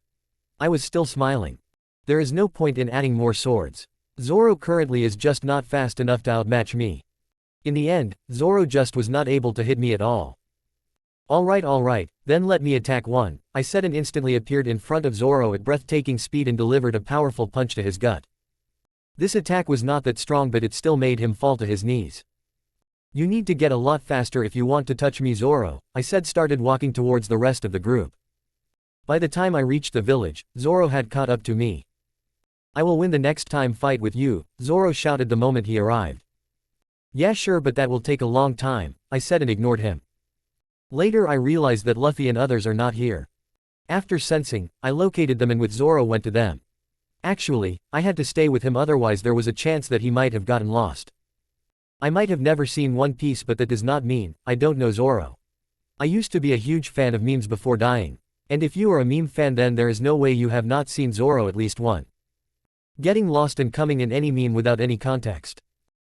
If you want to read up to 20 chapters ahead, go to Chapter 90, Pirates are coming. If you want to read up to 20 chapters ahead, go to. By the time Zoro and I reach the place where the other members' Straw Hats are, I saw a huge mansion. Honestly, it looked pretty cool. Wish I had a mansion like this when I was on the Earth. The entire place is a little too much for one person, but it's awesome. But I guess we arrived in the wrong time as a verbal fight was happening. The recently introduced long-nosed guy aka Usopp punched a butler wearing glasses and then a pretty girl shouted and he ran away. Hey, what in the world is going on here? I asked. After a quick explanation about how Usopp has a crush on this girl and this noble butler is saving her, I just nodded and said one thing. I don't give a fuck. From where we can get a ship. That's what you were supposed to find out, I said and went directly to the pretty girl. Hello, pretty girl. Me and my friend here want to find a ship. Do you happen to know where I can find one? I asked, but before she could say anything the butler appeared between me and the girl. You are not supposed to talk to Lady Kaya, said the butler. And who you are supposed to be? I asked with raised eyebrows. Okay, so listen, I am a butler here, I am looking for a ship. If you don't want me to talk to your Lady Kaya, then how about pointing me towards the nearest place where I can get one? I asked. So we finally found a ship we all like, but it's out of our budget, Suan said in drunk state. What do you think is wrong with that butler Klahadore? Nami asked. He is a jerk, that's what's wrong, Tsunade replied. Zoro was already snoring with hugging his swords. I looked around but did not find where Naruto was. No, not Naruto. It's Fluffy. Man, all shonen protagonists are so similar that it's getting to me now, I mutter to myself.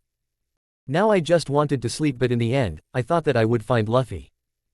Did not take me long as I could sense him, but he was half inside the ground when I found him. I am not sure what I am supposed to think about this, I wonder. Oi Luffy, wake up. What the hell is going on here? I said, kicking him slightly. But it was for nothing as he was sleeping soundly. Man, what I am supposed to do about this guy? I just rolled my eyes and from the system inventory took out a small capsule. I was about to click the button on the capsule, but before that, I sensed Zoro, Nami, and Suand rushing towards us with Usopp. Man, in here I thought that I might get to sleep. I cursed and waited until they arrived. What's going on here? Why all of a sudden you all are here? I asked. It was Usopp who explained the entire thing to me. Apparently that noble butler was not so noble. He is Kuro, a dangerous pirate. And now he is bringing the Black Cat pirate to attack the Syrup village. I see, so what are you planning to do about that? We are going to stop those pirates, Luffy said. Zoro just did a bastardized version of 1,000 years of death on him with his sword. Okay then, got any plan for how you are going to do that? The sun was about to come out very soon. We were currently standing on one of the only two shores where a ship could dock. We in fact also set up a trap for those upcoming pirates as well. But I could not sense anyone coming. Hey, why no one is coming? I asked Usopp. This was his idea, so of course I am gonna ask him. He also looked a little confused, but then suddenly he yelled. There is a shore on the north side. Both Usopp and Luffy started to run towards the north shore of the island. Zoro also wanted to rush, but the oil they spread on the shore ended up dragging him down. Actually, it was Nami who dragged him down more. Tsunade and I did not have much problem. A little chakra is enough to stick to the ground and not slip from the ground. Nimbus, I shouted, and soon a golden cloud came. I grabbed both Zoro and Nami and throw them on the Nimbus. Get on Nimbus. We gonna fly there, I said, and Suand with just a nod got on the mysterious flying cloud. Still a little too cram in there, but still doable. Alright then, let go to the fight. Nimbus and I fly side by side. Once again Suand, Nami and Zoro experience the feeling of flying and they could not help but smile a little. We reached the place much after than Usopp and Luffy. We also saw the Black Cat pirate ship just coming towards the shore. Alright, guys. Get ready for a good fight, I said, and at this, Nimbus threw them to the ground. Bastard, I heard all three of them shouting. If you want to read up to 20 chapters ahead, go to Chapter 91, Chapter 91, One Punch KO. If you want to read up to 20 chapters ahead, go to. I was watching all the Black Cat pirates docking and coming out. Also waiting for Luffy and Usopp. So what do you think? How strong they are? I can't sense chakra from them. They are mostly like those bandits we encounter in the forests, I said to Tsunade. This place is weird. Are you sure you don't have a way to go back to the elemental nation? Honestly, I am worried about the village at this point. Don't worry. Kakashi-sensei and Lord Third are already there. Not to mention, while Naruto is in the village has enough power to rebel against any war that arrives. I said, but I knew that she mainly just wanted to go back. See, I am sorry, but I was not expecting this to happen.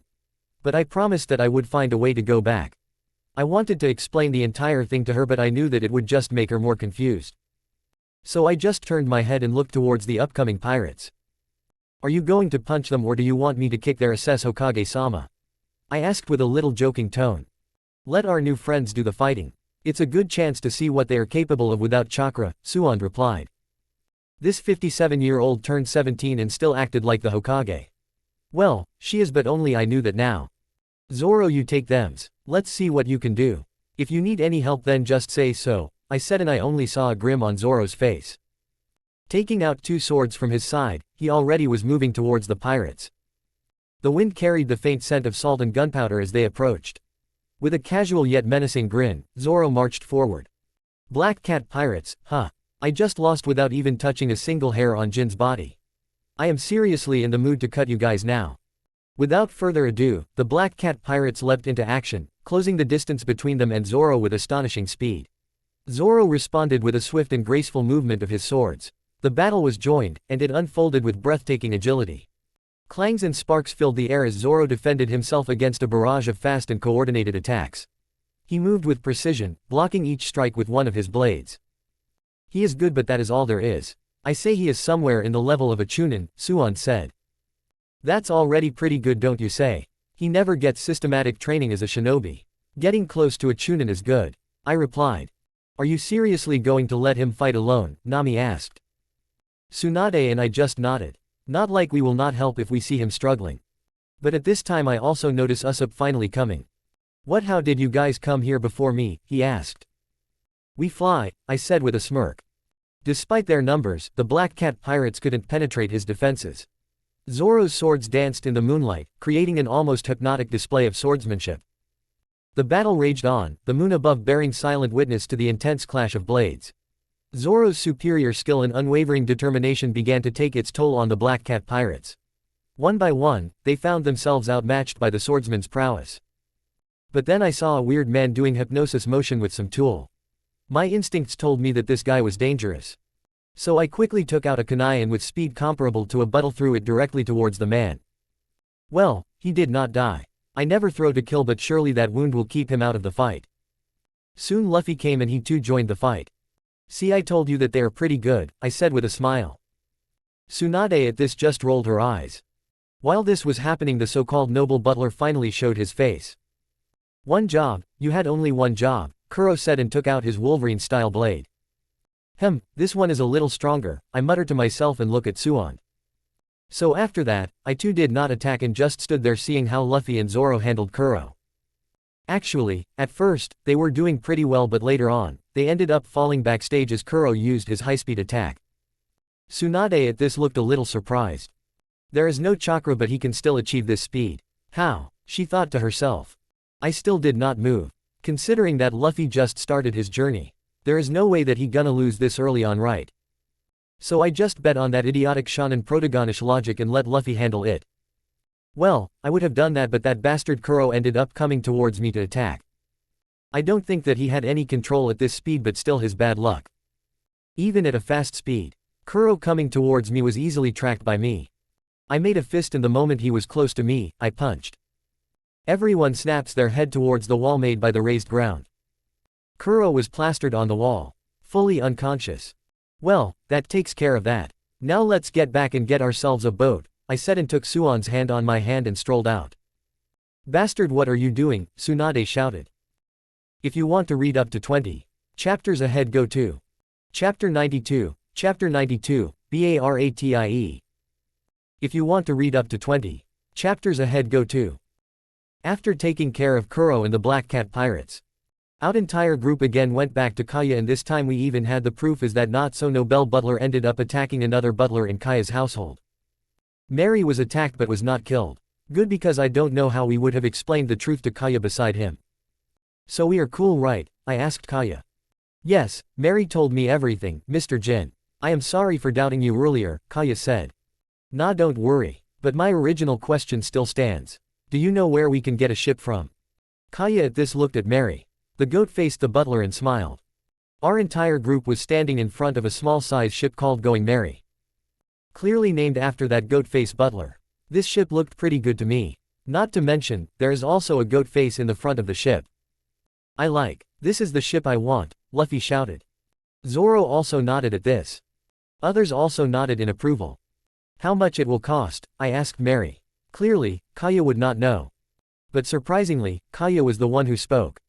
It's a gift, Mr. Jin. Consider it my thanks for helping me and saving this village from Captain Kuro. Are you sure this is okay? This is a pretty expensive gift you are giving, I asked. Although I wanted to purchase it with money, Kaya did not take it from me. In the end, we set sail. Of course, Usopp joined us. So with that all done, we all got aboard in the Going Merry and then departed towards our next destination. We need a cook, I said to others. Why, you can cook good enough, Luffy and Tsunade said while Luffy was already eating. I just rolled my eyes at this. I can't keep cooking. Not to mention, I am not planning to travel with the Straw Hats in this entire journey anyway. Although I might be their partner, I still want to travel and explore this world on my own later. Is there any place where we can restock our food supplies and also get a good cook? I asked Nami. She thought a little and then nodded. There is a restaurant called Burati. Good, then move towards that place. This idiot captain of ours will completely finish our food stock and we gonna die in this open sea out of hunger, I said in irritation. I've never seen One Piece, but goddamn it. Luffy might eat even more than Saiyans. Where the hell did he even put that much food in the first place? So this is how we ended up coming to this famous seafood restaurant. It's actually quite weird to see a floating restaurant. It might also exist in my previous world, but I was not rich enough to know about it if that was the case. I am starving, Tsunade said, almost lying on me. I am surprised how you still have not cut open Luffy to get all that food, I smiled and replied. Hey, don't put that image in my mind when I am finally getting something to eat. Tsunade was swinging her fist.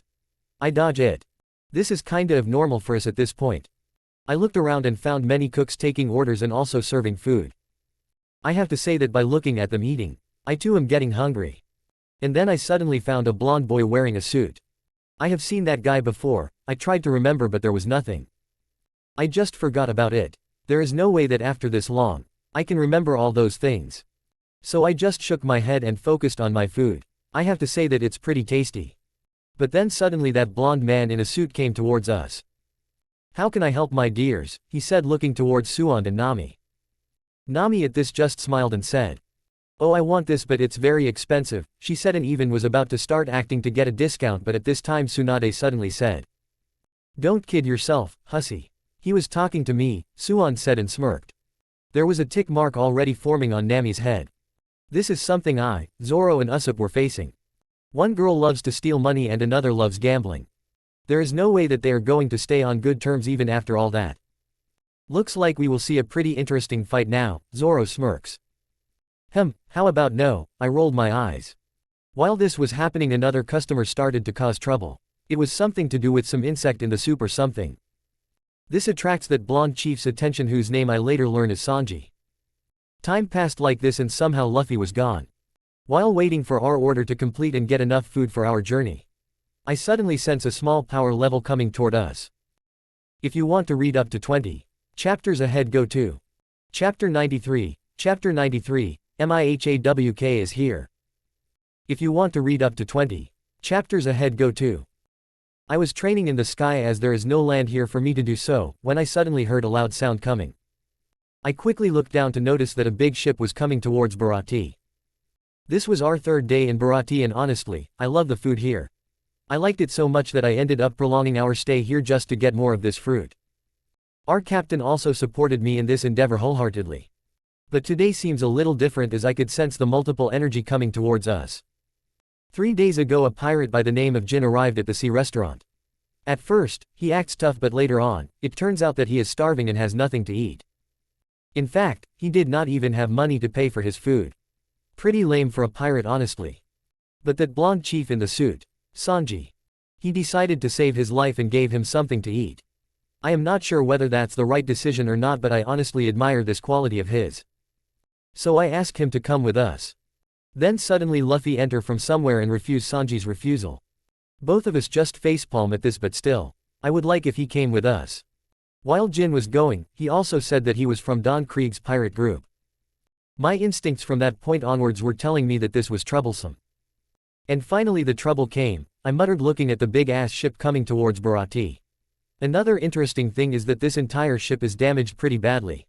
I wonder whether they encounter a storm or something. The leader of the pirate Don Krieg came and made all sorts of lies to get something to eat, and once again Sanji gave him food. Later he turned on the asshole switch and made all sorts of unreasonable demands. I, knowing that this was gonna be pretty troublesome, also decided to quit my training and went inside Baratie. Red food Zeph. Give me your logbook or I will destroy everything in here, that man in golden armor said.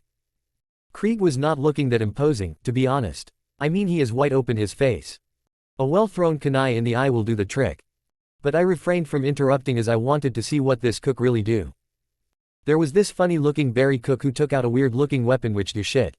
Although he makes Krieg angry. The fight was about to start, but then suddenly shouts started to come. I with Luffy, Sanji, Zoro and Tsunade ran outside. We saw the big-ass ship being cut into two. For the first time after coming here, I saw someone capable enough to do this. There was a smile already forming on my face. Oi Jin, what's going on here? Tsunade asked me like I knew. How am I supposed to know? I narrowed my eyes and saw a small raft sailing towards us. And a man sitting with a cross on his back. No, that's no cross. That's a sword, and this man is Mihawk, I mutter. I might have not seen One Piece, but I do know some famous characters from it. Like Grap, Whitebeard and Mihawk. I could hear all the members of the Krieg pirates shouting curses at Mihawk. But Mihawk just ignored it. The closer he got the more afraid others became. Old man, do you know this man? Sanji asked Zeph. Yes, this is the world's strongest swordsman. Eagle Eye, Dacule Mihawk, Zeph said with a serious face. Zoro at this looked fanatic. There was fire on his face and he clenched his grip around his sword. He is strong, Tsunade said with an equally serious face. Although there is no chakra coming from him, the aura of a strong man cannot be hidden.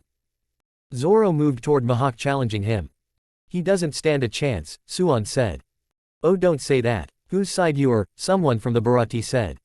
Tsunade just ignored him and looked towards me. Can you beat him? She wanted to ask, but after thinking I beat Madara. She did not open her mouth.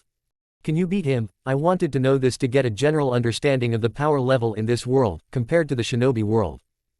I am not sure. I might be able to if I have my 100 healing jutsu, but I lost that when I came here and my age is reversed, Suon said. I see, then I better take care of this one, I said and waited for Zoro and Mihawk's fight to end. Why are you? Mihawk asked. A wound in the back of the swordsman is a disgrace, Zoro said. There was a smile on Mihawk's face and then Mihawk attacked. I was thinking about saving Zoro, but my instincts were telling me that he won't die. I just kept on looking at Mihawk. But then suddenly he looked towards me. Did he feel that I am strong as well? Interesting, I thought to myself and then jumped towards Mihawk. I can't use Ultra Instincts until the next 2 months. If you want to read up to 20 chapters ahead, go to Chapter 94, Chapter 94, Jin vs. Mihawk. If you want to read up to 20 chapters ahead, go to Jin stood opposite to Mihawk, both of them glaring at each other. Trying to understand each other's powers. Since when a powerful figure like you appear in the East Blue? Mihawk asked. Not long. And I don't plan to stay here for long either, Jin replied with a smile. He knew that the encounter was inevitable, given the reputation of the world's greatest swordsman. And everything he knew from the fanfics he had read. There is no avoiding this fight. Well, not like I want to avoid. Jin smirked. The two warriors locked eyes, the tension in the air as palpable as a brewing storm. Mihawk unsheathed his legendary blade, Yuru, with a flick of his wrist, the black sword gleaming ominously in the sun. Jin, in response, let out a smirk and summoned his Rui Jingu. This is the perfect time to test out that staff update I did. I hope I choose the right one, Jin muttered and took the position with his staff. Without a word, they closed the gap between them, and the clash began. The sound of metal against metal echoed through the air as Yuru met Rui Jingu, a clash of legendary weapons. But then suddenly something happened. Cracks started to appear where the sword and Rui Jingu bang collided. Mihawk's eyes widened in recognition. He has seen these cracks before. Is he dead? Was Mihawk's first response, but he immediately denied it. There is no way that the strongest man in the sea died and there is no news. Not to mention, how come this power can appear so quickly in others? It should take some time. Whoa, that's cool. It cracked the space, Jin thought at this time, could not help but mutter. Interesting, it's not your power. It's the staff. What it's called? Mihawk asked. It's called Rui Jingu Bang, but now I am calling it Ryujin for short, I said, smirk not leaving my face at all. Very interesting. But it seems that my swords alone cannot bear that power of shock alone. Mihawk said, and then the sword suddenly emitted a powerful aura and turned black. Well, it was already black, but now it looked even more black. Armament hockey, Jin mutters to himself. Tables and chairs were sent flying as their strikes carried unimaginable force. Mihawk's swordsmanship was breathtaking, each swing carving the air itself. Jin countered with a series of devastating kicks, each one sending shockwaves through the air. But more importantly, Mihawk noticed that he is unable to connect the sword on Jin. He is dodging all of them. He at this narrowed his eyes. Stopping his sword is another matter, but dodging the blade, it's something Eric Mihawk. His sword skills is not so lacking that he can't connect the swords right. Jin saw this and did not avoid the next attack. With his own power, he swung his staff and collided with Mihawk's black blade. At the point of collision, a terrible shock wave was generated which shook the entire Bharati and nearby ships and sea. People were panicking and the one closer to the fight was just blown away by the pressure of the shock waves. Holy shit, Tsunade seen Jin saying this too many times. Could not help but say this. This is awesome, Luffy shouted, both of his in the air. Sanji, Zeph and Zoro at this just kept on watching. Too amazed to tell anything. Mihawk was astounded by Jin's raw power and adaptability. You're a tough one, Mihawk. Let's see if you can handle this. Renewal Taekwondo, Jin shouted, and his body pulsating with incredible energy. In a blur of motion, Jin closed the distance between them with blinding speed. The swordsman barely had time to react and block the attack with his sword. But the kick was much more powerful to stop. Mihawk was sent flying backwards. Despite the incredible speed and power of Jin's attacks, Mihawk's mastery of swordsmanship allowed him to hold his ground. He looked at Jin with narrowed eyes. The world's greatest swordsman crashed into the side of the Bharati restaurant, causing the building to tremble. However, Mihawk managed to land on his feet this time, though he was clearly feeling the impact. "How come I have never heard about a strong man like you before?" he asked, when he finally stopped sliding back. "I just recently came to see," Jin thought a little and said. "That answer should be enough, right?" Mihawk wiped a trickle of blood from the corner of his mouth and nodded in acknowledgement. "You're certainly an interesting opponent," he said, his voice calm despite his injuries. "But don't think this is over." With those words, Mihawk readied himself for another round. Jin, equally determined, flexed his muscles and prepared for the next exchange. "Gosh, this is youth. Come on," Jin joked, but Suand in the side suddenly twitched her eyes. The battle between Jin and Mihawk raged on, their movements becoming more intense and their strikes more devastating. Jin launched a series of rapid punches, each one creating shockwaves in the air. Mihawk responded with precision and grace, his black blade cutting through the shockwaves with ease. "Destructo Disc," Jin said, and an energy ring was created on his palm. Hawkeye at this widened his eyes. Not only him but also Zoro, Sanji, Zeph and everyone else who was watching the fight. "Devil fruit," someone said. "Yes, there is no doubt." "Whoa, Jin can do that?" Luffy asked. "TCH, he can do much more than that. If not for his combat ability, the elemental nation by this point would have been doomed," Suand muttered to herself but did not say anything and kept on watching the fight. Mihawk saw the energy disc coming towards him and felt this terrible power. This is not hockey. He knew it, but it also did not feel like a devil fruit power. He clenched his grip on Yuru and then sent a powerful sword's energy combined with his own haki towards the upcoming Destructo disc. Boom! Both attacks collided and a terrible explosion followed. Amid the chaos, the spectators who had gathered to watch the fight could only gape in astonishment at the sheer power and skill on display. The Bharati restaurant and its surroundings were suffering severe damage, and it became evident that the collateral damage could put innocent lives in danger. "You are holding back?" Jin asked. "So are you," Mihawk replied. "This is not the place for a good fight," Jin replied.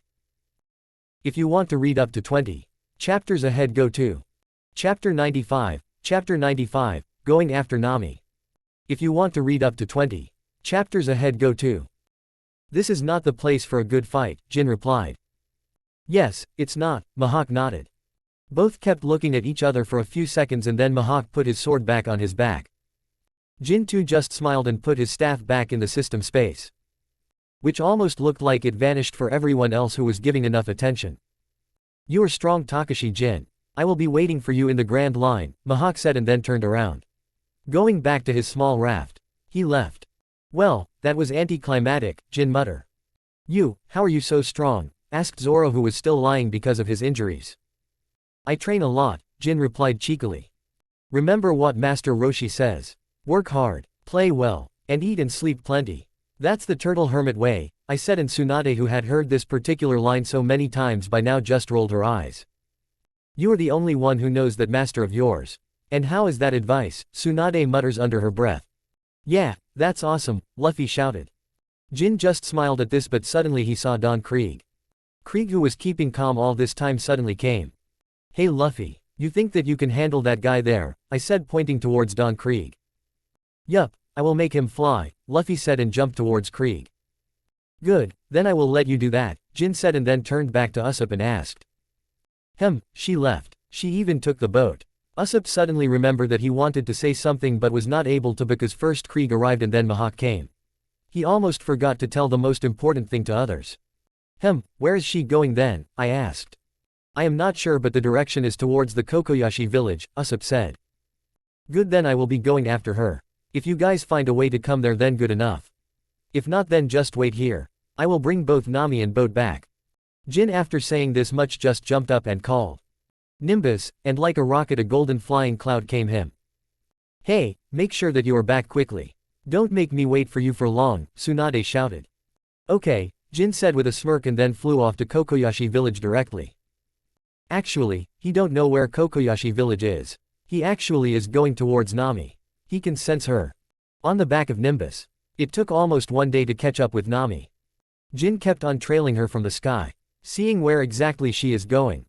She came to Arlong Park, a place pretty close to the Kokoyashi village.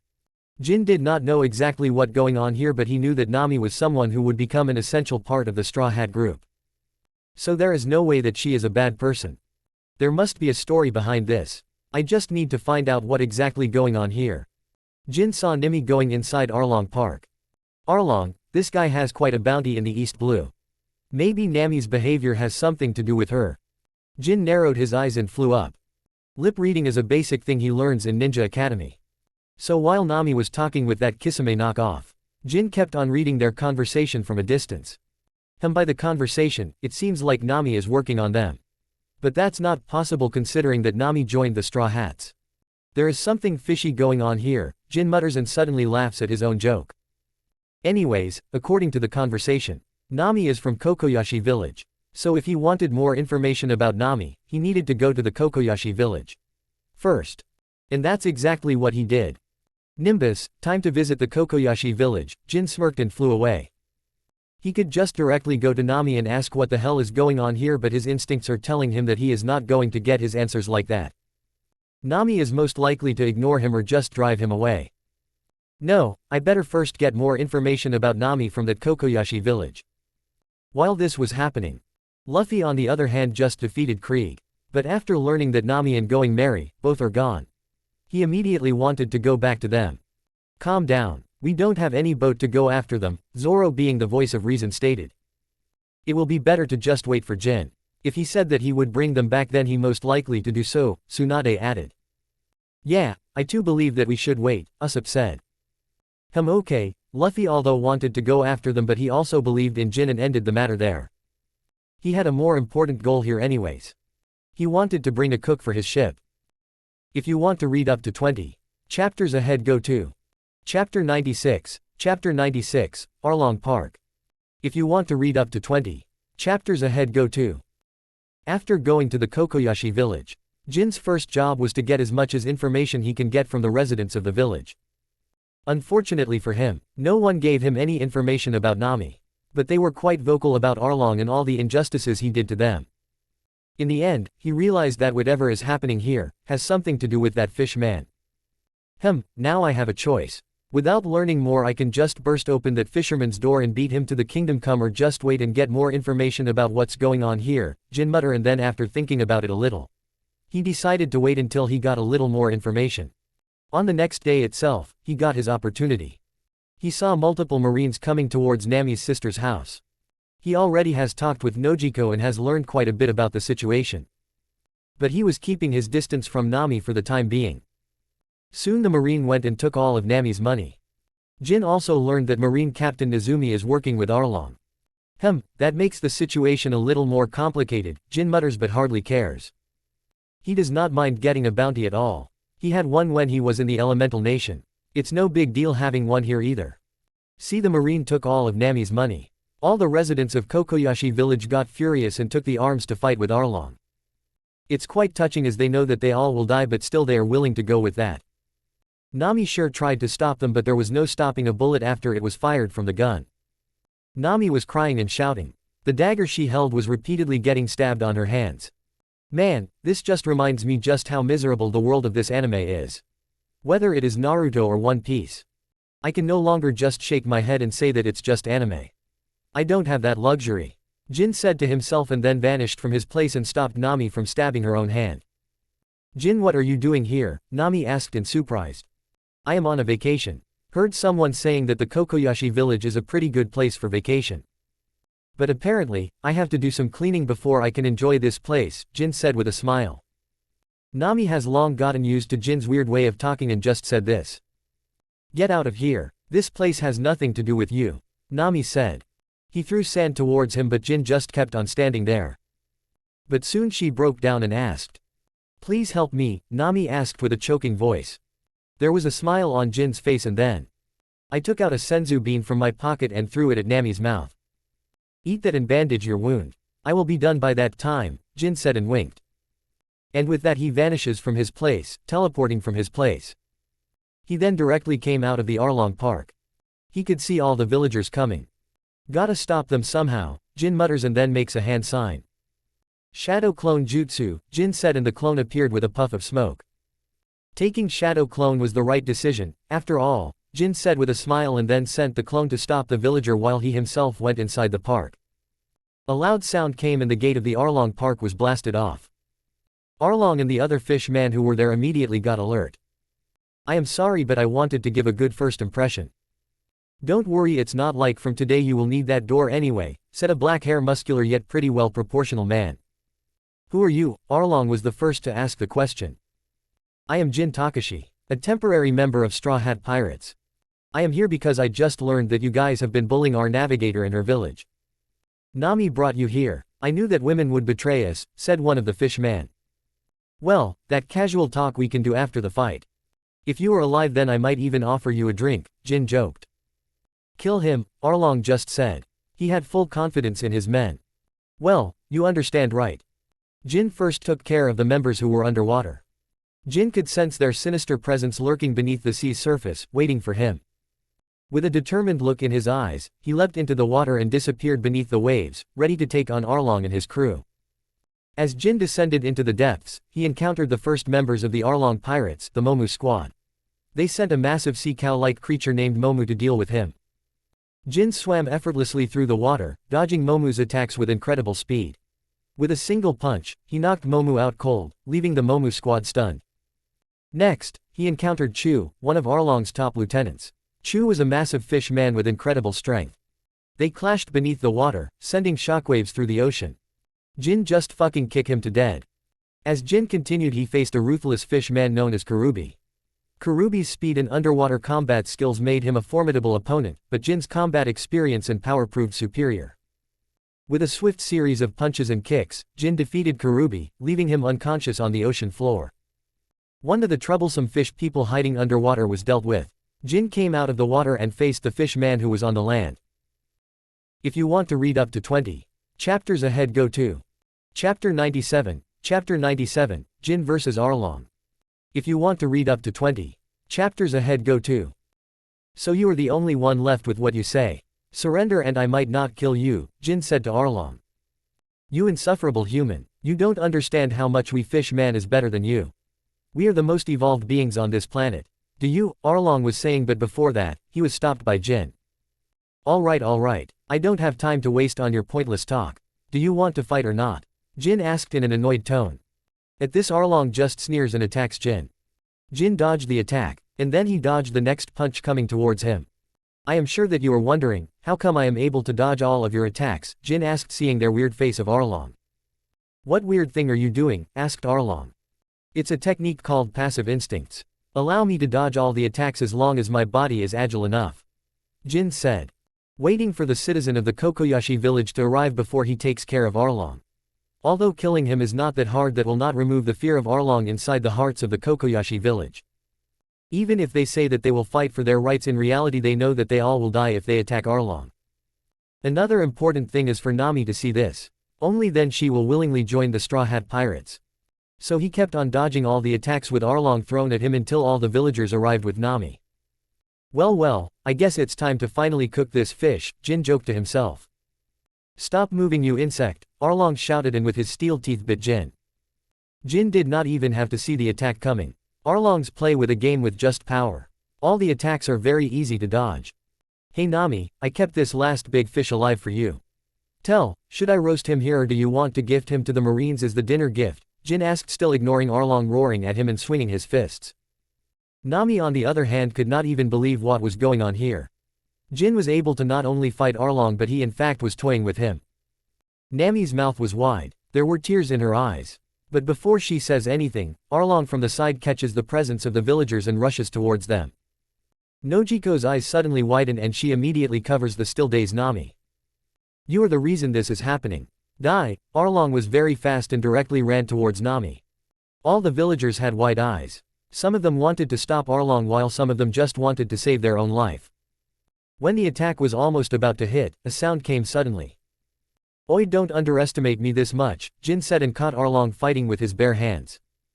Let alone others, even Arlong was in disbelief that Jin caught his full power fist like it was nothing. Oi Nami, tell me quickly what you want to do with his fish man. Otherwise I will just throw him back to the sea, Jin said jokingly. There is no way that he will leave this bad guy alive. He will surely bring more trouble for the Kokoyashi village later on. It's better to end this guy right here and now. Kill this bastard. He killed my mother. Kill him. Nami had tears on her face. Okay madam, Jin said and smiled. Arlong, who was still disbelieving that Jin caught his punch, suddenly felt a chill on his back. He looked toward Jin, but this time around he felt a different vibe from Jin. Before, Jin was only dodging and not attacking. There was no dangerous aura coming from him. But now, Arlong instincts were telling to him, run. There is danger. But poor Arlong was not fast enough. Jin instantly appeared in front of him and said, "This is a new technique I learned. You are the first person I will test it out," Jin said and then pointed one finger towards Arlong. Suddenly bright light started to emit from the fingertip. It's called finger beam, Jin said, and then a laser came out of his finger at such speed that there was no way for Arlong to dodge. It directly pierced him in the heart. All his defenses were rendered useless. He had wide eyes, but still standing. Jin got confused about this and sent another finger beam towards Arlong. It clearly worked, but Arlong was still standing. Seems like the strong body of the One Piece world will not fall by just this much. Jin rolled his eyes and sighed that he had to work more. Destructo Dix, Jin said, and the rest was history. If you want to read up to 20 chapters ahead, go to Chapter 98, Chapter 98, to the Logue Town. If you want to read up to 20 chapters ahead, go to. When all the people of the Kokoyashi village showed Jin killing Arlong in front of their eyes, they could not believe it. It took some time before they believed what just happened, and then there were tears in their eyes. I have to say, to be able to laugh and shed tears of joy and relief at someone's death. Just how much a person has to hate someone. There were tears in Nami's and her sister's eyes. Well, then I guess I need to give her some time before she comes down. After that, I will kidnap her from here. A evil smirk appeared on my lips, and then I just took care of the remaining bodies and all the fishermen who were not dead. What, that I follow them to the Kokoyashi village? I cannot tell how much you have helped us, young man, said a man in sheriff uniform who also had a paper fan on his cap. No worries, sir. Nami is a very important part of our group. There is no way that I will let her suffer like this. Right, Nami, I said with a smile. My relationship with her was very ordinary. I usually accompany Luffy, Zoro or Tsunade. So honestly I did not know her that well. So it was pretty surprising when Nami suddenly wrapped her hands around mine and smiled. Yes, Jin really took good care of me, she said, looking at me and then others. Especially me. She even batted her eyelashes. There is no way that this thief suddenly falls in love with me. Something fishy is going on. But for the time being, I will just play along. I could practically see Nojiko's eyes getting a little wider and her mouth making an O shape. Alright, no time to waste, Ms. Navigator. Let's get going. I grabbed her by the waist, startling her, and then flew off. Boruto was finally visible. Hey, I meant to ask you. What was that in the village? I asked Nami.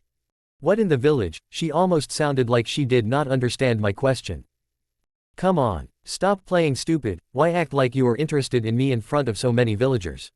What do you want? I just straight come to the point. Who knows? Maybe I am interested in you. Nami looked towards me and there was a little mischievous smile on his face. Yeah, as if. I just rolled my eyes. I might don't know why she did it, but there is no way that suddenly she is showing interest in me. Soon the ship finally reached Boruto and I noticed that Tsunade, Luffy, Zoro and Usopp. There was one more person who came to the ship. Oh Nami, my love, I missed you so much. Sanji immediately turned on his simp mode and started flying around Nami. So you finally bought back the ship. But why her? Tsunade folded her hands, making her 106 much more apparent in front of others, and said, pointing towards Nami. Oh, I don't know, maybe because among all the useless meat bags here, I am the only one who can navigate the sea, Nami taunted, her eyes never leaving Tsunade's chest. I could practically see sparks coming out and colliding from their eyes. I could not help but just sign at this. Luffy, where are you planning to go after this? Now that we finally have a cook, I believe that we can set to the Grand Line, I asked. Nah, I still want a musician, Luffy said. And a doctor, Usopp chimed in. Oh, we don't need a doctor. We have Tsunade, I said, pointing toward the beautiful Hokage. I am not gonna play pirate doctor on this boat. Tsunade huffed and then said once again. Jin, how is this supposed to help us send back home? Tsunade asked. It will, as I am here to solve whatever problem the sage wanted me to solve. The only way to find that problem is to get to know about this world more. And that I can only do after I travel this planet surrounded by ocean a little more. I came close to Tsunade and said in a low voice. After giving me a deadly glare, she looked at me, then at Nami. Fine, but she has to go, she said, pointing towards Nami. Man, this is going to be pretty hard sailing with these two, I thought. Oh, Tsunade my dear. I have created the best launch for, Sanji was saying, but before that he was punched away by Suon. After a snort, she just walked away. I just signed in relief for the time being. Hey everyone, to enter the Grand Line, we have to first stop in the Loga town. After that, we will not get any place to refill our rations. Nami told to us. Loga town, Zoro muttered. It's the same place where the previous king of pirates, Gall D. Roger, was executed, Usopp said. This piqued Luffy's interest. The previous king of the pirate died there. He mutters and then a smile comes to his face. Let go, we will go to Logue Town, Luffy shouted. If you want to read up to 20 chapters ahead, go to Chapter 99, Chapter 99, Logue Town and First Bounty. If you want to read up to 20 chapters ahead, go to Logue Town is a pretty good place to live. Jin was honestly thinking that after getting retired, he could purchase a house here and open a manga shop. All the crew went out to buy all sorts of things. Even Tsunade wanted to buy more clothes and gamble a little more. She stole Nami's hidden money from her room. We all know how this is going to end, I mutter and roll my eyes. Jin currently is in guard duty. Not to mention the repairs. Going Merry needs some repairs and upgrade before they go to the Grand Line. Jin was getting extremely bored and just about to sleep when he sensed powerful winds from the center of the town. Is that lightning? Jin asked himself in confusion. How come the weather changed this fast? It was sunny out there just a minute ago. He just wanted for everyone to come back, but they did not come. Great, now powerful winds is flowing in the town. Jin saw the strong winds and knew that it was not natural. He was almost about to go out and find everyone, but at this time he saw a man coming towards Going Merry. This man had all of his body and face covered with a cloak. Jin's eyes narrowed as he sensed the powerful aura from the man. What a powerful man like you doing here in the East Blue? He came to the Going Merry, looked at Jin and then asked. I can ask you the same, Jin resorted back. True, said the man and chuckled. But it just makes me wonder why a man who can almost give Hawkeye a run for his money is traveling with the Straw Hat and calling him his captain. Said the man. Temporary captain. I have not officially joined the Straw Hat Pirates. And when it comes to why I am doing it, well, it's simple, I like the guy. Not like the usual pirate. He doesn't loot and doesn't kill. In fact, calling him a pirate sounds a little wrong. He is more like an adventurer. Jin said with a shrug. At this, that man did not respond to anything. He just looked at Jin like evaluating something. This was Jin's time to ask questions. Questions like who that man is and what he is going there, but just when he was about to say anything, that man took out a bunch of papers and threw it towards Jin. Catching Jin notices that the papers are bounty posters. Why give me this? Jin asked. Because it's clear that you don't have the kind of impact that you have set around the sea. Jin could hear a smirk when that man said this, and then with a sudden gush of wind that man was gone. Jin wanted to see who all got the bounty, but before that he heard noises. He looked around and noticed this crew running towards the Going Merry. Shit, why you guys can't stay out of trouble? Jin shouted. It was Luffy who did it, Nami shouted. While this was happening, all around the world people also got this new bounty. You la la la la la, laughed a giant while being taken care of by some beautiful maids and surrounded by his sons. Daddy, what do you think about this bounty? Marco asked in curiosity. Another strong man appears in East Blue. Just wait for my sons. A man like that can't stay hidden in the little East Blue for a long time. Whitebeard looked at his sons and said. Daddy, what you say about bringing him in? Someone said. You la la la la, Whitebeard just laughed. Captain, Hawkeye is coming, said one of the crew in the Red Hair Pirates. Shank, who was planning for another banquet, looked towards the Mika coming towards him and grim. What brought you here, Mihawk? Finally want to fight me? Shank asked. You are no match for me after you lost your hand. Leave it, Mihawk answered in his usual tone.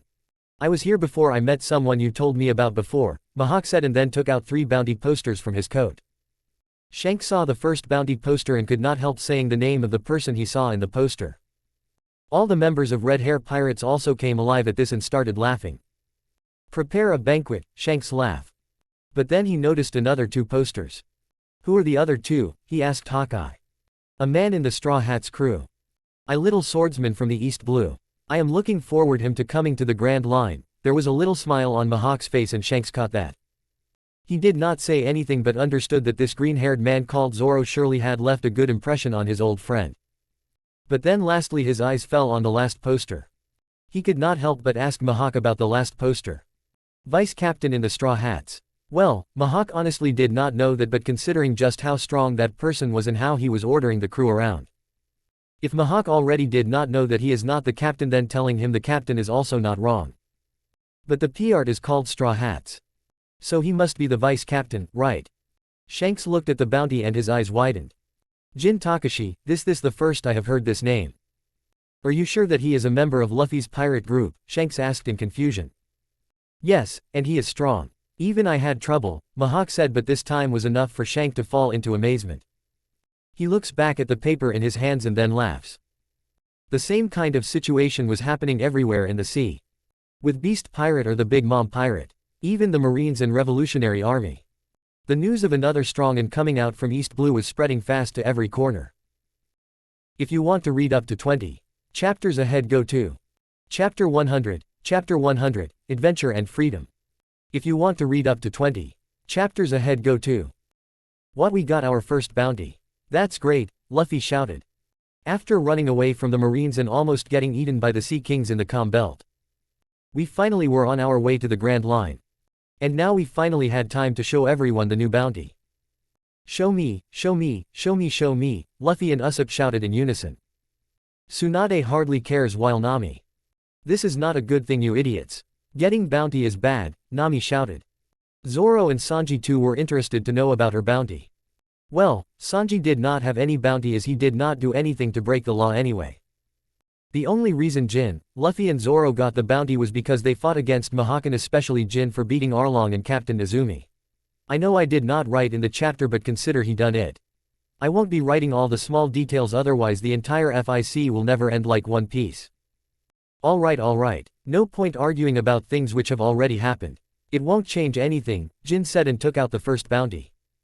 This bounty was naturally Luffy's. Gosh, that's a lot, Luffy, Usopp said, and Nami on the side was getting nervous. Look, Zoro got a bounty, Luffy said. Hey, where is my bounty? Sanji, seeing Zoro got a bounty and wanted to see his.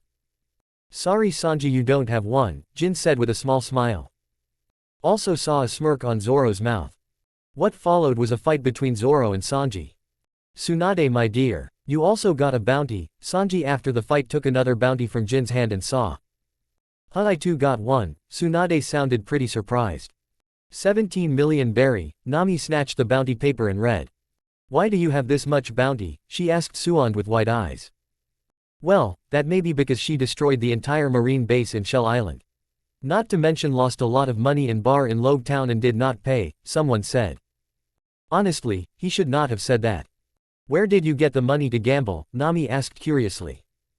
Tsunade at this time was not even looking at Nami. Nami's eyes widened to the point of almost popping out and she ran inside to check something. You blonde cow, you stole my money, Nami shouted and rushed towards Tsunade. Another fight on the ship.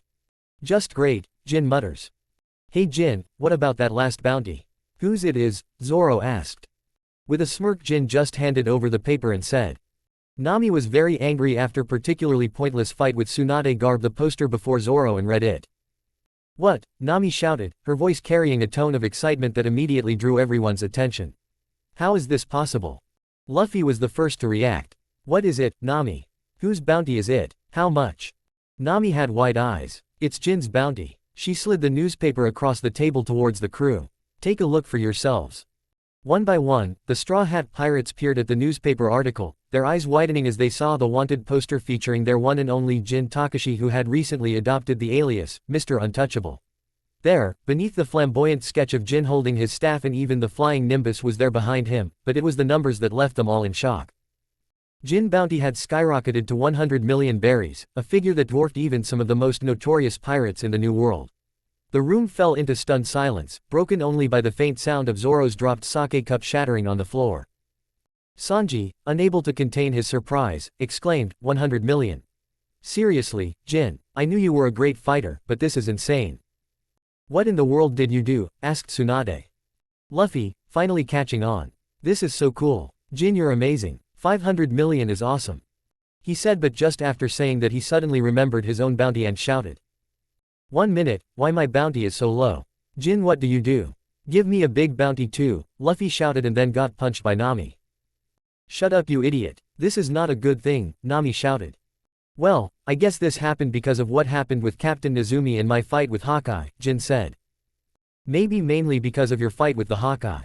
Tsunade chipped in. Time just passed like that. Some people were still disbelieving.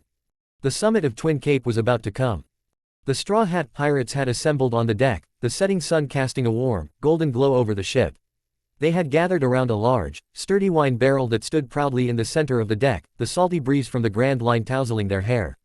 It was a moment of camaraderie and determination, and each member was about to reaffirm their dreams. One by one, they stepped forward, resting a leg on the barrel, a symbol of their unity and unwavering commitment. Luffy was the first to take his place. With a fierce grin, he declared, I'm going to be the king of the pirates. His voice echoed across the ship as he struck a pose, daring the world to stand in his way. Next was Zoro. He solemnly stated, I'm going to be the world's greatest swordsman. His eyes gleamed with the promise of countless battles to come. Nami elegantly leaned on the barrel. I'll map the entire world and create the most detailed map ever, she said with determination.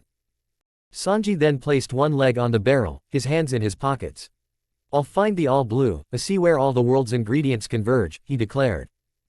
Usopp donned his mask and grinned beneath it. I'll become a brave warrior of the sea, someone who'll inspire courage in others, he vowed. They then looked towards both Tsunade and Jin. Jin just smirked and surprisingly even Suand was smiling. Maybe the effect of all the booze she drank with Zoro. Finally, she approached the barrel. I will go back home. I will find a way back home, she said. That's it, Jin wanted to mutter. Lastly, it was his turn to state his dreams. He actually had to think about it a little, but later on, he just smiled. Toward the never-ending adventure and freedom, Jin said and laughed. If you want to read up to 20 chapters ahead, go to Chapter 101, Chapter 101, to the Grand Line.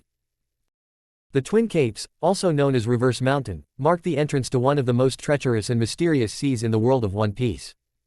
As Jin and his new pirates friends, also known as the Straw Hats, approached, the anticipation and excitement were palpable. This excitement was about the upcoming adventure which awaits them. Even Jin himself was looking very excited. Although Naruto World was good, but there was no adventure there. Jin known Naruto World as he was an avid Naruto fan.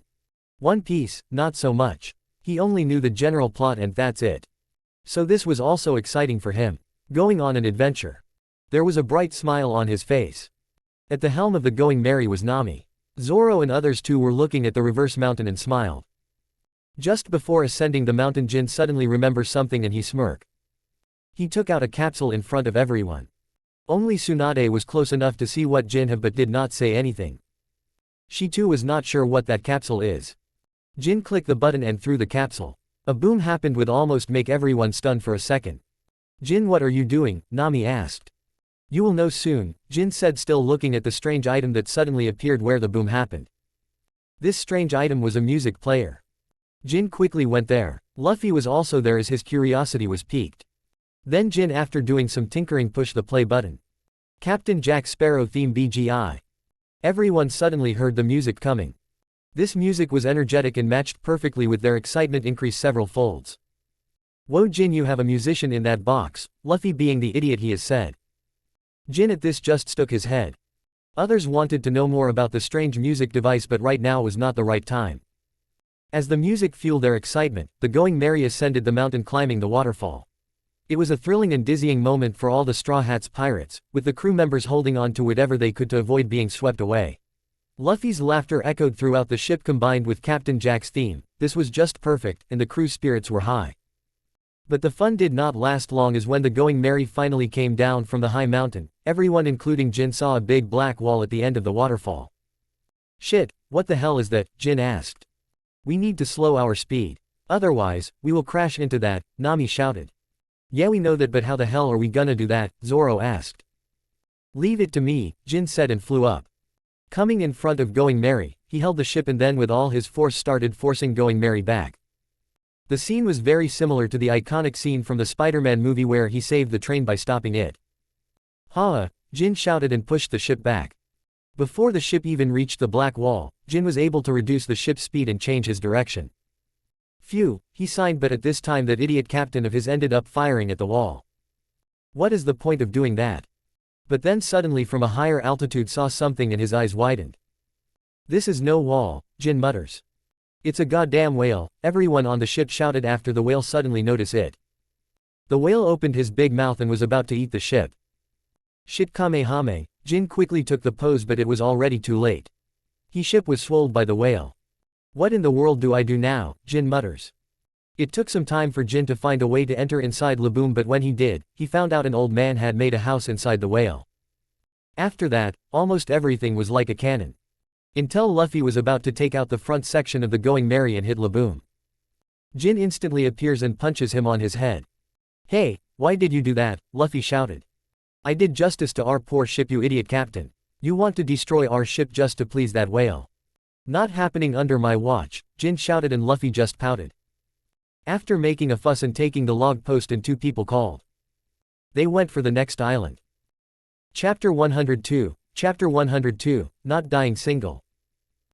He sensed fighting going on. The moment he came outside he saw Zoro fighting many people. "What the hell is going on here?" Jin asked. The first thought he had was to join the fight.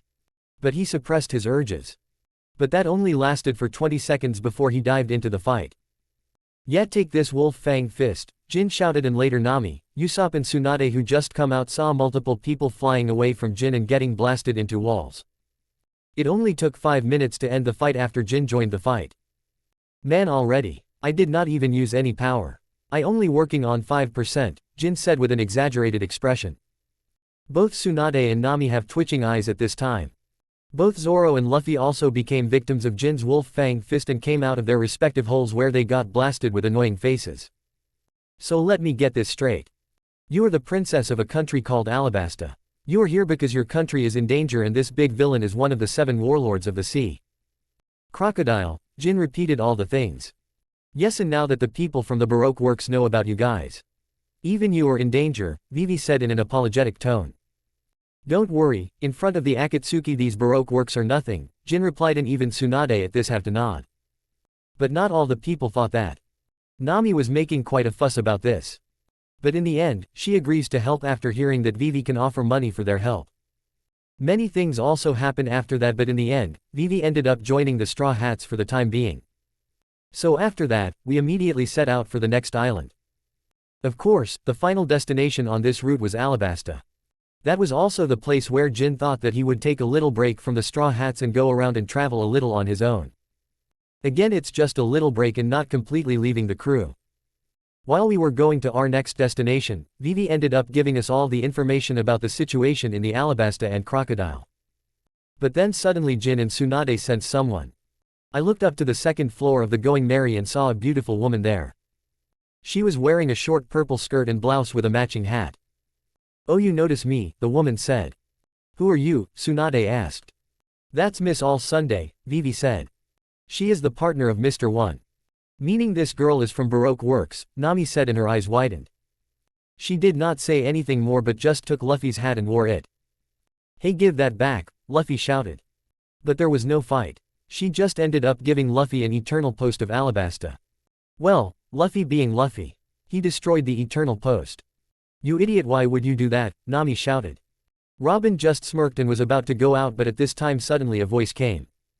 "What's your name?" Jin suddenly asked. "Huh, did you not hear the princess here telling my name just now? Jin Takashi, or should I say Mr. Untouchable." There was a smirk on Robin's face. Jin did not give any reason and just asked. "Not your code name but your real name," I asked. "Why sudden curiosity?" Robin asked. "Because without a name, asking you for a date sounds a little weird," Jin said. This immediately brought silence on the Going Merry. Everyone was looking at Jin stunned. But the one person who was the most surprised was none other than Suon. Her eyes widened like she heard Naruto saying that he no longer wanted to be the Hokage. "What, I have to start from somewhere, right? I don't want to die single," I said after noticing others' reactions. You bastards, Shanji shouted. Haha, I might tell you the next time we meet, Robin said and left. I just rolled my eyes and waved off. Come on guys, it's not that big of a deal. A man will get multiple rejections before finding the right girl in his life, Jin said shamelessly. Chapter 103, Little Garden. Nami, what place is this? Jin asked. I am not sure, but we are in immediate need to restock as someone ate everything in the stock including the fish bait, Nami shouted looking at Luffy. She was not the only one. Pretty much everyone was sending a glare at Luffy who was rolling in the ground asking Shanji to make some food for himself. Well, let's go there then, I said and others nodded. But that did not sound that good of an idea when we actually came closer to the island. A huge tiger was following his ship and both Nami and Usopp this freak out.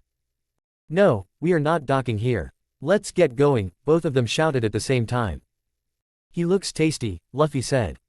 Are you kidding me? Said Usopp, Vivi and Nami at the same time. I heard a long sign from Tsunade and smirked.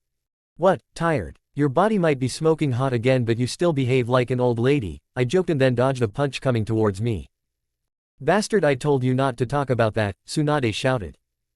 I saw both Sanji and Zoro entering into an argument and going on a hunting game. Nami and Usopp decided to remain in the ship. You coming? I asked Tsunade. No thanks, I will remain in the ship, Tsunade tossed her hair back and walked away.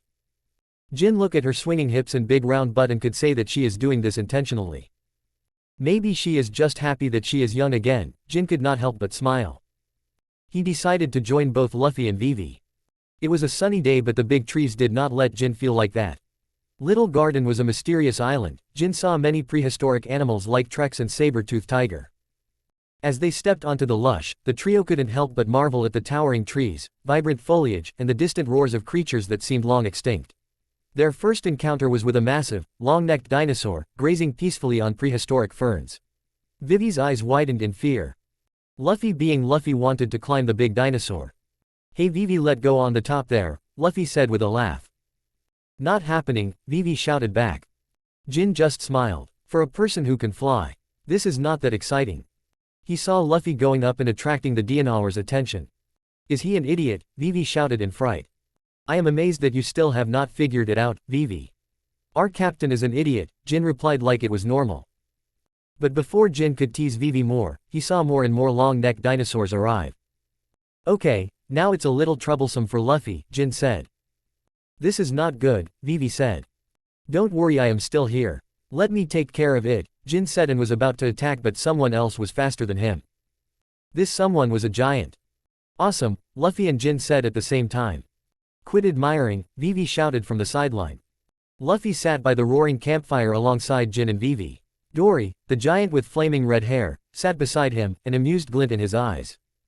Luffy couldn't contain his excitement. Hey, Dory, that's some incredible strength you've got there. I've fought some tough opponents, but you're on a whole different level. Yeah, because he is a giant, you idiot. Vivi really wanted to knock Luffy on the head. He was the reason she is currently in this situation. Dory chuckled, a deep rumble that resonated through the island. Well, thanks, little pirate. You've got some spirit in you, too. Your crew must be quite the bunch, huh? Oh yes, this is Jin. He is super strong and here is Vivi, she is the princess of Alabasta, Luffy introduced us. Nice to meet you, Dory, Jin said, eating meat offered by Dory. In exchange, Jin also offered some good quality wine he took in his space capsule. Luffy nodded enthusiastically. They're the best. We're going to find the One Piece and become pirate kings. Dory's eyes twinkled with curiosity. Pirate king, you say? Sounds like quite the adventure you've got ahead of you. Luffy's grin widened. Oh yeah, it's gonna be amazing. And I'll be the strongest pirate in the world. Suddenly a loud rumbling filled the air, and the ground shook beneath them. A volcanic eruption, a signal as old as their duel, had begun. It was time for Dory and Brigitte to resume their contest. As the volcano spewed molten lava and ash into the sky, Luffy, Jin, Vivi, and the rest of the crew watched with awe and excitement. Currently Nami, Usopp and Tsunade was with Brigitte, the other giant. They too was invited by Brigitte to eat with him. But the eating time ended with the volcanic eruption. Then both the giants took action.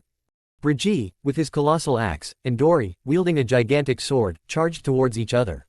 The earth trembled with each thunderous step as they clashed in a display of raw power.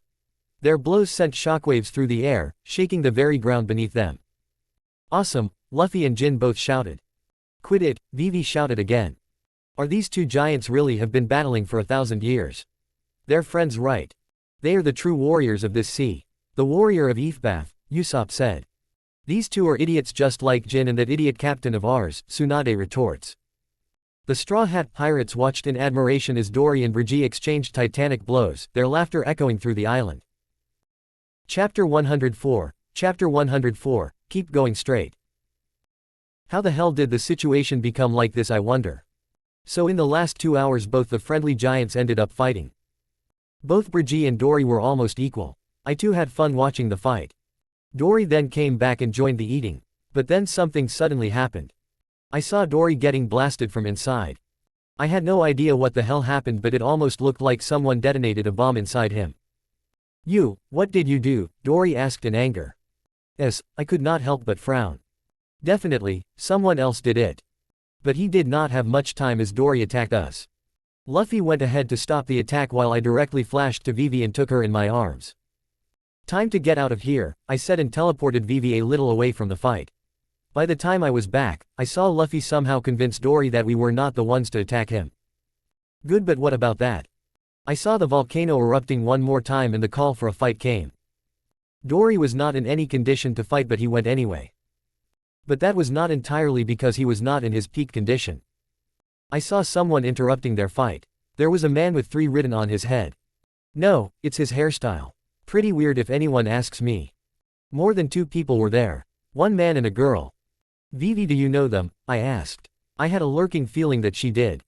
Yes, they are Mr. 3 and Mr. 5 with his partner Miss Valentine. And if Mr. 3 is here then his partner should be here too, said Vivi. So they are responsible for this. Luffy on the side was already angry and rushing towards them. I sensed Tsunade and others doing the same. I too was angry. Both Dory and Brigitte were good giants. I wanted to fight, but before that, Mr. 3 used his wax fruit and captured Brigitte. I decided to watch what happens after that. I will make you fight. Luffy shouted. Yeah, we can't let them hurt our new friends. Usopp said. And here I thought that I would not get a chance to cut someone until Alabasta. Mr. 3, with his candle-based devil fruit powers, began to create an army of wax soldiers, which attacked in waves. Mr. 5, the human bomb, grinned and ignited his fingers, sending explosive projectiles toward the Straw Hat Pirates. Luffy leapt into action, his rubbery limbs extending to reach Mr. 5. With a devastating Gomu Gomu no Gatling gun, he pummeled the explosive foe into submission. Usopp, on the other hand, used his incredible sniping skills to incapacitate Miss Valentine. A well-aimed pop green ensnared her, rendering her immobile. Zoro faced off against Mr. 3. Their swords clashed, and the clanging of steel echoed through the desert. Mr. 3's wax powers gave him an edge, but Zoro's supreme swordsmanship prevailed. With a powerful onigiri, Zoro cut through Mr. 3's defenses and sent him sprawling. However, as the battle raged on, Mr. 3 created an enormous wax dome, trapping Nami, Vivi, and Zoro within. The trio struggled against the rapidly hardening wax, but their efforts seemed in vain. Zoro, Nami, Vivi, Luffy shouted. We've got to help them. But how? Usopp said. Well, guess it's time for me to act. I saw Tsunade was planning to act as well. Lady Hokage, you handle the girl. Leave the 2 weirdos to me, I said and smirked. I did not wait for a reply and directly came close to Mr. 5. The speed was so fast that he did not react at all. Recoilless, I said and sent the Mr. Explosion flying right back. That will take care of that guy for the time being. Cool, Luffy and Usopp said. Even Zoro, Nami and Vivi from the side were a little shocked at how fast I was. It might be the right time to tell that they have never seen me fight before. What, but how? Miss Valentine said. You should care more about yourself, Missy. Tsunade appears instantly in front of Miss Valentine and punches her to the kingdom come.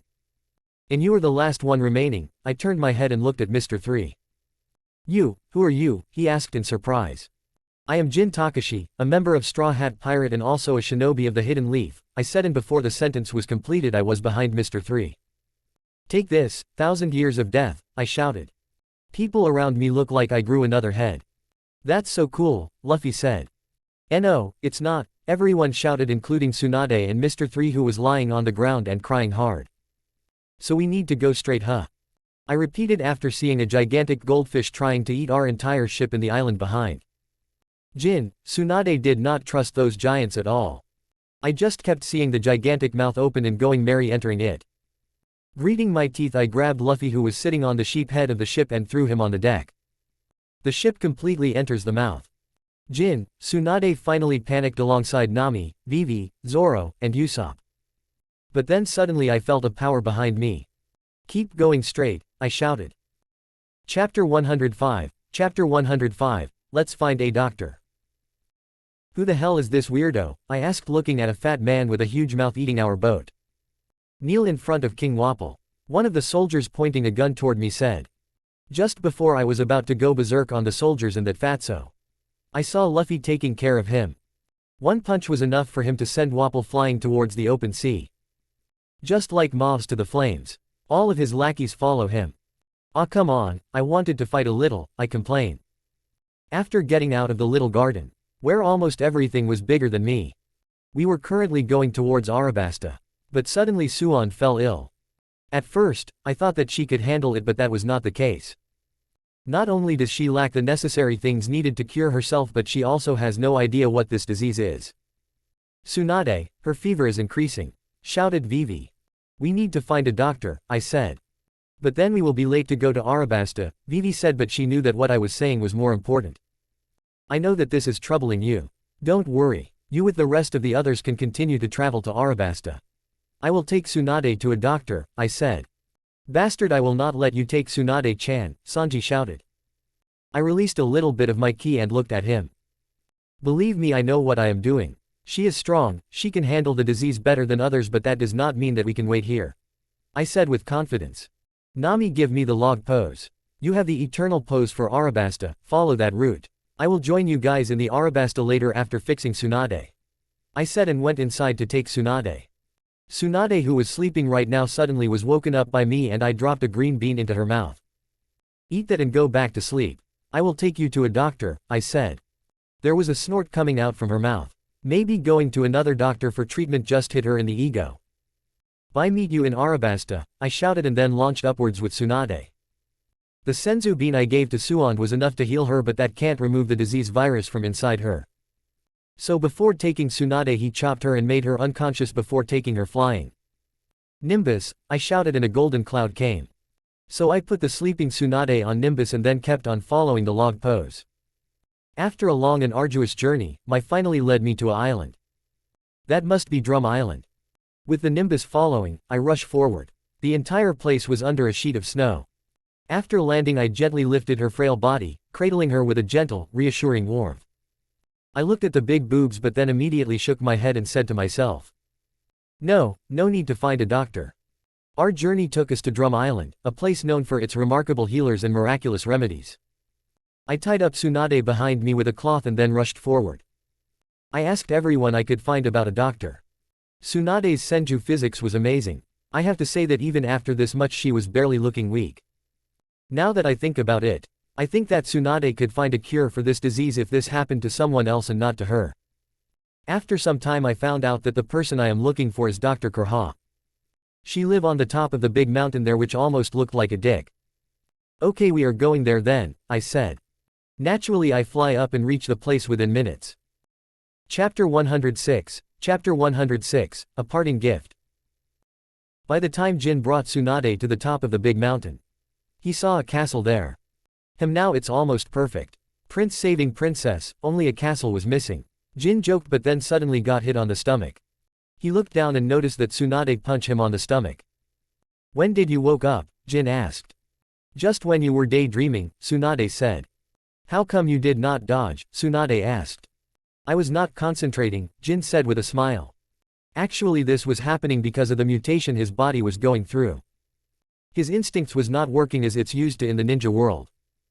The mutation itself have completed according to Tei's system, but apparently, it will take some time for his body to adapt. "What are we doing here?" Tsunade asked. "Finding a doctor for you, princess," Jin said with a smirk. Another punch came, but this time he dodged it. "I am all right," Tsunade said. "Sure you are," Jin replied and slowly pushed Tsunade back. Tsunade, already not as weak as Nami was in the anime, but still the disease has taken a toll to her body. She fall back on her big fat butt. "See, can't even keep your balance," Jin said with a smile. Bastard, is this how you treat a sick person? Tsunade roared, but surely she lacked her normal fierceness. So you agree with the fact that you need medical assistance? Good. Not come on, we better find this Dr. Kurha fast and treat your disease. Jin said and pulled Tsunade and hold her on a princess's carry. Princess, Jin said with mock laughter on her face. Bastard, Tsunade said, but there was no more resistance as she did not have enough strength to fight Jin. She just rests her head on Jin's broad chest and closes her eyes. You did not do anything when I was sleeping, right? Tsunade asked. Nothing except fondling your breasts, kissing you and sticking my dick a little. But I promise, only a little, Jin said. He found Tsunade biting her on his left shoulder and grabbing his neck. Oi oi, I am joking. You know that I will never do that, right? Jin had sweat already appeared as the murderous aura appeared on Tsunade. Even Tsunade knew Jin that he would never do that. He already had too many chances to do something like that but never done it. In fact, considering his character, he rather spank her when she is awake and fully capable of beating him and then dodge her country-leveling attacks for the entire day than do something to her in her weak and vulnerable state. She knows that because he actually did that once.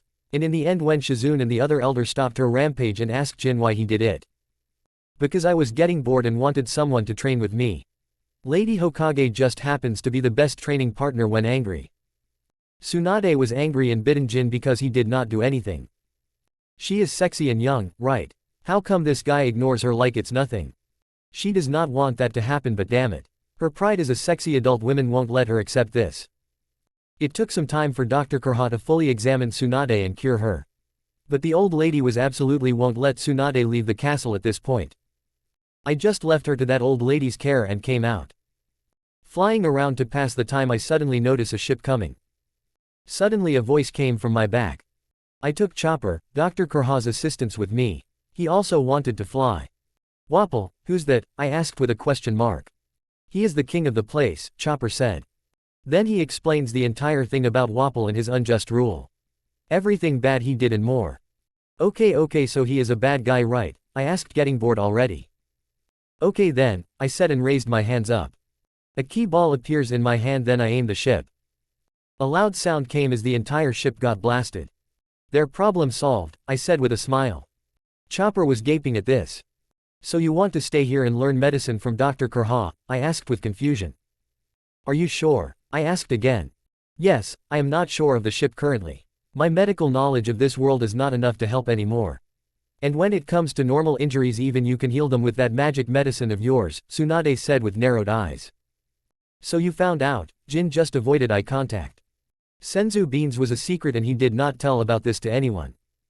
One was enough to bring back all the lost strength for Tsunade.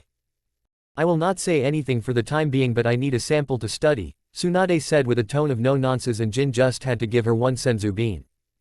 Alright then, I will pick you up after some time, I said and smiled. There was a smile on her face as well. Although she did not particularly like this world, she knew that she couldn't help anyone if she didn't even know about this world and medical knowledge. Thus she asks Dr. Kurha to teach her. Jin was about to get going, but then suddenly he looked back at Tsunade and said. What? Tsunade sounded confused and looked back. Jin at this smirking, his eyes fall on her big fat butt. Here is the parting gift, Jin mutters, and then. Tsunade eyes widened and a current rang inside her.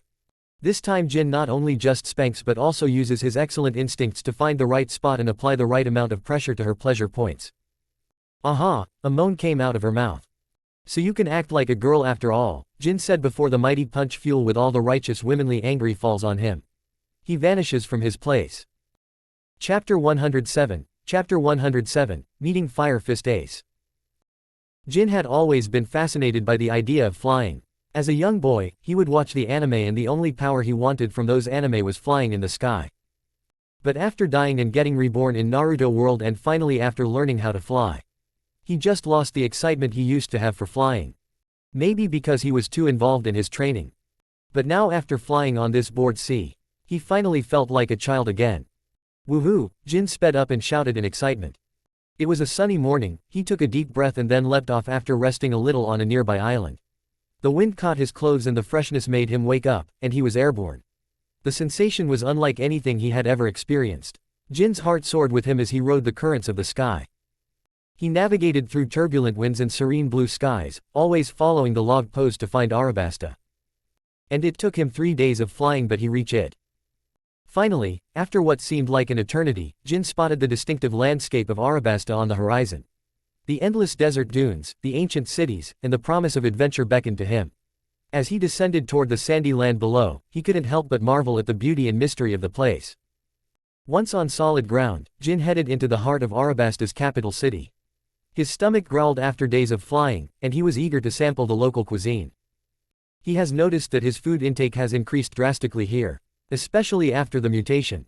Inside, Jin settled at a table and ordered a hearty meal of local dishes, savoring each bite as he indulged in the flavors of Arabasta.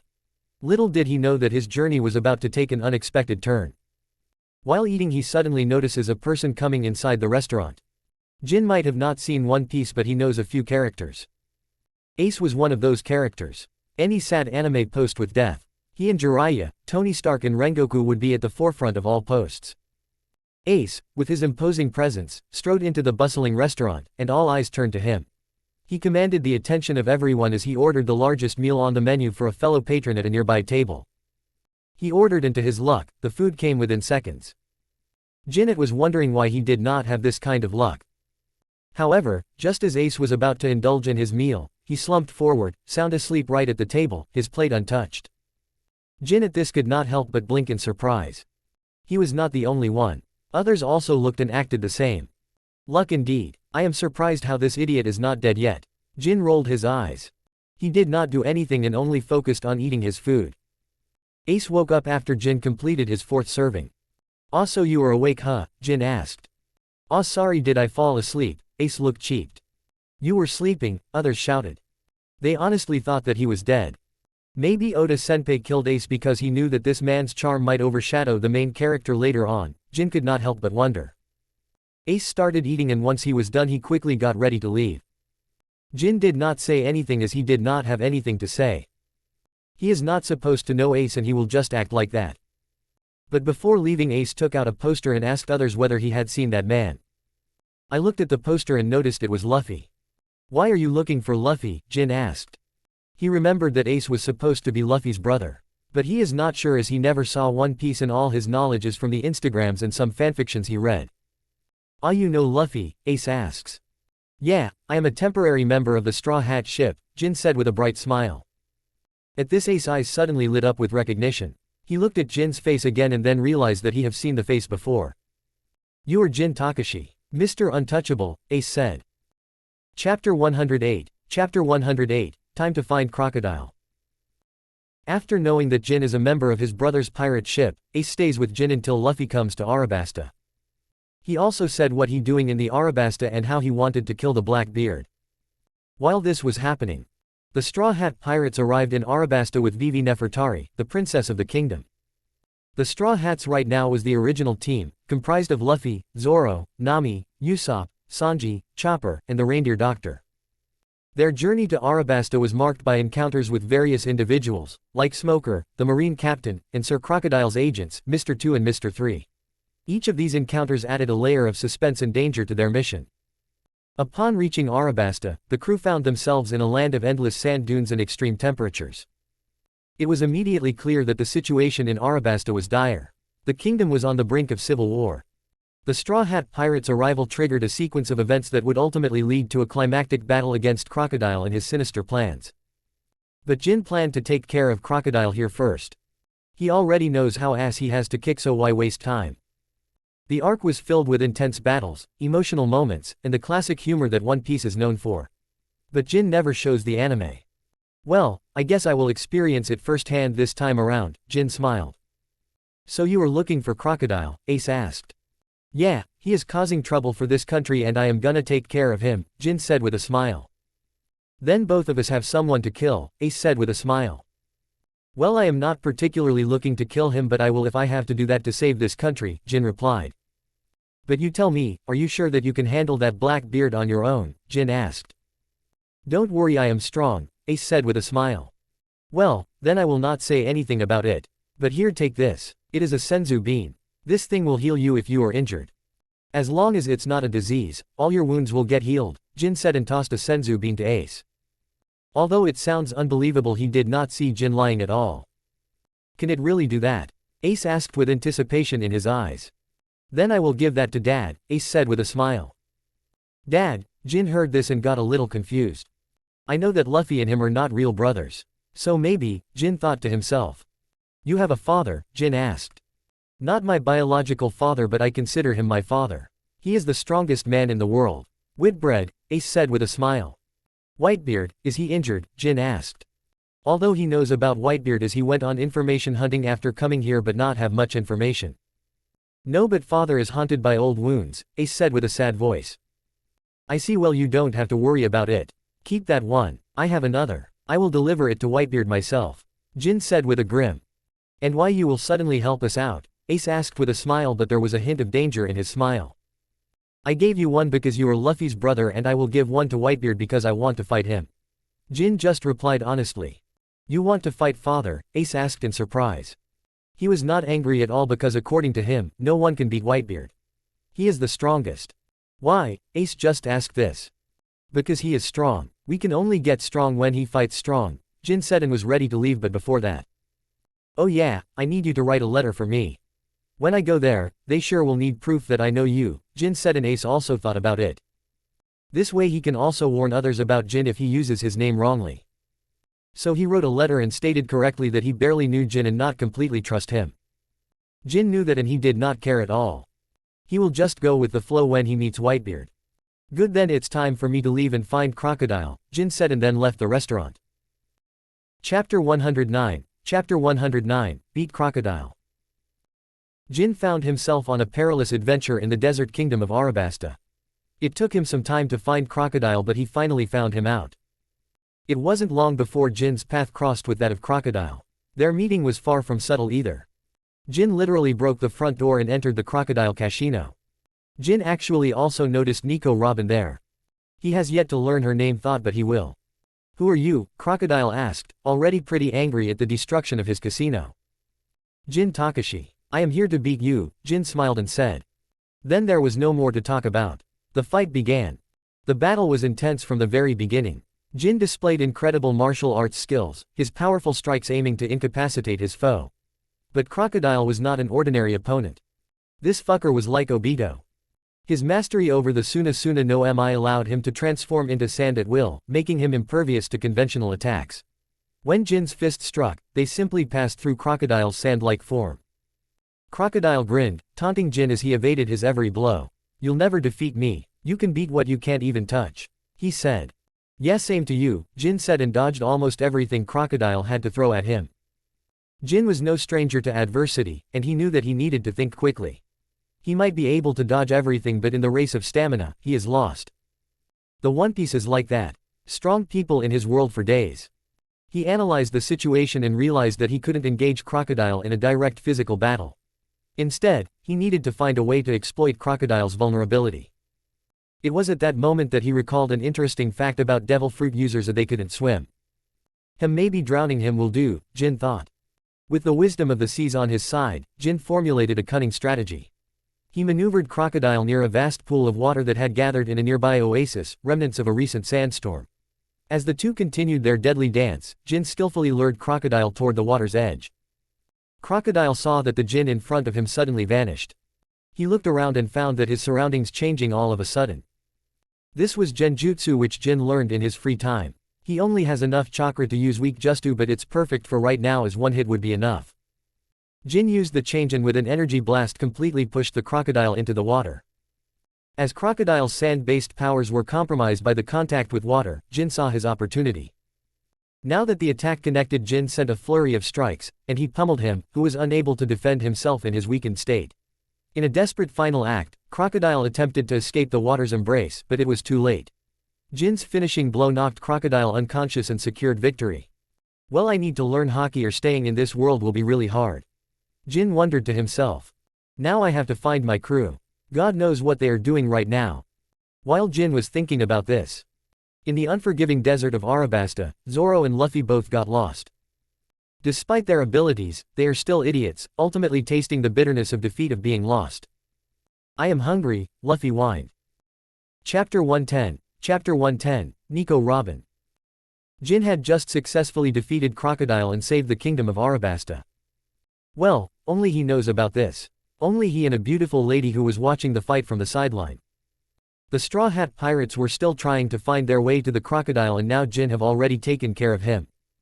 Hey, beautiful lady, remember me? You told me that you will tell me your name the next time we meet. Well, here we are, Jin said with a smirk. Robin looked up, her enigmatic smile playing on her lips. She actually did not like telling her real name to others because that's the name of the devil according to the Marines.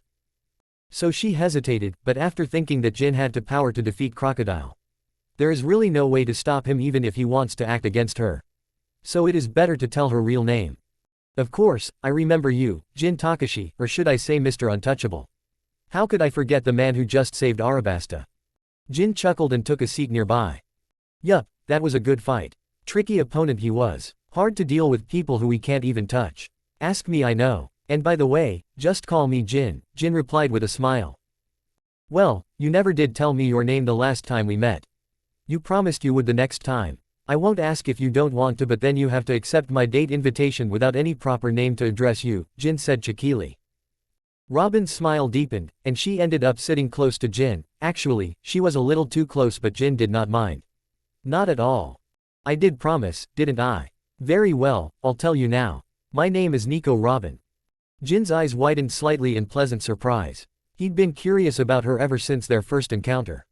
But after hearing the name, he suddenly remembers the name. Nico Robin. Actually, he had some doubts that he knew the person. But no matter how much he tried, he just could not remember her name. Nico Robin, huh, that's a beautiful name. It's a pleasure to finally know your name, Robin. And it's a pleasure to finally share it with you, Jin. You've certainly made an impression on this journey. Tell me why someone so strong like you is traveling with the Straw Hat? She asked in curiosity. Haha, just because he is a good man. Not like a pirate. I don't like pirate either. But he is different. Everyone that ship is different. Jin laughs. Of course, they are different. It's the protagonist team. They have to be special, right? So that now I know your name, I will officially ask you to go on a date with me. What you say? I am not sure. We just met, you know. Are you seriously expecting me to accept your date offer? She asked with a tone of teasing. Jin just smiled and nodded, his eyes reflecting his own sense of wonder. But it's also fine if you don't accept the offer. I will just have to ask you until you do. Jin just smiled at this. Well then maybe I have to think about this situation a little, Robin just replied and smiled. When finally all the members of the Straw Hat Pirate arrived, they could not believe what they were seeing. Bastard, what are you doing here? Why are you having a candlelight dinner with her? Both Sanji and Nami shouted, but for obviously different reasons. Sanji muttered under his breath, how can he be so lucky, sharing a candlelight dinner with a beautiful Miss Sunday?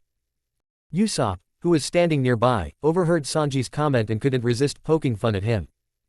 Usopp, Sanji, it looks like Jin and her are getting pretty close. You better step up your game if you want to impress a lady like that.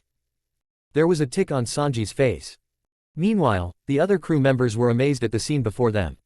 Especially when Jin explains the entire story to them of how he, after finding a doctor for Tsunade, ended up directly coming here and meeting Luffy's brother and then coming here to take care of Crocodile. I can't believe that you took down Crocodile by yourself and actually won. Just how strong are you? Zoro asked. He's a lot stronger than we thought. Maybe we can use this deed of his to extract some money from the king here. Name sneakers a little. Luffy, however, was a different story. The rubbery captain couldn't hide his disappointment as he watched Jin and Robin, his eyes filled with a mix of envy and frustration. I wanted to beat Crocodile. That was supposed to be my fight. He complained. Then the next moment there was a fist from Nami on his head. Nami tried to console Luffy. In her own way. Luffy, don't be so upset. Jin did an amazing job. We should be happy for him. The sweat and devilish smile was always there. Luffy grumbled but eventually conceded, realizing that Jin's victory had helped. But maybe the most surprised was Vivi. Tears welled up in Vivi's eyes. Her voice quivered with emotion as she approached him. Jin, you did it. You saved Arabasta, she said. Jin turned to face Vivi, his eyes reflecting the gratitude he saw in hers. The relief in her voice resonated with him, and he gave her a reassuring smile. Hey, why the tears, princess? Did we not tell you that we will save your country? We just did that, he said and rubbed Vivi's hair. But then quickly turns back to Robin. Give the girl you are dating your attention. Especially when more girls are there.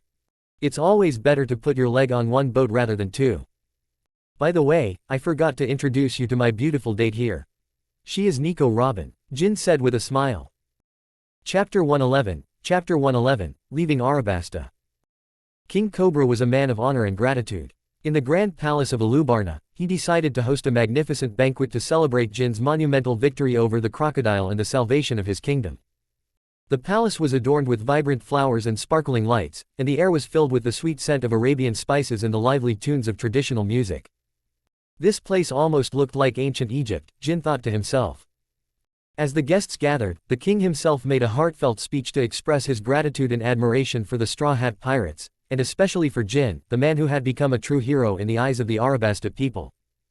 I saw many local women looking at me with stars in their eyes. I almost remember the day when I won the war for the ninja world. King Cobra stood before the gathered crowd, his voice filled with pride and gratitude. Ladies and gentlemen, esteemed guests, and the valiant Straw Hat Pirates, today, we celebrate not only the salvation of Arabasta but also the incredible heroism of our friends. Thanks to their bravery and determination, we have overcome the darkest of times. The guests erupted in applause, and King Cobra continued, his eyes reflecting sincerity. But above all, I want to express my deepest gratitude to Jin Takashi, the man who faced the ferocious crocodile and emerged victorious. He alone beat one of the warlords of the sea. Our debt to him is immeasurable. Jin, standing humbly amidst the applause, nodded with a warm smile, acknowledging the king's words. I might really have become a celebrity if only I said in the ninja world. But the stupid author had to drag me here, Jin muttered to himself. Today, we celebrate not only a victory but also the better future of our kingdom. And then the food finally came. Jin, Luffy, Zoro and pretty much everyone else immediately became hooligans and devoured the food like there was no tomorrow.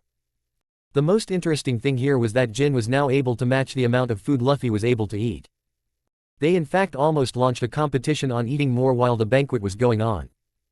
As the banquet celebrating Jin's victory and Arabasta's salvation continued, the Straw Hat Pirates sat at a long table, their eyes gleaming with anticipation as the delicious dishes were brought out. And then, with lightning speed, they pounced on the food, devouring it in a manner that left everyone stunned. Luffy's rubbery arms reached out like whips, grabbing plates of food and stuffing his mouth.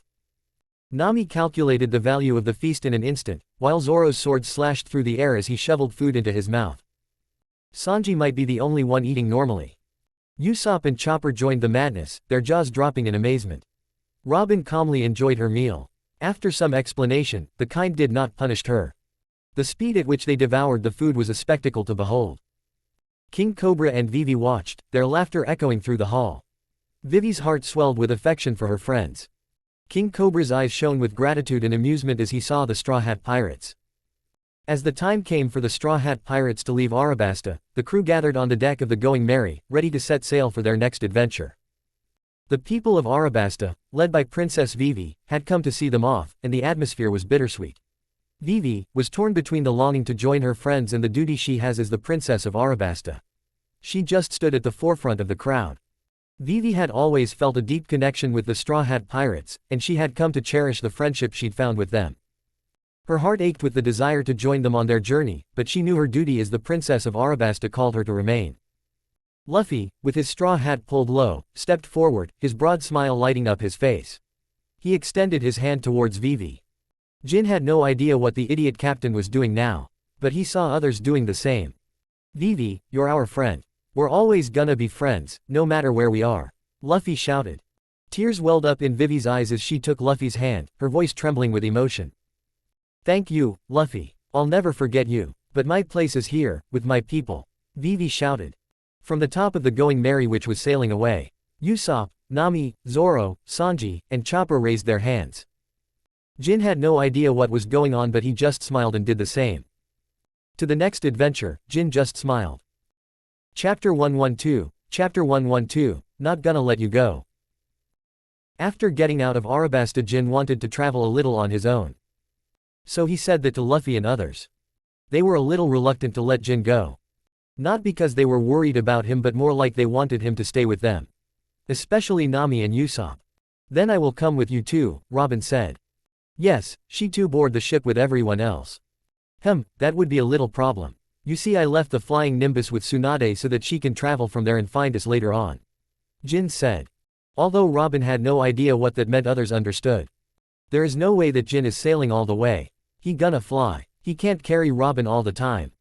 As the Going Merry sailed through the calm waters of the Grand Line going to the next island after Arabasta, the Straw Hat Pirates found themselves facing a dilemma.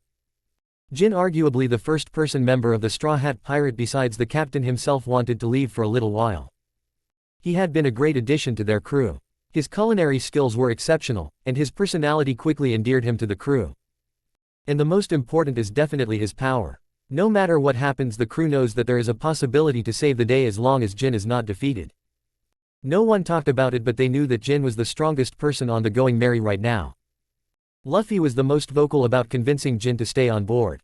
With his straw hat pulled low over his eyes, he wrapped around Jin, sticking to him like a rope, not letting him go. "Jin, you can't leave us now. We are going to travel the Grand Line together, and we need you here. Besides, your food is the best beside Sanji. Not to mention you are very strong," Luffy said, his eyes shining with determination. Nami joined the conversation, her calculating mind already thinking about the practical aspects of losing Jin at this point. Just thinking about all those marines coming after them after Jin took care of Crocodile, she just shivered and said, "Jin, you know how much we rely on your skills. Without you, what will happen to us? A weak and innocent girl like me. What if some pirate catches me?" Nami said with her eyes big, trying to seduce Jin. Jin at this just rolled his eyes and only sighed to himself. Usopp added his voice to the chorus of persuasion. He too is quite a coward. "Jin, think about all the adventures we're going to have. You don't want to miss out on all the incredible stories you'll be a part of if you stay with us." But the person most vocal might be Robin. She approached Jin with her usual calm demeanor. "Jin, your presence has had a significant impact on the dynamics of the crew. Not to mention I joined the group because of you. If you are going, then I will be going with you as well," she said, and at this time Jin noticed the twisted face of Sanji. Jin looked around at the earnest faces of his friends and comrades. "Geez, I am only going out for a little while." Jin could not do anything but sigh. He had formed a bond with each of them during their time together, and he was touched by their words. However, he had his own dreams and aspirations, and he needed to follow his path. All right, I will stay for the time being, but remember that I will go on a journey later on. I am not going permanently anyway. I will come back." After Jin's announcement that he had decided to stay with the Straw Hat Pirates and continue his journey with them, the crew was overcome with joy and relief. Luffy, with his infectious enthusiasm, led the charge in turning the Going Merry into a festive party scene. He shouted, "We're gonna have a celebration, Sanji, bring the meat." The crew members cheered in agreement, and the ship was soon filled with laughter, music, and dancing. Both Nami and Usopp at this just sigh. Sanji and Zoro did not see any particular emotion, but there was a little smile on their faces. Even Sanji's face. Jin just shook his head and only thought about what he would be doing after this. He also has to bring back Tsunade after she is done learning from Dr. Kurha. "Alright then, let us move towards the next island," Jin said, and everyone at this just cheered. "I better go traveling after I get the Nimbus anyways," Jin just thought to himself. Chapter 113. Chapter 113, Sea Behemoth. As the Straw Hat Pirates approached Jaya Island, more and more people wanted to get out of the ship and just eat something. Thanks to Luffy, the food in the ship was empty long ago. It was Jin who had extra food, and only because of him did the Straw Hat survive. The Going Merry sailed onward, with Nami expertly navigating the ship, Robin absorbed in ancient texts, Sanji preparing the day's meal, Usopp crafting new gadgets, and Zoro, as usual, napping. Suddenly, the sky was filled with a deafening roar. A massive ship, seemingly propelled by a powerful force, hurtled from the heavens. The crew watched in shock as it plummeted towards them, casting an ominous shadow. After all the shock and panic, their curiosity piqued. The crew decided to investigate. "Man, I am starting to hate this unpredictability of this world. Next, I would like it go to a world which I already know," Jin mutters. At this suddenly a system notification arrived. Jin wanted to read it but could not because soon the crew member started to talk about the sky. Jin, ever eager for adventure, readied himself and immediately put the notification away. Luffy cracked his knuckles with a grin, Nami prepared her navigational tools, and Robin unfolded the entire story behind Sky Island. This led them to search for the drowned ship. Usopp came up with an idea and then made a scuba diving suit. Great, Jin just rolled his eyes. This led Zoro, Luffy, Sanji and Jin to go underwater and find anything from the old ship. But then a strange pirate ship came there, and the person captain there was an ape. Later Jin with other boys who went scuba diving found an ape there, and for some reason, Luffy became quite a good friend with him. But in the end, the fight happened and all of them had to go back to the surface. Jin also notices that for some reason a giant-ass turtle appearing there. He thought a little and tried to compare the size of this turtle with the one big turtle from the shinobi world. They all were about to get out of this situation, but then something happened. The place started to darken and the bright blue sky suddenly dimmed. Jin looked around and noticed that the place was full of dark clouds. Jin looked around, trying to understand what was happening, but then suddenly his instincts made him feel the danger. He swiftly turned his head and saw 3 gigantic shadows. "Sea behemoths," someone shouted, and Jin for the first time had nothing to say. He just kept on looking at the huge shadow. His mouth was open, trying to understand the situation. "That thing, what is that thing? That is 100 times bigger than the Biju. Even the 10 tails is nothing against this," Jin mutters. By this time everyone in the ship already started paddling away from the sea behemoths. "Jin, what are you doing? Help us," shouted Nami. Jin by this immediately became sober and then directly raised his hands. "Without ultra instincts only this technique can help me now," Jin mutters. Although everyone in the ship was trying to make going Mary sheer away from the sea behemoths, it was really hard. The undercurrent was making it impossible. "Please lend me your power," Jin shouted, keeping his hands up and still looking at the approaching sea behemoth. They were so big that even when they were hundreds of kilometers away from them, it still looked like a towering mountain. Quick, need more power," Jin said. "Jin, what the hell are you doing? Quick, help us out," Nami and others shouted, but Jin knew that considering the speed of the current, there is no way that they could outrun those big sea behemoths. Jin just kept on gathering more and more power. "Come on, I am almost there. This might not kill, but it's gonna hurt and give us enough time to escape," Jin thought to himself. "Jin, help us please." Almost everyone at this time was afraid as the gigantic sea behemoth was almost caught up to them. "What do you think I am doing?" Jin shouted back and immediately flew up. No one thought that Jin was running away. They at least had this much trust in him. But that does not mean that they did not curse him internally. When Jin flies up, they all also look up and notice something very interesting. There was a blue sun there in the sky. "What is that?" someone asked. "I don't know," Nami replied. Jin just came near the human-sized spirit bomb, which was much smaller than what Goku used on Buu, but still, this will do in his understanding. Chapter 114, Bellamy Pirate. Jin never got a chance to use the spirit bomb before. Although he had practiced this technique, the problem is that without any evil power to target, he couldn't see whether the spirit bombs worked or not. So Jin just prayed that this would work. "Spirit bomb," Jin shouted and threw the giant bomb towards the upcoming sea behemoth. There was no problem with targeting. No one can miss a big target like a sea behemoth. All the members of the Straw Hat Pirate watch the spirit bomb go towards the upcoming sea behemoth, and then the explosion follows. Everyone's eyes were widened to the extreme.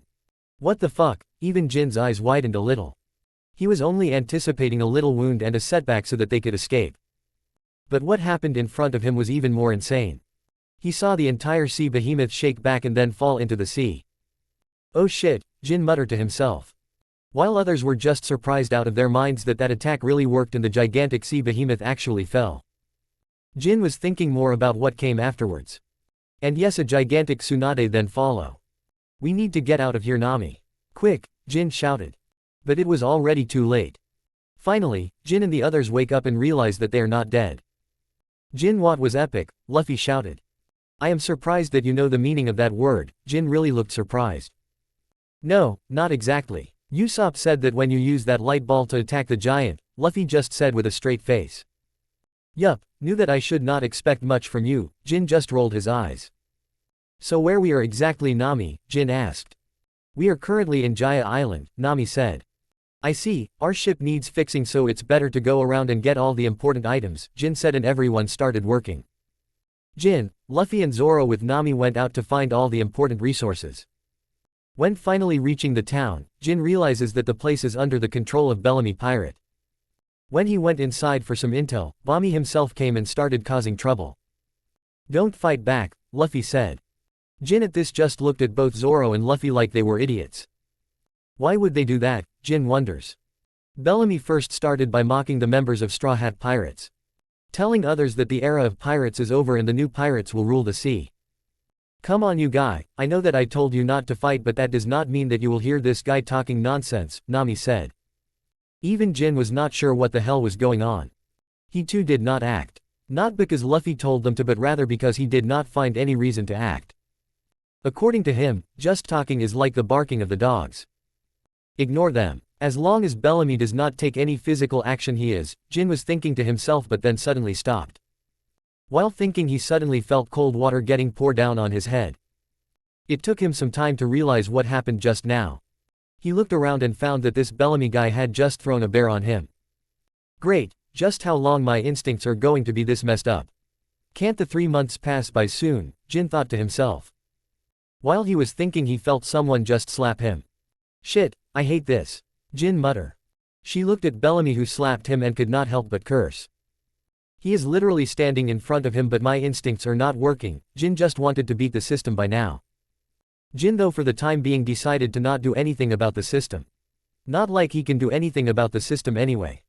He looked up and saw Bellamy kicking and even slapping and throwing food and drink of both Luffy and Zoro. What the fuck are they doing? Jin could only wonder. Jin, even you are not fighting back. At least dodge like you always used to dodge Tsunade's punches, Nami shouted. I am not sure about this weird One Piece logic. I am just gonna follow the teaching of our Vegeta-sensei. As long as others don't exist to anything to say, Jin just muttered and smiled. Chapter 115. Chapter 115, Have you ever seen death? Bellamy pirates were causing their usual ruckus at a local bar. His crew was reveling in the chaos they created, and the patrons were in a state of pandemonium. Maybe he thought that he could bully the Straw Hats. And in certain aspects, he could have if only Jin was not there. In the anime, neither Luffy nor Zoro acted against Bellamy, but Jin was different. He solely believes in the ideology of the first and talks later approach.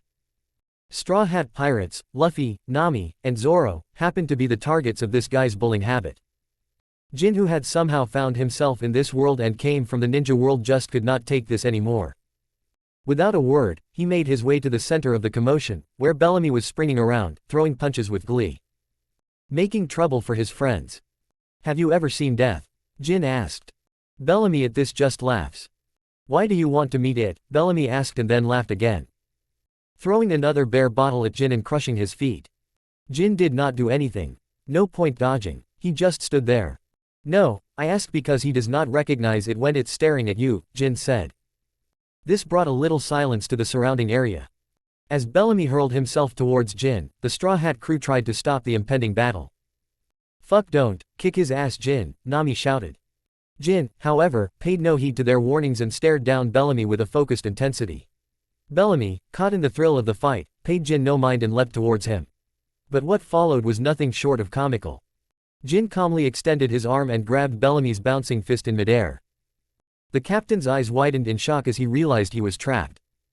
With a smug grin, Jin almost looked like a devil and began to deliver a barrage of punches, each one faster and more powerful than the last. Bellamy's spring body was no match for the overwhelming strength of Jin. Say, are you feeling the new era coming yet? Shouted Jin while delivering all kinds of punches and kicks towards Bellamy. Luffy, Nami, and Zoro could only watch in awe as Jin toyed with Bellamy, who was struggling to break free but couldn't.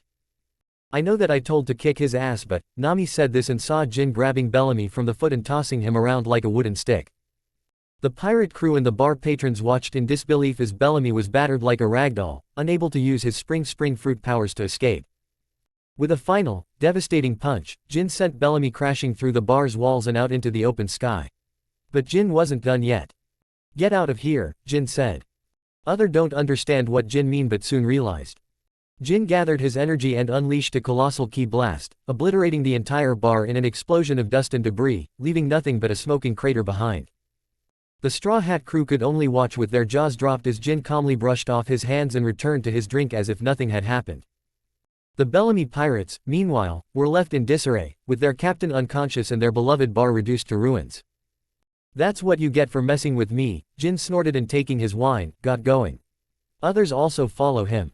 At this time only someone realized just who actually Jin was. That's, he is the untouchable, Mr. Untouchable. Then the bounty price was revealed and everyone was shocked. After making a little ruckus, the entire team finally reached the house of Monk Black Cricket. All the other things were exactly like the anime from that point onwards. The only difference was that Jin and the team did not meet Blackbeard. In the end, the preparation to go to the Sky Island was started. Chapter 116. Chapter 116. Uplift, Sky Island and the Milk Road. The Straw Hat Pirates embarked on a thrilling after taking care of that Bellamy guy for which Jin pretty much destroyed the entire bar. The adventure as they set their course for the fabled Sky Island was located high above the seas. They were going to go there through the uplift current from Jaya, or at least that's what Cricket told them. The crew was in high spirits as they navigated the dangerous waters of Jaya. With the knowledge gained from their time in the island's pubs and taverns, the crew set their sights on the massive knock upstream, a colossal geyser that would propel their ship, the Going Merry, into the sky. Not only the Going Merry was repaired by those 8 months, but they also modified it so that they could go to Sky Island. Among the crew members, it was Nami who was particularly excited about this journey. And that is for a good reason. She herself has seen all the gold in Cricket's house. She had heard tales of vast treasures hidden within the Sky Island and couldn't wait to explore its floating wonders. Zoro was ready to face any challenge the sky had in store. Sanji was more interested in the girls and had no intention of missing out on a sky-high adventure. For academic purposes, of course. Usopp was beside himself with excitement, ready to spin tales of their incredible journey for years to come. Robin was just that, Robin. As the crew sailed into the knock upstream, their ship was launched high into the sky, taking them to Skypia. However, the journey was far from peaceful. They had to contend with aggressive sky sharks, treacherous cloud drifts, and the unpredictable weather patterns of the upper atmosphere. But the Straw Hat Pirates were not ones to back down from a challenge. But the biggest problem was that there was a possibility that their ship flip in the uplift and that's game over. Now that I am talking about adventure, baby, Jin laughed and shouted. But that laugh did not last very long as suddenly everyone went black. Only for them to later realize that they already reached the Sky Island. Once they reached Skypia, the crew discovered a vibrant and unique world, inhabited by the Skypians and the Shandians, 2 rival tribes. The island was divided by a fierce conflict over the land and its resources, with the powerful Skypians residing on the heavenly cloud islands and the Shandians living on the islands below. But that all comes later, as the first thing which happened was to get attacked by someone. A suddenly masked man came and hit Zoro, Luffy and Sanji. The bastard was skysurfing. But not with Jin. When they were there to attack Jin, Jin took out his staff and scored a home run, sending the weird man flying high, and then disappeared. Then the story is very similar to the canon, as they saw an angel who took them to her home and fed them. They offend their local police and finally getting betrayed. Finally, Luffy, Jin and Usopp decided to save Sanji, Zoro, Nami and Robin, who went to the Milky Road. As the sun set over Skypia, the tranquil beauty of the White Sea shone beneath the Straw Hat Pirates, casting an ethereal glow on the floating islands. Luffy knew he had to lead the charge, which Jin immediately denied. Not good for public safety. He was soon joined by Usopp and went to find others. Together, they made their way to the celestial pathway known as the Milky Road. This ethereal road was a celestial highway, formed by the streaming clouds of the White Sea, leading to the endangered islands. The trio faced countless challenges along the Milky Road, including navigating through fierce wind currents and avoiding lightning strikes that threatened to obliterate them. Luffy's rubber-like abilities helped them avoid deadly obstacles, while Usopp's sharpshooting skills came in handy in several tight spots. Jin, on the other hand, was the only person who actually had a plan and power to handle anything which comes on this Sky Island. They also meet Shandons along the way before entering the Trial of Balls. "Alright, you two. Don't act like a fool, we are here to save our teammates. If I saw you causing trouble, then I will hit you," Jin said, but none of them were hearing. His eyes twitch but just shakes his head. Chapter 117, Ordeal of Balls and Mantra. As Luffy, Usopp, and Jin ventured further into the mystical Sky Island known as Skypia, they found themselves facing a daunting challenge known as the Ordeal of Balls on the Milky Road. This peculiar trial was designed to test of combat skills in a floating realm high above the blue sea. However, their task became even more challenging when they encountered the Satori and weird fat ball-like man, who possessed the unique ability of mantra, also known as observation haki. Satori was a cunning and agile warrior who could predict his opponent's movements and thoughts, making it nearly impossible for Luffy and Usopp to land a hit on him. As they attempted to attack him with their respective abilities, Satori effortlessly dodged their every move, his eyes constantly scanning for their next action. Jin, on the other hand, notices this weird ability to dodge the attacks. It's just like Ultra Instincts. But that is impossible for someone except him to have Ultra Instincts in this world. And he was right. It was not Ultra Instincts. It was observation haki. And that was his first thought when he saw Satori kept dodging all of Usopp and Luffy's attacks. When it comes to him, he did not like to fight. He wanted to see how Luffy and Usopp did. He will definitely act, but not right now. With their attacks failing to connect, they knew they couldn't defeat him with brute force alone. Usopp came up with an ingenious plan. He suggested that they work together, creating a distraction to disrupt Satori's concentration. Well, concentration really is important for hockey. This might work, Jin thought. While Jin engaged Satori head-on, which was mostly playing along to see whether Usopp's plan works or not, Luffy and Usopp worked in tandem to create an illusion of multiple targets. Luffy moved around the ordeal, while Usopp used his incredible marksmanship to launch an array of projectiles. The chaotic scene they created made it impossible for Satori to predict their movements with his observation haki. Satori, momentarily disoriented by the barrage of attacks and the unpredictable movements, found himself in a vulnerable position. This was the chance that Luffy and Usopp had been waiting for. Luffy launched himself towards Satori with his gum-gum abilities, while Usopp took aim with his sniper skills, targeting Satori's surprised balls. As Luffy closed in, Satori attempted to dodge his attack, but the distraction provided by Usopp's well-aimed shots disrupted his concentration. Luffy's punch landed, and the force of his blow knocked Satori off balance. At the same time, Usopp's projectiles hit the surprised balls, causing them to explode and further disorient the mantra user. Well, they called in mantra, but in reality is observation haki. The combined effort of Luffy, Usopp, and Jin had finally paid off. With Satori momentarily incapacitated, they seized the opportunity to deliver a finishing blow. Luffy and Jin launched a powerful combination attack that sent Satori flying, leaving him defeated and unable to use his observation haki. Man, that was really smart. I honestly was not expecting that from you two, Jin could not help but say this. Not stop griming, we need to get out of here, Jin said and was about to leave with Luffy and Usopp, but at this time he suddenly remembered something. Oh yeah, if that guy was using observation haki, then I might wanna learn it, Jin thought, and then let Luffy and Usopp go by themselves. He can catch up to them with teleportation anyway. But with that all said, he had to stay here with his fatso until he woke up. Chapter 118, Chapter 118, Enel and Learning Haki. The Milky Road was a mesmerizing cloud formation, a winding path of white puffy clouds that spiraled endlessly into the sky. Luffy and Usopp's voyage after Jin stayed behind with Satori was a thrilling one as they climbed higher and higher, eventually finding themselves soaring amidst the clouds, an entirely new world unfolding before them. As they ventured further into the sky, they stumbled upon Sky Island, a wondrous place filled with strange creatures, unique landscapes, and enigmatic people. But what excited them most was reuniting with their fellow crew members who had reached the island through various means. Luffy and Usopp were joyfully welcomed by Nami, Sanji, Zoro, and Chopper, each sharing their incredible adventures and experiences on the island. Nami had discovered that the Sky Island was just another part of Jaya. The reunion was filled with laughter, tears, and a lot noise, a testament to the bonds of the Straw Hat Pirates. But their joy was short-lived, for they soon learned of a new threat lurking in the skies, Enel, a man with the fearsome Thunder fruit, giving him control over lightning and thunder. News of Enel's destructive power reached the Straw Hat Pirates when Luffy and Usopp came there. It was surprising that no one even asked about Jin, as they already knew that Jin just wandered around all the time.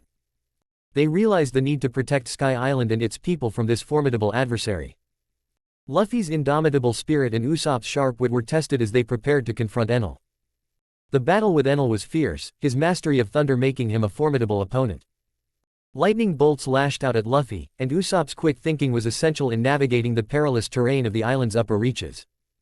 Their friends fought alongside them, with each member of the crew contributing their unique abilities and skills. The only difference here is that Luffy was not exactly fighting there. Apparently, they did not know that Enel was the god they were looking for and was about to go after the god. But that was pointless, as Enel, who is just too much for one in the current Straw Hat Pirate except Luffy and Jin. So taking care of others in the crew was defeated pretty soon. And then Enel ended up kidnapping Enel. After a long and challenging battle, Jin emerged victorious over Satori. Well, the plan was not his, but he would have if he fought really. The priest, defeated and exhausted, lay on the ground, his arrogant demeanor now replaced with humility. It was then that Jin saw his chance to extract information about mantra training. He approached the fallen priest, determined to learn the ancient art. Jin knelt beside Satori, his gaze intense, and began the conversation with a mix of empathy and conviction. You may have lost the battle, Satori, but I believe you can still help me in my quest for knowledge. I seek to understand mantra, the power that you and your priests possess. How can I learn it? Huh, do you really think that anyone can understand the mystery behind mantra? It's the power given by our god Enel. Satori said.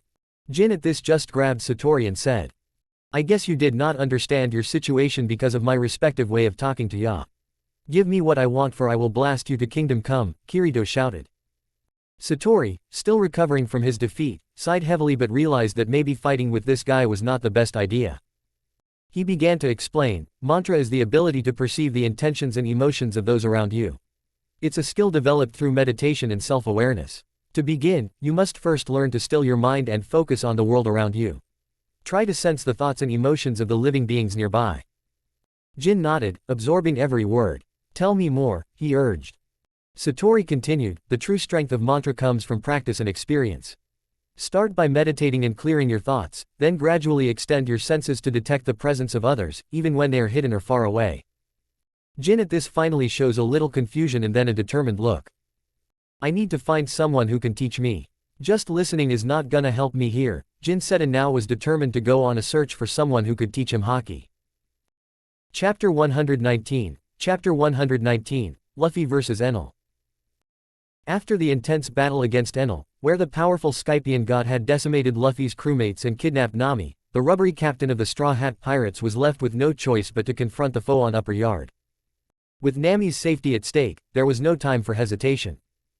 So Luffy was the only one who did not fight Enel because he was trying to find the so-called god to fight him. Acted as soon as possible.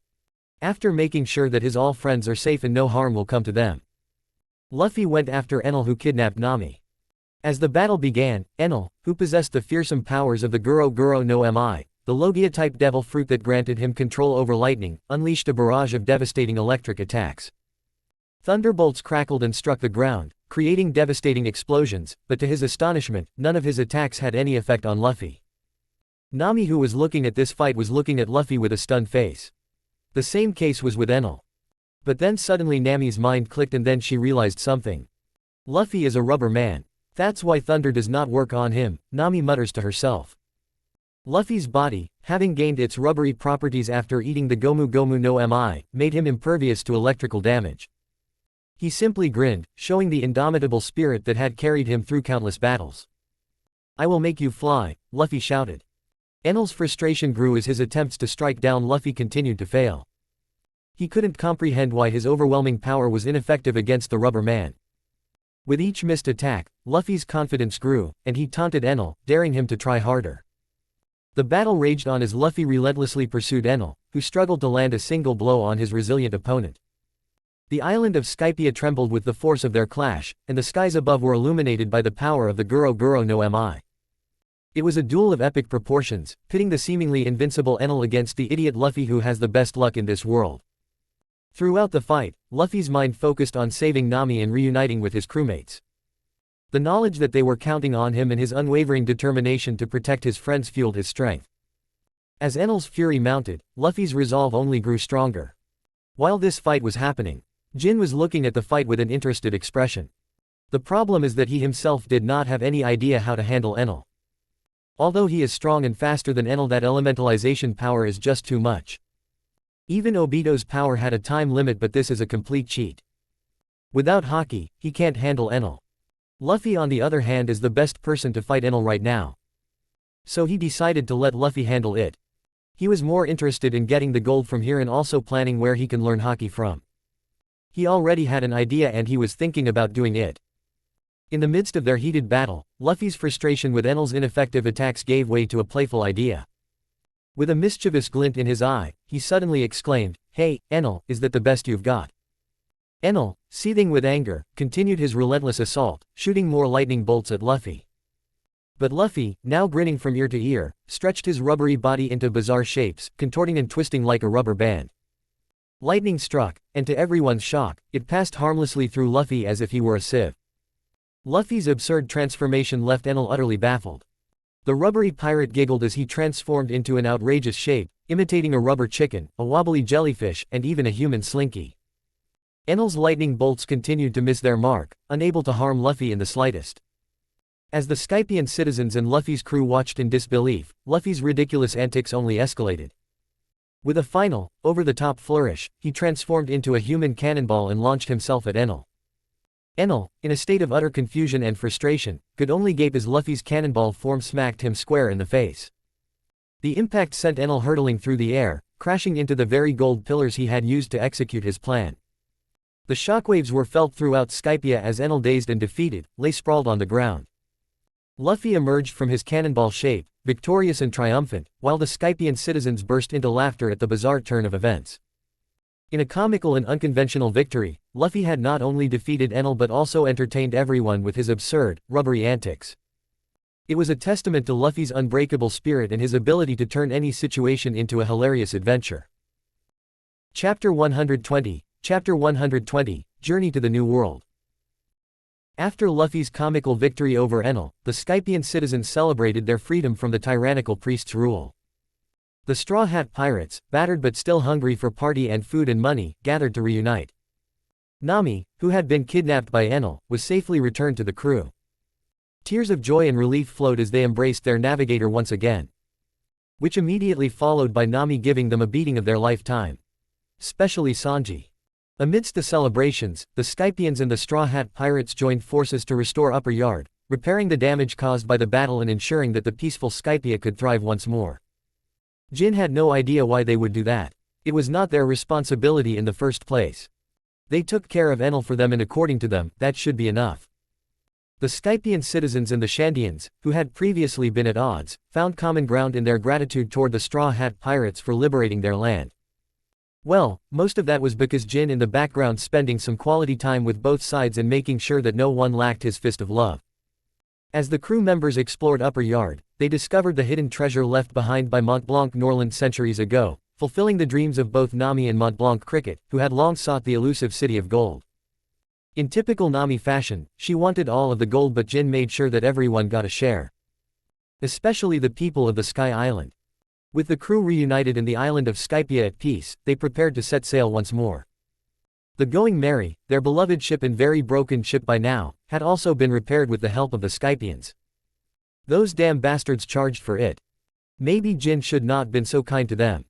Luffy, Zoro, Nami, Usopp, Sanji and Robin were all aboard, ready for their next adventure. Jin, however, was different. As the Straw Hat Pirates were preparing to set sail from Skypiea, the atmosphere was filled with excitement and anticipation. The crew had experienced yet another thrilling adventure, but as the time to leave the island approached, he'd been contemplating his own journey for a while now, and he felt it was time to share his decision with his crewmates. The crew was busy with final preparations when Jin approached Luffy, who was overseeing the loading of supplies. Actually, he was just looking at the food which Sanji restocked, but please don't tell others, onto the Going Merry. With a casual smile, Jin cleared his throat and said, "Hey, Luffy, can we talk for a minute?"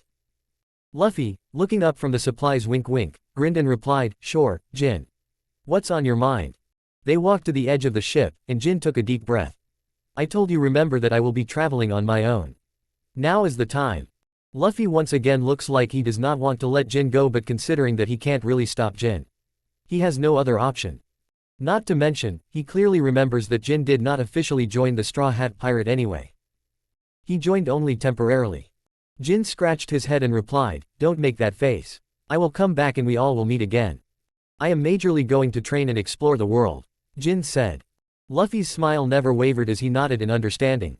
"I get it, Jin. Everyone's got their own dreams and goals. That sounds like an awesome adventure. But, you'll come back to us, right?" Jin was not surprised. Luffy, although an idiot, but does have a brain. He acts like an adult when the situation is right. Jin nodded, his eyes filled with determination. "Of course, Luffy. You guys are my friends, and there's no way I'd forget that. I promise I'll come back and share all the amazing stories with you." Luffy's grin grew even wider, and he clapped Jin on the back. "That's the spirit. You'll come back stronger, and we'll have a feast to celebrate your return." As the news of Jin's decision spread among the crew, they all gathered around. Once they already stopped Jin and now they couldn't, so they decided to offer their support and well wishes. Zoro, Usopp, Sanji, Nami, Robin, and Luffy, along with the Skypiean and Shandian allies, shared their excitement for Jin's journey. It was a bittersweet moment, but the crew knew that this was an important step for their martial arts master to grow even stronger. "So it's time to journey to the new world," Jin muttered to himself, and there is a big smile on his face. Chapter 121, Chapter 121, Finding Whitebeard. Jin had heard whispers of the legendary Whitebeard pirates and their formidable captain, Edward Newgate, for years. But being a Naruto fan, he never even searched about One Piece, let alone see it. So he had no idea about Whitebeards. And naturally finding the Whitebeard pirates was equally hard. Their fearsome reputation had reached his ears through the various tales spun by pirates and wanderers from across the Grand Line. He has been wandering for a week to gather more information on them. Their existence intrigued him, and he was determined to seek them out. Not only did he want to fight with Whitebeards but also learned hockey from them. Although he might not know much, he knows that Whitebeard is sick and he has the means to cure him. In return, a Whitebeard can teach him hockey. Not to mention, he can also save Ace when the time is right if he stays with the Whitebeard pirates. Jin of course was flying all the way. Equipped with this extraordinary ability, Jin embarked on a week-long journey across the vast expanse of the ocean, searching for any leads that might take him to the Whitebeard pirates. The sea was vast and treacherous, and the search was fraught with challenges. These pirates and marines should invent something like GPS already, Jin complains. His flight allowed him to soar over the waves, offering a vantage point that no ordinary sailor could attain. Still, it took time to navigate through the unpredictable weather and the unpredictable nature of the Grand Line. Jin's quest led him to numerous islands, each with its own unique culture and secrets. On these islands, he would gather information, often through covert means. He'd eavesdrop on conversations in taverns and speak to locals in the shadows. It was clear that the Whitebeard pirates were a highly elusive crew, well known for their prowess in battle, and most were hesitant to divulge their whereabouts. But unlike other pirates, a Whitebeard actually is good. More like Luffy than a Blackbeard. In one secluded island tavern, Jin overheard snippets of a conversation that piqued his interest. A group of pirates was sharing tales of the Whitebeard pirates, describing their fierce loyalty, unmatched strength, and their notorious ship, the Moby Dick. One old pirate, with a weathered face and an eye patch, shared a cryptic hint about a remote island that served as a secret gathering place for the Whitebeard pirates. Finally, Jin could not help but sigh. With this newfound information in hand, Jin continued his journey, determined to locate this mysterious island. He had spent days poring over maps, deciphering navigational charts, and learning the secrets of the Grand Line. I should have just kidnapped Nami, Jin muttered and rolled his eyes. The journey was grueling, but Jin's resolve remained unbroken. Finally, after days of relentless searching, he spotted a massive, imposing figure on the horizon. It was a sight to behold, a colossal ship named the Moby Dick, a floating fortress of the sea. He finally found the guy, Jin muttered and rushed forward into the area. As Jin approached the awe-inspiring vessel, his heart raced with anticipation. As the towering figure of the Moby Dick sailed through the Grand Line's turbulent waters, a sense of anticipation hung in the air. The crew members went about their business, not suspecting that an unexpected visitor was approaching. Amidst the bustling activity on deck, the ever-observant Whitebeard, Edward Newgate, happened to glance skyward and caught sight of Jin, soaring gracefully through the skies with an air of effortless confidence. "Ooh la la la la la la la," Whitebeard suddenly laughed. Whitebeard's bushy mustache twitched in mild surprise, and his experienced eyes narrowed slightly as he watched the figure draw nearer. With a faint chuckle, he turned to his co-captains and sons, who were gathered nearby, and spoke in a casual but intrigued tone. "Well, would you look at that? We have a visitor, and it seems he's got a unique way of making an entrance." Whitebeard's words were tinged with curiosity, and the crew exchanged glances, equally intrigued by the unusual sight. Although Whitebeard did not know Jin, he hardly cared. For him, the strongest man in the sea. Nothing is troublesome. Well, nothing but thousands of marines who want to kill him and a certain idiot backstabbing son. Everyone after hearing Whitebeard's kept looking around but did not find anyone. But those who had the observation hockey master were able to sense Jin coming, and this made even them surprised. "He is flying," someone said in surprise. Chapter 122. Chapter 122, Heal Whitebeard and Learn Hockey. "Yo," Jin said as he came hovering above the Moby Dick. Well, that only lasted for 5 seconds as someone from Whitebeard's pirate immediately shot at him. Jin of course was able to dodge the bullet. He was not expecting hospitality right off the back anyway. "Who are you?" someone who Whitebeard's pirate asked. He had 2 swords. Jin had no idea who that guy was, but he smiled and said, "I am Jin Takashi. You might have heard about me and my bounty. Right now it should be enough to at least a big pirate group like you should take a look at it, right?" Jin asked. They did not respond directly. "Anyways, I am here because I have a proposition for all of you," Jin said after seeing that none one is answering him. What proposition? Marco was the one who asked this. I will naturally tell you, but before that, you should read this letter. It's from Ace, Jin said and then tossed the letter to Marco. Ace, you know Ace? He asked. Jin could also feel that Whitebeard was also very interested. I met him once and my current captain is his younger brother. Straw Hat Luffy, if you know him. Luffy, yeah, Ace told me about him, Marco said. 1 minute, if you are from Straw Hat Pirates then you should be, someone said. Mr. Untouchable, said Vista.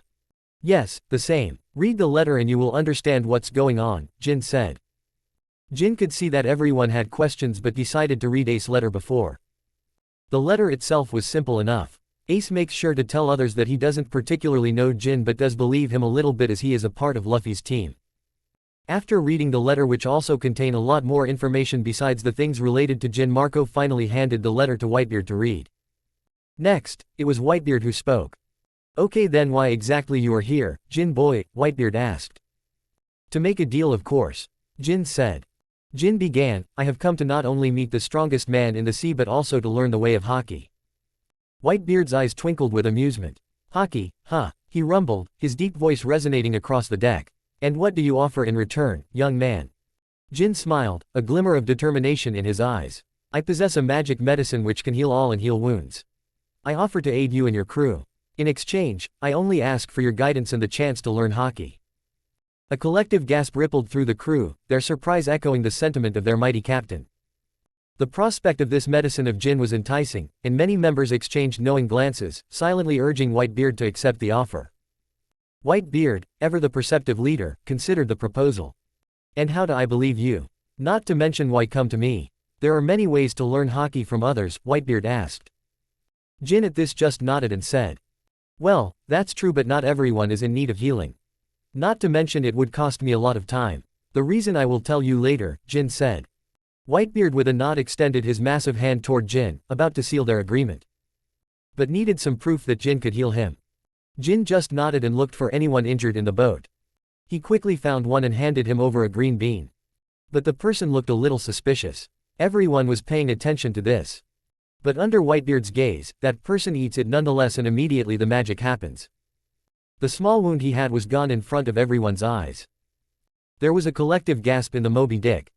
Ooh la la la la la la. And Whitebeard's laughs. Very well, he said, you have a deal, young man.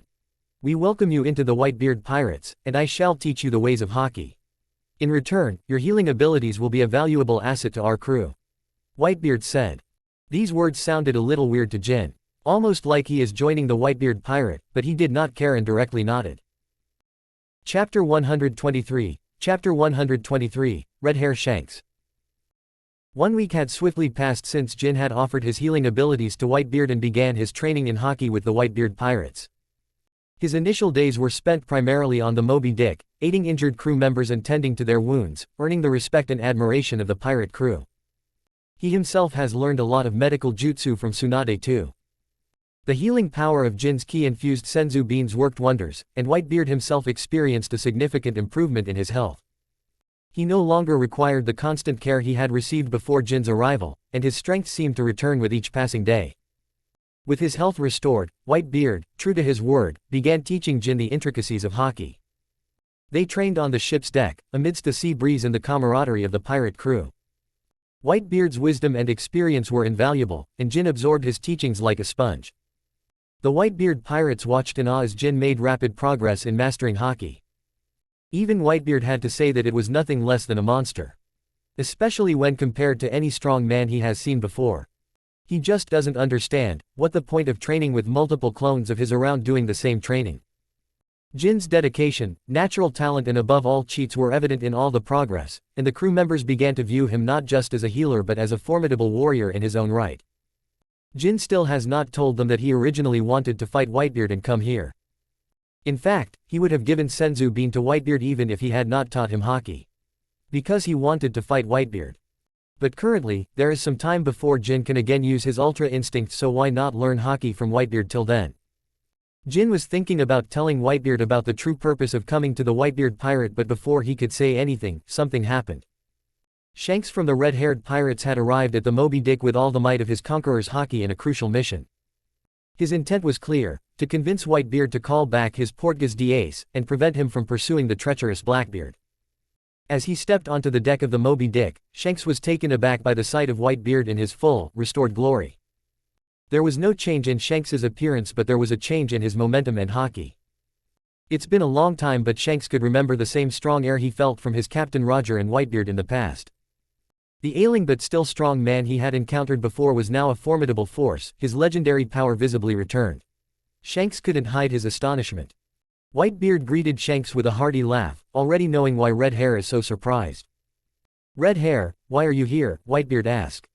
Honestly speaking, he wanted to fight with Shanks after getting healed, but he remembered that his body still needed time to fully heal. And so he decided not to actively seek a fight. Jin, on the other hand, had nothing to say. He had no opinion on Shanks. He did not know him enough to form any opinion. Well, he too wanted to fight with him, but Jin still had not regained his previous power yet, and thus he needed to wait. Later, everything was very similar. Just like in the anime, Shanks expressed his worries and Whitebeard's hardly cared. Whitebeard attacks Shanks and the sky really folds in half, which was pretty cool to Jin. "Alright, back to the grind," Jin said and went back to learning hockey. Multi-Shadow Clone Jutsu. Chapter 124, Chapter 124, Ace Execution in Paradise Herb. The news of Portgas d'Ace's impending execution had reached the Whitebeard pirates like a thunderclap. Jin knew that Ace was killed, but he long forgotten how and why. The news spread through the crew like wildfire, igniting shock, anger, and despair among the powerful pirates. Whitebeard, whose strength had been newly revitalized by Jin's healing abilities, stared at the letter bearing the grim tidings. "Oh, those Marines are so screwed now," Jin just giggles at this. A little giggle from Reader-san will also be appreciated. His expression shifted from a mischievous smile to a dark, steely resolve.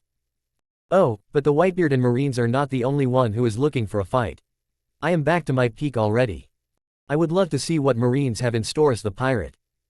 Now that I am technically a pirate, then I should also participate, right? After all, Ace is my captain's big brother and I can also call him a friend by the last interaction we had, right?" Jin had a devilish smile on his face and giggled like a kid who got permission to attend the party from his parents. He crushed the paper in his massive hand, and the crew could feel the palpable rage emanating from their captain. The crew members, both young and old, wore expressions of disbelief and anger. They gathered on the deck of the Moby Dick, their faces etched with determination. Some clenched their fists, while others brandished their weapons, ready to do whatever it took to save their beloved comrade. "Oi, old man, remember I told you that I have something more for which I came here," Jin shouted towards Whitebeard. Currently, Whitebeard did not want to hear anything, but he still looked at Jin and wanted to know more. "I came here to challenge the strongest man. Ace laughed at me when I told him why I was coming here. Apparently, he did something similar before. I actually was planning to fight with you today, but I guess it's not the right now. Here, catch this," Jin said and threw something towards both Marco and Whitebeard. Though he was not talking with Marco, Marco almost missed the thing Jin threw towards him. "Marco, that's around 20 senzu beans. Same thing which I used to heal old man here. Use it wisely in the upcoming battle," Jin said, and Marco's and everyone's eyes widened at this. Even Whitebeard was a little surprised. "You are willing to give this to us just like that?" Marco asked. "Yeah, actually I also gave Ace one, but I guess he did not believe me that it could heal him. I in fact was willing to give this to you for free, but I really wanted to learn hockey," Jin said, and this made a collected gasp. How the hell does Jin have this much magical power? Everyone wanted to know, but no one asked. Because Whitebeard was the first to open his mouth. "And what is this?" Whitebeard asked, looking at the strange flower in his hand. "That paradise herb. I was willing to give that to you if you accept my challenge and win. It's much more valuable than senzu beans. It can give you back the power which you had at your peak. Also makes you live long," Jin said and smirked. There was silence in the Moby Dick after that. Jin knew that everyone was stunned. "Don't worry, but currently saving Ace is more important, and you will need all of your power if you want to do that. But after saving Ace, I want to fight with you," Jin said. "Ooh la la la la la la la." Whitebeards could not do anything but just laugh. Now he was really looking forward to going to Marine Fondo. The Moby Dick itself seemed to tremble with the collective laughter of the Whitebeard pirates. Their fierce loyalty to their commander and their family bond was unwavering. They knew that the battle to come would be the most perilous they had ever faced, but they were resolute. Chapter 125, Chapter 125, Tsunade and Jin. Jin, after telling others that he will arrive in Marine Fondo after taking a certain girl, embarked on a perilous journey to Drum Island, a distant and frigid land in the Grand Line. He was going to bring back Tsunade, the medical ninja and warrior plus Hokage who should have learned all the important things needed about the medical conditions of this world by now. He wanted to bring her back with him before the impending summit war started. Flying across turbulent seas, Jin cut through the waves like a knife through butter, its fly billowing in the chilly wind. The fate of the summit wars rested on his shoulders. At least he knew that the cannon was not that great for the pirate in the war. So he needed Tsunade, as her medical skills and strength were essential to the survival of countless warriors. Keeping the casualties less is the most important to win the fight. After several days of relentless travel, Jin's finally reached the frosty shores of Drum Island. The island's towering peaks were blanketed in snow, and the ominous Drum Rockies loomed in the distance. It was night when Jin actually arrived in the Drum Island. Sensing Tsunade's location, he directly went to her. Tsunade's room in the castle. Tsunade was making weird noises when Jin arrived there. Then there was a wide smile on his face. "Oh, someone is being a bad girl," Jin smirked. He teleported inside, making sure that Tsunade did not hear. He saw Tsunade pleasuring herself. "Man, why do people only talk about the balloons? The girl got killer legs too," Jin would not help but say. "Yes, tell," Jin suddenly spoke, totally startled Tsunade. "There is a R18 rating to this chapter and I will complete this later. Please stay tuned to reach the chapter. Please skip if you don't want to read it." Chapter 126. Chapter 126, Summit War starts. The dawn of the Summit War in the world of One Piece was a moment fraught with tension and significance, as it brought together a myriad of powerful forces and personalities in a cataclysmic clash of ambitions. The stage was set at Marineford, the imposing fortress-like headquarters of the Marines and the world government, located on one of the Red Line's massive islands. The looming presence of this formidable stronghold cast an eerie shadow over the impending battle. It was here that the execution of Portgas d'Ace, Luffy's beloved adoptive brother, was scheduled to take place. Ace had been imprisoned due to his lineage as the son of the Pirate King, Gall D. Roger, making him a target for both the world government and the marine forces. Among the most prominent figures was Whitebeard, the four emperors of the sea, who had taken Ace under his wing, calling him his own son. Whitebeard's arrival at Marineford was a signal to all that this would not be an ordinary confrontation. As the battle commenced, the world watched in awe and trepidation as the Marines, led by Admiral Sengoku, and the seven warlords of the sea, including figures like Boa Hancock and Dracula Mahawk, confronted the alliance of pirates and revolutionaries. The battlefield erupted into chaos as colossal powers clashed, revealing the extent of their abilities and the weight of their ambitions. The start of the Summit War was a breathtaking spectacle of power, emotions, and the complexities of the One Piece world. As the war went on, even the admirals had to attack and take action. Sengoku, who had already announced the real identity of Ace, was now standing beside Ace, being the last defense line in the war. This war was never only about killing Ace, but the real reason was to kill Whitebeard. Soon the war started to become even more intense and even Dracula Mahawk himself attacked. But his attack towards Whitebeard was blocked by Jozu. Just like in the anime, the massive tsunami was frozen by Kuzan. And Luffy, who was traveling with the prisoners of Impel Down, was also stuck in the frozen wave. Soon the giants took action. Their size was enough to cause a lot of trouble, but soon the pirates sent a giant of their own. He destroyed the front line by just his size alone.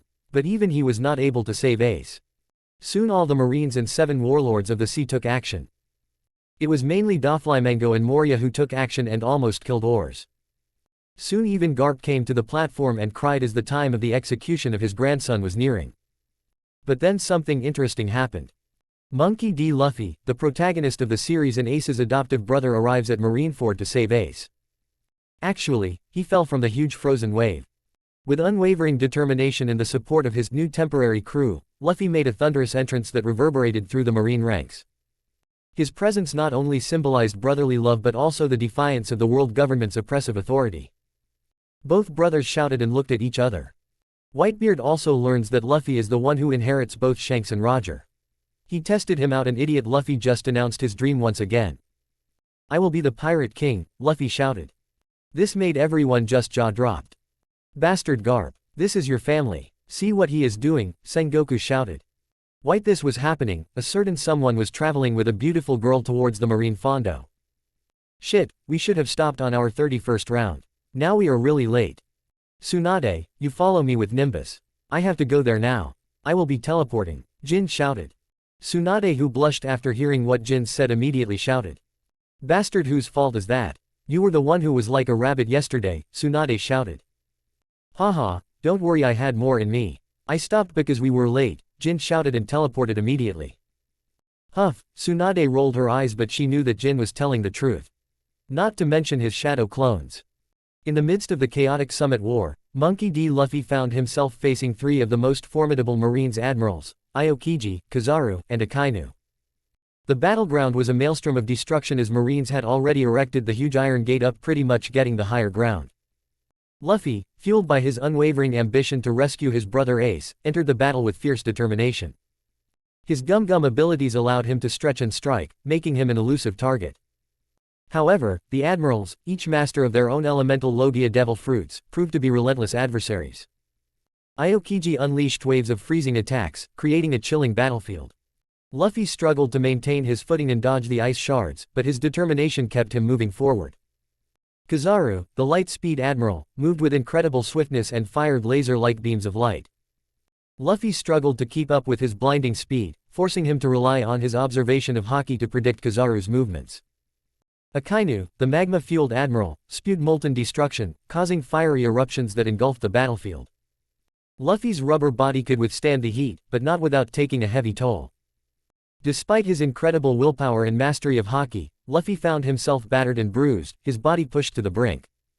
While this was happening, Whitebeard, who was watching the fight happening, suddenly was attacked by Squard. Marco immediately came near Whitebeard and gave him a senzu bean. Now Whitebeard himself was about to enter the fight, but suddenly something happened. Everyone notices an object descending from the sky.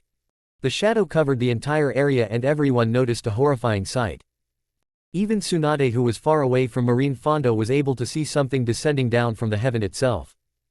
This looks familiar, Tsunade muttered. Chapter 127. Chapter 127, Jin finally arrived. Even Tsunade, who was far away from Marine Fondo, was able to see something descending down from the heaven itself. This looks familiar, Tsunade muttered. And indeed it was very familiar sense to her.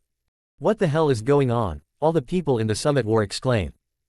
Even the strongest people there like Whitebeard, Sengoku, Garp and the admirals were not able to calm down. All they could do was to run and pray that the heavenly pillar descending down on them like a punishment to them from heaven just don't hit them. Hold on tight, Ace shouted. A resounding noise came, which in itself was nothing less than a crash of a meteoroid. The staff was directly airing at the iron wall, which was stopping the pirates. But then something even more interesting thing happened. The attack itself was so powerful that the entire Marine Fondo island was sunk several meters under the sea for a second. It almost breaks the island. No one can say anything at this time. All of them were just noticing with horror in their eyes. Then immediately the giant pillar suddenly vanished, but some people were able to see it shrinking. Once the giant pillar of the god was gone, there was standing a very young man with a staff in his hand. Yo, I hope that I am not late, Jin said and smiled. Jin, Luffy and members of Whitebeard Pirates said. You are Mr. Untouchable, a Marine said. Right you are, oh pawn of mine, Jin joked, but no one understood what he meant. All the strong people also watched the powerful figure suddenly appear. Although Jin at this time was not actually exerting power right now, the power intent was there and naturally, the strong people could sense it. Since when Jin become this strong? Marco asked. Although he knew that Jin wanted to fight with their father, they thought that it was him being naive. But that attack was enough to pretty much destroy the entire island. Jin, shouted Luffy and smiled. Yo Captain, how are you doing? Did you miss me? Jin asked. Jin, we need to save Ace, Luffy shouted. Right now the most important thing for him was to save his brother. Oh, then why do you think I am here? To collect the death bodies, Jin wanted to say but just rolled his eyes. Alright then, you can leave, I will take care of Hawk's Eye, Jin said. Currently, Luffy was fighting with Mihawk after getting his ass kicked by Kizaru. Jin Takashi, you are stronger than before, Mihawk said with narrowing his eyes. Thank you, I am feeling much better now. Want around 2 inches, Jin asked. Mihawk just pointed his sword tip to Jin. Haha, then come, Jin said and instantly appeared right in front of Hawkeye. Mihawk was ready to slash at Jin, but Jin just dodged without much issues. Mihawk was already accustomed to this. Mihawk just turned his face and sent another slash. You are faster than before, Mihawk said, but Jin knew that he was asking, how?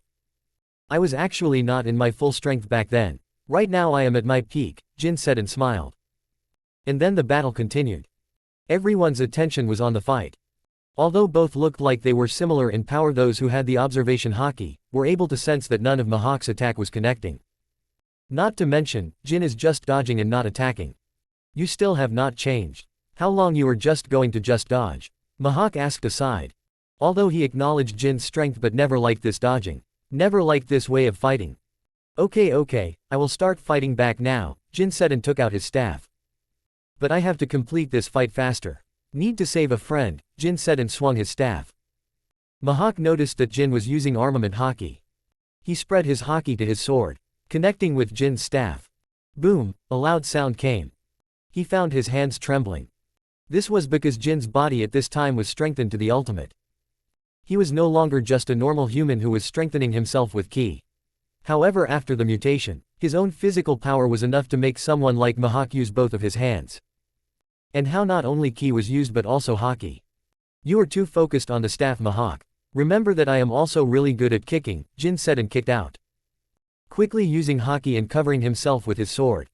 But even that was not enough. Mihawk was launched back like a rocket. Chapter 128, Ultra Instincts once more. The attack was enough to send Mihawk flying but did not actually hurt him. Mihawk, let's fight later. I really don't have time. If you keep on delaying me then I just have to end this fight when my next move, Jin said. Mihawk also knew that Jin held back on the last attack. He just nodded and put back his sword. Although he wanted to fight, Jin is not exactly a swordsman. The reason he was interested in fighting Jin was because Jin just used his staff, which can change size like a sword, and he is actually good in that. Not to mention, there is no reason for him to fight Jin right now. He can just find him later. So with that, Mihawk just nodded and went out. Jin at this just smiled and looked towards his next target. He notices multiple marines around him. Numbers are useless against strong, Jin thought and jumped high. Taking out his staff, he activated the shock fluid ability and directly slammed it down. The entire space smashed like glass and all the members of the marine, including multiple vice admirals. One swing was enough to take care of all of them. This is impossible, Marco had white eyes. Even Whitebeard had white eyes. This is, Sengoku gritted his teeth. Alright, don't waste my time. I want to fight the admirals, not you, Jin said and vanished from his position. No one watches him moving. He then instantly appears in front of Kizaru. He wanted to start with Kizaru and work up his way to Sengoku and Garp. Another reason was that currently, Whitebeard was taking care of Akainu while Kuzan was working hard on solving the aftermath of Jin's fantastic entry.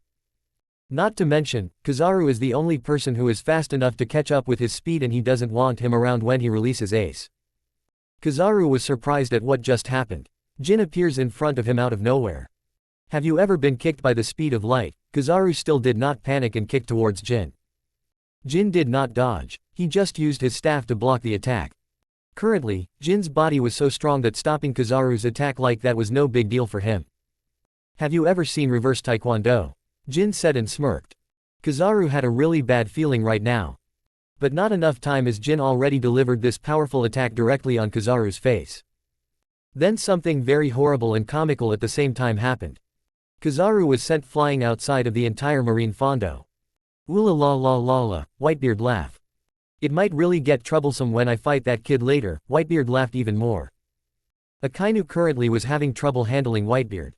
This Whitebeard was not the old man who needed life support. Whitebeard right now was almost in his prime. Jin, after seeing that Akainu is still getting his ass handed to him, turned towards Kuzan. Alright, your turn, Jin said and vanished from his place. Man, this body is awesome. I can't believe that I was holding back by my body this much. I don't even need ultra instincts. Just physical power with haki and ki is enough to pretty much one-shot an admiral. Jin joked to himself. It's not like he one-shot Kizaru honestly. Kizaru is still conscious and just doesn't want to come back to the fighting area again. He is being lazy. But Jin is sure that that kick was enough really hurt him. Kuzan saw Jin targeting him and signed. While this was happening, Luffy was moving towards Ace, but at this time Kizaru came back.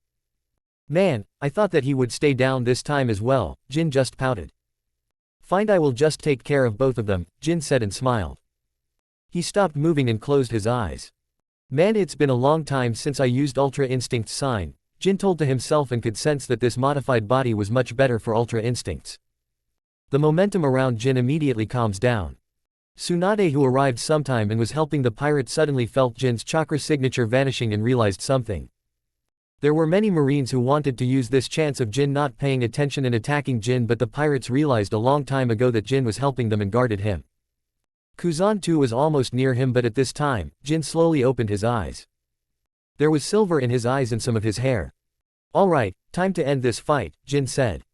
The Ultra Instinct sign was mastered to such a level that there was no leak of energy at all. Even the heat at this time was not present. But Jin's entire demeanor was changing. Chapter 129. Chapter 129. I am the strongest here. After entering into Ultra Instinct sign, Jin stood there. He was looking around and making a plan. Only took 2 seconds to form a plan and then Kuzan arrived there. Jin slowly turns his head towards Kuzan and vanishes. He instantly appears in front of Kuzan, surprising everyone who watched him because this time he really did not teleport, but it almost felt like he did. I said that it's time to end the war. Please give me some face here, Jin said. Reverse Taekwondo, Jin said, and this time the attack so powerful that it almost bends space. Kuzan eyes widen. His observation haki was shouting at him to dodge the attack, but it was too late. Boom, the attack connected and Kuzan almost vanished from his place like Jin kicked him out of thin air. Well, he was not dead. People learn that when a loud sound comes, Kuzan blasts and falls unconscious. Piece of cake, one piece, Jin said. Then he turned his head toward Kizaru, who stopped harassing Luffy after seeing what happened to Kuzan. Do you want to get kicked again? Jin asked. Yo, you are really scary, Kizaru said, and then just vanished from his place. Well, that only left one, Jin said, and dodged the upcoming magma attack. After getting his ass kicked by the Whitebeard, he ran from there and came here to pick a fight with Jin. You will die today, Akainu shouted. No, on the contrary, Jin said, and slightly moved his body to dodge the attack and then put his staff in the place where Akainu was about to land and slowly said. Then once again a tower appears on the battlefield. Akainu was blasted upwards, carried by the staff and then thrown upwards. Slightly put pressure on his leg and then vanished from his place. But the ground was smashed into pieces. He directly appeared in front of the flying Akainu and said. The next moment, the entire marine fando saw a golden dragon appear in the sky. Majestic and massive. I added dragon because many of you did not like that dragon fists can be performed without its appearance. Boom, then the explosion happens. That's the end of the red dog, Jin said. Others also noticed that Akainu's life signature had vanished and suddenly felt numb. But Jin was not stopping there. The staff, which was enlarged, suddenly shrunk and came to Jin's hand, which was still in the air, and kicked it directly towards Sengoku. While this happens, Jin also expanded the staff. Sengoku, who already was gaping at Akainu's death, suddenly noticed a large pillar coming towards him. His eyes widen and then he immediately transforms into the Golden Buddha. And surprisingly, he was even able to temporarily stop the giant pillar with a shock fruit power. A huge shock wave was emitted at the contact, but Sengoku was able to stop the pillar. He gritted his teeth, but later he felt something. Sengoku noticed that Jin was sliding on the large pillar with a ball of energy in his hand. His observation haki sent danger signals, but he did not have enough time to do anything. He could just maximize his fortification and bear the attack. Ha! Shouted Jin, coming right in front of Sengoku's face. A large pillar of light appears on the battlefield. The energy attack directly sends Sengoku to the giant building at the back, totally destroying the entire infrastructure of the marine. If only the attack was aimed a little down, then the entire island could have been divided into two. He took down 2 admirals and the marshal, everyone thought. Jin looked around at this time and noticed that the situation around him was strange. Everyone was looking at him like he was a monster. Tsunade too at this time just looked at Jin and thought to herself. This guy just kept on getting stronger. Yo Ace, long time no see, Jin said. Luffy at this time also arrived. In the platform. After taking care of Garp, just like in the anime. Ace, Jin, here I have the key. Luffy came and opened Ace's handcuffs. Oola la la la la la la. Whitebeard's laughter was heard by everyone. Marine had already lost the fight as the majority of its power had been single-handedly destroyed by Jin. 1 admiral was killed, another beaten and unconscious, and the last time too lazy to fight. Marshal beaten unconscious while Garp does not want to fight. Thank you, Jin, Luffy, Ace shouted, a little moved. Jin after hearing this deactivated the ultra instincts and smiled. How did you do it? Luffy and Ace both looked at Jin. I am the strongest here, Jin just said. Chapter 130, Chapter 130, End of One Piece. It was Jin, a mysterious and immensely powerful individual who appeared out of nowhere, whose reputation as a feared pirate had already begun to spread across the seas. Jin was unlike anyone the Marines had ever faced. After all, no one uses ki in this world except him. His strength after the body mutation was unmatched, and his goal was clear, to save Ace at any cost. With incredible speed and precision, Jin unleashed a torrent of devastating attacks. He killed Akainu, beat both Sengoku and Kuzan, and currently, there was no one who can stop him in the Marine. The morale of the Marines was all-time high. But he notices that the pirates are starting to attack the weak Marines and start to kill them. Jin narrowed his eyes and shouted. That's enough. This war ends here. If anyone raises their weapon anymore, then allow me to accompany you in the fight. Jinhaki's voice spread and all the pirates stopped. With the admirals incapacitated, Jin turned his attention to freeing Ace from his shackles. His unstoppable might had turned the tide of the battle, and Ace's execution was averted. The Marines were in disarray, their most powerful figures defeated by the enigmatic pirate. But just as it seemed that victory was within reach, the sea itself began to tremble. From the depths of the ocean, Blackbeard emerged, the man with the power of 2 devil fruits. His presence was overwhelming, and he aimed to capture Ace for his own sinister purposes. At this time Whitebeard wanted to rush to Blackbeard, but after looking at Jin he remained still. Haha, hello Dad, Blackbeard said. Jin also waited to see what Blackbeards do. Ace though was different. He was furious and rushed towards Blackbeard. Blackbeard also noticed Ace coming and was ready to attack, but at this time, suddenly Jin appeared in front of Ace and punched him directly on the face. I said whoever starts the fight will face me. No matter who that person is, Jin shouted. One punch was enough to completely put Ace to unconscious. Jin just grabbed Ace from the leg and tossed him towards Whitebeard. Take him and go back. This war ends here, Jin said. Whitebeard looked at Jin with complicated eyes. He never thought that Jin was that strong. Little one, Ace is saved. We are going back, Whitebeard said and started moving. Jin after that looked with act Blackbeard. What you are going to do?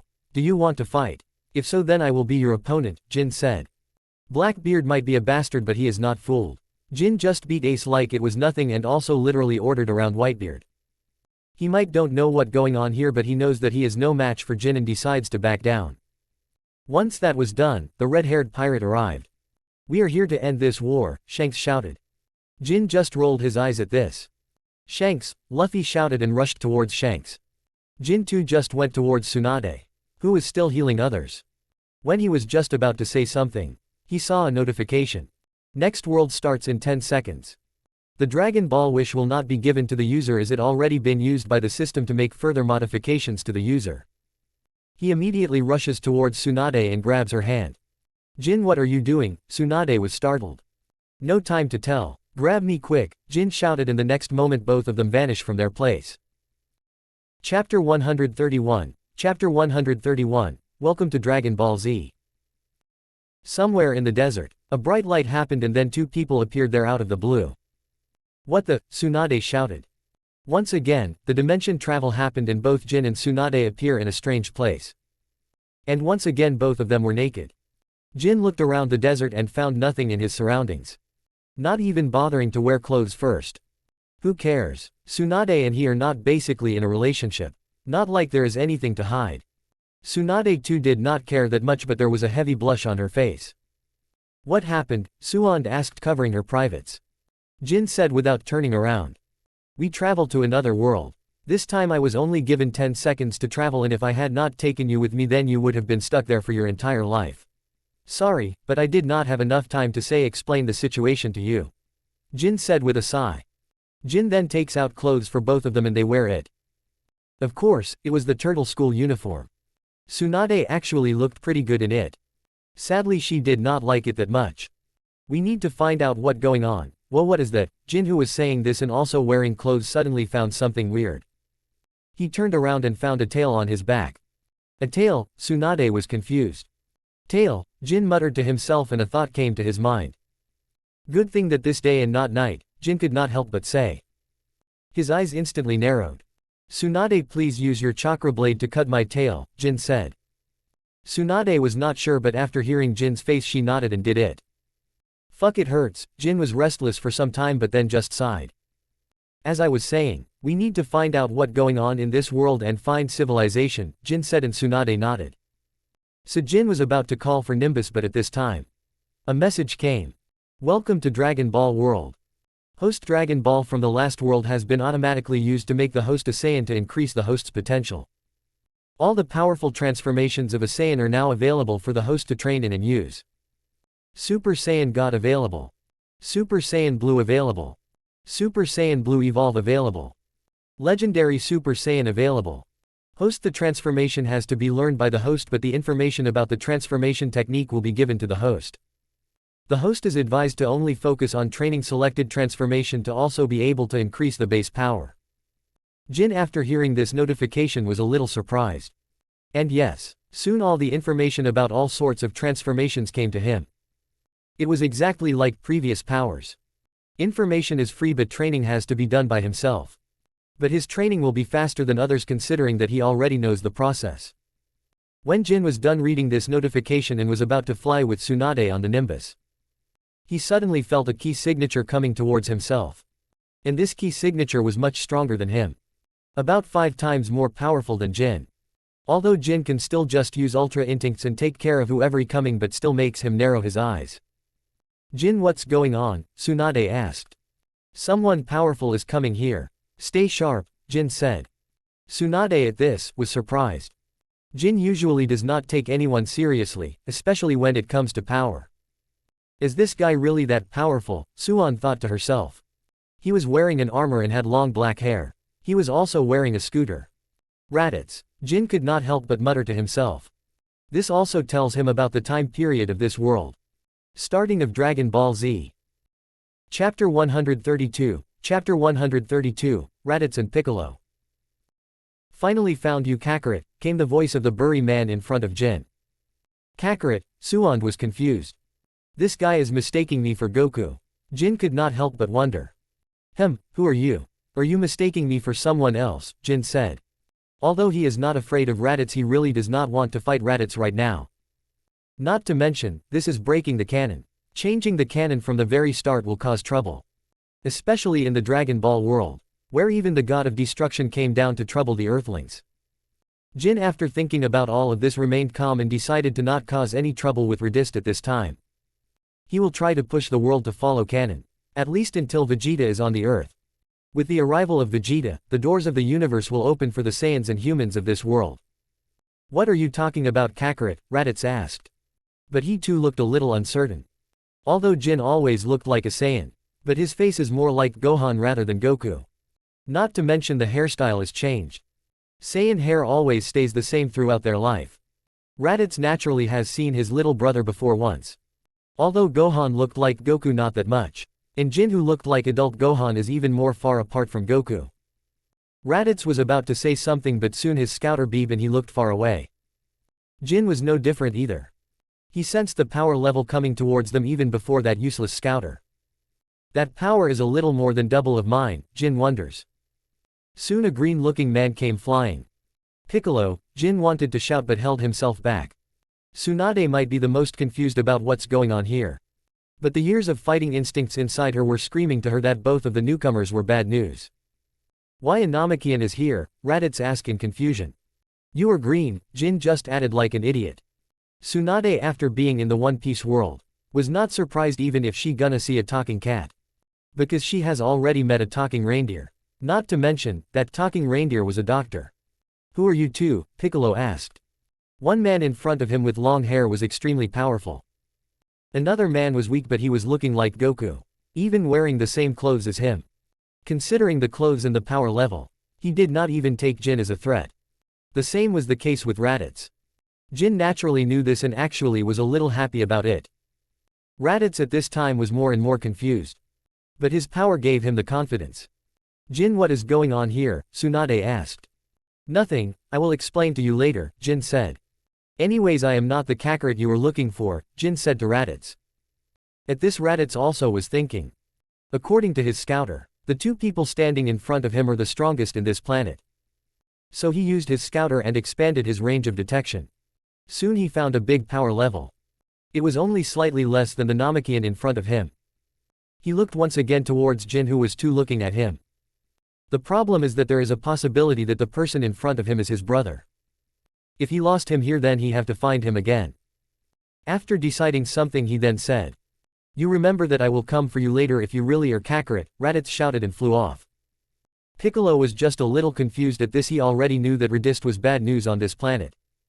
He can't beat him alone. He needs Goku's help for that. In fact, he might even need Jin's help here. "Hey you, come with me," Piccolo said and came towards Jin. Huh, why all of a sudden, Jin wondered. Chapter 133, Chapter 133, Fuck Canon. Piccolo literally drags Jin with him. Tsunade too had to come with them, so both of them ended up following Piccolo with Nimbus Cloud. Jin was wondering about Piccolo's character. He doesn't particularly remember Piccolo's character from the anime. Jin was planning to go into intensive training after Raditz went away to better prepare for the upcoming problems in the world. But now he has to go with Piccolo and might even have to fight Raditz with Goku and Piccolo. After some time, all three of them arrive at the Kame house. Piccolo at this time was hiding with both Tsunade and Jin and hearing what was going on with Goku and Raditz. "I am your brother. You are a Saiyan," Raditz shouted. "Yup, it's deja vu all over again. Just like in the Naruto. Right now it feels like I am watching a live-action adaptation of the anime." Jin wonders. Soon Raditz beat Goku and Krillin and took away little Gohan. Both Tsunade and Jin followed Piccolo's lead and let him talk. "I am coming too," Piccolo said, suddenly coming out of nowhere. "Piccolo, you are also here?" Goku asked. "And who are these two?" Goku asked. Everyone present there, which consists of Bulma, Master Roshi and Krillin, look at both Jin and Tsunade. They only looked for a second, but they found Jin in particular very similar to Goku. Master Roshi also saw the same turtle hermit-style training costume on Jin and Tsunade and was very confused. "When did I teach these two as my disciple?" he wondered. "I am Jin and this here is Tsunade. We are new to this planet." "Nice to meet you," Jin said, looking at Goku and others. Goku though was not in the mood to think about all of this. Although he is the typical idiot anime protagonist, that does not mean that he does not understand what kind of situation his son is currently in. "Nice to meet you. But right now I don't have the time for greeting. I have to save Gohan," Goku said and flew away immediately. But before that, Piccolo came in front of Goku. "What are you going, Piccolo? Right now I don't have the time to fight with you," Goku said. Piccolo's eyes narrowed and then said, "I will come with you. You can't win against that person alone. I am the only person who will defeat you. After I take care of that person," Piccolo said. Jin just rolled his eyes. "A green Tsunade," Jin was about to mutter, but he remembered that Piccolo's hearing is amazing and he couldn't do that. "Hehe, thanks Piccolo. I knew that you are not a bad person," Goku said and went out. But at this time Piccolo looked towards Jin. He did not say anything, but the message was pretty obvious. If I go with them, then there is a possibility that canon will change by a lot. If I don't, then I will miss out the amazing fight which I was always looking for. Jin rocked his mind, trying to find the right answer. After thinking about it a little, he just said one thing before following Goku and Piccolo. "Fuck canon. Tsunade, stay here with them. I will came back after kicking that long hair man's ass," Jin said and jumped. Chapter 134, Chapter 134, Jin vs Raditz. Jin with Goku and Piccolo came to Raditz, who was holding Gohan hostage. In the way, he never talks to either Goku or Piccolo. He was just following them. Not like he knows his way around this place. "So you finally caught up," Piccolo said. "Ah Jin, you are also here to help." "Thank you," Goku said with a smile. "More like I wanted to have a good fight," Jin said with a smile. Which is true. After going here, he can feel it. His ki really now has the power of the real ki used by the Z warriors. He in fact feels the power inside him to even destroy the entire moon. This feeling was insane. He really wanted to fight right now. Goku and other fighting manic just smiled at this. "So you are finally here, Kakarot," Raditz came and shouted. Of course, he also notices both Piccolo and Jin there. He still does not care. His power level is around 1500. But at this time, both Goku and Piccolo were not even paying much attention. They were just removing all the heavy training clothes. Likely they already knew that a fight is unavoidable. "A man after my own heart," Jin just smiled and switched off his training device, bringing back the gravity to its original level. Then all three of them looked at Raditz, who was too ready to fight. Give back Gohan, Goku said.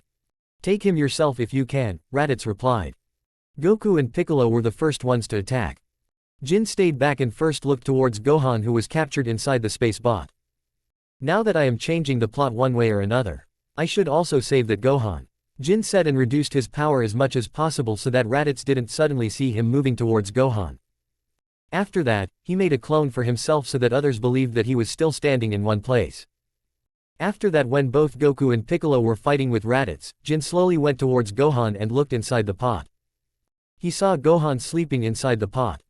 Alright kid, time to wake up, Jin muttered and used Ki's blade to slowly cut open the pot. He also noticed that the fight was pretty one-sided between Goku, Piccolo and Raditz. Need to hurry up, Jin thought, and after taking Gohan in his hands he teleported. And he did it in the right time too, because, at this time, Raditz sent a Ki blast towards him. Jin instantly teleported to the Kame house and then handed over Gohan to Tsunade. Please take care of this child. I will come back soon, Jin said and vanished once again.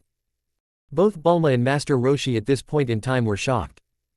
Jin just suddenly came and then vanished. He also brought back Gohan.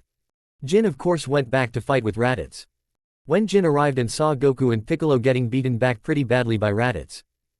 Man, that sure is one-sided ass kicking, Jin could not help but say. Raditz also saw Jin and got angry. Well, it was not like he was angry that Jin took Gohan. He kidnapped Gohan just to bring Goku to himself. Rather, he was angry because Jin took Gohan under his watch. Well, the typical behavior of a strong man. But with everything said, Jin finally got ready to fight. Jin, where is Gohan? Goku asked. Won't worry, he is safe, Jin replied. Goku just believed Jin at this. Alright Raditz, now your fight is with me. Come on, Jin shouted.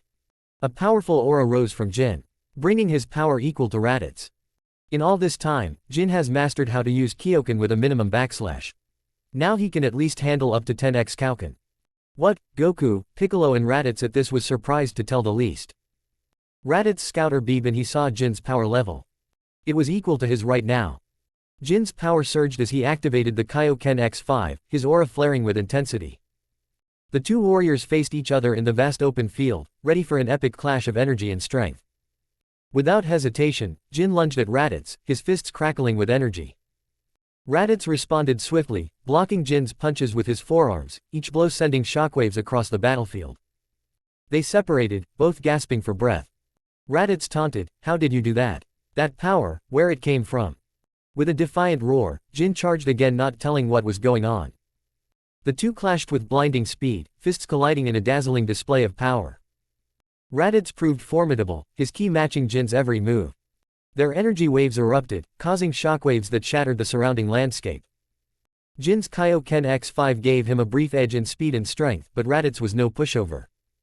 For the first time, Jin was actually getting a little overwhelmed. He countered Jin's rapid punches with well-timed blocks, a grin never leaving his face. Raditz then unleashed a powerful energy wave, forcing Jin to raise his defenses. The battle raged on, ki attack lighting up the sky. Jin and Raditz were evenly matched, both pushing their limits. Jin's Kaioken X5 took a toll on his body, but he refused to back down. Raditz's brutal blows tested his endurance, but he held firm. And this was the only problem. Endurance. Chapter 135, Chapter 135, Time to Prepare. Both Raditz and Jin looked at each other. Whatever you did to increase your power. It's nothing more than just a cheap trick. I know, I too don't like this technique that much. But I can't do anything about it. Anyways, time to end this fight now, Jin said and smirked. What are you talking about? Do you really think that you can beat me with that power of yours? It's just a cheap trick, Raditz said. Not me, I am talking about him, Jin said and pointed behind him. Raditz turned his head and looked. His eyes widened to the extreme. Because Piccolo had a powerful attack on his finger at this point.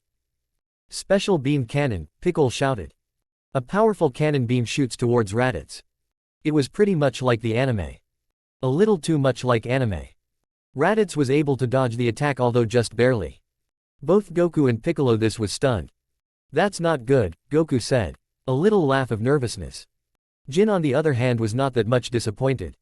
He remembers Raditz dodging that attack in the anime. Yo, please work a little more on your aim, green guy, Jin said. Piccolo's face looked pretty funny at this. Alright, my turn, Goku said. Kamehame. Goku said and launched an attack towards Raditz, but nothing happened. Raditz was able to deflect the attack without much trouble. That was pretty good, Jin added. Ha ha ha, Goku just laughed at his obviously pointless try. Alright then, now it's my turn, Raditz said. Shit, Jin could not help but say. Jin saw a powerful ki ball forming on Raditz's hands. Jin was about to increase the multiplication of Kaioken, but suddenly he stopped and thought of something. He then quickly started forming hand signs and said. Raditz was done gathering energy and then he attacked Jin, the only person who can actually cause him trouble. And the powerful ki beam directly stuck Jin.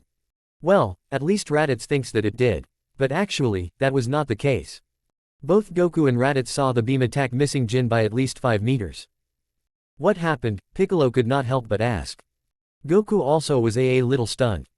Raditz, on the other hand, only realized that his attack did not connect after the attack was done. Yo, you two need an aiming lesson, my friend, Jin said with a smile. Raditz at this was slag jaw. What just happened? But before he can understand that, Jin said. Hey, it's my turn now too, Jin said and put his hands together. Jin said, and both Goku and Piccolo at this time were a little surprised. It was Goku's move, not to mention, Jin was also wearing the same clothes as Goku. What going on here? Both of them wanted to know. Raditz saw the attack and even without sensing it knew that the attack itself is not very strong. He feels no threat from the attack. Jin on the other hand just smiled and vanished. What? Raditz could not help but say. But it was already too late, as Jin with the help of teleportation came right behind him. But again the power of the attack was not enough. So after making sure that the attack is connected, only then did he reactivate Kaioken. Kaioken times 10 inches, Jin shouted. And then both Goku and Raditz finally saw incredible power coming out of Jin's body. The power was almost twice as Raditz.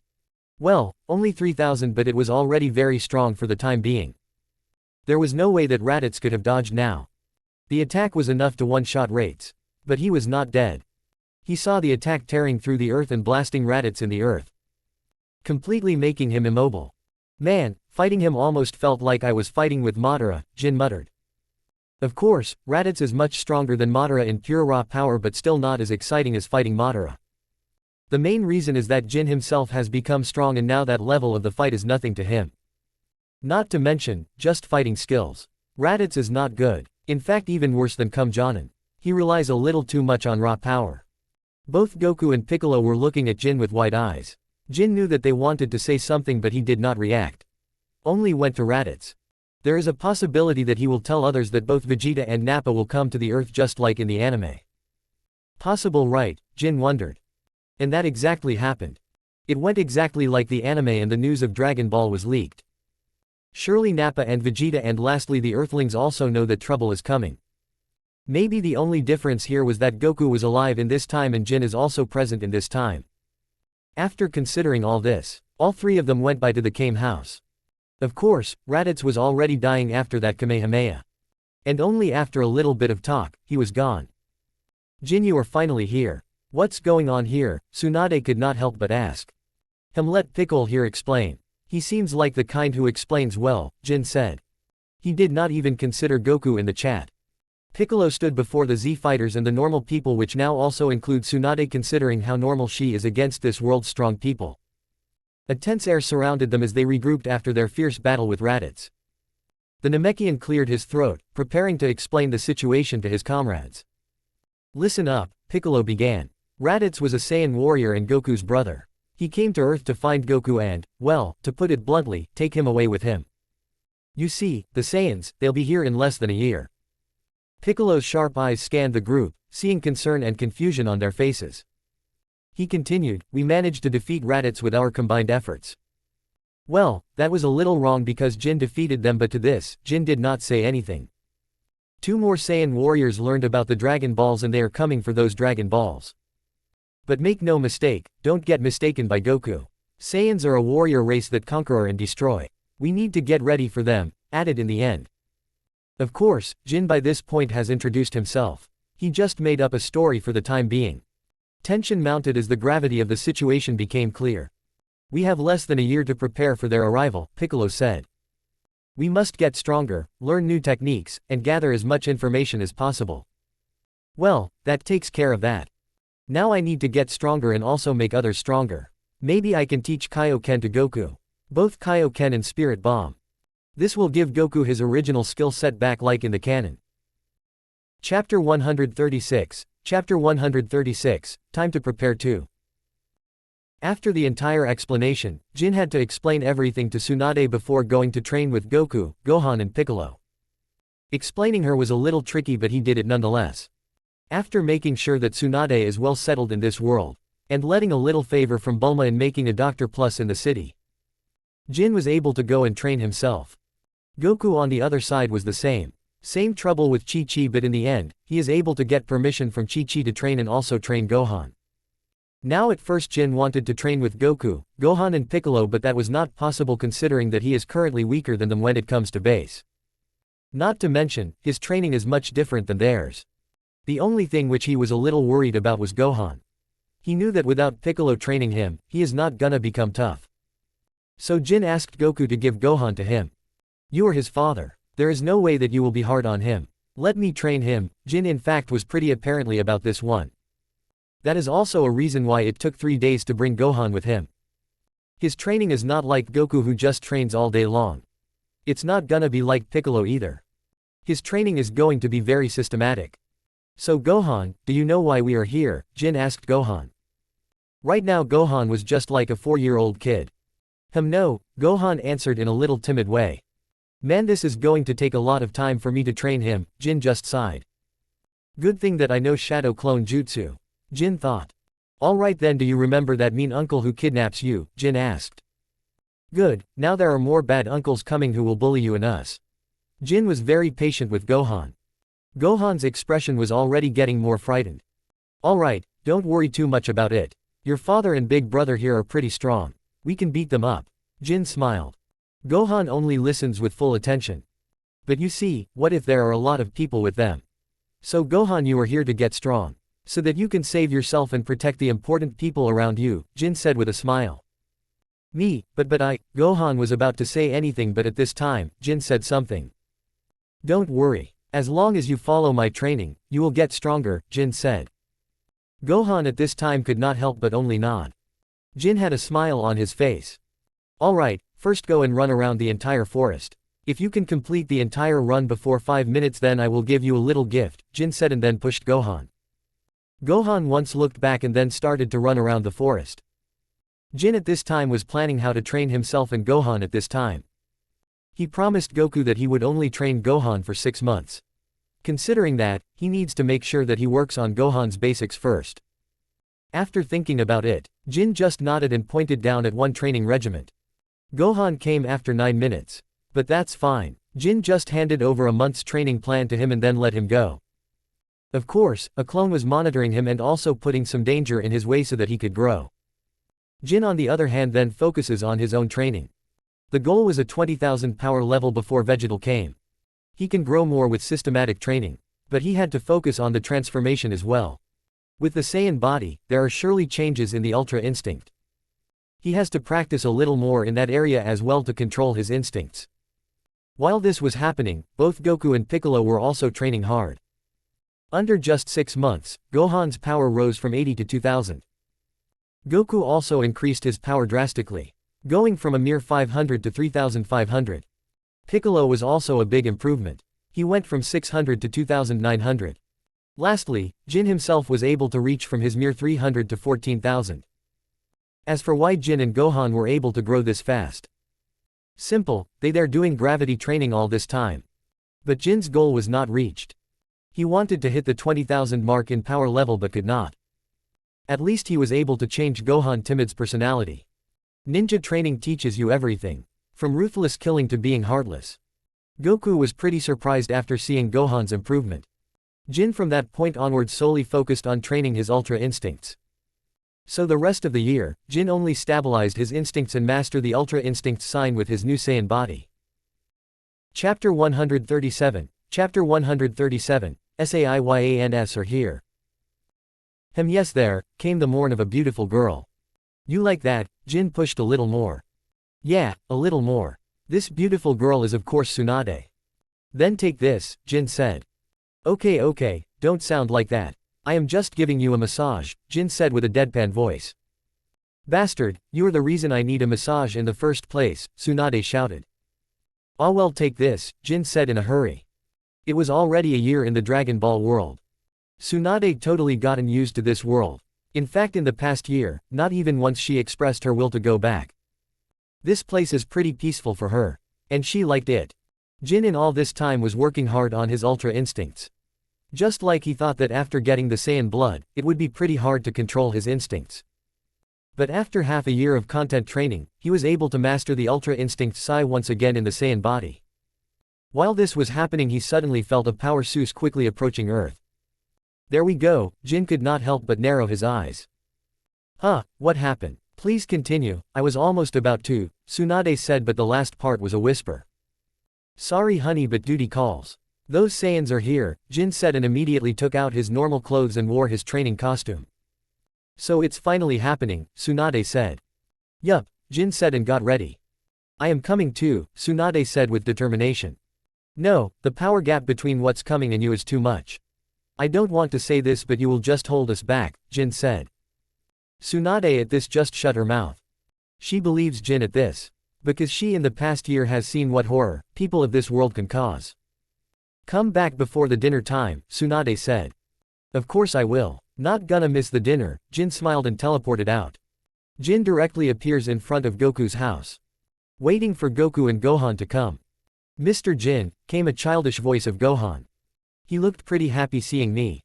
Ah, Gohan, you are looking much bigger than the last time I saw you. Good good. Did you continue with your training? Jin asked with a smile. Yes, I kept working just like you said, Gohan smiled. Jin can tell that Gohan worked really hard. According to Jin, Gohan's power level is somewhere around 4000 right now. It's an incredible leap from his power level from the cannon. But then he saw Goku walking out of the house. Long time no see Goku, Jin smiled. Yo Jin, how are you? Goku smiled. Jin looked at Goku and sensed his power which he was hiding. He is sure that it's over 9000. Anyways, it's hard to understand Goku's real power level, but it should be somewhere around 15,000. Goku was able to grow this much because he used the time he spent in the Snake Way and learning Kaioken and Spirit Bomb in his training. Jin wanted to train those skills to Goku, but he himself did not have time to do that. Currently, Goku's and Jin's power levels are pretty similar. So it's time, Goku said. Jin at this just nodded his head. Both golden clouds came forward and 3 Saiyan flew off to the place where the rest of the Saiyans were coming. Time in the way, their green friend also tags along. By the time they arrived at the place where the Saiyan were coming, which by the way was a desert. Good thing considering that they are coming to give a pretty warm welcome to those arrogant Saiyans. You have gotten stronger, Piccolo, Goku said. Piccolo just ignore, he was currently more interested in the 2 people coming out of the space pod. They don't look that much intimidating to me, Jin could not help but say. Soon both Nappa and Vegeta came out. It was weird because Krillin and other Z warriors were not there. Looked at this, Nappa. The Earthlings are here to welcome us. Vegeta was looking like a prick. Honestly, how the hell did Bulma fall for him? Well, Bulma herself is quite a nympho, to be honest, Jin just remembers. Jin was planning to remain behind and see the match. Of course, Nappa came out first just like in the anime. Nappa's power level is very close to Gohan. Pretty weird to say, but it's a good thing. This might be a good chance to give him an important fighting experience. Chapter 138. Chapter 138, Gohan and Nappa. Gohan, what do you think? Do you want to fight the bald bulky guy? Jin asked. This question came out of nowhere from Jin's mouth, but others knew why Jin said this. Because the power levels between both of them are pretty similar. Goku and Piccolo thought about it and after thinking a little did not say anything.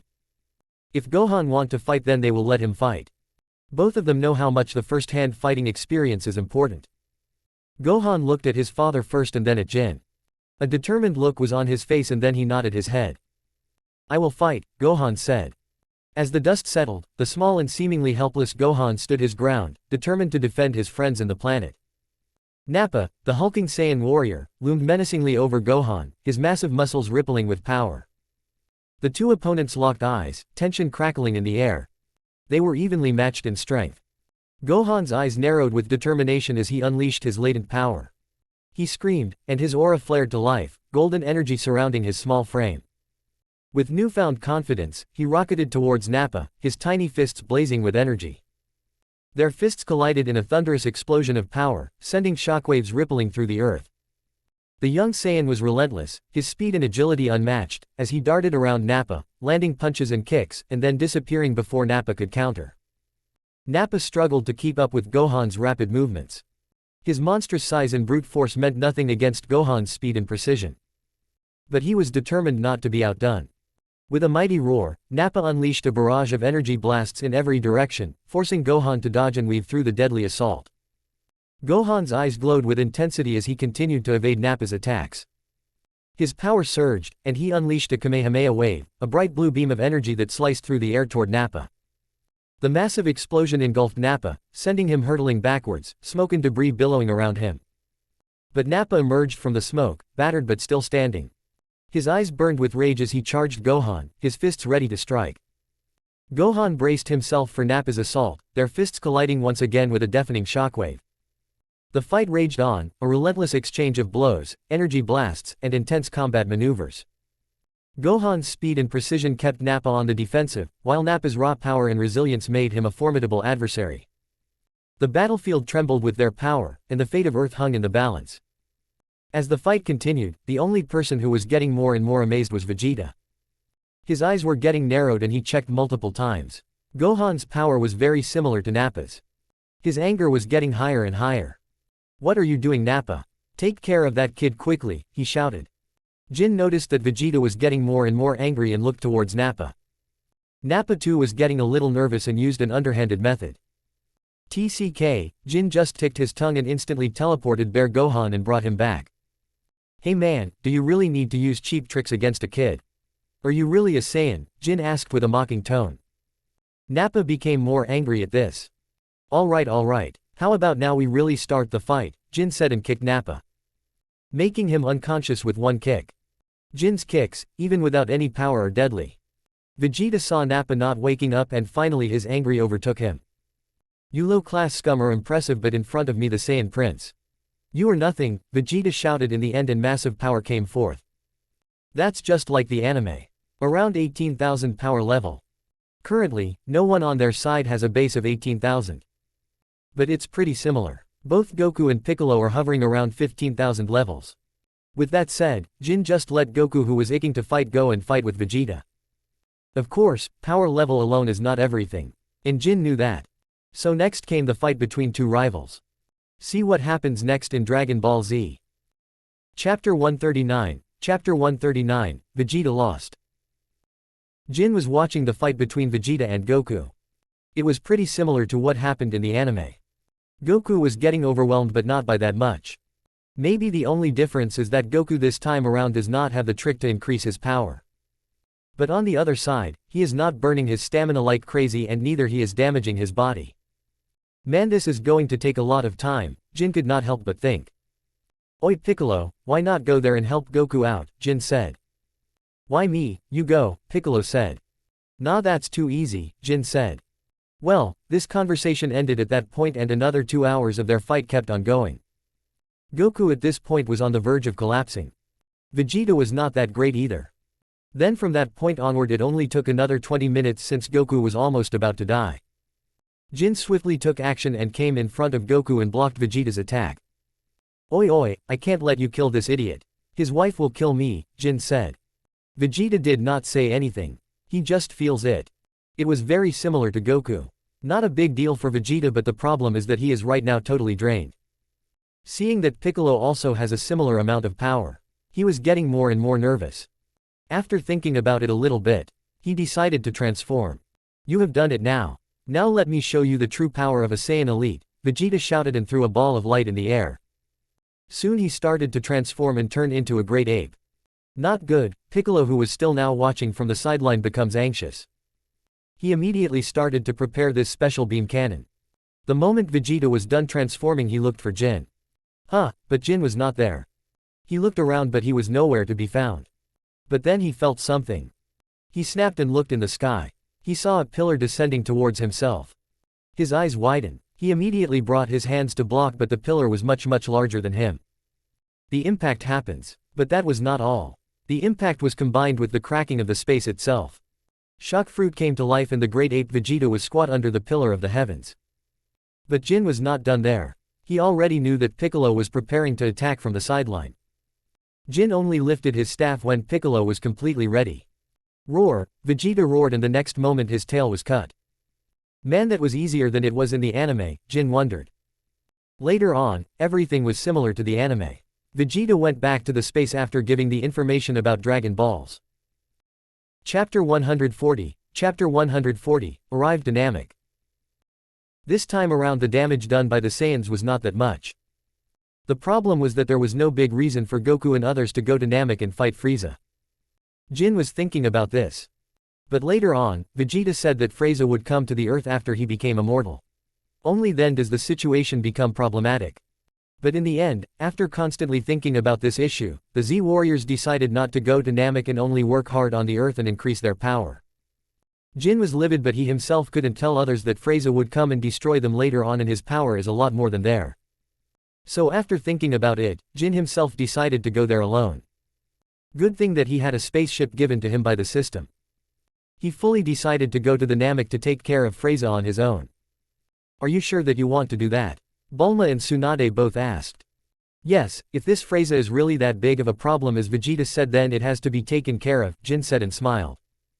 Don't worry, I will come back in under a year, Jin said and smiled. Tsunade tried a lot to stop Jin, but there was nothing she could do about it. Lastly, she wanted to tag along with him. Jin tried to deny, but there was no saying no to this Senju. So with that, both Jin and Tsunade enter the spaceship and start their journey towards Namek.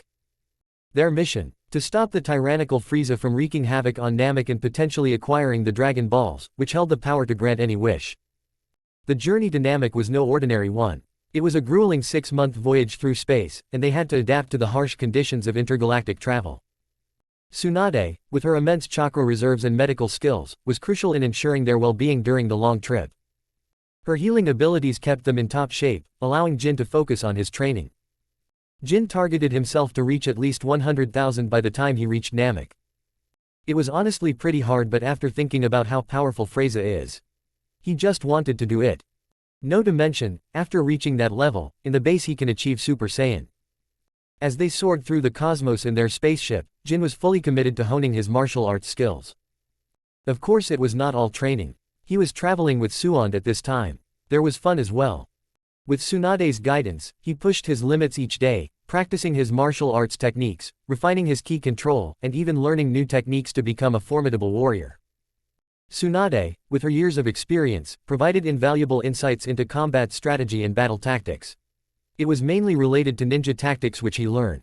Throughout the journey, Tsunade and Jin's bond grew stronger. They shared stories of their past, their aspirations, and their deep-seated desire to protect the innocent. Tsunade, who had faced adversity as the Hokage, shared her wisdom and leadership experiences with Jin. In return, Jin opened up about his life as a martial artist and the importance of discipline and determination.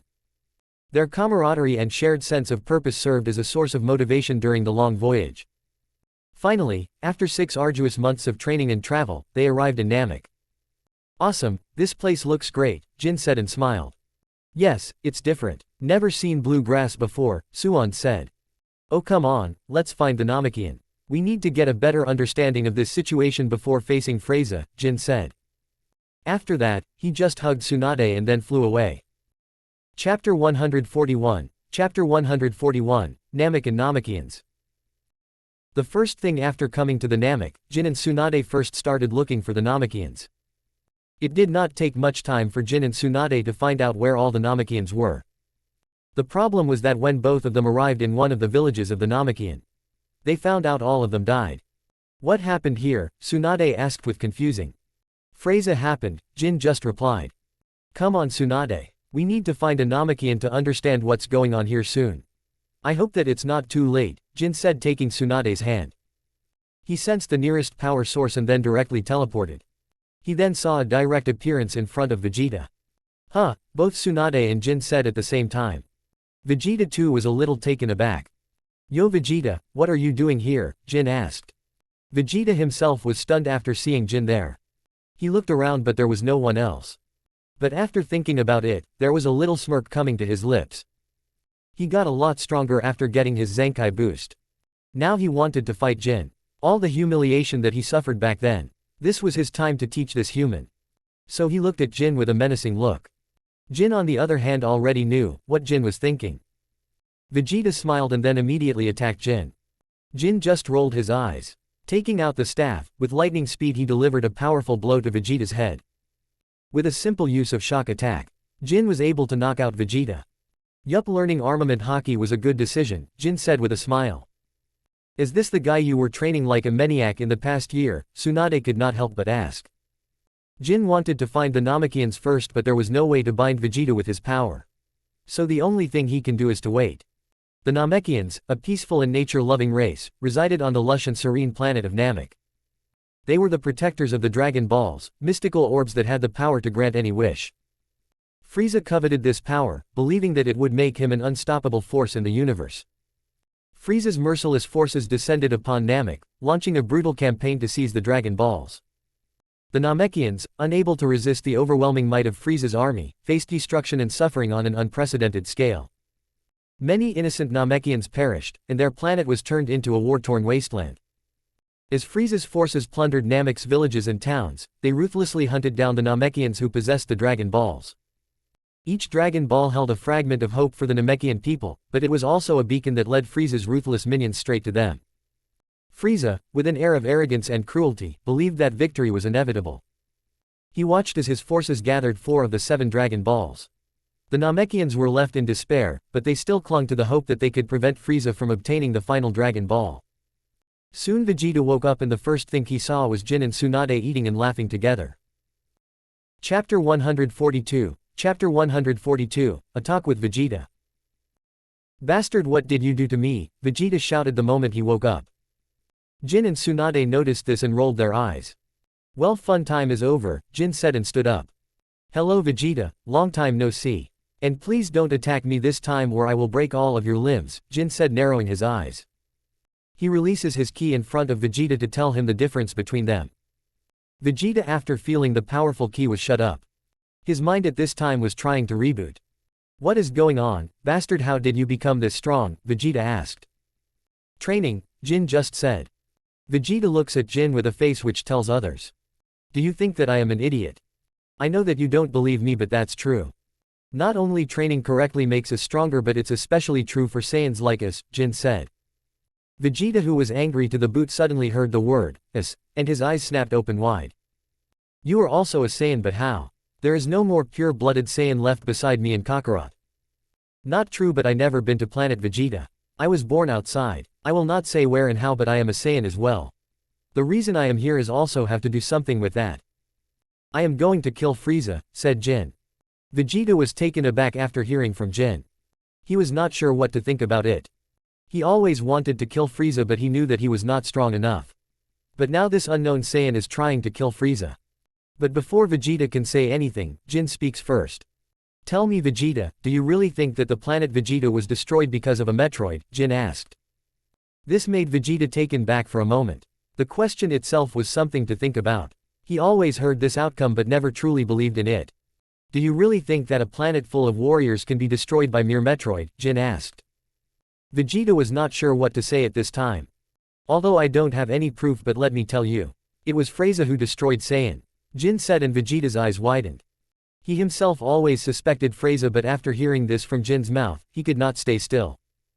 How you do know that? Although Vegeta have his own doubts, he has to ask about Jin's reason. How does he know this? It's simple Vegeta. Because Frieza is afraid of the Saiyans. Tell me, didn't you get stronger after recovering your wounds? Are you not feeling stronger? Jin asked. Vegeta at this just pursed his lips. Frieza was afraid of the Saiyan race. He was afraid of what we could become. He was afraid of that one Saiyan who could surpass his limits and become his rival, his match. Jin said. Vegeta too knew about this legend. The Super Saiyan, Vegeta said. Jin was not sure what Vegeta was thinking, but after some time he was smirked. Then I will be the legendary Super Saiyan, Vegeta shouted and laughed. Well, do you even know what Super Saiyan is or how legendary Super Saiyan and normal Super Saiyan is different? Jin asked with a mocking tone. What do you mean? Vegeta asked. I will not say much, but just remember that legendary Super Saiyan is a lost bloodline. Only one Saiyan out of millions holds that bloodline. That blood gives incredible power to that Saiyan, but it comes at the cost of his wits. That power makes Saiyan a complete beast. So no, neither me, Goku or you are the legendary Super Saiyan. But when it comes to Super Saiyan, that's a transformation. Any Saiyan can achieve that transformation. But for that one have to find his hidden inner power, Jin said. After hearing this, Vegeta really wanted to know how Jin knew this much. Chapter 143, Chapter 143, Guru and Den. After talking with Vegeta, Jin let him go. There is no point in keeping him. That guy can backstab him anytime, and it's better to keep his distance from him right now. Jin and Tsunade teleported again and went to find the Namekians. Soon they found out the Namekians. It didn't take long for them to encounter Den, a young and gentle Namekian who sensed their arrival and approached with caution. Tsunade, with her diplomatic skills, assured Den of their peaceful intentions and the urgency of their mission to stop Frieza. Den, sensing the sincerity in their words, decided to guide them to the Grand Elder Guru, the wise and ancient leader of the Namekian people. Upon reaching the Grand Elder's residence, they were greeted with respect. Guru, with his ancient wisdom, sensed the gravity of their mission and the immense power within Tsunade and Jin. As they explained Frieza's plan and the potential devastation he could unleash, Guru's eyes conveyed both concern and determination. Guru, aware of the Dragon Ball's significance and the threat posed by Frieza, decided to entrust Jin with one of the precious orbs. With the Dragon Ball in hand, Jin felt the pulsating energy within, resonating with the very essence of Namek itself. But Guru had more to offer. Recognizing the untapped potential within Tsunade and Jin, Guru decided to unlock their inner capabilities. In a moment of profound connection, Guru's ancient touch triggered a surge of power within Tsunade and Jin, awakening dormant strengths that had yet to be fully realized. This made Jin's power soar to 250,000 and his ultra instincts got stronger. For Tsunade, it was a revelation. Her chakra reserves expanded, and her already formidable healing abilities reached new heights. And above all, a special chakra only seen in Senju awakens inside her. Both Jin and Suon this was ecstatic and immediately thanked Guru. After getting a cheap power boost, Jin and Tsunade after taking Den from their left. So now what's the plan? Tsunade asked. It's simple actually. I will one by one take care of all the pawns of Frieza before finally challenging him. He is surely looking for the Dragon Ball. You should put that ball in a seal. I am not sure whether it will go in a capsule, but it should go inside a scroll. Jin after saying that spread his senses. Trying to figure out Frieza's location and everyone strong in the planet currently. There are not many strong people in the planet besides Frieza. I thought that those idiots will be here. But maybe the Ginyu force is not in this planet right now, Jin thought to himself. After thinking about it he decided to wait. There is a possibility that Vegeta will finish those cannon fodders soon enough. Chapter 144, Chapter 144, Vegeta and the Ginyu Force. Just like Jin thought, Vegeta acted just like in the anime and started killing all the low-level scum. All this time, Jin was just having a good time with Tsunade. Soon the Ginyu Force also arrived. Jin still did not move and only kept on training. While this was happening, Vegeta on the other side was fighting with the Ginyu Force. The battlefield crackled with energy as Vegeta found himself face to face with the formidable Ginyu Force. The air was thick with tension as Rikum, Berter, G-Ice, and Goldo surrounded him, each radiating confidence in their overwhelming strength. Vegeta, undeterred by the odds stacked against him, smirked with a cocky arrogance. He knew the Saiyan pride that coursed through his veins demanded a fierce battle, and he was ready to deliver. The Ginyu Force, however, was equally eager to showcase their elite prowess. Rikum, the muscle-bound powerhouse, lunged at Vegeta with a thunderous kick. Vegeta evaded with finesse, countering with a barrage of rapid punches. The exchange was fierce, but Rikum's sheer brute force proved challenging for Vegeta to overcome. Berter, the fastest in the universe, lived up to his title as he blurred across the battlefield, delivering a flurry of rapid kicks. Vegeta struggled to keep pace, his Saiyan reflexes tested to their limits. Despite his best efforts, Berter's speed proved to be a formidable challenge. G-Ice and Berter coordinated their attacks, creating a deadly synergy. Vegeta found himself caught in a crossfire of energy blasts and rapid strikes, each blow taking a toll on his stamina. His Saiyan pride pushed him to fight back, but the Ginyu Force's teamwork was relentless. Goldo, the smallest but most cunning of the group, used his time manipulating abilities to catch Vegeta off guard. Vegeta found himself momentarily frozen in time, allowing the Ginyu Force to unleash a coordinated assault. As the battle raged on, Vegeta's energy waned. The Ginyu Force, with their superior teamwork and individual strengths, had pushed him to his limits. Despite his resilience and determination, the Prince of Saiyans found himself overpowered. In a final, desperate attempt, Vegeta gathered the last shreds of his energy for a massive energy blast. The Ginyu Force, however, retaliated with a combined assault that overwhelmed him. The blast engulfed Vegeta, and as the smoke cleared, he lay defeated on the battlefield.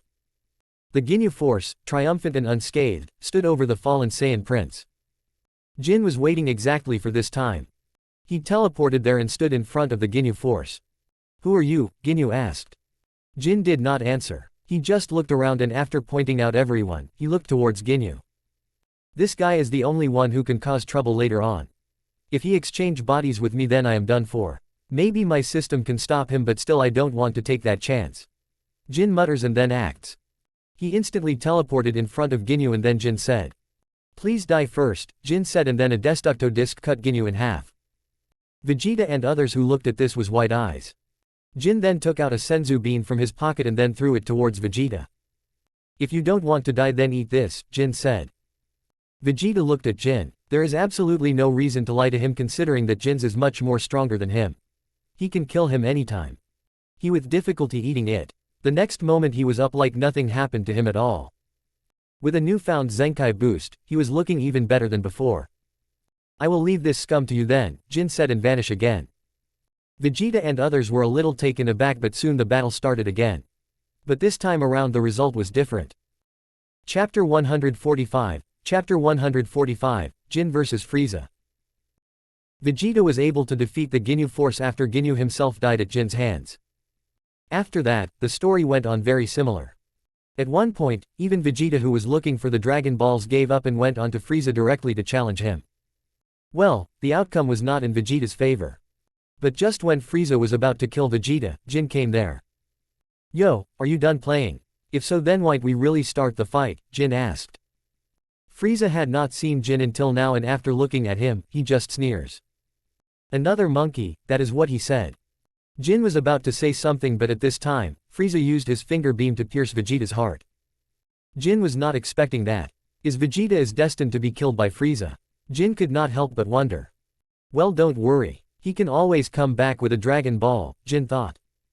"So you are also here to fight or you are a little more smart than Vegeta and pledge your loyalty to me?" Frieza asked.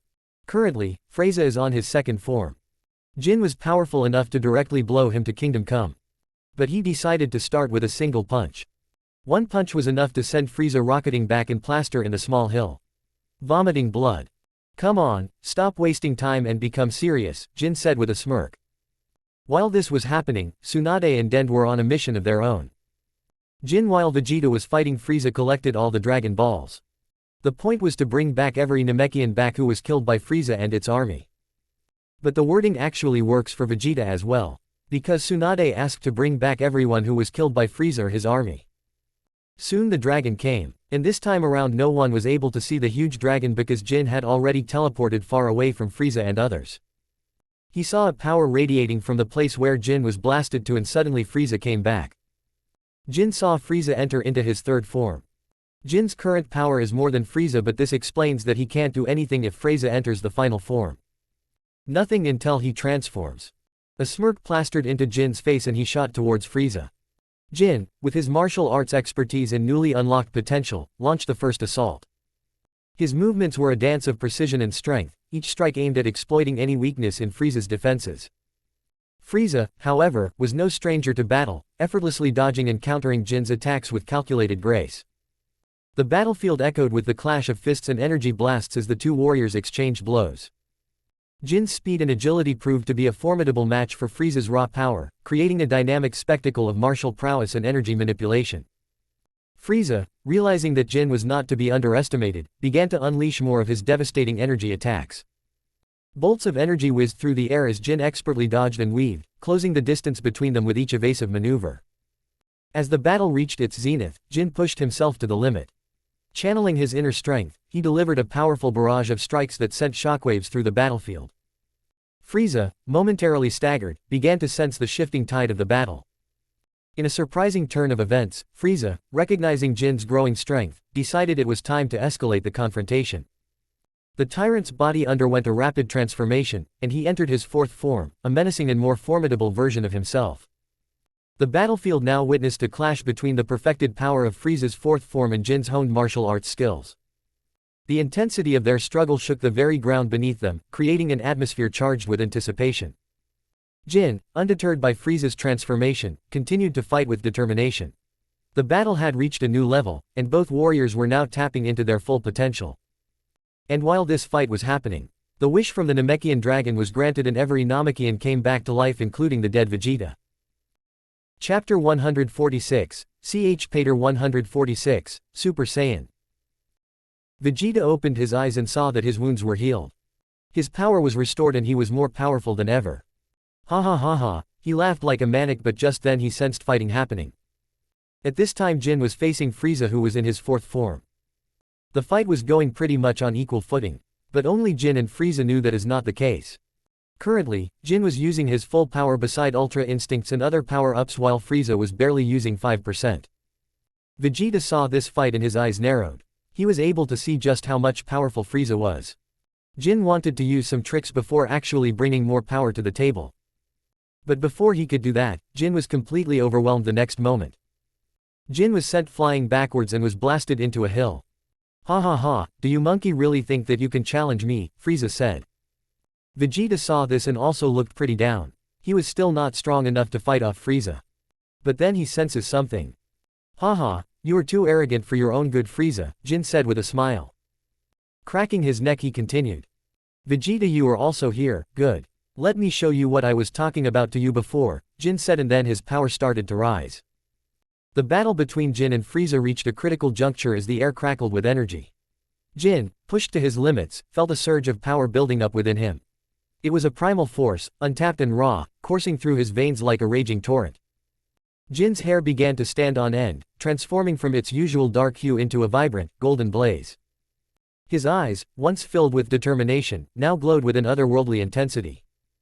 The ground beneath him trembled as his aura erupted in a dazzling display of golden energy. Vegeta, the proud Saiyan prince, couldn't believe what he was witnessing. He had sought the power of the legendary Super Saiyan for so long, and now it manifested in Jin, a warrior he hadn't expected to surpass him. A mix of shock and realization painted Vegeta's face as he watched the transformation unfold before him. Frieza, for the first time in a long while, felt a tinge of fear. The once confident tyrant took a step back as he witnessed Jin's metamorphosis into a Super Saiyan. The golden aura that enveloped Jin signaled a power that surpassed anything Frieza had encountered before. Jin, now fully transformed, hovered in the air with an air of newfound confidence. His eyes locked onto Frieza, and a smirk formed on his face. The battlefield seemed to pause for a moment as the significance of this transformation sank in. This is Super Saiyan, the transformation I was talking to you about, Jin said and smiled. Vegeta and Frieza both were stunned and did not say anything. Currently, Jin's power level is incredible. Alright, get ready for round 2 inches, Jin smiled. The battlefield crackled with tension as Jin, now in his Super Saiyan form, faced final form Frieza. The air hummed with the energy of their impending clash, and Vegeta watched from the sidelines, his eyes wide with shock at the transformation he never thought he'd witness. Jin wasted no time, launching himself at Frieza with blinding speed. His punches and kicks were a flurry of golden energy, each strike aimed at preventing Frieza from gathering his full power. Frieza, caught off guard by Jin's newfound strength, struggled to keep up with the relentless assault. The intensity of the battle reached new heights as Jin's Super Saiyan form radiated with power. Frieza, usually calm and composed, now wore a look of frustration as he found himself unable to fully tap into his formidable abilities. Jin's strategy was clear: a relentless offense, denying Frieza the opportunity to unleash his true might. Vegeta, observing the skirmish, couldn't hide his disbelief. The transformation and Jin's overwhelming dominance in the battle shattered any preconceived notions he had about the power of the Saiyan race. The shock on Vegeta's face was a testament to the magnitude of Jin's strength. Frieza, realizing he was cornered, decided to resort to a desperate measure. With a sinister grin, he began channeling his energy towards the planet's core, intending to trigger a cataclysmic explosion that would wipe out everything. The very fate of Namek hung in the balance. Jin, sensing the danger, reacted with lightning speed. He closed the gap between himself and Frieza, intercepting the energy flow with his own immense power. The clash of energies illuminated the battlefield as Jin strained to counteract Frieza's destructive intent. The struggle reached its zenith, and Jin, fueled by the determination to protect Namek, exerted even more power. Frieza's attempts to destroy the planet were thwarted as Jin redirected the energy away from the core. The planet, once on the brink of destruction, was now safe from Frieza's wrath. As the dust settled, Jin hovered in the air, his Super Saiyan aura pulsating with power. Frieza, battered and defeated, stared at Jin with a mix of disbelief and frustration. Well, you were not expecting this now were you?" Jin smirked. "Okay, time to end you," Jin said and came towards Frieza and launched him upwards. "Now for the final attack," Jin shouted. A massive amount of power gathers in Jin's hands. His smile started to look almost devilish. Frieza's face pale at the power Jin was holding in his attack. Vegeta on the other side also was stunned. Everything became bright after that, and soon a pillar of light was erected from the planet to outer space. "I will end you here and not. Kaioken times 20 inches," shouted Jin, and then the entire planet shook. Chapter 147. Chapter 147, Back on Earth and a date. Soon after ending Frieza, Jin and Tsunade decided to come back to Earth. Jin even convinces Vegeta to tag along. It was another 6-month journey in the spaceship. Although the spaceship was slow, it had enough space for 3 people, and even Jin and Vegeta could train inside. Jin quickly wanted to increase his base power, and thus he asked Vegeta to spar with him. It was mainly training to increase his base. Vegeta wanted to fight with Jin's Super Saiyan form. "No, not happening. The ship can't take that power." Tsunade was the first to deny, and Jin also agreed. So it was mainly base fighting with heavy gravity. Not only did the ship have a gravity training room, but Jin himself held an item to increase his gravity. With this on his side, he was able to fight on an equal footing with Vegeta. He was just sparing on higher gravitational pull force than Vegeta. For the 6 months though, it was really hard to spend some quality time with Tsunade. By the time they reach Earth, both Jin and Vegeta had become extremely strong. Finally back home, Jin shouted the moment they arrived in the Earth. When he looked around, he noticed that there were already people there. They were the Z Warriors, and even Bulma was there. "Vegeta," the first voice came from Goku. He was not expecting Vegeta to come to Earth. "Oi, we are also here," Jin just said with a dull voice. He of course," Goku said. After a little reunion, Goku was the first to break the peaceful atmosphere. "Jin, fight me. Let me see how much stronger you have become," Goku shouted. Goku and other Z Warriors too were training really hard all this time. Because of Jin, they also adopted gravity training. "I would have, but I am going on a date with Tsunade today. How about you fight with Vegeta today?" He was dying to have an unrestricted fight for a long time, Jin, and after grabbing Tsunade he vanished. While the fight between Vegeta and Goku was happening, Jin directly brought Tsunade for a date. Jin and Tsunade decided to take a break from the demands of their respective worlds and embark on a light-hearted adventure, a date filled with laughter, good company, and the promise of a memorable time together. They chose a tranquil spot in a quaint village, far away from the chaos of battles and missions. The air was filled with a sense of serenity as they strolled through the vibrant market, enjoying the sights and sounds of the bustling surroundings. The duo, clad in casual attire, exchanged smiles and playful banter, savoring the rare chance to simply enjoy each other's company. Their first stop was a charming little cafe copyright tucked away in a corner. Jin held the door open for Tsunade with a gentlemanly gesture, earning a warm smile in return. The aroma of freshly brewed coffee and the sweet scent of pastries filled the air as they found a cozy corner to sit. Amidst the casual chatter and shared laughter, they indulged in delicious treats and engaged in conversations that ventured beyond the realms of their usual responsibilities. After the delightful cafe copyright experience, Jin and Tsunade decided to explore the nearby park. The sun cast a warm glow over the landscape as they meandered along winding paths, occasionally stopping to admire the blooming flowers or simply enjoying the peaceful ambience. It was a refreshing change of pace for the two warriors, allowing them to appreciate the beauty in life beyond the battles they often faced. As the day unfolded, they stumbled upon a lively festival taking place in the heart of the village. Intrigued by the vibrant colors and joyful atmosphere, Jin and Tsunade joined the festivities. They tried their hand at various games, sampled local delicacies, and even took a spin on the dance floor, reveling in the carefree moments that the date had brought them. As the sun dipped below the horizon, casting a warm glow over the village, Jin and Tsunade found themselves atop a hill, gazing at the starlit sky. The tranquil setting provided the perfect backdrop for a more intimate conversation. They shared stories, dreams, and aspirations, realizing that beneath their roles as warriors, they were two individuals with hopes and desires. The date, filled with laughter, shared moments, and newfound understanding, came to an end. Jin walked Tsunade back to her residence, expressing gratitude for the wonderful day they had shared.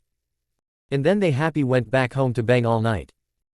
Chapter 148. Chapter 148, Future Trunks.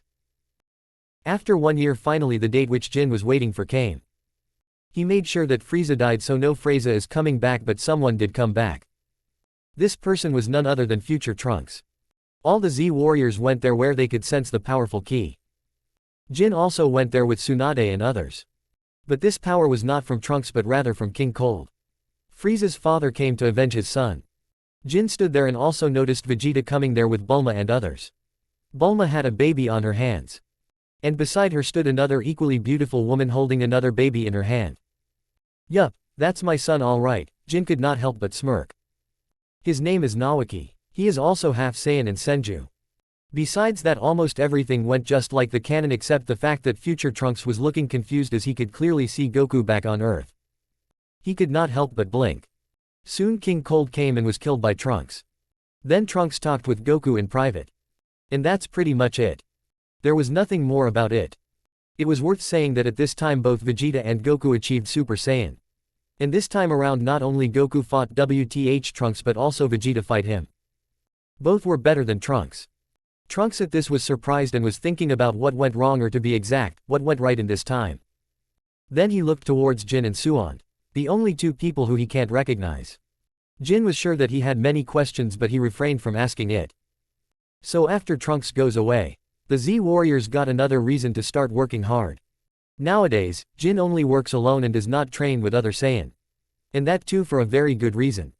Jin already knew thanks to a system that it's better to focus on a few transformations and perfecting them and focus more on his base power. It's very similar to how Vegeta Super Saiyan 2 was almost similar in power to Goku's Super Saiyan 3. Jin, after thinking about it a lot, has decided to completely ignore Super Saiyan 2 and Super Saiyan 3 and master the normal Super Saiyan to the limit. And of course, start working on the next transformation. Yup, Jin is going to directly jump all the stages and go for the Super Saiyan God from.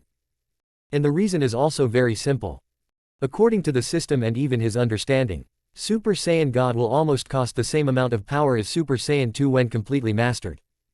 The reason is that God's transformation is very efficient after mastering it. And of course, it's much more powerful.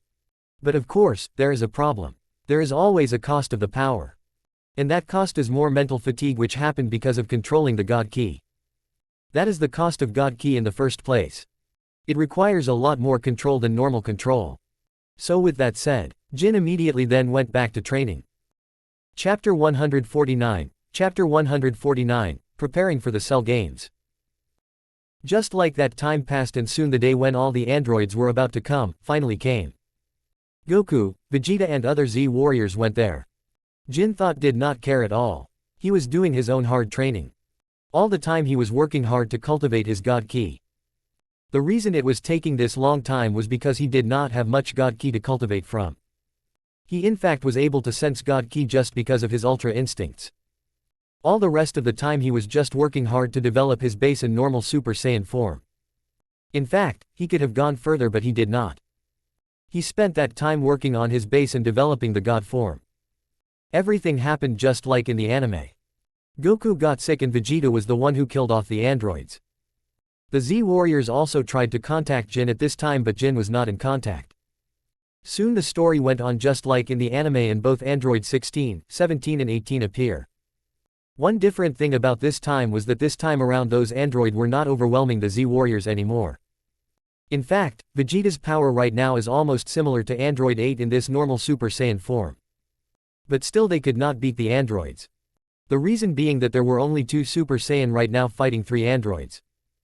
Vegeta and Trunks were not strong enough to compete with them alone. Later Piccolo merged with Kami and a Super Namekian was born, shifting the power, but then another annoying character appears. The fight between Piccolo and Jin was pretty similar to the anime. Soon Cells eat Android 17 and transform. Fought with Vegeta and lost. Goku at this time was cured and joined the Z Warriors again. Vegeta's arrogance, just like in the anime, came back to bite him, and Cell achieved his complete form. And lastly, the Cell Games were announced. And all this time Jin was working really hard to increase his base power and working on his Ultra Instincts and God transformation. Inside the hyperbolic time chamber, the Z Warriors embarked on a rigorous training regimen to prepare for the impending Cell Games. Goku and Gohan entered first, their focus unwavering as they aimed to unlock new levels of power and mastery. Goku, always the eager trainer, took the opportunity to push Gohan beyond his limits. The two Saiyans engaged in intense sparring sessions, their energy filling the chamber as they unleashed powerful blows. Goku, with his years of experience, guided Gohan in refining his techniques and boosting his combat instincts. The father-son duo spent hours perfecting their tandem attacks, ensuring seamless coordination in the upcoming battle. Meanwhile, Vegeta and adult Trunks delved into a different kind of training. Vegeta, with his pride as the Saiyan Prince, sought to surpass his own limitations. He put Trunks through grueling exercises, challenging him physically and mentally. The father-son Saiyan duo engaged in intense gravity training, pushing their bodies to adapt to increased pressure, simulating the harsh conditions of battle. Vegeta's determination to surpass Goku and achieve a new level of strength fueled the intensity of their training sessions. Inside the time chamber, the air crackled with energy as the Z Warriors tapped into their Saiyan potential. Goku and Gohan, through a combination of intense battles and focused meditation, unlocked the hidden power within. The transformation was evident in their increased aura and heightened abilities. Vegeta, driven by his insatiable desire for strength, pushed himself and Trunks to the limit. The Saiyan Prince, known for his pride, suppressed his ego and embraced a more strategic approach to training. His determination and discipline were instilled in Trunks, as the two Saiyans forged a stronger bond and a deeper understanding of their Saiyan heritage. As time passed within the hyperbolic chamber, the Z Warriors emerged with newfound strength, honed skills, and heightened Saiyan power. Goku and Gohan, now with a mastery of the Super Saiyan form, radiated confidence. Vegeta and Trunks, while not entirely surpassing Goku, had closed the gap significantly, showcasing their commitment to protecting the Earth. The Z Warriors exited the time chamber, their bodies and spirits ready for the impending Cell Games. The training inside the hyperbolic time chamber had not only elevated their power levels but had also strengthened their resolve to face whatever challenges lay ahead.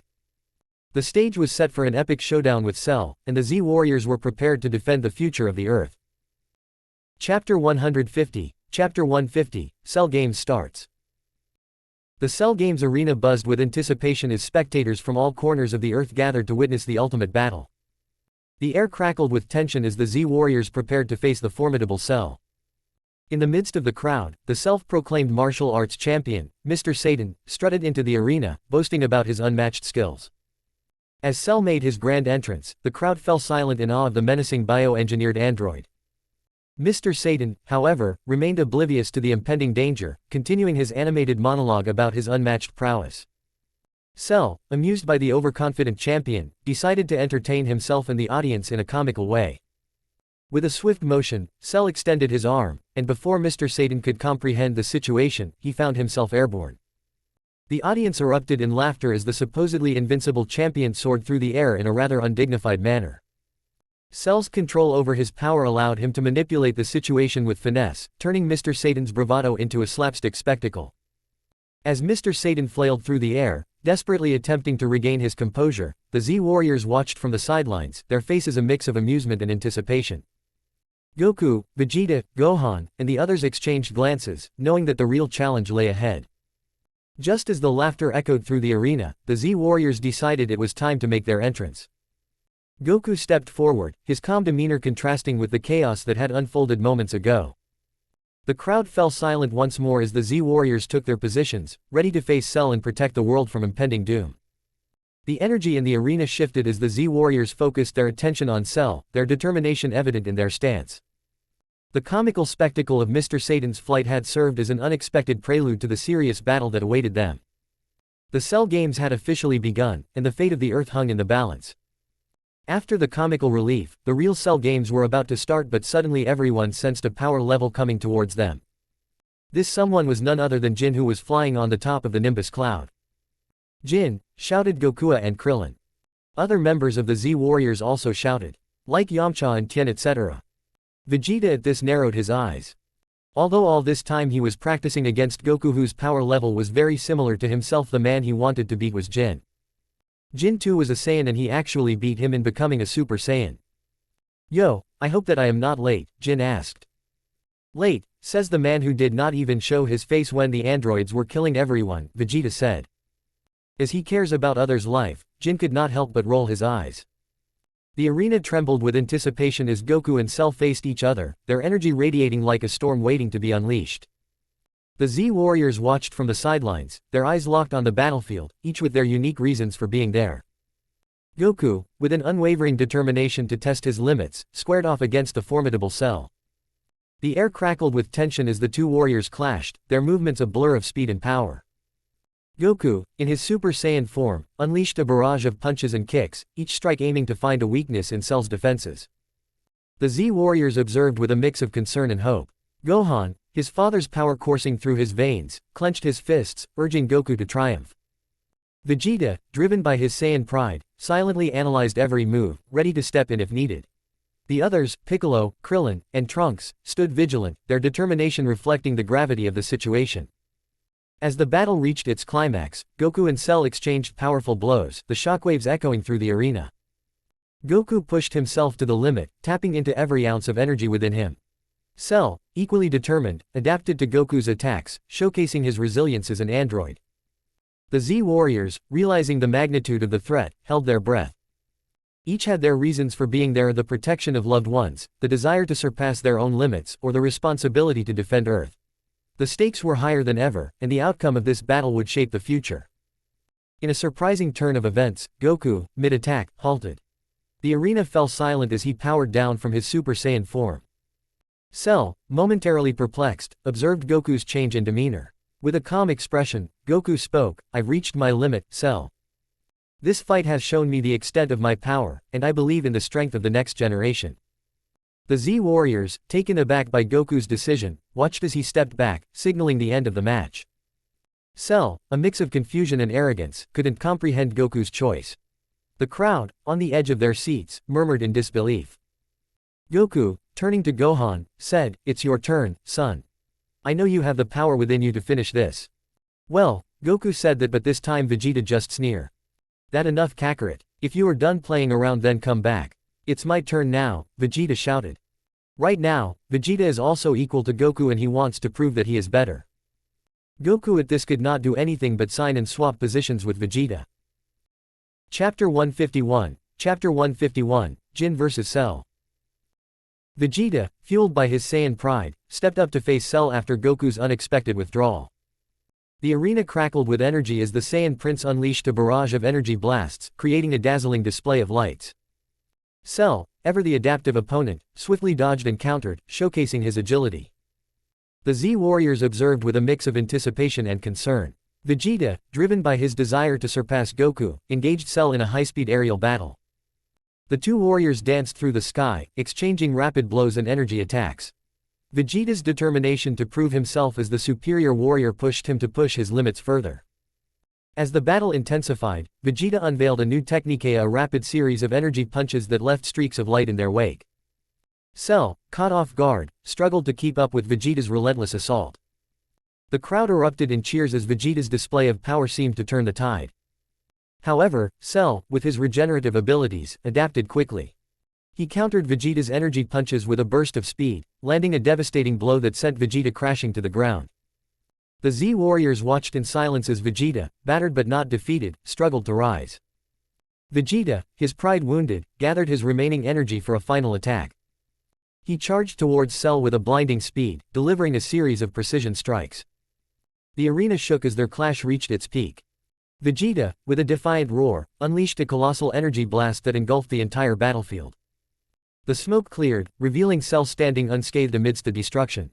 The Z warriors, their hopes momentarily raised, witnessed Vegeta, drained and exhausted, kneeling on the ground. With a smirk, Cell declared, "Impressive. Vegeta, but it seems you've reached your limit as well." Vegeta's pride did not let him acknowledge his defeat. And now the situation was getting more and more dire. "All right now, it's my turn now," Jin said. At this everyone, looked towards Jin. Jin was the only person whom Cell did not know. In the future, there will be no data about Jin. He looked at Jin and was confused. In fact, he did not know about Jin up until now. Everyone looked at Jin and then a little hope arose inside them. Even Vegeta was looking forward to seeing what Jin can do right now. Jin slowly entered the fighting ring and said, "Come on, Cell. It'd been a long time since I really have fought," Jin said. Cell just came but did not do anything. He actually was waiting for Jin to transform, but Jin, knowing what Cell was waiting for, just smiled. After a little while, Cell thought of something and a smirk came to his face. He considered Jin a Saiyan just like Vegeta and Goku, but considering that he was not transforming, he thought that he was wrong. And Jin dodged the attack. Then he attacked. And Jin dodged again. "What are you doing? Attack back," some shouted from the Z warriors. "Quick and transform," someone shouted. Jin just kept on smiling. The Cell Games arena crackled with anticipation as Jin stepped forward to face the formidable foe, Cell. The air was thick with tension, and the spectators held their breath, eager to witness the clash between these two powerful warriors. Jin, with a focused expression and unwavering determination, decided to test the waters before unleashing his full power. He assumed a defensive stance, eyes locked on Cell, as the bioengineered android charged forward with incredible speed. Cell unleashed a barrage of punches and kicks, each strike imbued with the power to devastate. However, Jin's agility was unmatched. With expert precision, he dodged every attack, moving with a fluidity that seemed almost unreal. Cell's frustration grew evident as his attempts to land a blow proved futile. The crowd watched in awe as Jin effortlessly evaded every strike, showcasing a mastery of martial arts and keen instincts. Seizing an opportunity, Jin counterattacked with a series of swift kicks and punches. Each blow was calculated and delivered with precision, catching Cell off guard. The crowd erupted in cheers as Jin's strikes connected, showcasing the potential for a formidable battle. Cell, undeterred by Jin's agile maneuvers, powered up and unleashed a barrage of energy blasts. The arena was illuminated by the explosive display, but Jin continued to showcase his prowess, seamlessly dodging the onslaught. His movements were a dance of evasion, leaving Cell momentarily perplexed by the elusive nature of his opponent. What is he doing? Why is he not attacking? Krillin asked. Yeah, why he is not transforming? Asked Yamcha. But at this time Piccolo, Goku and Vegeta were a little shocked. This is because currently Jin was very much underpowered to Cell, but still he was able to dodge all of Cell's attacks. What they were looking at this time was not just power but also a very good fighter. But even they were thinking why Jin is not transforming into a Super Saiyan. Chapter 152, Chapter 152, End of Cell. After kept on dodging with the help of Ultra Instincts, Jin finally was ready to start his own attack. Okay, I now have a good understanding of your power. So I will be going on the attack now, Jin said. The Cell actually looked a little annoyed and happy. Because currently he was trying it best to hit Jin, but there was no way. Not only he was getting annoyed by Jin's constant dodging. Jin, after saying this, raises his ki. Suddenly white energy appeared around him, but he still did not transform. But the people around him were shocked. Even Cell himself was shocked. This happened because of Jin's power without even entering into Super Saiyan mode. How is this possible? Someone asked in the Z Warrior group. Goku, Vegeta, Trunks and even Gohan at this was very amazed. How did he do it? Vegeta shouted. Of course, the way both he and Kakarot choose to increase their power is different from Jin's. It was appearance after looking at Jin. His base was super strong right now. But that does not matter. The way to achieve power is not important but the power itself. Now he started to doubt the way he and Kakarot's path of achieving power. While Jin works on increasing his base power, both Goku and Vegeta work towards Super Saiyan 2.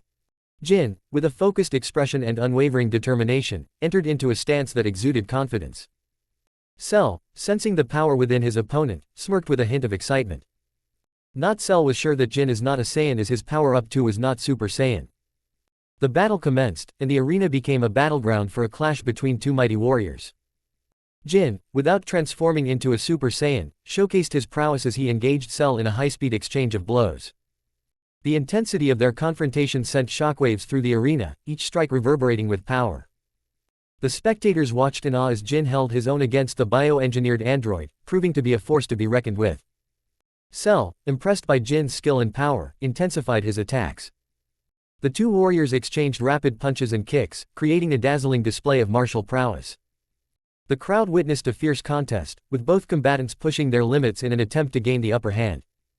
Jin, while slightly weaker than Cell, demonstrated remarkable resilience and strategic intelligence. But that weakness was nothing. None of Cell's attacks was connecting.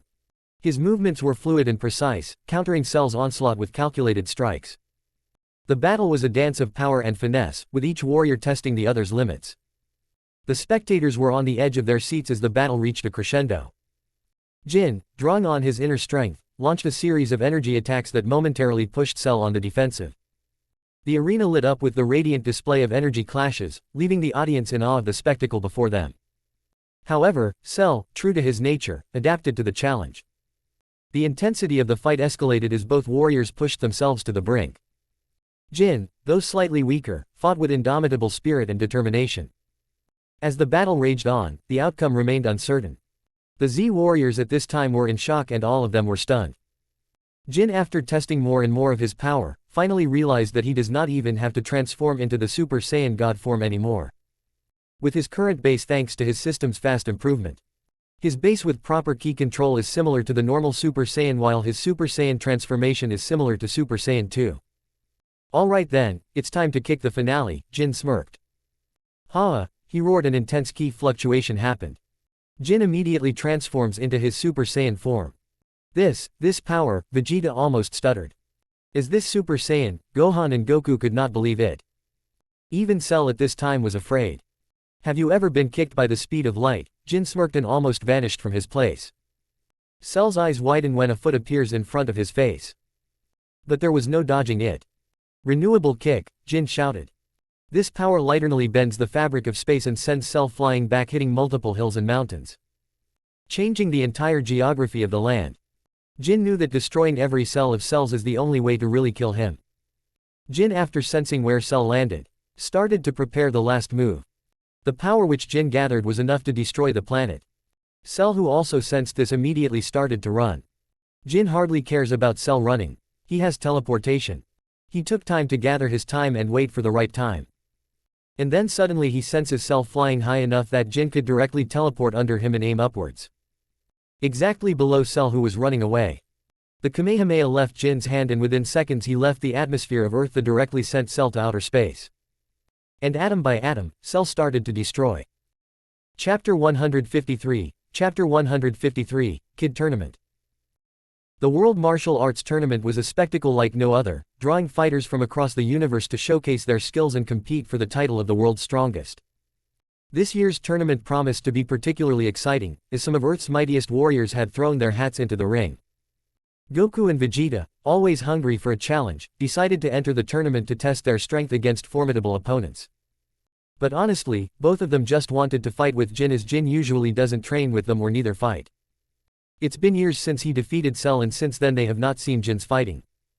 Gohan, who is not actually that weak thanks to Jin's influence, joined the competition, eager to prove himself once again. Vital, fueled by her determination to keep up with Gohan, signed up as well. The Namekian Piccolo, ever watchful over Earth, saw an opportunity to measure his strength against the best.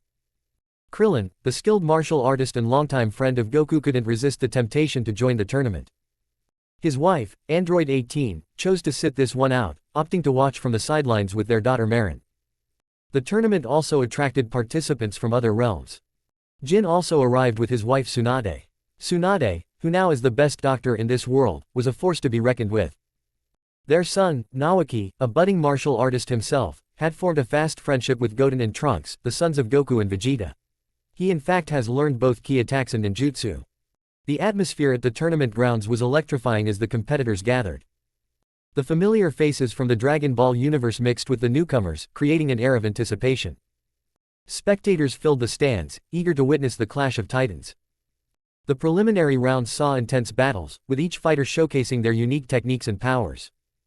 It's already been a long time since he came to this world. There was a smile on his face. At first, he thought that he might go to another world, but there was no notification about that. And now he does not want to go anywhere either. Because now he has a family. He saw Tsunade and Naoki and then smiled. The junior competition was about to start. Naoki, Goten and Trunks were about to participate in this fight. The first fight was between Goten and a normal kid. Goten faced his opponent, a seemingly ordinary guy who had decided to test his luck in the World Martial Arts Tournament. The crowd buzzed with anticipation, wondering if this regular-looking fellow stood a chance against a Saiyan prodigy. With a confident grin, Goten nonchalantly cracked his knuckles. Ready when you are, buddy. The normal guy lunged forward with a wild swing, but Goten effortlessly dodged it with a casual sidestep. Whoa, easy there, you gotta be faster than that. The crowd chuckled as Goten toyed with his opponent, dancing around the attacks with a carefree attitude. The normal guy, increasingly frustrated, threw a clumsy kick, which Goten avoided by leaping into the air. Goten couldn't resist a cheeky comment. You know, my mom says I need more veggies in my diet, but this is a bit too much salad for me. The audience burst into laughter, enjoying the unexpected banter. Goten then decided to wrap things up. With a swift movement, he tapped the normal guy on the shoulder. Tag, you're it. Confused and disoriented, the defeated contestant stared at Goten, who grinned playfully. Sorry, pal. Looks like you're not cut out for the Saiyan Super Tag Championship. Next fight was between Trunks and another normal kid. Trunks squared off against his opponent, an average kid who had decided to try his luck in the World Martial Arts Tournament. The atmosphere was light, and the audience eagerly awaited the clash between the Saiyan Prince's son and the regular Earth kid. With a confident smirk, Trunks cracked his knuckles, exuding an air of cool composure. Let's make this fun, okay? The ordinary kid nodded nervously, unsure of what he had gotten himself into. He threw a tentative punch, but Trunks effortlessly dodged it with a swift sidestep. Nice try, but you might need a few more lessons from the school of Trunks. The crowd chuckled at Trunks' playful banter. The common kid, determined to impress, attempted a roundhouse kick, but Trunks casually leaned back, avoiding the attack with a laid-back demeanor. Not bad, but let me show you how it's done. Trunks unleashed a flurry of punches and kicks, his movements resembling a well-choreographed dance. The ordinary kid struggled to keep up, and the audience erupted in laughter as Trunks effortlessly weaved through the attacks. In a final, theatrical move, Trunks spun on his heel and struck a pose. Ta-da! That's the Trunks twist, a trademark pending. The ordinary kid, a good sport, grinned and acknowledged defeat. Okay, you win. I clearly need more than a twist to compete with you. Trunks grinned back, extending a hand for a friendly shake. Hey, it was all in good fun. Maybe next time, we can work on your signature move together.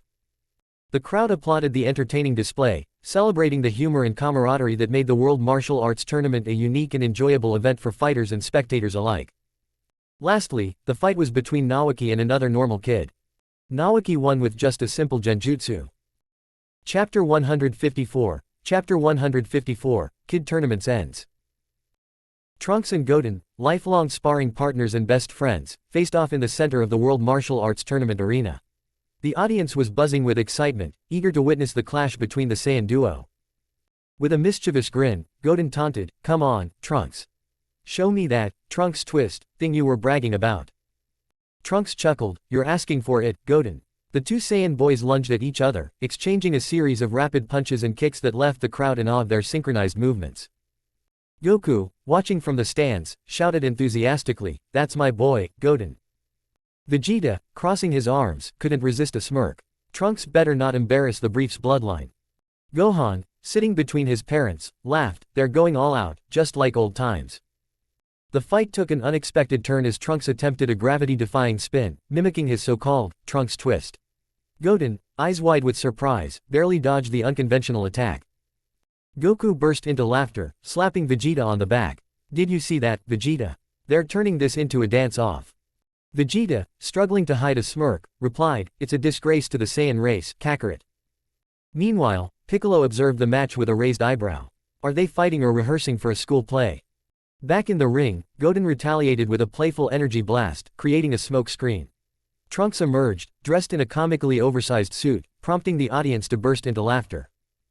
Gohan leaned over to Vital, "They never fail to entertain, do they?"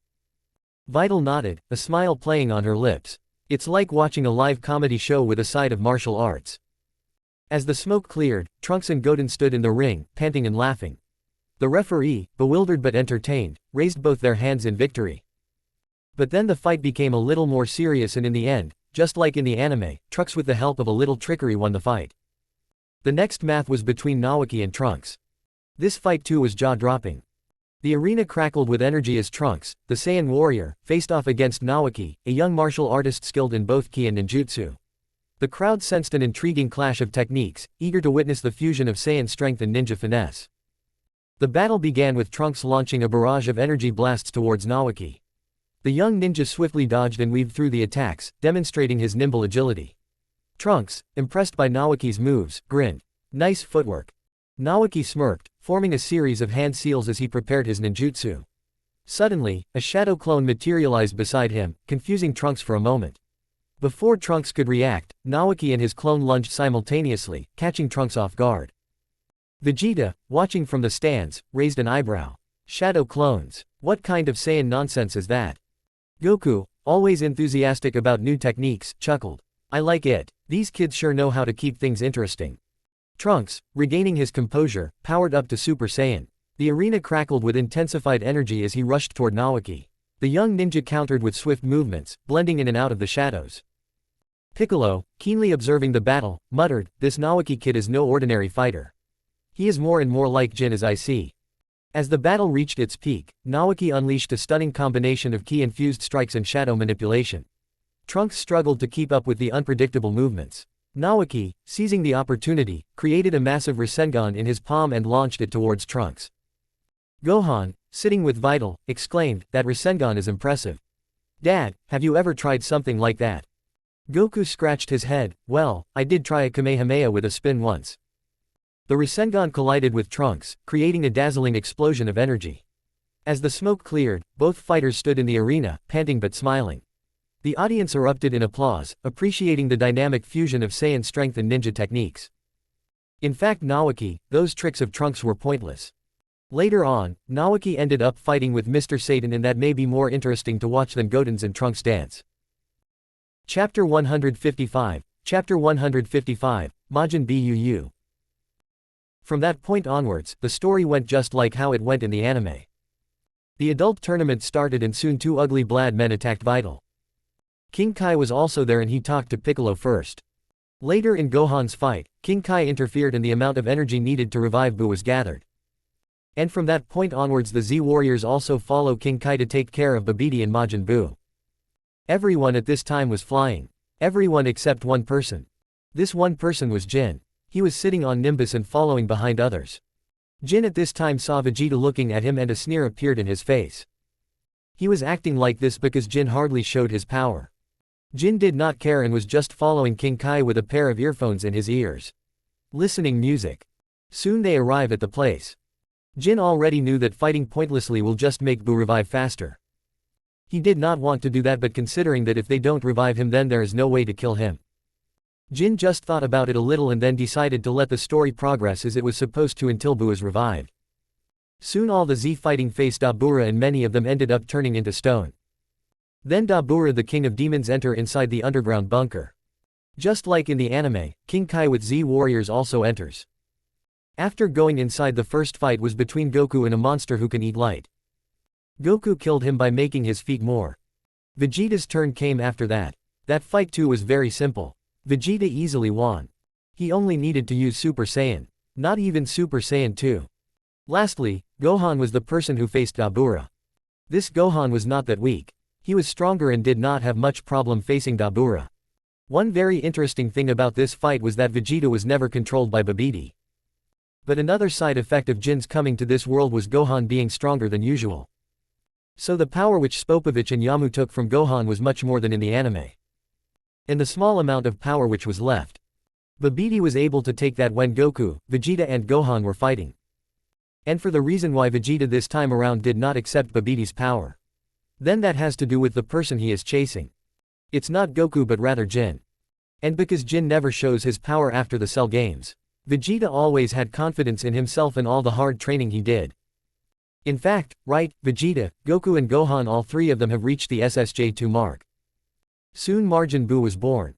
He was exactly like a big pink cotton candy. Anyways, Buu acted like a child. King Kai knew that this is Buu for sure. So Jin, are you going to fight him or that you are still afraid? Vegeta taunted. He just wanted to know Jin's power. Well, I am thinking about fighting, but are you sure that you want to miss this fighting chance? Jin teased.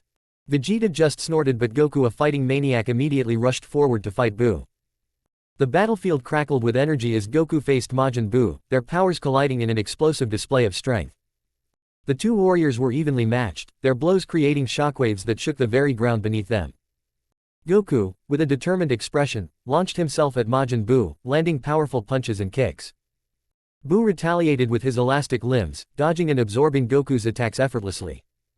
The Z fighters watched in anticipation as the battle unfolded. Gohan, on the sidelines, shouted words of encouragement to his father. "Come on, Dad, you can do it, show him the power of a Super Saiyan." Vegeta, arms crossed and a smug expression on his face, sneered at the struggle. "Kakarot, you always find a way to make things difficult. Don't disappoint too much." King Kai observed the fight from his celestial realm, his eyes widening at the intensity of the clash. "Remarkable. The power these two possess is beyond anything I've ever seen. This battle could shake the very foundations of the universe." As the fight continued, Goku's stamina began to wane, and Majin Buu's relentless attacks started to take a toll. Buu's malevolent laughter echoed through the battlefield as he unleashed a barrage of energy blasts, overwhelming Goku. Gohan's concern grew, but he refused to let despair take over. "Dad, you've got to push through." Vegeta, unimpressed, muttered under his breath, "Kakarot, you're letting a pink blob get the better of you. Pathetic." Goku, determined not to give up, tapped into his remaining reserves of energy. His aura flared, and he launched a Kamehameha wave at Majin Buu. The explosion illuminated the battlefield, but when the dust settled, Buu emerged, barely scratched. Gohan gritted his teeth, his fists clenched in frustration. "No, Dad, you can't lose. We believe in you." Vegeta, still stoic, couldn't help but smirk. "Well, this is entertaining. Kakarot, do us all a favor and finish this before you embarrass yourself further." King Kai, though amazed at the spectacle, couldn't shake the feeling of impending danger. The fate of the universe hung in the balance as the battle between Goku and Majin Buu reached a critical juncture. Seeing that things are getting out of hand, Goku finally decided to show his trump card. Goku started to power up. The world round started to shake with the power Goku was emitting. "Oh God, is this really going to be that super long transformation?" Jin just rolled his eyes. But both Vegeta and Gohan at this was stunned at this time. Chapter 156, Chapter 156, Super Saiyan God. Merry Christmas, guys. With a desperate determination, Goku's aura erupted into a blinding golden light as he ascended to Super Saiyan 3. His power surged, creating shockwaves that rippled through the battlefield. Gohan's eyes widened with hope, and even Vegeta's sneer faded into a begrudging acknowledgement. Goku, now with long, flowing golden hair and an intense gaze, unleashed a barrage of rapid punches and kicks on Majin Buu. The ground shook with each impact, and the Z fighters watched in awe as Goku's newfound power turned the tide of the battle. Gohan shouted, "What then, you learned this, Dad?" Vegeta on the other hand almost had bloodshot eyes. He was gritting his teeth. He still could not go beyond Super Saiyan 2. King Kai, observing from his celestial perch, nodded approvingly in amazement. "I can't believe this, but maybe this might just be the turning point." Despite Goku's incredible strength, Majin Buu proved to be a formidable opponent. The pink behemoth absorbed the punishment, his elastic body adapting to the onslaught. Buu's malevolent laughter echoed as he counterattacked, delivering powerful blows that sent Goku reeling. Gohan, now more anxious than before, called out, "Dad, be careful. Don't underestimate him." Vegeta, arms crossed, couldn't resist a taunt. "So, Super Saiyan 3, and you're still struggling. How disappointing, Kakarot." Goku, breathing heavily but undeterred, gritted his teeth. "I won't give up. I'll find a way to defeat him." The battle continued, the clash of titans creating shockwaves that reverberated through the universe. Goku's Super Saiyan 3 form pushed Majin Buu to the limit, but the pink monster continued to regenerate and counter with surprising resilience. King Kai watched with a mix of awe and concern. Goku's power is astonishing, but Majin Buu is relentless. This battle could go either way. Jin, who was looking at this fight, had the urge to quickly teleport and buy some popcorn from the nearest store. But he did not want to miss anything, so he hurriedly made a clone and asked the clone to bring back popcorn. Soon Super Saiyan 3 started to overwhelm the Majin Buu a little bit. This time around Goku had no time limit and thus the fight went on really well. But soon the real Majin Buu started to come out. A lot of steam came out of Buu and then a grey-looking Majin Buu came out. While everyone was surprised, that evil Buu was about to devour the good Buu. And then finally the real evil Buu was born. From that point onwards, the battle started to change. Goku started to fall back and started to get overwhelmed. Seeing this, Jin just sighed. Jin knew that there was no way that Goku could win in this fight. But he did not intervene. Soon Goku lost even after Super Saiyan 3. "Well, any of you want to go there and give it a try, or should I go?" Jin asked. At this point even Vegeta was silent. He at this point was no match for Goku's Super Saiyan 3. Let alone Majin Buu. Alright then, it's my turn, Jin said and step by step walked towards Buu. Finally a chance to show off, Jin smirked. While he was walking, suddenly his power signature vanished. Other also noticed this and was confused. Then Jin's hair turned red.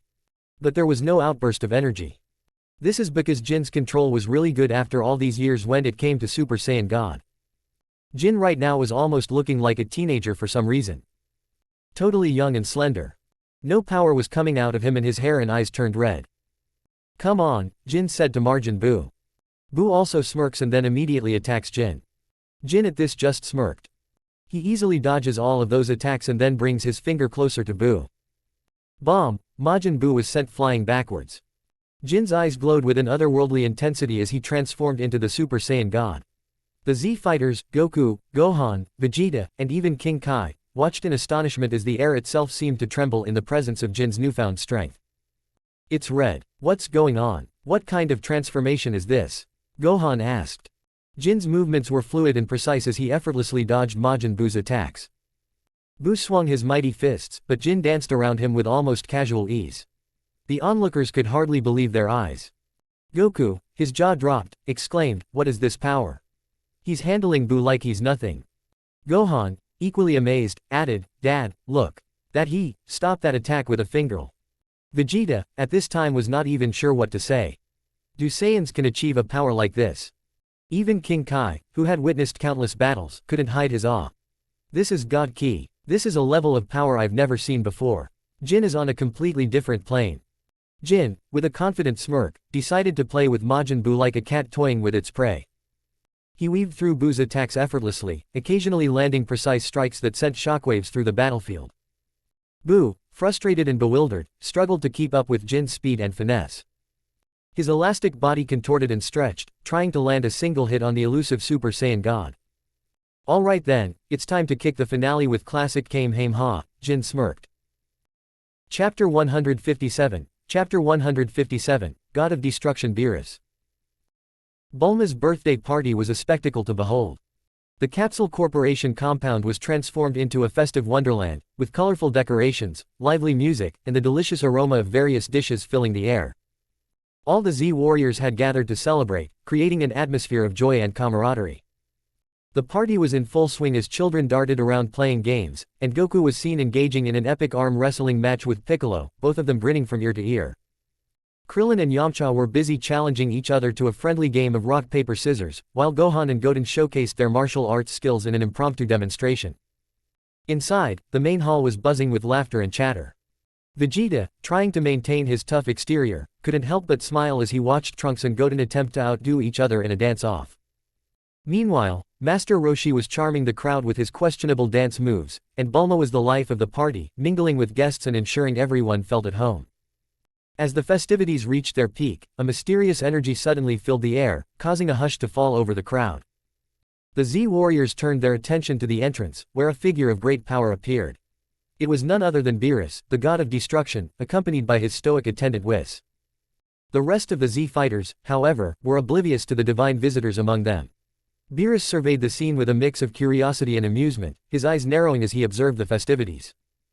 Whis, always composed, surveyed the crowd and then whispered something to Beerus, who responded with a sly grin. "I am looking for a Saiyan god. Do any one of you know about it?" Beerus asked. Jin, after hearing this, slowly let out a breath. "So finally I have an opponent who I can fight all out," Jin muttered and smirked. But Jin did not directly go to fight with Beerus.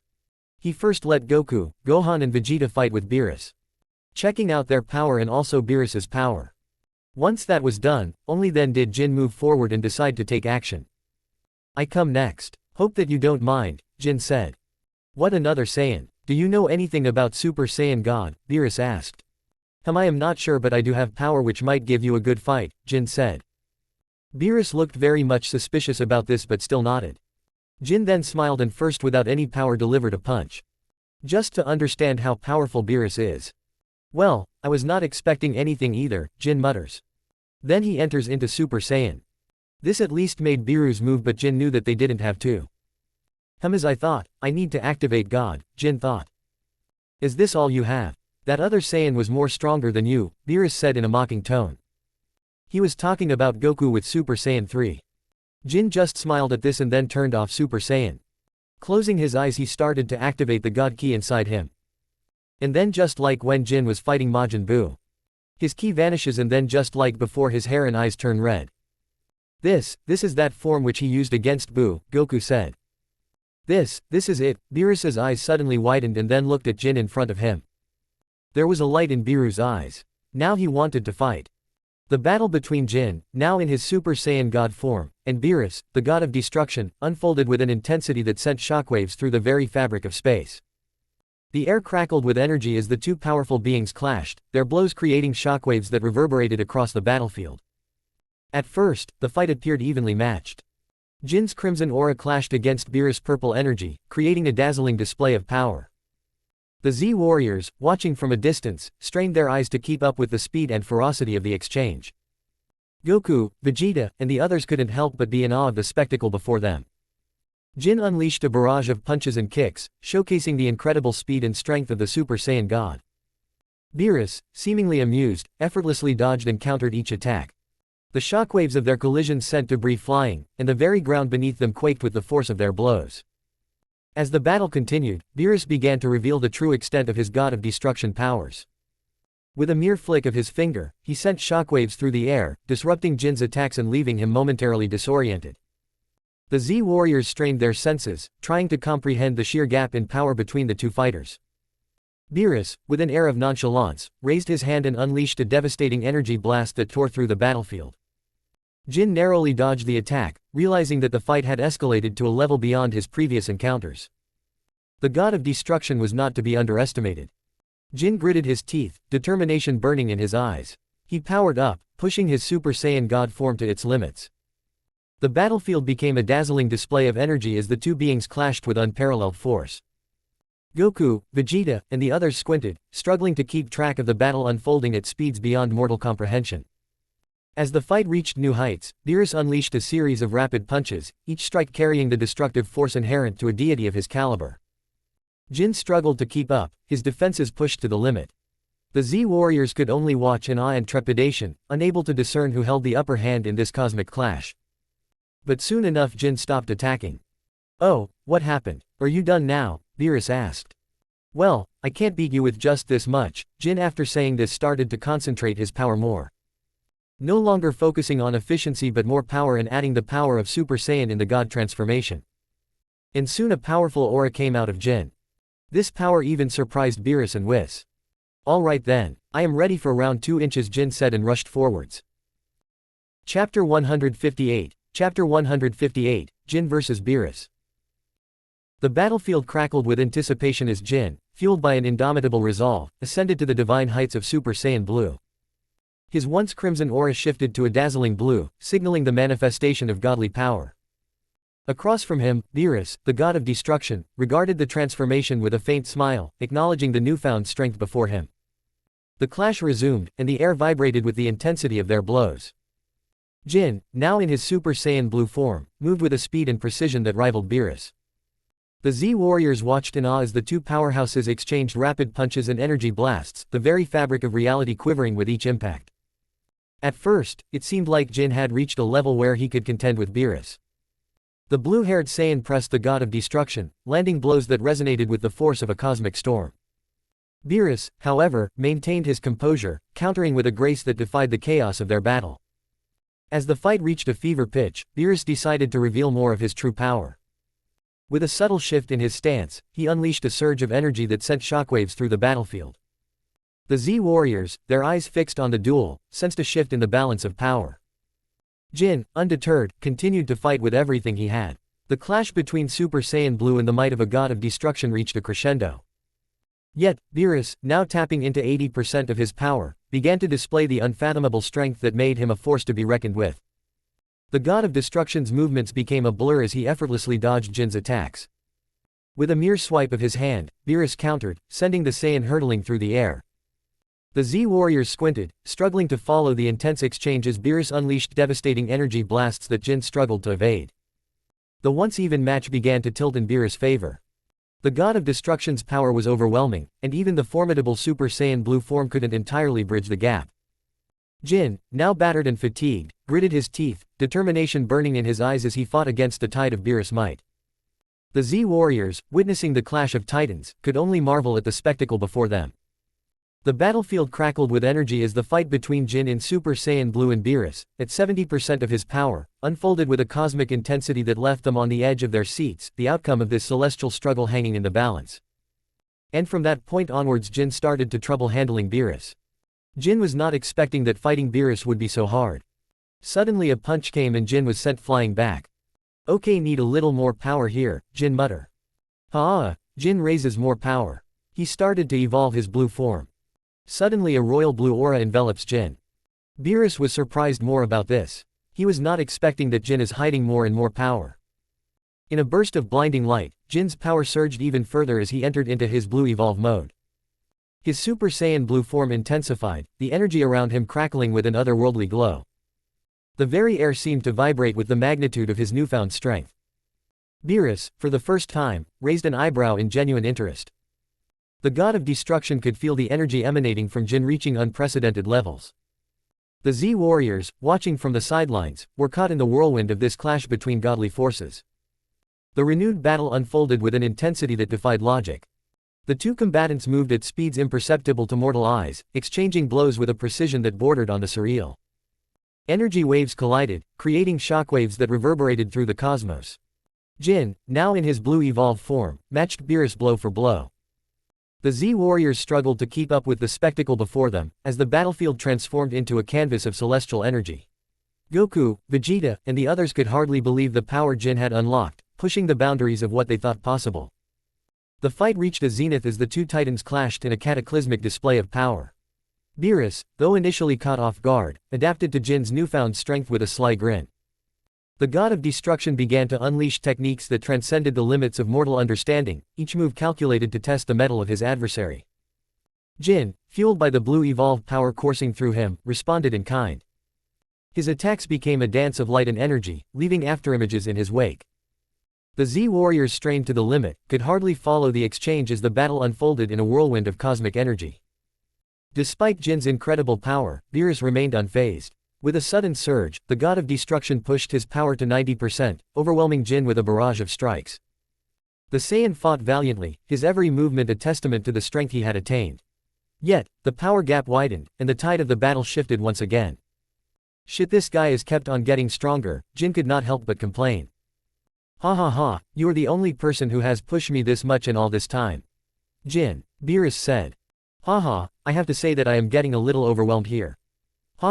Jin said. But I have one more thing under my belt, Jin said and then shouted. Kaioken times 20 inches, Jin shouted. Chapter 159, Chapter 159, Perfect Ultra Instincts.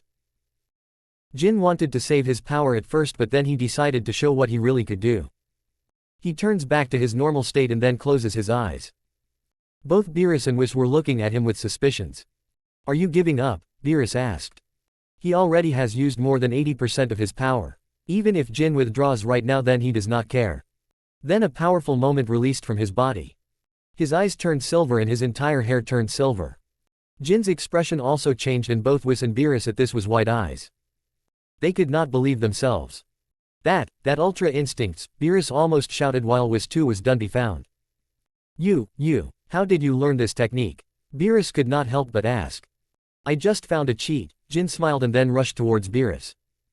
The celestial arena crackled with energy as two formidable beings faced each other, their auras pulsating with immense power. On one side stood Jin and on the other side, Beerus, known for his unrivaled might in the universe. The atmosphere buzzed with anticipation as the first clash erupted, shockwaves resonating through the cosmos. Beerus lunged forward, his speed nearly imperceptible, aiming a furious barrage of strikes at Jin. However, Jin effortlessly evaded every blow with an ethereal grace, his movements guided by the instinctual dance of a master. Beerus frowned, his eyes narrowing in frustration as he continued to unleash a barrage of attacks, each one meticulously countered by Jin.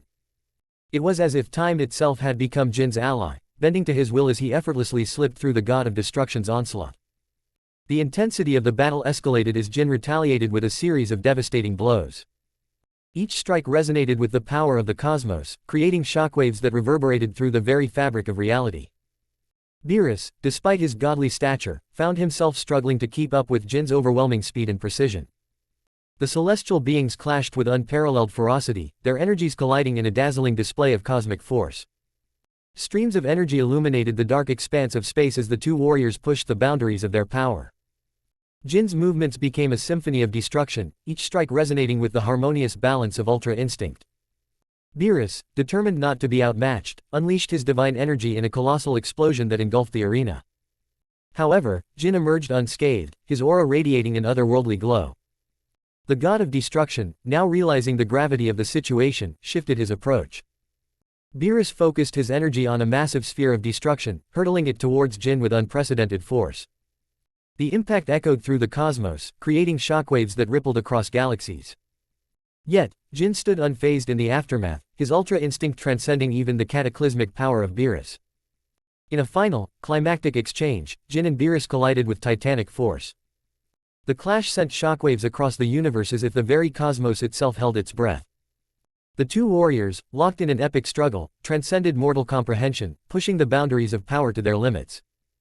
In the aftermath of the monumental clash, the celestial silence was shattered by a sudden surge of energy. Beerus, refusing to yield, gathered his divine strength for one last, desperate effort. The god of destruction's eyes blazed with determination as he unleashed an overwhelming torrent of energy, a cataclysmic wave that threatened to consume everything in its path. Jin, standing resolute, faced the approaching maelstrom with an unwavering gaze. The air crackled with tension as the two opposing forces collided in a spectacular display of power. The shockwaves cascaded through the cosmos, shaking the very foundations of reality. But Jin, guided by the perfected instincts that coursed through his being, wove through the tempest unscathed. His movements became a dance of grace and precision, effortlessly navigating the chaotic onslaught. With each evasion, Jin countered with a barrage of ethereal strikes that further strained the fabric of space and time. Beerus, realizing that his relentless assault was futile, took a moment to recalibrate his strategy. The god of destruction, known for his strategic brilliance, assessed the situation with a newfound focus. Gathering his energy, Beerus unleashed a series of pinpoint strikes aimed at exploiting the slightest opening in Jin's defenses. The battlefield became a tapestry of cosmic clashes, as the two titans engaged in a dance of destruction.